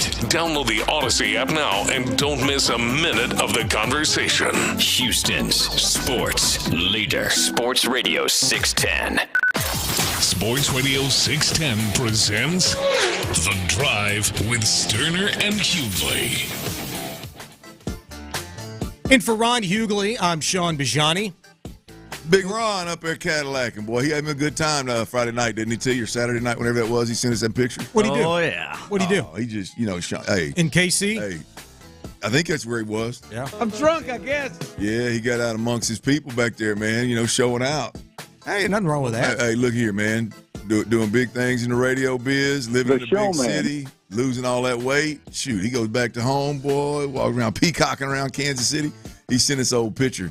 Yeah. He's having him a good old time. One of them old hedged selfie. That a boy. Out and about. my boy Ron? I couldn't tell what kind of drink he was on. I think he was on one of them fruity ones, though, wasn't he? Yeah, he likes some fruity drinks. Thought he was a Moscow Mule guy. Well, look, I'll be honest with you. I like those too. I ain't never seen Ron turn one down, anything down. That's true. All things true. I ain't never heard Ron go, you know what? Nah, I don't drink that right there. He is a sucker for a solid strawberry margarita. Oh, there ain't no doubt. If it's colorful, man, if it's frozen and in a bright color, yes, Ron's going. I'm not usually a margarita guy, but in this heat, yeah, it's cold. It's got alcohol in it. Yeah, sign me up. Peaches Hughley. If my old acid reflux, if it let me do margaritas, I'd drink them joints all day long. You too? That gets me too. Yeah, me three. And that when you all the ingredients in a margarita fire my ass up. What is it? It's got to be just the tequila or maybe the salt. The tequila and the acid, the triple sec, the lime. I mean, lime in general is. I mean, it's all of that though. Ooh, boy, lights me up. Even with my Nexium, it'll give me heartburn sometimes. I think you'll agree with me on this. It's hard to beat a nice cold beer. No question. Out of an ice chest. No crackling. Out of an ice chest. Not just cold, crackling cold. Big Earn used to put this is how dedicated, committed Big Earn was of a beer drinker. He'd put rock salt in his ice chest. Rock salt? Oh, what does that do? I guess it keeps the ice colder. I guess. I mean, or keeps it from melting. I guess. I don't know. Your ice will stick in that cooler even if it's not a Yeti for a long time if you salt it. That's how they do dry ice, right? It's mixed with the rock salt. Yeah, a bunch of my buddies that did a lot of fishing in Baytown growing up, they always would hit that cooler with the salt, keep that ice around longer. Big Earn, so that's where he started talking about crackling cold. Them crackling cold beers over there. He swore it made his beer colder than just regular. Can you get dry ice anywhere anymore? You got me, man. I don't mess. All I know is this stuff will stick to your skin and it hurts to pull it off. That was my first job working at Randall's, and people would come in and buy dry ice all the time, and I, of course, would have to go get it for them. What the hell happened to Randall's? What the hell happened to Randall's? I think it's still around, but it's only in like big baller neighborhoods now. Yeah, same thing that happened to every other grocery store. HEB became a thing. Yeah. Randall's, man. I remember Randall's. Get your ass out of here. Randall's, I'll be damned. But yeah, man, I used to have to get the big blocks of dry ice, and if you weren't careful, it would stick to you. Burn you. Yeah, burn the hell out of you. Yeah. That's why I don't know much about it. I know it smokes and does but some I'm thinking, special effects things. That's a hell of a lot better than grabbing a 7-pound bag of ice at the local convenience store, and it's going to turn to water in like 30 minutes. Fact. Yeah, but I think you'd have a hard time pulling your beer out of dry ice. I mean, that'd be rough on the hand. Yeah, but you got to mix it maybe. You get the dry ice, put it at the bottom, and then the bag of... Oh, you're gonna do a little combo, huh? Yeah, do a little combo. I like Big Earns. Like me working outside as much as I do, like all day for multiple days, like that would be awesome. Like I was impressed one day last week. I didn't have time to get ice, and I still had some waters and Gatorades in my ice chest, and put it in a hot garage overnight, pulled it out the next morning, load it in my truck, and I still hear the ice sloshing around in there. Yeah. I'm like, ooh, this is going to be so good in like 3 hours. Like just cold. I wanted to throw a couple beers in there. You should have. Like for after hell, you should have. After the job, I should. But, the whole drinking on the job thing, even after the job is done, it's like, I can't do it right now. I'm trying to make a name for myself, Clint. You know what I'm saying? Man, you got a great name, man. You've done a good job. Yeah, let your hair down a little bit. Oh, I'm not encouraging that. Don't screw anything up now. All right. Yeah, there you go. So I saw this list. It is, I guess, effectively list season because not much football to talk about. But I do think this is an interesting sort of type of list to get into, specifically with the AFC teams and the most underappreciated players. I don't want to do the whole AFC. We could focus even just on the Texans alone, but I did think it was interesting to include the AFC South teams, which I'll run through. Feel free to weigh in on them if one of them jumps out to you. So from CBS Sports, the AFC South's most underappreciated players for the Colts, Samson Ebukam. You just made the list. For the Jacksonville Jaguars, Evan Ingram. You just made the list. For the Tennessee Titans, a newcomer, already underappreciated, Tyler Boyd. You just made the list. For your Houston Texans, you tell me if you agree or disagree with this one. Christian Harris. You just made the list. As most underappreciated player on the Texans, Christian Harris. Look, it depends on who's doing the rating here. I mean, who is he underrated to? I don't think he is, obviously, to the team. But I think when you look at, there's probably not enough talk nationally about his come up last year. And how he really turned the corner and was thriving in D'Amico's defense, and I would be shocked if we didn't see that. Not just steady play, but I'm going to be shocked if he doesn't continue to climb and just be like in a Pro Bowl conversation by the end of the year. Yeah, I think he's got a chance to be that good in this deal. Like it really. I mean, we remember he was getting a lot of hype preseason last year. I know for me he was. I can't remember how we couched it, but he was my Texan to watch, to show up, to arrive, kind of like Nico Collins ended up being that guy. But Christian Harris was like most improved. Well, just the one that I was like, I was most amped to go to camp and watch. And when I watched camp, like, hey man, y'all don't know this dude yet. Y'all ain't heard. He ain't been on the field much, but this Christian Harris cat is fixing to just be a household name. And it didn't happen the first several weeks of the season, but boy, when it did. It was real. Yeah. And I think that's probably fair. I think around the country nationally, as linebacker conversations are had, I think Christian Harris is not in those conversations. And rightfully so. He hadn't done enough yet. I think by the end of this season, Christian Harris will be in those conversations. Yeah, I think that's the hope, right? Yeah. And absolutely. Especially since you've upgraded around him with Azeez Al-Shire, D'Amico getting, maybe the Houston Texans version of a Fred Warner type at linebacker. Yeah. I think if you get some heat-seeking missiles, like we kind of saw Christian Harris become, really he flashed in the postseason. Yeah.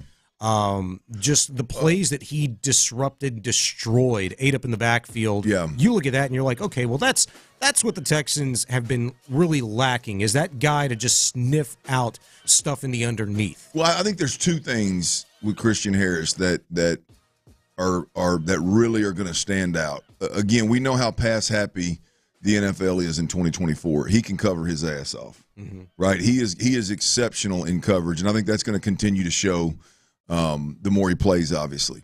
The second part of it is whether we're talking about Anthony Richardson twice, or we're talking about Lamar Jackson, or we're talking about Josh Allen. These mobile quarterbacks, whether it's in scheme run plays, quarterback run plays, or it's these guys extending pass plays and getting out of the pocket. Either way it goes, Christian Harris is a guy that has the ability in the open field to have a really, really, really good chance of getting Lamar Jackson on the ground. Yeah. And he is a guy that is going to be a huge key versus Anthony Richardson in keeping him at bay, if you will, when he gets loose. So I think those two things are going to garner him a ton of attention when it's all said and done. I want to get back to this later on in the show because I really brought it up because I thought there's another player that's pretty obvious that belongs at least in the conversation of underappreciated Texans that I'll drop on you later on, and we'll see what you think. 713-572-4610 if you'd like to weigh in on that. Coming up next, it's going to be Tyler's turd list, and yes, there's always some really crappy people that are more than deserving to be a part of this, and he's got the golden turd out. This is probably going to go to not one but two different individuals, I think. We'll see what Tyler's got up his sleeve next. Oh, boy, I tell you what. It's not a turd, but it's definitely a gold medal that Sagamore Rye Whiskey deserves. Let me tell y'all a little bit about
$18 because I spent over $75. And I earned Kohl's Cash. So bring on the summer heat. We're ready to weather it in style. All thanks to Kohl's. Select styles. Offers end July 7th. Some exclusions apply. See store or Kohl's.com for details. Pro athletes are sometimes a lot to handle. We're just not good enough. Maybe even a bit dramatic. Altuve stole an MVP from Judge. Turdish behavior will not be ignored. No one is safe. I'm not going to let it take my joy. It's Tyler's Turds of the Week on The Drive with Stoerner and Hughley. That is correct. It's 3:40 on a Friday on The Drive, which means only one thing. We are on the search to end turdish behavior around professional sports because it's just always there. Whether it's James Harden, who you heard in that little open, or Deshaun Watson, or the turdish behavior just never ends. There's always going to be a full podium, and it's no different this week, boys. The bronze medal for this week's Turds of the Week around sports. You might remember this guy. It's been a while since he's been in any kind of headline because he hadn't been playing football for quite a while. He was a former number 1 overall draft pick. He was a big fella, too. His name was Jamarcus Russell. Jamarcus Russell, sir, you are getting the bronze medal for Turd of the Week this week because if you have not heard, I'll fill you in. Former number 1 pick Jamarcus Russell, he has been fired as a coach of a high school football team. Why, you ask? No worry, I'm going to tell you. This is where the turdish behavior comes in.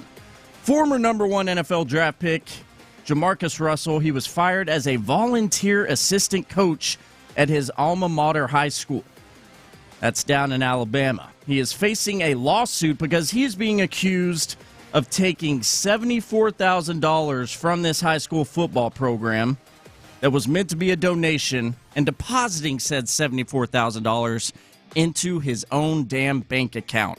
Jamarcus Russell, you have earned every bit of this bronze medal because I can't think of many things more turdish than stealing money from some high school kids trying to learn the game that you failed to excel at because you were so damn lazy. From a local high school that has to raise money to buy equipment for the kids to play. Yes. And practice. You got to be a real POS. I remember when this happened, Tyler, a little earlier in the week when Ron read a little deeper into the details of it. Apparently, he withdrew $55,000 of that right away. Must have owed somebody. Wow. Must have owed somebody a little something. Wanted to withdraw it and spend it before they caught his ass. And to think that, you leave your high school, you go to LSU, you play your lights out, and your number 1 overall pick, make millions of dollars, and somehow, some way, several years later, you find yourself back in your hometown working for your high school in a position where financially you got to steal money from them. What a story now. I think Jamarcus Russell's career earnings in the NFL was over $60 million. Good God. See, and he already stole that. You already stole money from the Oakland Raiders. They were the Oakland Raiders. Jamarcus, you've already stolen a crap ton of money. Now you're stealing from high school kids? We shouldn't be surprised, right? Like, come on. This is the same fool. If y'all remember this story, I'll never forget it. This is the same dude that as a number 1 overall draft pick was drafted by the Raiders to play quarterback for him. As a rookie was given what they knew to be a blank tape. They gave him film to watch, to study. They knew nothing was on it. Fool comes back to practice. They ask him, hey, what'd you see or whatever? And he gives them a bold-face, elaborate lie about the film he watched when there was nothing on the tape. Wow. Like, this guy is just a slime ball, and he is a turd, and he keeps doing turdish things. Correct me if I'm wrong.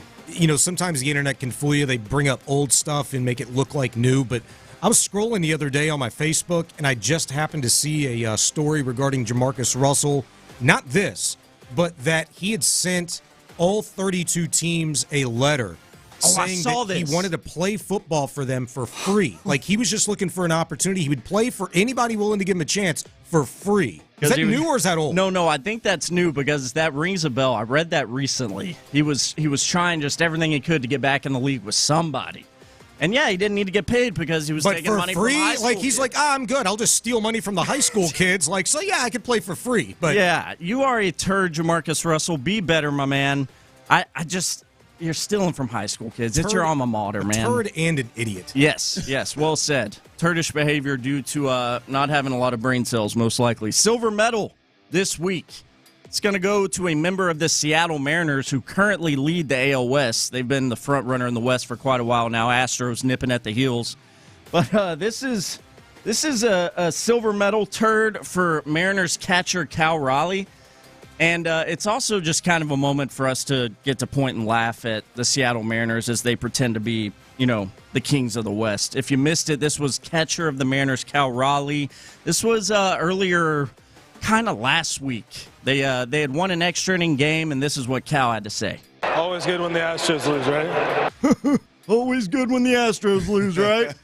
First of all, bro, you don't want to poke the bear. That seems just stupid on your part. This is a team that has been to 7 straight ALCSs, and you are poking the bear because the Mariners are on top of the West and have been for most of the season. Here's the funniest part, and the main reason Cal's going to get the silver medal for Turd of the Week. After my man said this right here. Always good when the Astros lose, right? The Mariners did not win another game until, man, they did win one last night. But up until last night, they had lost 4 or 5 games in a row after he said that. You're bringing the baseball gods down on yourself by poking the bear that is the Houston Astros. You're getting the silver medal, man. They've lost 10 of 14 as well. They suck right now. Like, you go ahead and, you keep that bravado up, buddy. Yeah. Talk all the mess you want about the Astros, but I'd figure out how to hit baseballs first before I talk about anybody else. Like, this is a team that fired their bench coach / offensive coordinator like a month and a half ago. I forgot about that. Now, granted, after that, they went on a pretty good tear, and they were scoring, probably 6 runs a ball game for a good little stretch. I mean, like maybe a 15-20 game stretch. But now they have come back down to earth and are once again ass. Yeah. And ass. Cal Raleigh is making an ass of himself. There may not, Bijani, there may not be anything more fun to witness in sports than when somebody gets out over their skis and pops off about another team and really just simply everything falls apart after that and they look like a complete, would you just call them an ass? Yeah, I mean, I've never understood. Now, I guess if you were big-time rivals in terms of, and both organizations are really good and you're always battling it out and you let it get away from you in the media one day, cool. But, like, the Astros, to Tyler's point, they've not only dominated the division, I mean, they've been to 7 straight ALCSs. Yeah. I mean, like nobody you would think, nobody would be popping off randomly mid-season about the Astros and knowing it bite them in the ass at some point in time. That's always 7 of them, JB. It's always been interesting to me. Is people? I mean, who in their right mind does that? Big dumper. Yeah, I mean, I'd say act like you've been there before to Cal and the Mariners, but I guess you haven't because the West has been, the playground for the Houston Astros for quite a while.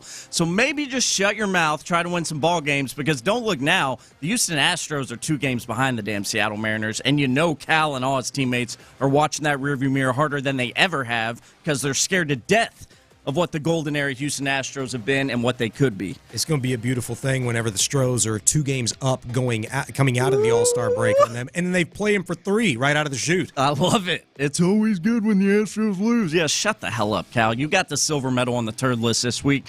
Now the moment we've all been waiting for. The Golden Turd Trophy is here with me if you're watching with us on YouTube or Twitch. The Golden Turd this week, for the second time ever since we've been doing Tyler's Turds of the Week.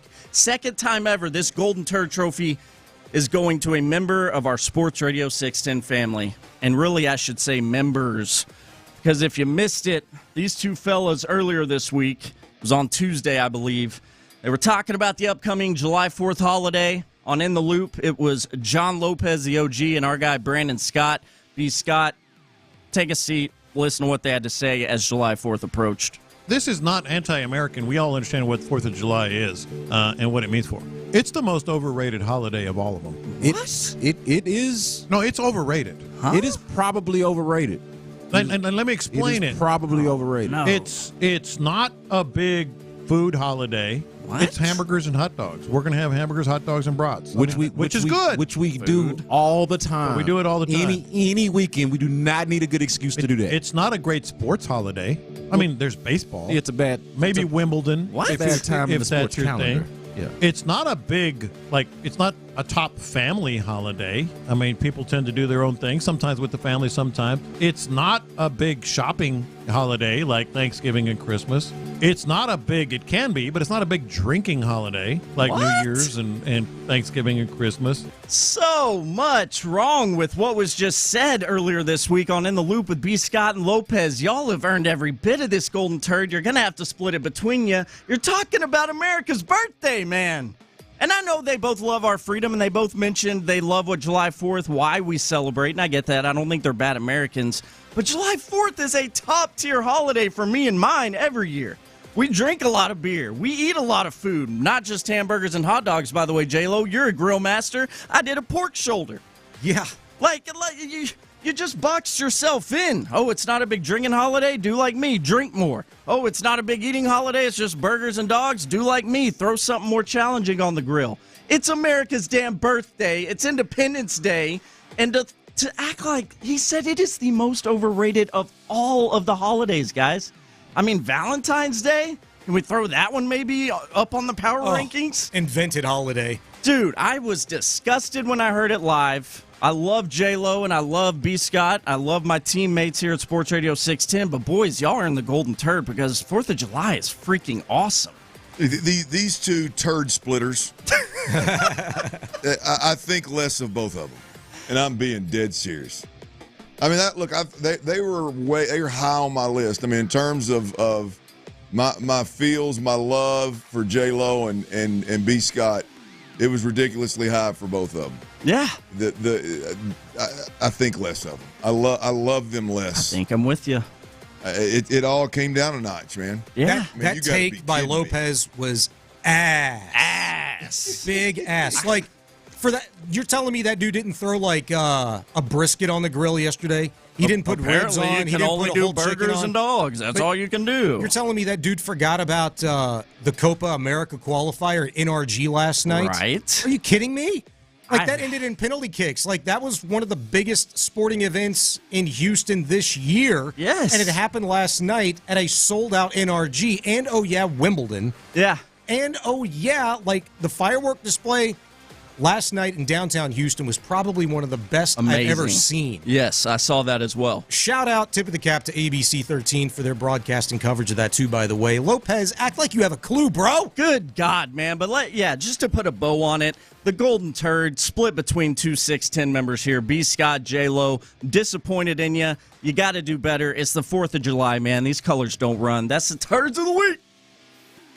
Boy, I tell you what, Tyler, that was well done once again. Well deserved, too, by the way. Oh, no question. All of them. All of them. Boys and girls. What you got, baby? Here's the deal. Give me the dirty. If you think the Astros need to make a move at the trade deadline, be aggressive at the trade deadline for anything other than a pitcher, you are nuts. You should be on Tyler's turds list, period. I'm going to tell you exactly what I'm talking about and tell you why you're crazy and why the Astros don't need anything other than potentially a pitcher. We'll do that next right here on Sports Radio 610. Before we do that, though, I got to tell you about Verlo Mattress, VERLO Mattress. Sleep better.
one part that makes O'Reilly stand apart. The professional parts people. O'Reilly Auto Parts. KILT FM HD2 Houston. Insider access, exclusive content. Sports Radio 610. The Texans play here. An Odyssey sports station. Sports Radio 610 presents The Drive with Stoerner and Hughley. Dive into the mind of former NFL quarterback Clint Stoerner. I like a good time. I like to have a party. I know you do. It's Dirty's Daily. Boys, I feel a little naked. It's weird. It's my favorite state to be in. Well, this is not a good one. Oh. This isn't the breeze. Yeah. You know, in the trees. You know what I mean? Yeah, man. There's not many feelings better. Yeah, man. It's I was for some reason my big ass was out jogging. I believe it was Wednesday. Did we work Wednesday? Yeah. So it had to be after Wednesday because this is the first time I've worked since. Today's Friday. We were all off yesterday. I dropped my phone, boys. Jogging down the street, dropped my phone face first. My street is not concrete. It's asphalt and pebbles kind of deal, you know. Landed face down on a pebble, shattered my screen. So the bottom half of my screen was it flickered for a while, but then it went just straight black. You don't have a screen protector? Well, the funny thing is I had one, and you know that I cracked it somehow, and I thought it was my screen, and my wife was like, "No, I put a screen protector on there, one of those like thick, sturdy screens." I was like, "Oh, well, cool." So I yanked that damn screen protector off because I didn't want to deal with that crack, you know. Yeah. And I never put one back on. Forgot to put another one on. But, boys, this is your reminder, only because Clint cares. Only because Clint cares about all y'all. When you buy a $1,000 phone or iPad or whatever, get that Apple Care. Get that Apple Care. I dropped my phone. What would have cost me at least $400? Mm-hmm. Because, you know, you can't, like, the days of just taking it down the street to old buddy that has an iPhone repair store. Yeah.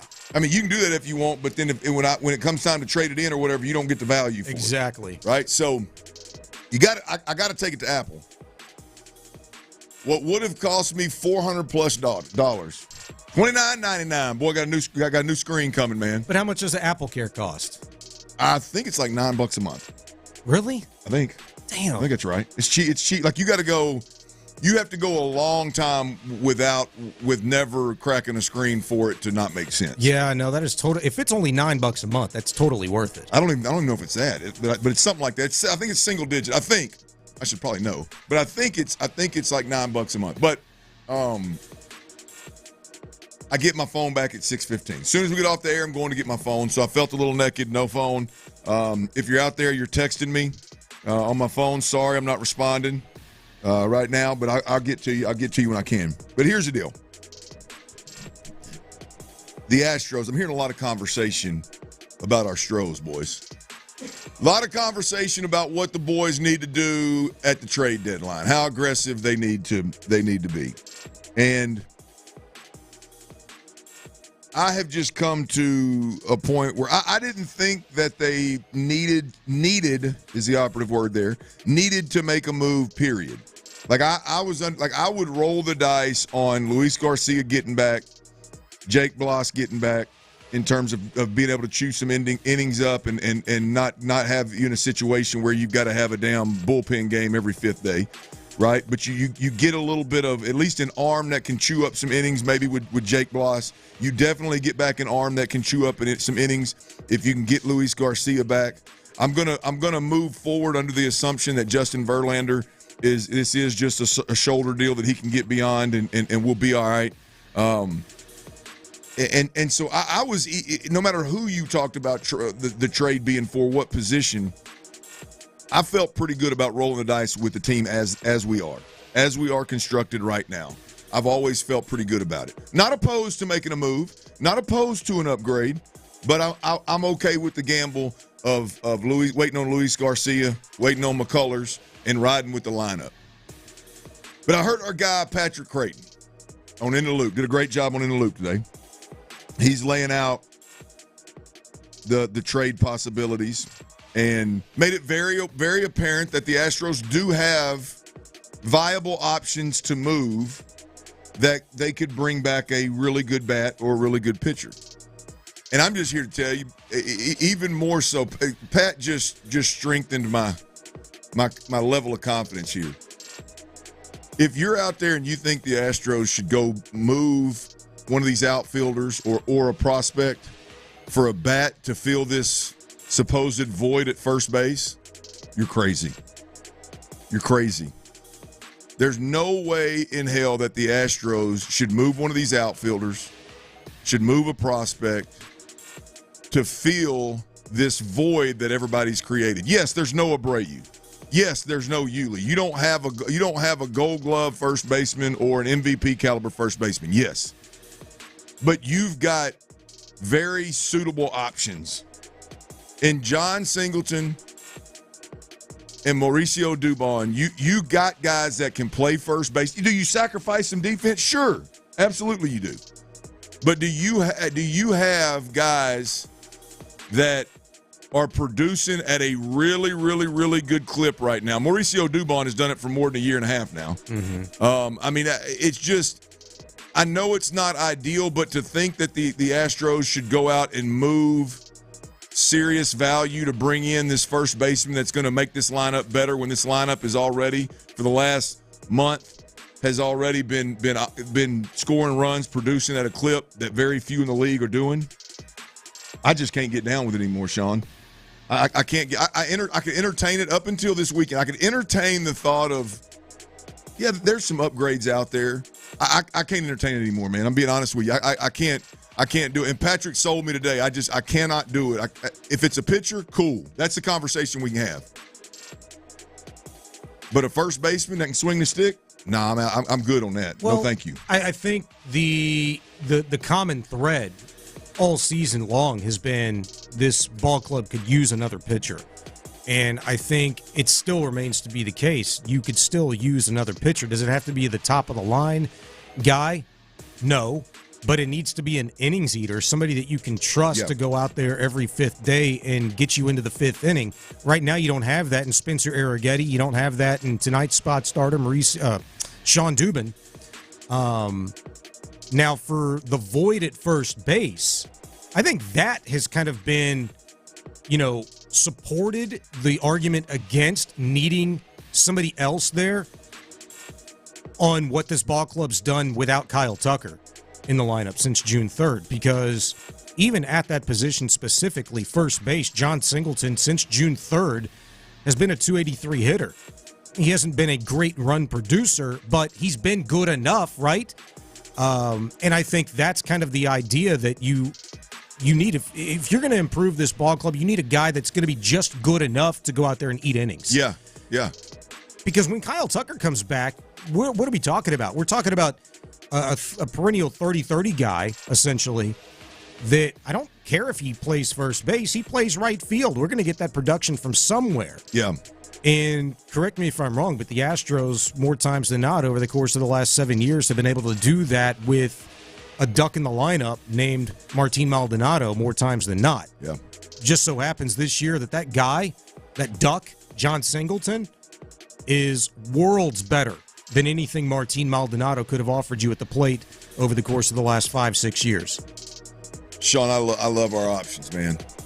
And we can't look. I mean, as fans, I'm not a guy like PC when he went all down the prospect list, mentioning guys I ain't never heard of. Right? I just got to take your word for it that they're there. I don't think the majority of our listeners and the majority of Astros fans probably don't know the names of a lot of those guys. But as a fan, I think it's safe to say that most of us sit here and go, let's not be reckless. Yes. Like, let's not operate like we've got a endless supply of prospects down there, and we can just flippantly toss one out the window because we'd like to have an upgrade at first base. Would I like to have Vlad Guerrero? Yeah, I'd like to have another potential 30-plus home runs. Yeah, but at what cost? I'd like to have that too. But you've got I think you've got very, very capable options at first base that if you went out there and made a move, now those guys are riding the pine. There's no value, and you don't know if that's going to work. I will remind folks, too, we saw Hughley obviously decline to a point where late in his tenure with the Astros, he wasn't as good as he was the previous year or two. We saw Abreu not work out after being one of the hottest free agents on the market, and we got him. We saw that not work out. PC earlier mentioned Josh Bell, hot free agent a couple of years ago that we all wanted in Houston. He went to San Diego, and I think PC said he hit 192 that year. Like, it's not a guarantee that these guys you bring in here are going to produce at that high of a level. Right. Hell, you went through it yourself with Trey Mancini, right? There's one too. Mancini was a proven commodity in Baltimore, and he was a shell of himself when he became an Astro. Great point. So, and if you didn't have one, like if when you played Singleton, when Abreu was down in the Gulf Coast League, Complex League, whatever the hell it was, Florida Complex League. Yeah. Try to get the Gulf Coast on my mind. Got the hurricane out there brewing. Like if Singleton would not have improved drastically when he started getting extended time in Abreu's absence, then maybe we're talking a little different about first base. If Mauricio Dubon wasn't on this team and didn't have the ability to play first base, particularly when it comes playoff time and games that matter, because Altuve and Myers in center and Pena at short and Bregman at third, those guys they're not going to be load managing, resting in big series, big games. And so Dubon being on the field if you didn't have those guys, cool. I'm with you. Let's go get another bat. I'm just saying you got very capable guys. There's no reason for this team to go make a big move and bring in another bat. You are not the thought that you are a bat away from another World Series run.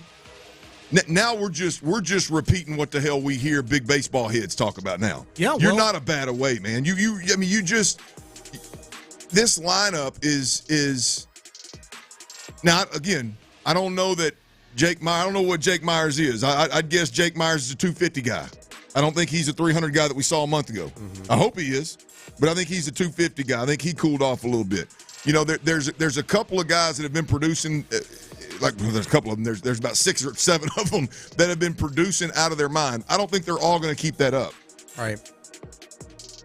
I just don't believe there's any case to be made that this team right now, as they're constructed, is a bat away from a world. Pitcher, as you mentioned, you're an arm away potentially. Whether it's a depth guy or the front of the rotation guy, you're an arm away. Yeah, maybe, and it might even be one of your own already. Because not only are you're accomplishing this, you've cut into more than half of this 10-game deficit to the Mariners over the course of the last 2.5 weeks without Justin Verlander. You've done it without Kyle Tucker. Yep.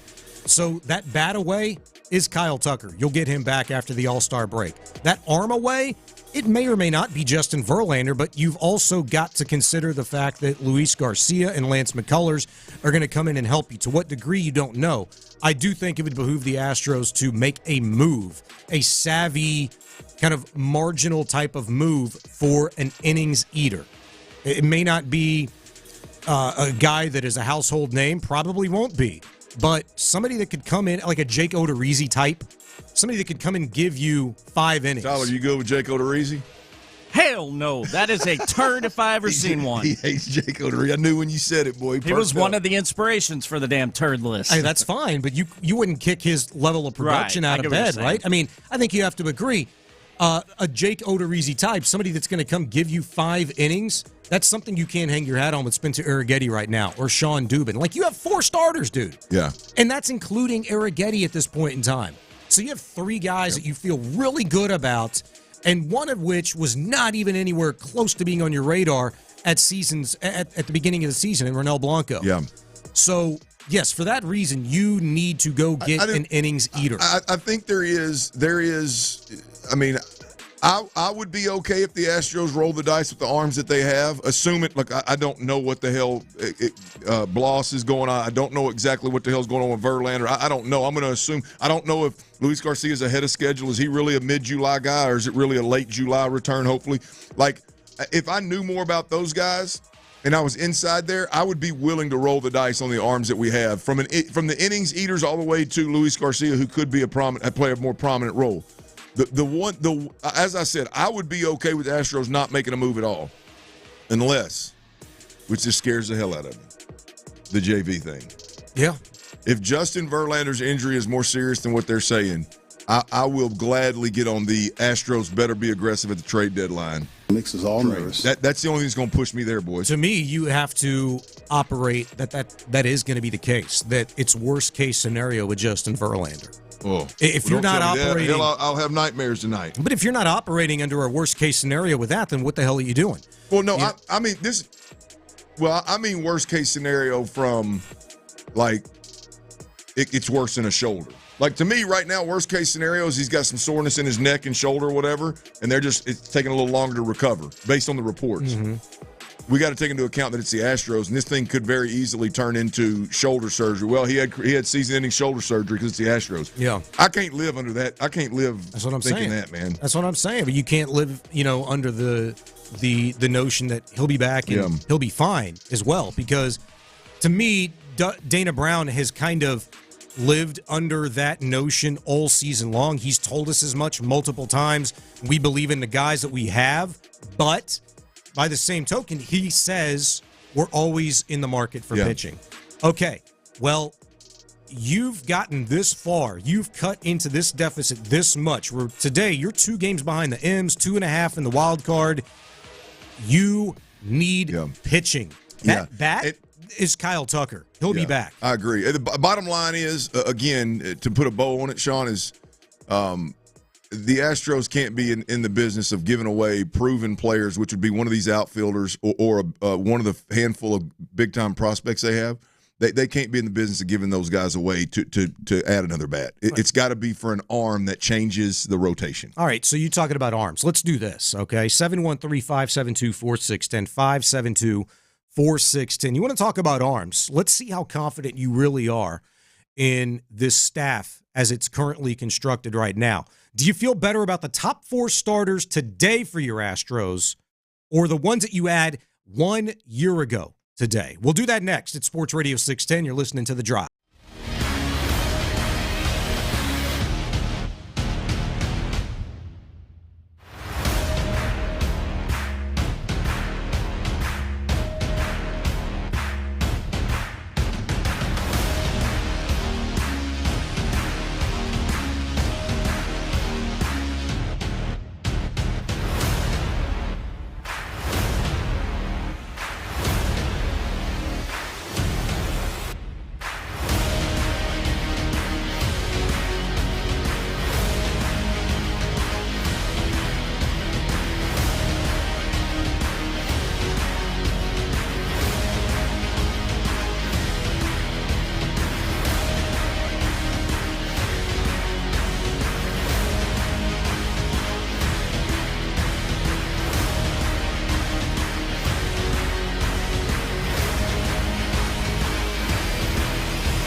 Starting July 18th. Insider access, exclusive content. Sports Radio 610. The Texans play here.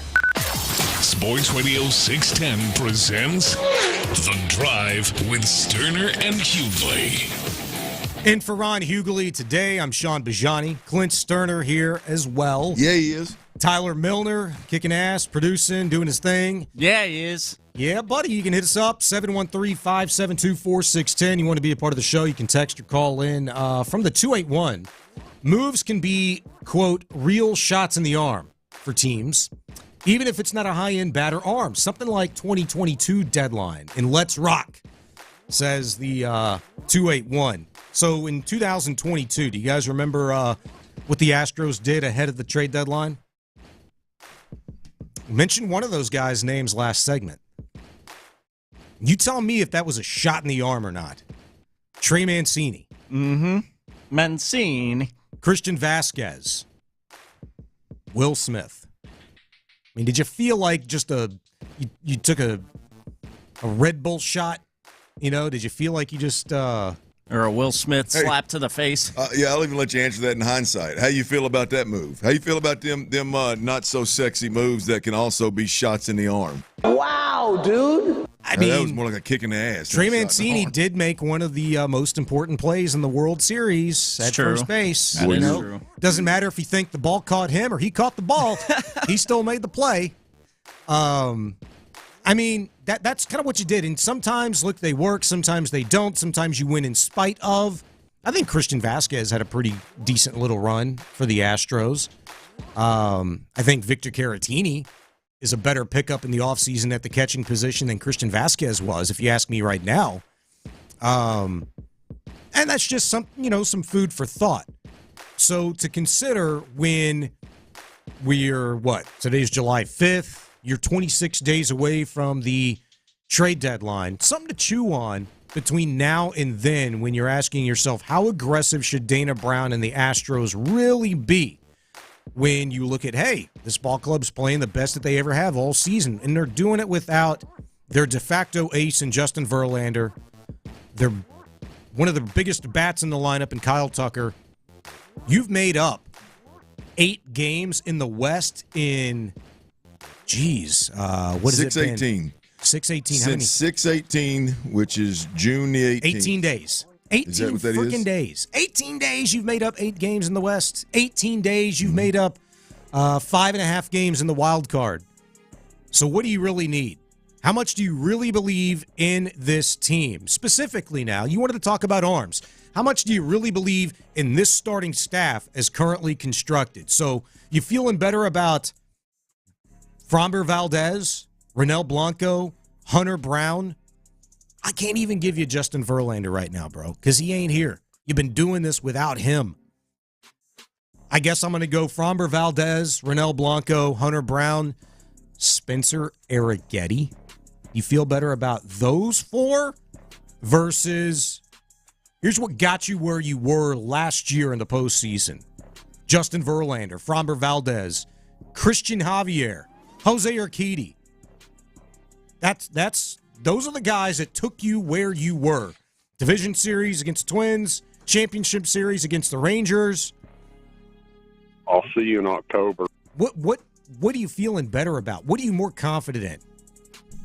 I mean, I'm telling you right now, I'm feeling more confident in knowing what I know right now today. I'm feeling more confident in what the Astros have on their 40-man roster right now than what they rolled with last year. Well, I mean, for me, this is a fully healthy conversation, right? I mean, at the end of the day, when I look at what the Astros had last year in the playoffs, because to me, this thing is about. Because I don't even think if Spencer Arrighetti's in the conversation, they're not even remotely close to where they were last year or the year before. But if we're talking about fully healthy, it comes playoff time. I'm saying fully healthy. I'm just saying JV's back. Let's be honest. Justin Verlander's back. It feels huge. And it's playoff time. We all know in the playoffs, it's a 4-man rotation. It's not a 5-man rotation. It's a 4-man rotation. And I look at this thing again, JV, Justin Verlander, Framber Valdez, Ronel Blanco, and Hunter Brown. Do you feel better in a playoff scenario, in a playoff series, with those 4 guys? Do you feel better than you did last year when it was Verlander, Framber, Christian Javier, and Jose Urquidy? I damn sure do. You know, Christian Javier was not a very good pitcher the second half of last season. And just knowing what I know now and what we all lived, what we all saw, that was the Astros staff that was spent in the postseason. Absolutely spent. And so, you know, for that being one of my major, I guess, things to point to, I would be a little concerned about Hunter Brown, because if he's in the postseason this year, he's going to be in and around probably 165, 170 innings pitched at that point in time, which is going to be 20 more than he ever thrown in his career. Same thing with Ronel Blanco. He's going to be well above a career high in innings pitched. For Framber Valdez, here's a dude that's been there, done that before. That's like the one common denominator. You can go all the way back to 2022. Framber's been there. Framber's been the dog, been the dude that you can kind of hang your hat on, and you're going to roll with him. Justin Verlander, yeah, but you don't have him right now. I'm just telling you, like, on the 40-man, because McCullers has been a part of a playoff run, Luis Garcia has been a part of a playoff run, and it's operating irresponsibly maybe, but operating under the notion that you're going to be getting those guys, best case scenario, back healthy with the freshest arms out of any team in Major League Baseball to make a run with. Yeah, I think I'd sign up for Framber Valdez, Ronel Blanco, Hunter Brown, Lance McCullers, and Luis Garcia. And if you got Justin Verlander, that is icing on the freaking cake. Tyler, where are you at? Let's, because I mean, I think clear the 2024, the top 4 starters in a rotation with Justin Verlander, Framber, Blanco, and Brown. I think it's fair. The 2023 group. I think most people would take what this year's starting 4. What about 2022? JV, Framber. But look, your top 2 guys are the same.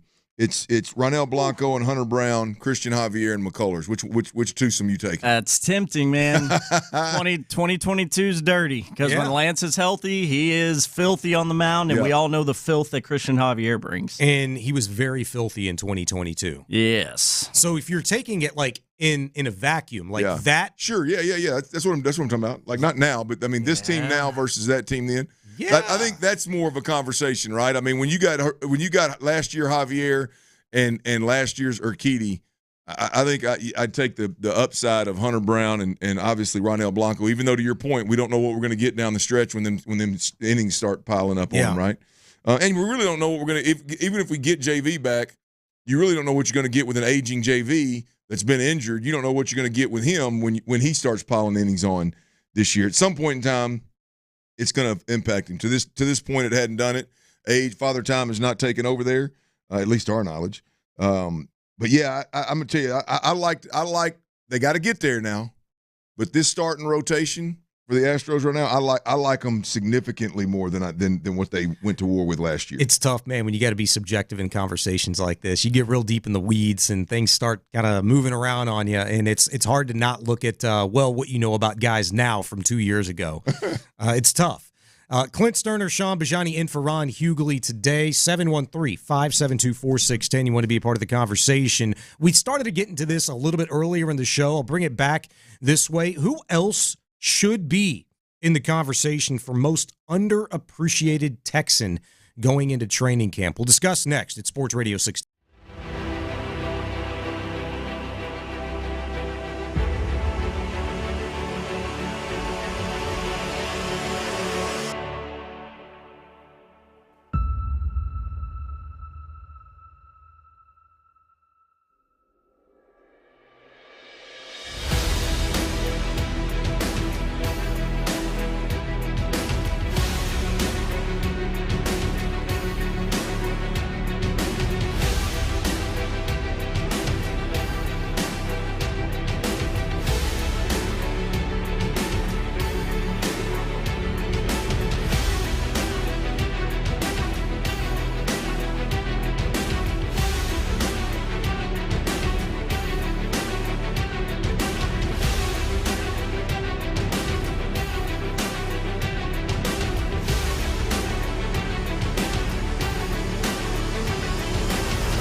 disinfecting wipes that clean 3 times better than what paper towels and kitchen grease and soaps come. Use as directed. Live from the Twin Peaks studios, Sports Radio 610 presents The Drive with Stoerner and Hughley. And for Ron Hughley, I'm Sean Bijani, Clint Stoerner as well. T-Mill here. Hope everybody's having a badass 4th of July weekend. It started officially yesterday, man. Hopefully you're off of work and getting an opportunity to enjoy it now. And drink one for us. I think we can all agree to that. Absolutely. Please do. There One you of them go. cold Coors Light preferably, or if you're into that dirty water, go and get your little rattler with some of that Sagamore rye whiskey in it. You know what I mean? That a boy. It ain't necessarily got to be 5 o'clock somewhere to do that. Of course, 5 o'clock fire coming up here in about 15 minutes. I see what you did there. Yeah. Before we get to all of that good stuff, the day's top stories, I asked you a question earlier today about the most underappreciated Texan going into training camp, and it was based off of a list, really, that had the AFC's most underappreciated players. One for the Texans, named by CBS Sports, was Christian Harris, and I think you kind of agreed with that summary by CBS Sports that, look, maybe a lot of people didn't pay attention to him last year, and he had a late comeuppance, and definitely an impactful player for the Texans, certainly into the postseason. And, man, if you thought last year was good, wait till this year, right? I agree with that. But I'm going to tell you one guy that I feel like is routinely underappreciated, and we saw the stark difference that his presence on a football field made in just one snap of his return last year. Desmond King. Ooh, yeah. When he came on and replaced Tavier Thomas after being picked up, I believe it was off of waivers from the Pittsburgh Steelers, who was with, by the way, the Texans in training camp last camp and made it all the way through, didn't make the team, signed on with the Steelers. I don't think played but maybe a handful of snaps for them. Was cut loose. Texans picked him up, and this was after the game that I think Tavier Thomas was barbecued, filleted, skewered, you name it. Yeah. The Jacksonville Jaguars did it to him. It didn't matter who it was. It was Christian Kirk. It was their tight end, multiple receivers. I mean, he was just done dirty, man. Yep. Desmond King comes on, plays one snap before the half of his first game back, and gets a goal line stop. Ends up playing 7 games for the Texans last season. Starts both playoff games. Quarterback hit, 5 TFLs later. I mean, this guy is the difference maker. He seemed to be involved in any big play there was in and around the line of scrimmage. Yeah, and look, I've been a Desmond King fan from jump. I told everybody last year that this is a guy that he was the best nickel defender on this team last year in camp. When he got cut, I said, this is a mystery. There's something else going on. They end up exactly what I thought was going to happen. Took a little longer than I thought, if I'm being completely honest. But Tavier Thomas ends up getting cooked. Desmond King just happened to be on the streets. They bring him in. He plays immediately and is an impact player immediately. I think, again, this year coming into the season, I think he is your best nickel defender on this team. Now, I don't know what they're going to do with Jalen Petrie.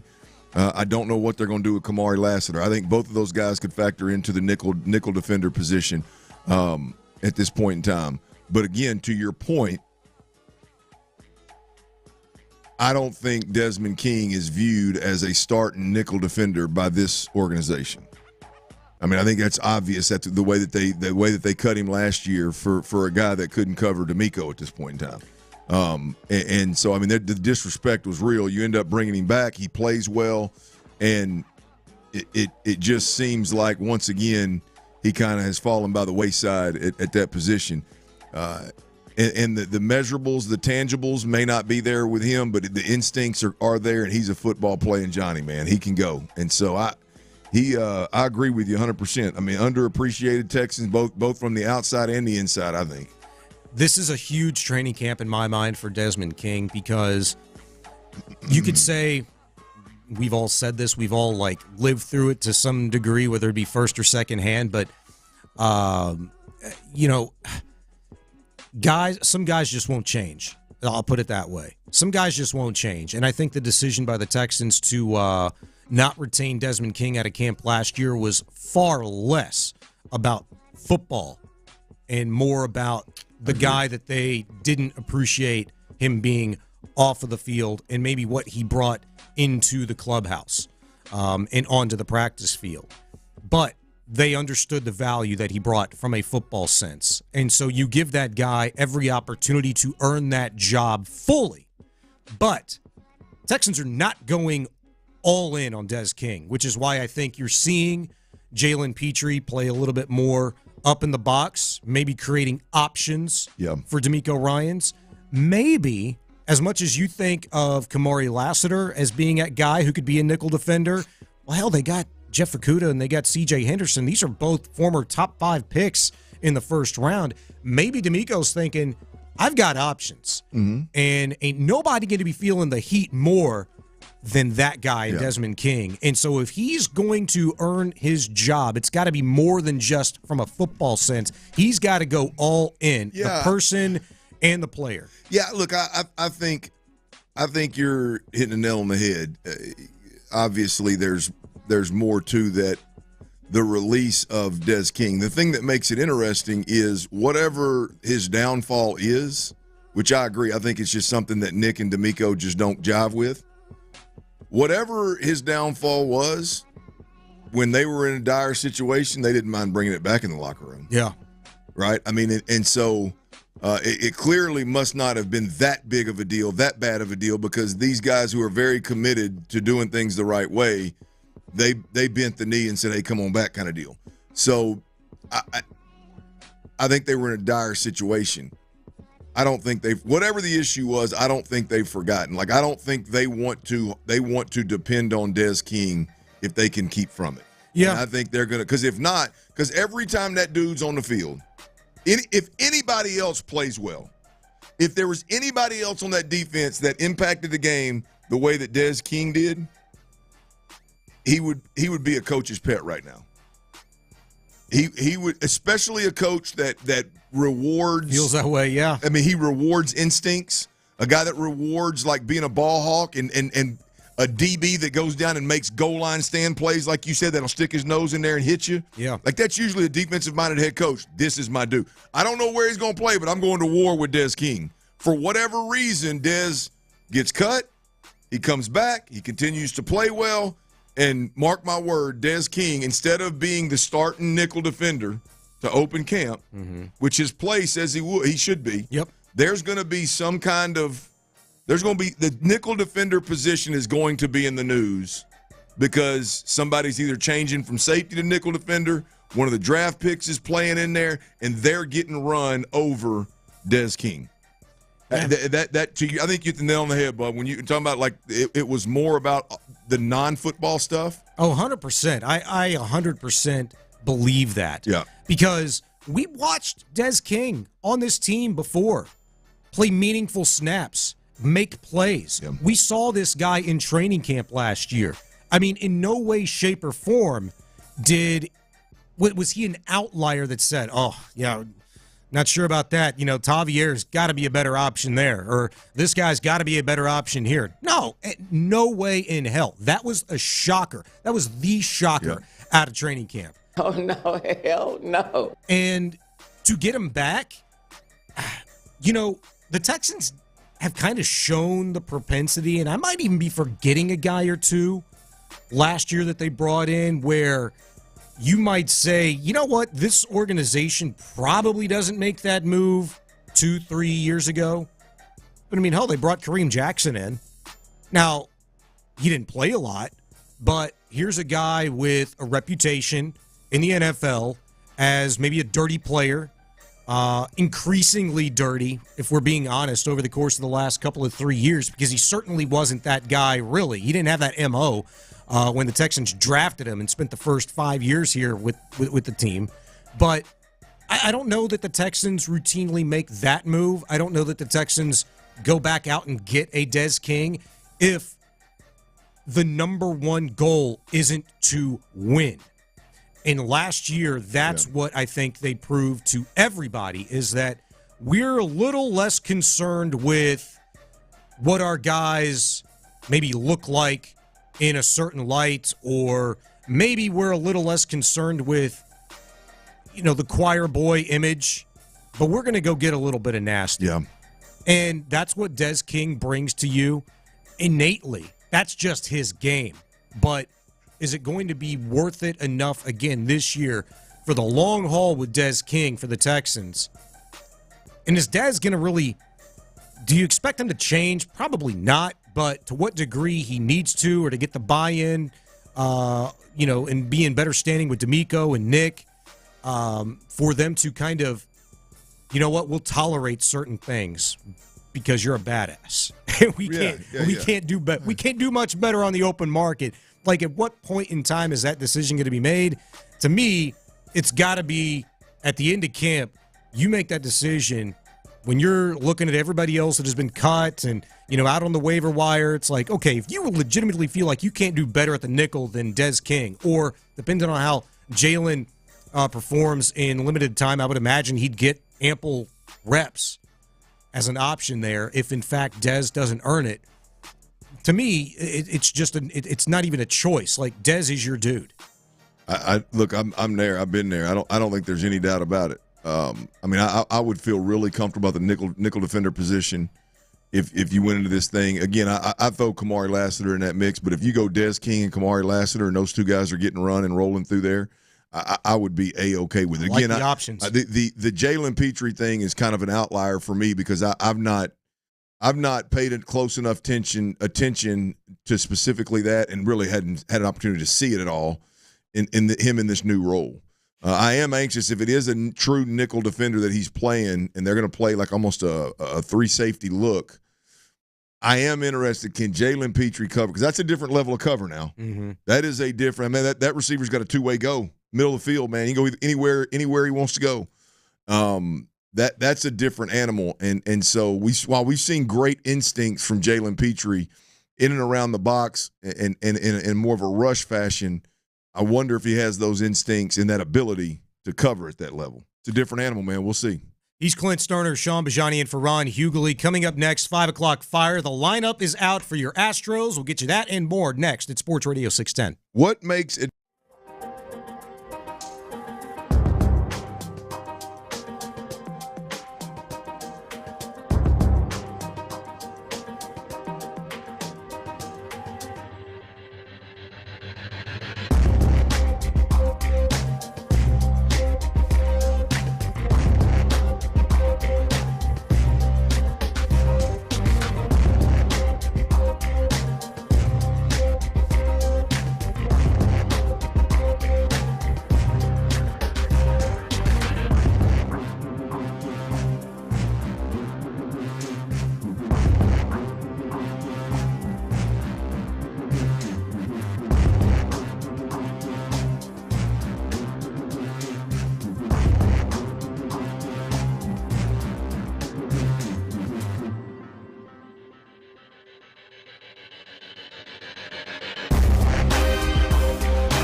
your wallet. Because we believe that everyone deserves hardworking tools at hardworking prices. And that's what we have here. So, whatever you do it for less at Harbor Freight. KILT FM HD2 Houston. Insider access, exclusive content. Sports Radio 610. The Texans play here. An Odyssey sports station. Welcome to 5 o'clock fire. Sports Radio 610 presents The Drive with Stoerner and Hughley. It's the 5 o'clock fire. All right, first up on 5 o'clock fire. How about them Astros, baby? Hell of a weekend. Come on. Took 3 out of 4 from them Blue Jays, otherwise known as the Toronto White Walkers. You asked Patrick Creighton. Clean unis. You like the City Connect uniforms? I like them all. Do you?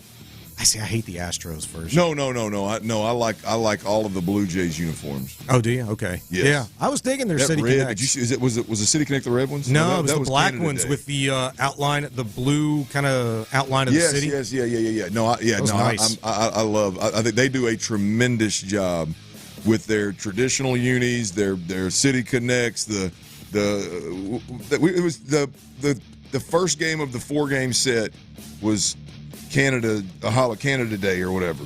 Yeah. And so they had that red on. That's right.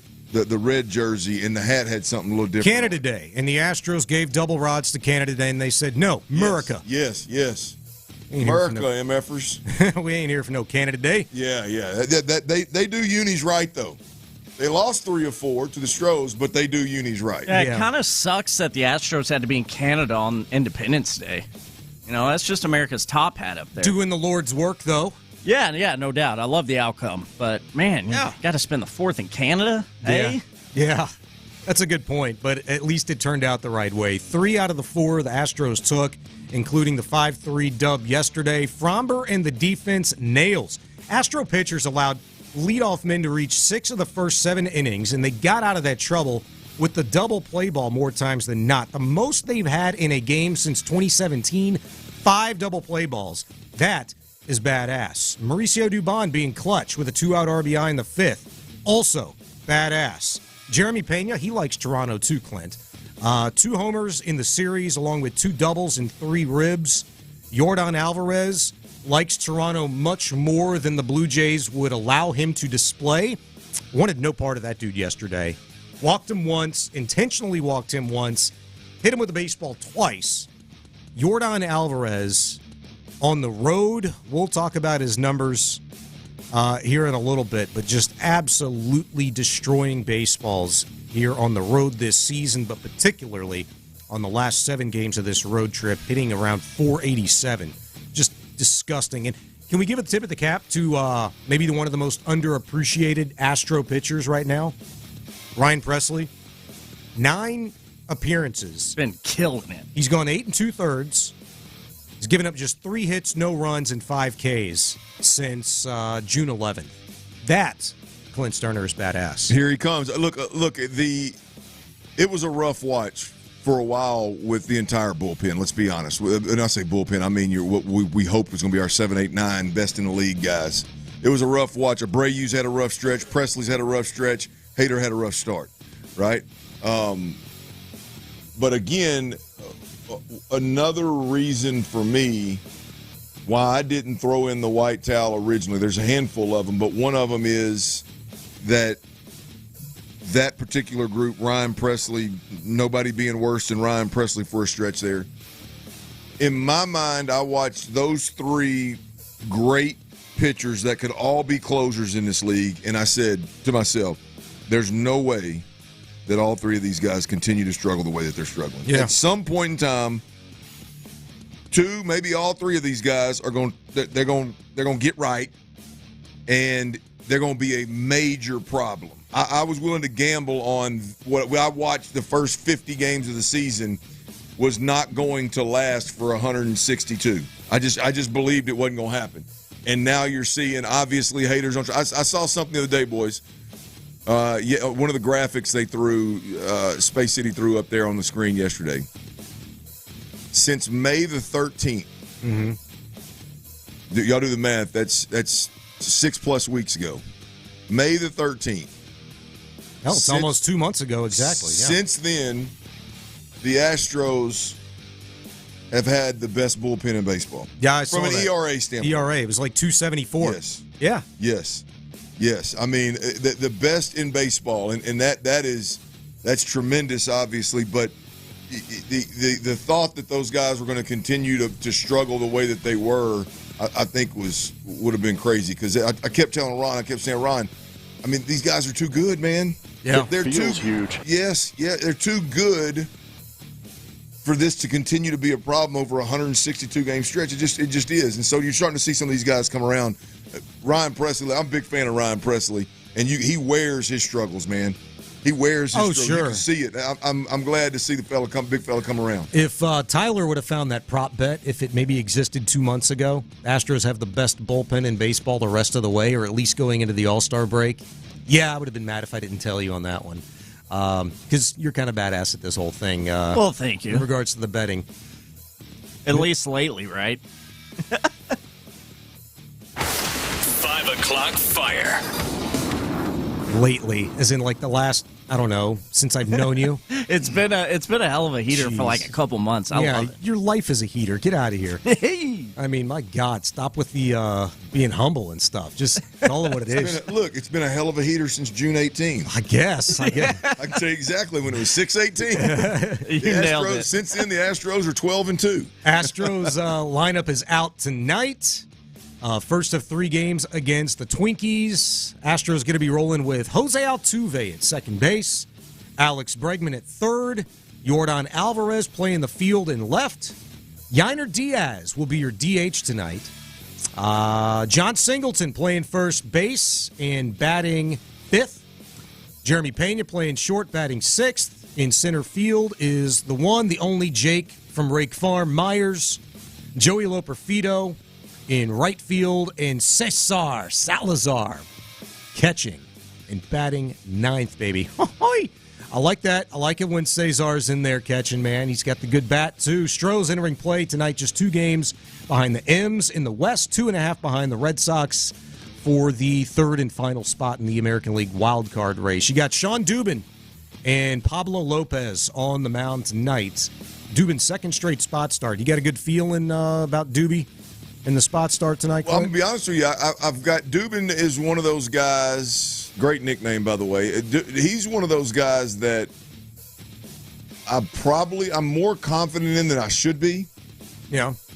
Not quite like Montero, but definitely a Montero-like, where you watch him pitch and you're like, this dude's got really, really good stuff that can't be easy to figure out and pick up and hit. It just can't. Like, it's got really good stuff. Now, I say that, and most of the time when I say that, Montero then goes out there and 2 pitches in, gives up a bomb, somebody hits it out of the damn stadium. So yeah. I don't know what my feels are worth, but Dubin is one of those guys. I feel like, as I'm watching the game, like, this dude's filthy. This dude is nasty, man, and he's got to be tough to hit. And so if he can go out there and give you 3 innings, if he can give you 2 1/3, 2 2/3, then you're getting good work out of Dubin. So yeah, I'm a fan. Good job by you, at least going with elements of his game to make you feel good about his outing tonight, because we talked about this earlier, and I did everything but. I said the only way that makes me feel good about this situation tonight is how good the Astros offense has been. Sure. Scoring 5.5 runs per game over the last 26, 28 ball games, whatever it is, since Kyle Tucker's been out. So there's that. But yeah, Doobie's got good stuff, and he displayed it last time out. Sunday against the Mets in his first spot start this season for the Stros. Went 3 1/3, hitless. Still walked 3, struck out 2, and the Astros won that game. I think it was 10-5. That game that he pitched on Sunday, but the 3 walks, the control issue is understandable. When I close my eyes and I think about Dubin standing on the mound with that beard and that. Now you want to talk about a wiry looking fella? You want to talk about wiry? Facts. Like, he stands on that bump and his look screams, I may struggle with my location from time to time. You know what I mean? Like, I ain't gonna lie, I got some filthy stuff. I may bring one right up. I'm gonna give you a little chin music.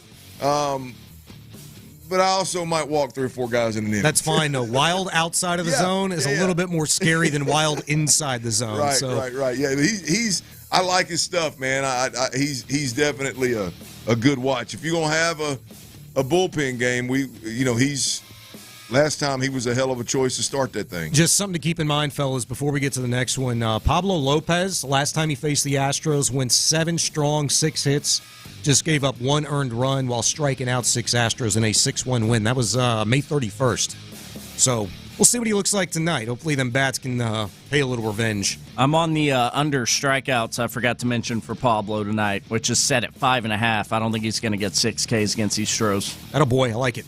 5 o'clock fire. All right, fire in southern Oklahoma. Maybe not. I don't know. He's out of it. Dak Prescott reportedly out of his walking boot. Now, maybe he's not supposed to be out of his walking boot. Maybe because a picture of him sporting a walking boot in Cabo San Lucas over the weekend, or earlier this week, rather. Like spooked him and the Cowboys enough where they said, dude, take that damn thing off. Get it off right now. Just don't be seen in public with it. I don't know. Something's going on, though. Prescott has reportedly suffered a minor right foot sprain recently that temporarily required a walking boot. How long he was in it, when the picture that surfaced on Wednesday via Twitter was taken, nobody knows. But what is known is that the Cowboys last held a organized workout on June 5th. Prescott probably didn't hurt it then. We don't know.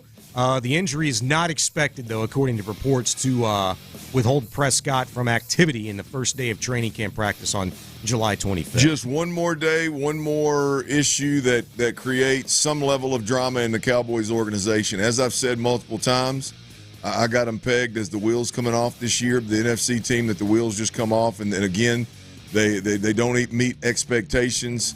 I think Jerry moves on from Dak. I think Jerry moves on from Mike McCarthy.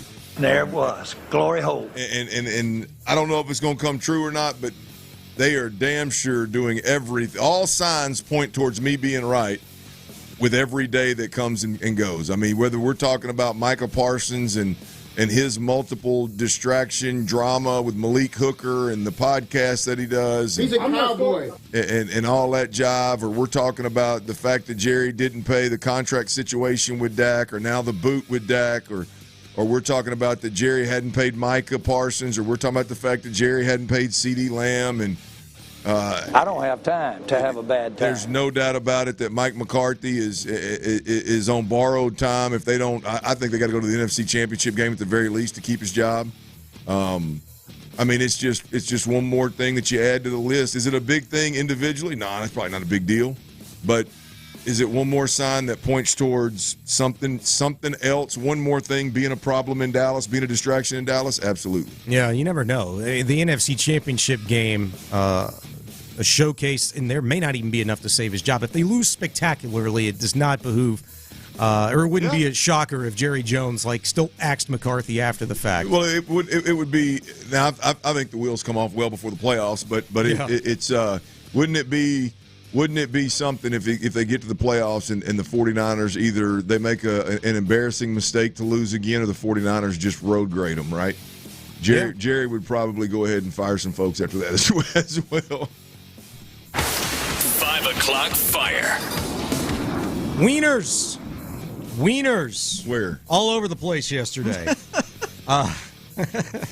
Glizzy's everywhere.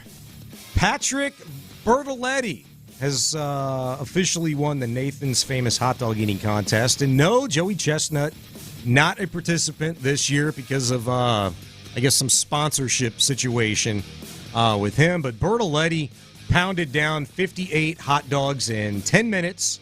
So he's the male champion. Suck a beer through a wiener? You've got a really, really interesting presentation there. Yeah, wieners. Wieners. I mean, but what did you just say? What did he do to 58 of them? Pounding them down. He pounded down 58. I don't know how else you would characterize that. I mean, we watched the women's version earlier on repeat, and that's exactly how I would characterize that. I mean, just shoving them down there. That'd be a good wiggling to be a good hub, shimmy them down there. Episode. Wiggling them wieners on down the gullet. Come on there, that is. Is that not disgusting? I can't even take these guys and gals serious. America. It is, but we've seen it, and I've become desensitized to it. It is actually somewhat entertaining to me. You find that entertaining? Yeah, I enjoy it. I'm not gonna lie either. The 30 for 30 on what's his butt, on Joey Chestnut and Kobayashi. That is one. I'm not even kidding. One of the best 30 for 30s I've watched. I could see where a 30 for 30 with somebody with that ability, because I'm sure there's a science behind it. There's a plan. Yeah. There's a technique. There's training. Like that would probably be interesting to see how somebody could force that much food down their gut. I mean, that'd be interesting. But to watch them do it. Yeah. I mean, now I guess I don't know where the red dye is coming from. I'm sure it's coming off the wieners, but like. There's like red dye all over their hand where they're dipping them in water and shoving them in their mouth. Yeah. It's like that. Like, it just makes it more and more disgusting. Yeah. That one guy was eating 3 wieners. Like he was side by side taking 3 of them at a time. Strategery, man. Strategery. Just shoving them in. I'm like, man, it is just disgusting. Mickey Sudo, the female champion this year, pounded 51 hot dogs down her gullet. I mean, do you have to keep using the word pounded? Can you just say shoved maybe or ate? Mickey Sudo slid 51 hot dogs down her gullet. You're sick. You're a sick puppy, boy. So many dogs down the gullet, man. And let me tell you, man, I view the world through a different lens now. I got 2 daughters. Like, add that to the list of things that I just hope my daughters never get into. Hot dog eating contest, televised on TV. You know, gosh dang, figuring out what you're elite at and then pursuing it. I don't want mine to ever figure it. If that is it, I don't want mine to ever figure it out. I'm just going to tell you, I would rather my daughters just be average old Joes than my daughter's talentless. What can I say? Yeah. What is your daughter? Oh, she's the queen. She's a queen of hot dog eating. Well, it's going to be like, honey, Papa worked hard, so you don't have to do this. Yeah, you ain't got to do that, man. We ain't got to figure out. I mean, we don't have to figure it out. It'll be okay, baby. Coming up next, exactly 2 weeks until Texans training camp begins. Most important camp battles, most pivotal camp for who? That's next at Sports Radio 610. All right, our Vision Homes.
Houston's sports leader. Sports Radio 610.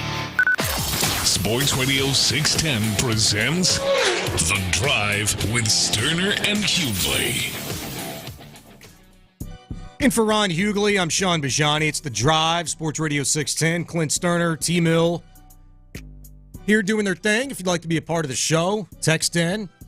Some good ones during the break, fellas. I'm not going to lie. 713-572-4610. The Hawk Tua thing is just, it's very relevant. Spit on that thing. Yeah. Yeah. You're talking about the Nathan's hot dog eating contest. Did you see what I'm talking about? Yeah. From the 832. The female winner needed to add a Hawk Tua after the last wiener. Oh, she would have been, I mean, could you imagine if, like, when she got interviewed, if she started an interview with Hawk Tua? Yeah. Hawk Tua, spit on that thing. Yeah, you feel me? That's what the same number said. Yeah, from the 832. Mickey Sudo, what's your secret to winning the hot dog contest? Spit on that thing. That would have been legendary. Did y'all see where old Hawk Tua was on stage with Zach Bryan? I did. I mean, she goes viral with talking about spitting on a piece, and she is on stage with Zach Bryan in a matter of a week. Yeah, she wasn't much of a singer, but I did see that. She's a hell of a team to put that together, you know? Yeah, she's been hitting all like the big name podcasts and stuff. I mean, she is capitalizing on this 5 minutes of fame. The way the Zach Bryan deal worked out was she had already bought tickets and was already a big fan. And they, like, it all hit so quick, and she started getting all this attention every time she left her house. Yeah. That her team, that obviously was put together over about a week span, right? I mean, I'm sure she signed with some marketing company. And anyway, they reached out to Zach's people and said, hey, you know, she was planning on coming to your concert, but now there's some safety concerns about her being there. Yeah, yeah. And he was like, no worries. I'll VIP pass her to the back. She can hang out. There you go. She can hang out with the VIPs. And next thing you know, he calls her up on stage. How far she's come from working in the Spring Factory to doing all the major podcasts, being up on stage with Zach Brown. Is that what she did? That's what she said. No pun intended. That's what she said. That's what she said. Spit on that thing. Spring Factory? That's what, right? Tyler? No, I'm just asking. I'm like not, on the I'm not podcast? down. I really haven't, I don't know. She's small town Tennessee. Mm-hmm. I don't know that much. So working at a Spring Factory, isn't that out of the realm of possibility? No. I don't know how prevalent the need for springs in Tennessee are, but hey, somebody's got to do it. Yeah, you got to supply the local mattress. If you're going to Hawk Tua, you better have some springs. Like things you need springs for, like mattress makers. Yeah. Pins. I'm out. What? Pins. Pins. You write with? Like, still need springs and pins. Yeah. Yeah. There's a pin in there. My daughter just took one apart, and that's how I know, boys. They're still they're still made with springs Pogo inside sticks. there. Nice pogo stick. Yeah. Yeah, I loved a good pogo stick. Are those still alive? Garage door opener? Yes. Okay, all right. Well yeah, done. you start getting into things like that. That's probably more line of her, like the Spring Factory she worked in. Yeah. I feel like it's gonna. I feel like if it's in a factory, it's got to be a big something, doesn't it? Maybe. Big spring. Unless there's, like stages. I don't think she's working with little springs. Talking about Hawk Tua, spit on that thing. Yeah, she's got to be working with a big, powerful spring. Yeah. More of the industrial grade, for sure. I'm sure refineries need springs for some reason. God, that's on the short list of what I hope my daughters never do. Go viral for that. Yeah. Oh, my goodness. From the 281, I agree with the Desmond King thing. Probably listened on the Rewind feature on the Odyssey app, but it still kind of applies to what we were going to get into here. As we mentioned, 2 weeks exactly until Texans training camp begins. You know they begin earlier than everybody else, along with the Chicago Bears. They get the Hall of Fame game kicking off the preseason up in Canton. Before it's going to be Andre Johnson Day in Canton. How about that? It's going to be awesome. So I ask you the question. I'll be there. You're going to go? I think so. Can we talk about that? Is that legal, Tyler? Are you going to go, or are more people than you going to go? When in doubt, if it's legal, just assume it's illegal. Well, we've already said it, so it's cat's out of the bag. Okay. Yeah, I'm going to be there. Just you? Well, I mean, I can't speak for anybody else. Okay, all right. I'm going to be there. I got you. Well, I'm looking forward to that then. Be big time. Yeah, you should be there. If you weren't there, I would be concerned. I've never been. I've never been either. Have you ever been to any Hall of Fame? Arkansas. What's like Arkansas Arkansas Sports Hall of Fame? Okay, I got you. Well, that's cool, man. That's going to be great. I've only been to the Green Bay Packer Hall of Fame. Ooh, that's something. Yeah, it was pretty neat. Yeah. All my family reunions are up there in Wisconsin, so we stopped through Lambeau once and checked out the Packer Hall of Fame. Yeah. Been to baseball's Hall of Fame twice. That's cool. Sounds awesome. Is the basketball Hall of Fame like somewhere in Podunk, Kansas? Or am I wrong? Sounds right. I think you're right. I feel like we were lost in Kansas one time, and when day broke, and I ended up seeing a sign like on the side of the road, like Basketball Hall of Fame, that way. Well, I'm glad you're safe. Lost in Kansas, man. That was an interesting situation. Pretty rural out there. Yeah, it felt like you were trapped in a Wizard of Oz painting, but it was very cool at the same time. Nevertheless, congratulations on you being at the Hall of Fame. Let me ask you a question. Biggest camp battle, 2 weeks out. Biggest camp battle that you got your eyes peeled on. I've thought about this more than I probably should have at this point in time. It's 2 weeks. Well, I just like there's a lot of decisions that have to be made, and there's a lot of talk about creating competition all over the place, and from this coaching staff and Nick Caserio, there's a lot of that. So I think a lot of it's blown out of proportion. But I'm talking real competitions where the coaches are watching the specific guys' film, and like they're calling meetings at night in training camp. Like, hey, defensive staff, let's get together. We got to watch these guys because we got to have a decision. We're going to make a decision in a couple weeks. We got to compare these guys. I think there's real competition at two positions on the defense. Okay. And I think it's safety and corner. At safety, I think Kalen Bullock, the third-round draft pick out of USC, safety. I think he is really, really, really sexy. I think he is a guy that Nick Caserio and D'Amico Ryans look at and go, how quickly can I get him on the field? He is long. He at least reportedly, I haven't seen him myself, has, and I would say reportedly from D'Amico and company, he's got really good instincts. Literally, I've heard them say what he needs to do is put on a few pounds. And I don't like if you're a safety and you're long, rangy, can cover, can play zones, can shrink windows in zones really, really quickly with your length and your speed, I don't give a damn if you're 10 pounds light. Like, yeah, in 2 years from now, would I like you to be 220? Sure, yeah. But if you're 210 right now, you can play.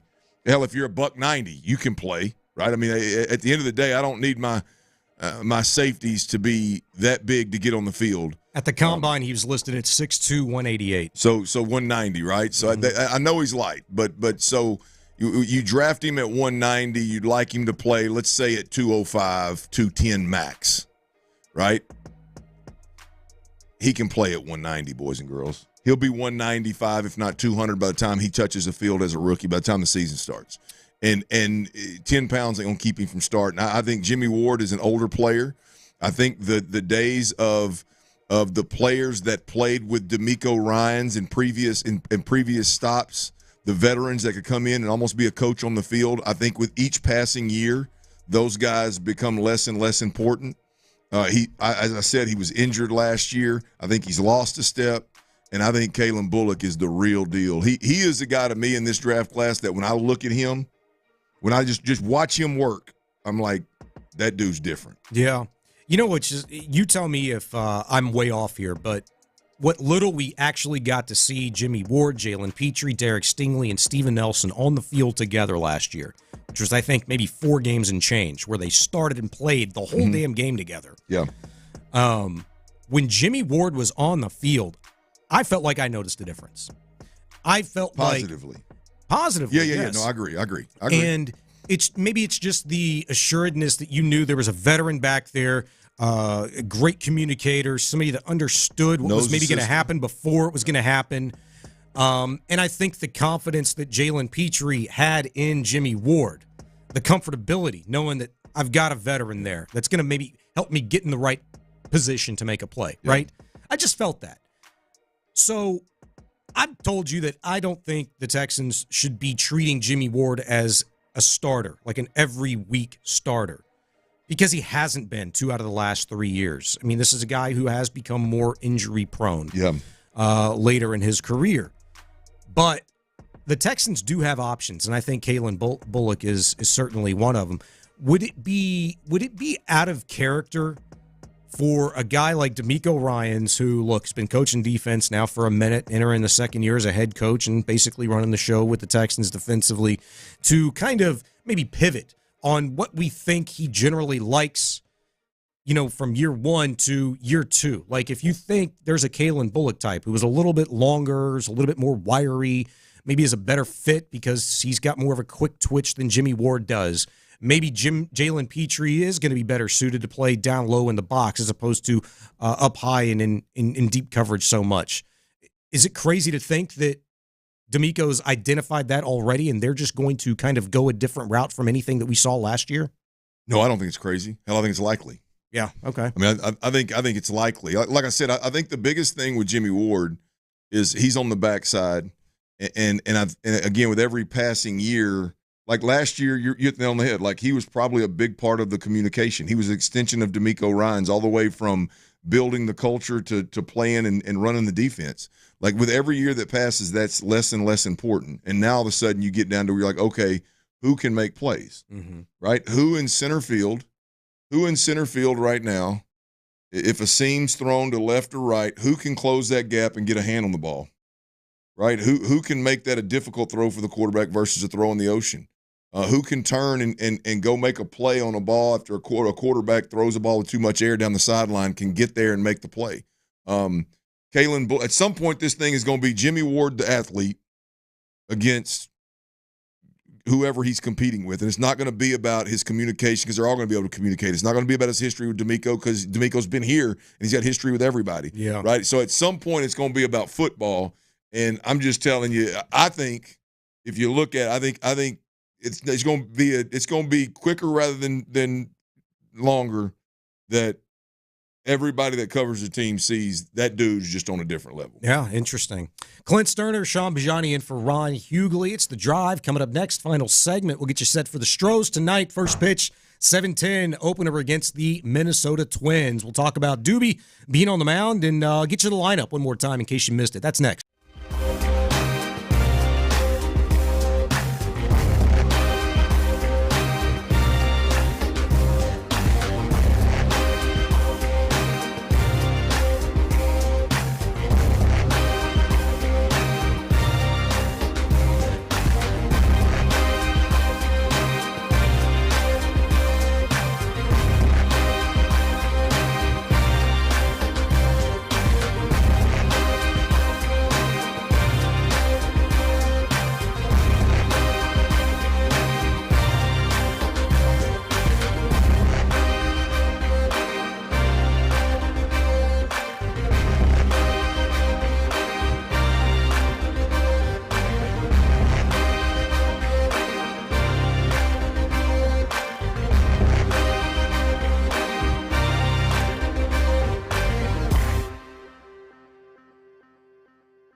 Driver rating, right where it belongs. Picking up.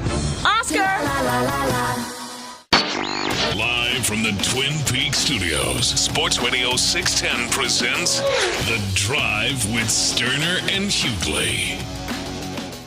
Boys, got a question for you. Yes, sir. I'm going to tell on myself. All right. If you were reading something, maybe an ad for a company,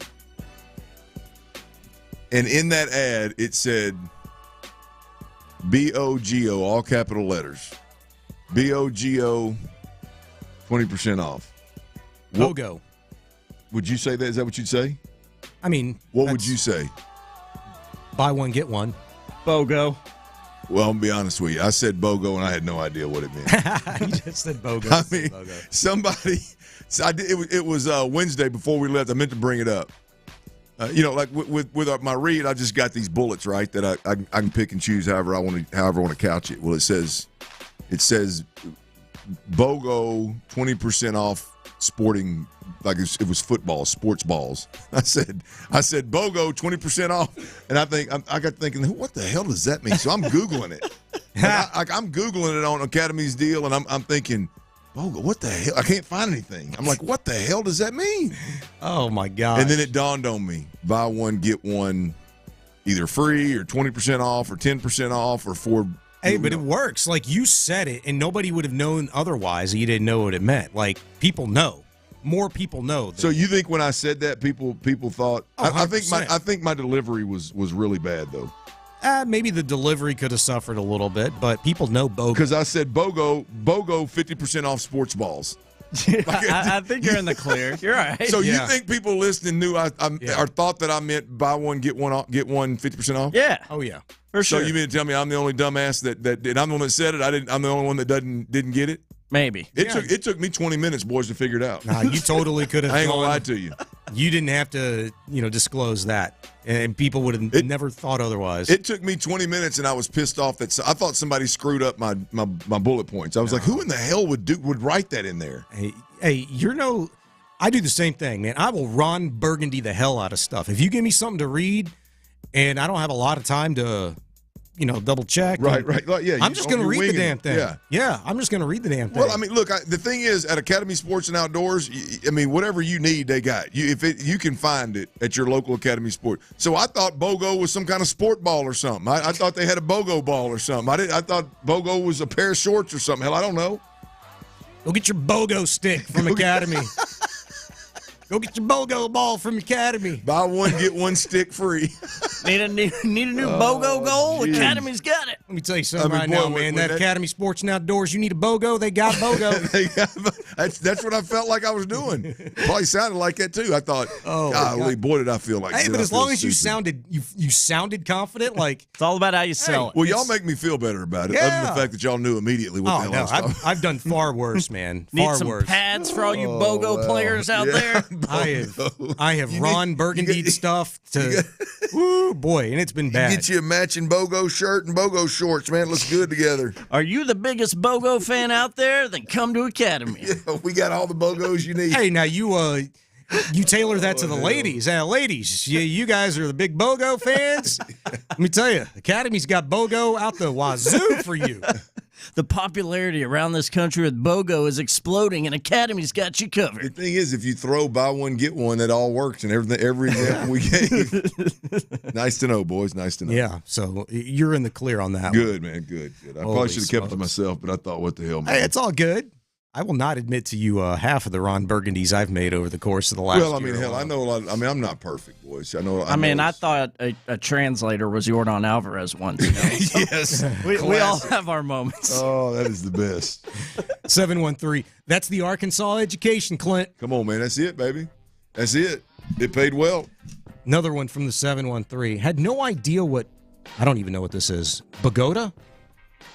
Had no idea what Bogota was until a month ago. Bogota. I don't know what that is.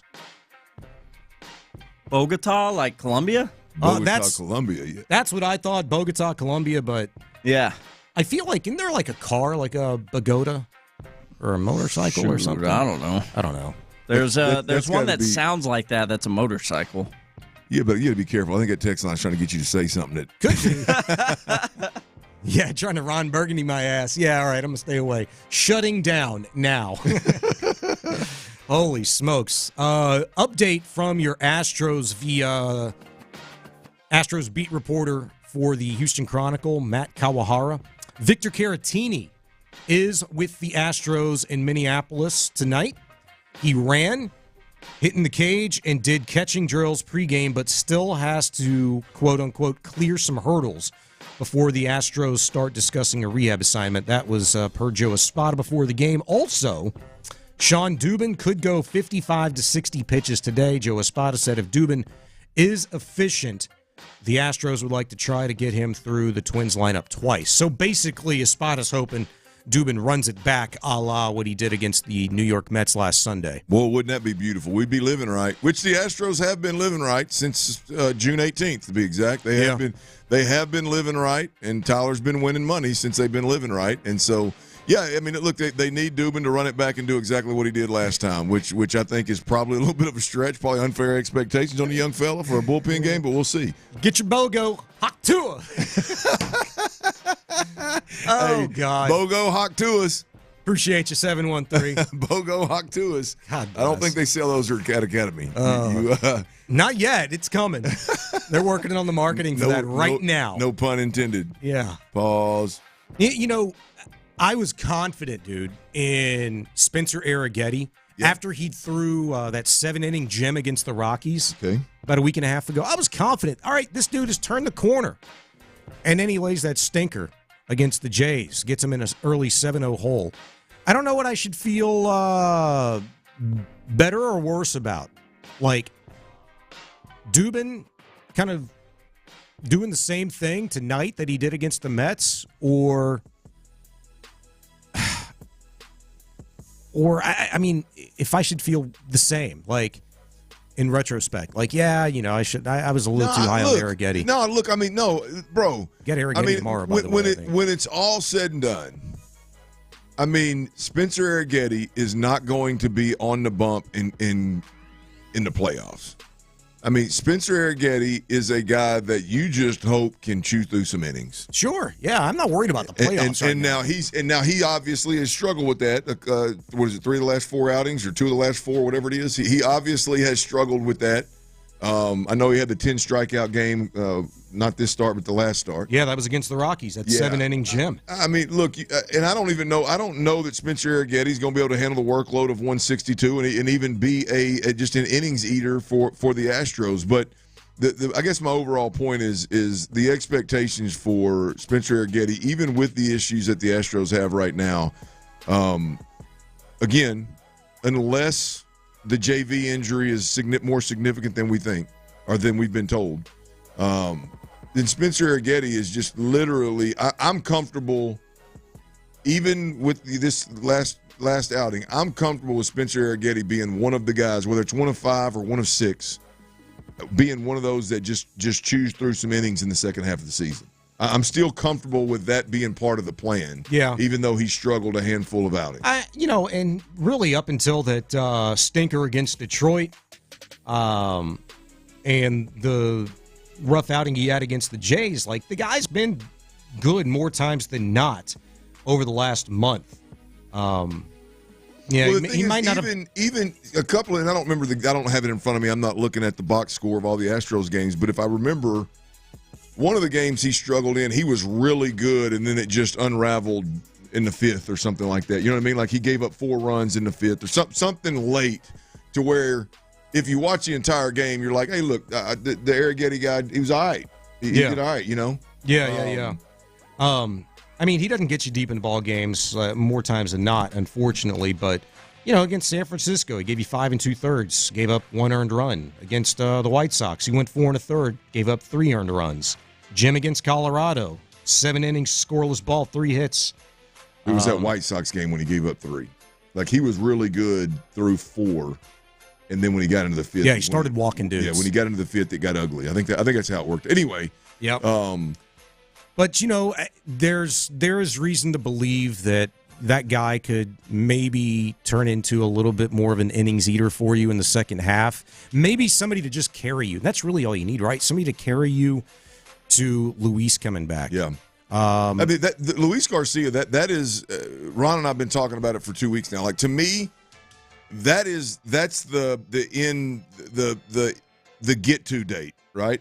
I mean, if you, again, assuming that the JV reports and the Tucker reports that those guys are at least doing some baseball things, to me, it's Luis Garcia. If Luis Garcia is a July 20th return or a late July return, right, that you get there. If you're the Astros and you can get there with still winning some ball games and not going the other direction 3 or 4 games all of a sudden on the Mariners. If you can stay within a couple of games, 2-3 games of the Mariners, the day that you get Luis Garcia back, I think you are ready to rock. You're locked and loaded. By the way, can't afford any more injuries though because they're thin. But that as a fan, that's the date. Okay, now we can stop the whole. How are we going to navigate this bullpen game? How is Sean Dubin going to start? Can he give me 55 pitches? Can he give me 2-3 innings? Like, we can stop that silliness once Luis Garcia gets there. Luis Garcia inning in a third last night for Double-A Corpus. Forget what the line really was. He gave up 4 runs on 3 hits, gave up 2 dingers, but he did hit his pitch count limit. So right. he threw 31 pitches last night. And that, when you get to the pitch count limit and you get out of there without injury, that's the key at this point in time for Luis Garcia. So, well, look, if he gets here and he's bad when he gets here, because I agree with your point. Like, I'm not as much worried about, how they're swinging it or whatever. I mean, he may have I don't know what pitches he was throwing, what pitches he wasn't throwing. I have no idea. Exactly. You don't know what he's working on. Like, if he gets here, I've got confidence that if Luis Garcia gets here pain-free, injury-free, setback-free, I feel like he's going to at the very least be a guy that can eat some innings. Yeah. And we've seen him do it. I mean, that's all you can really hope for the Astros. And get there, man, and the Astros are in good shape, Sean. You know what I mean? Because I got to believe that JV's back by the end. I got to believe that Tucker's back by the end. You get Luis Garcia. Now all of a sudden, you've got 6 starters potentially. You get Jake Bloss back. You could have a little bit of depth and a little bit of a security blanket if somebody does get injured or somebody needs to have a little rest. Oh, yeah. You got options if you can just get to Luis Garcia, but you got to get there. You cancel out Christian Javier and Jose Urquidy at this point in time, along with JP France. So there's 3. I've been talking all season long about. You get to the second half of the season when Garcia and McCullers return. There's 2 dudes. You add in Justin Verlander, Framber Valdez, Hunter Brown, Spencer Arrighetti, Ronel Blanco. There's 7 dudes right there. There's 7 guys. How many MLB teams have 7 go-to starters when you need to go eat some innings? And you mentioned Jake Bloss.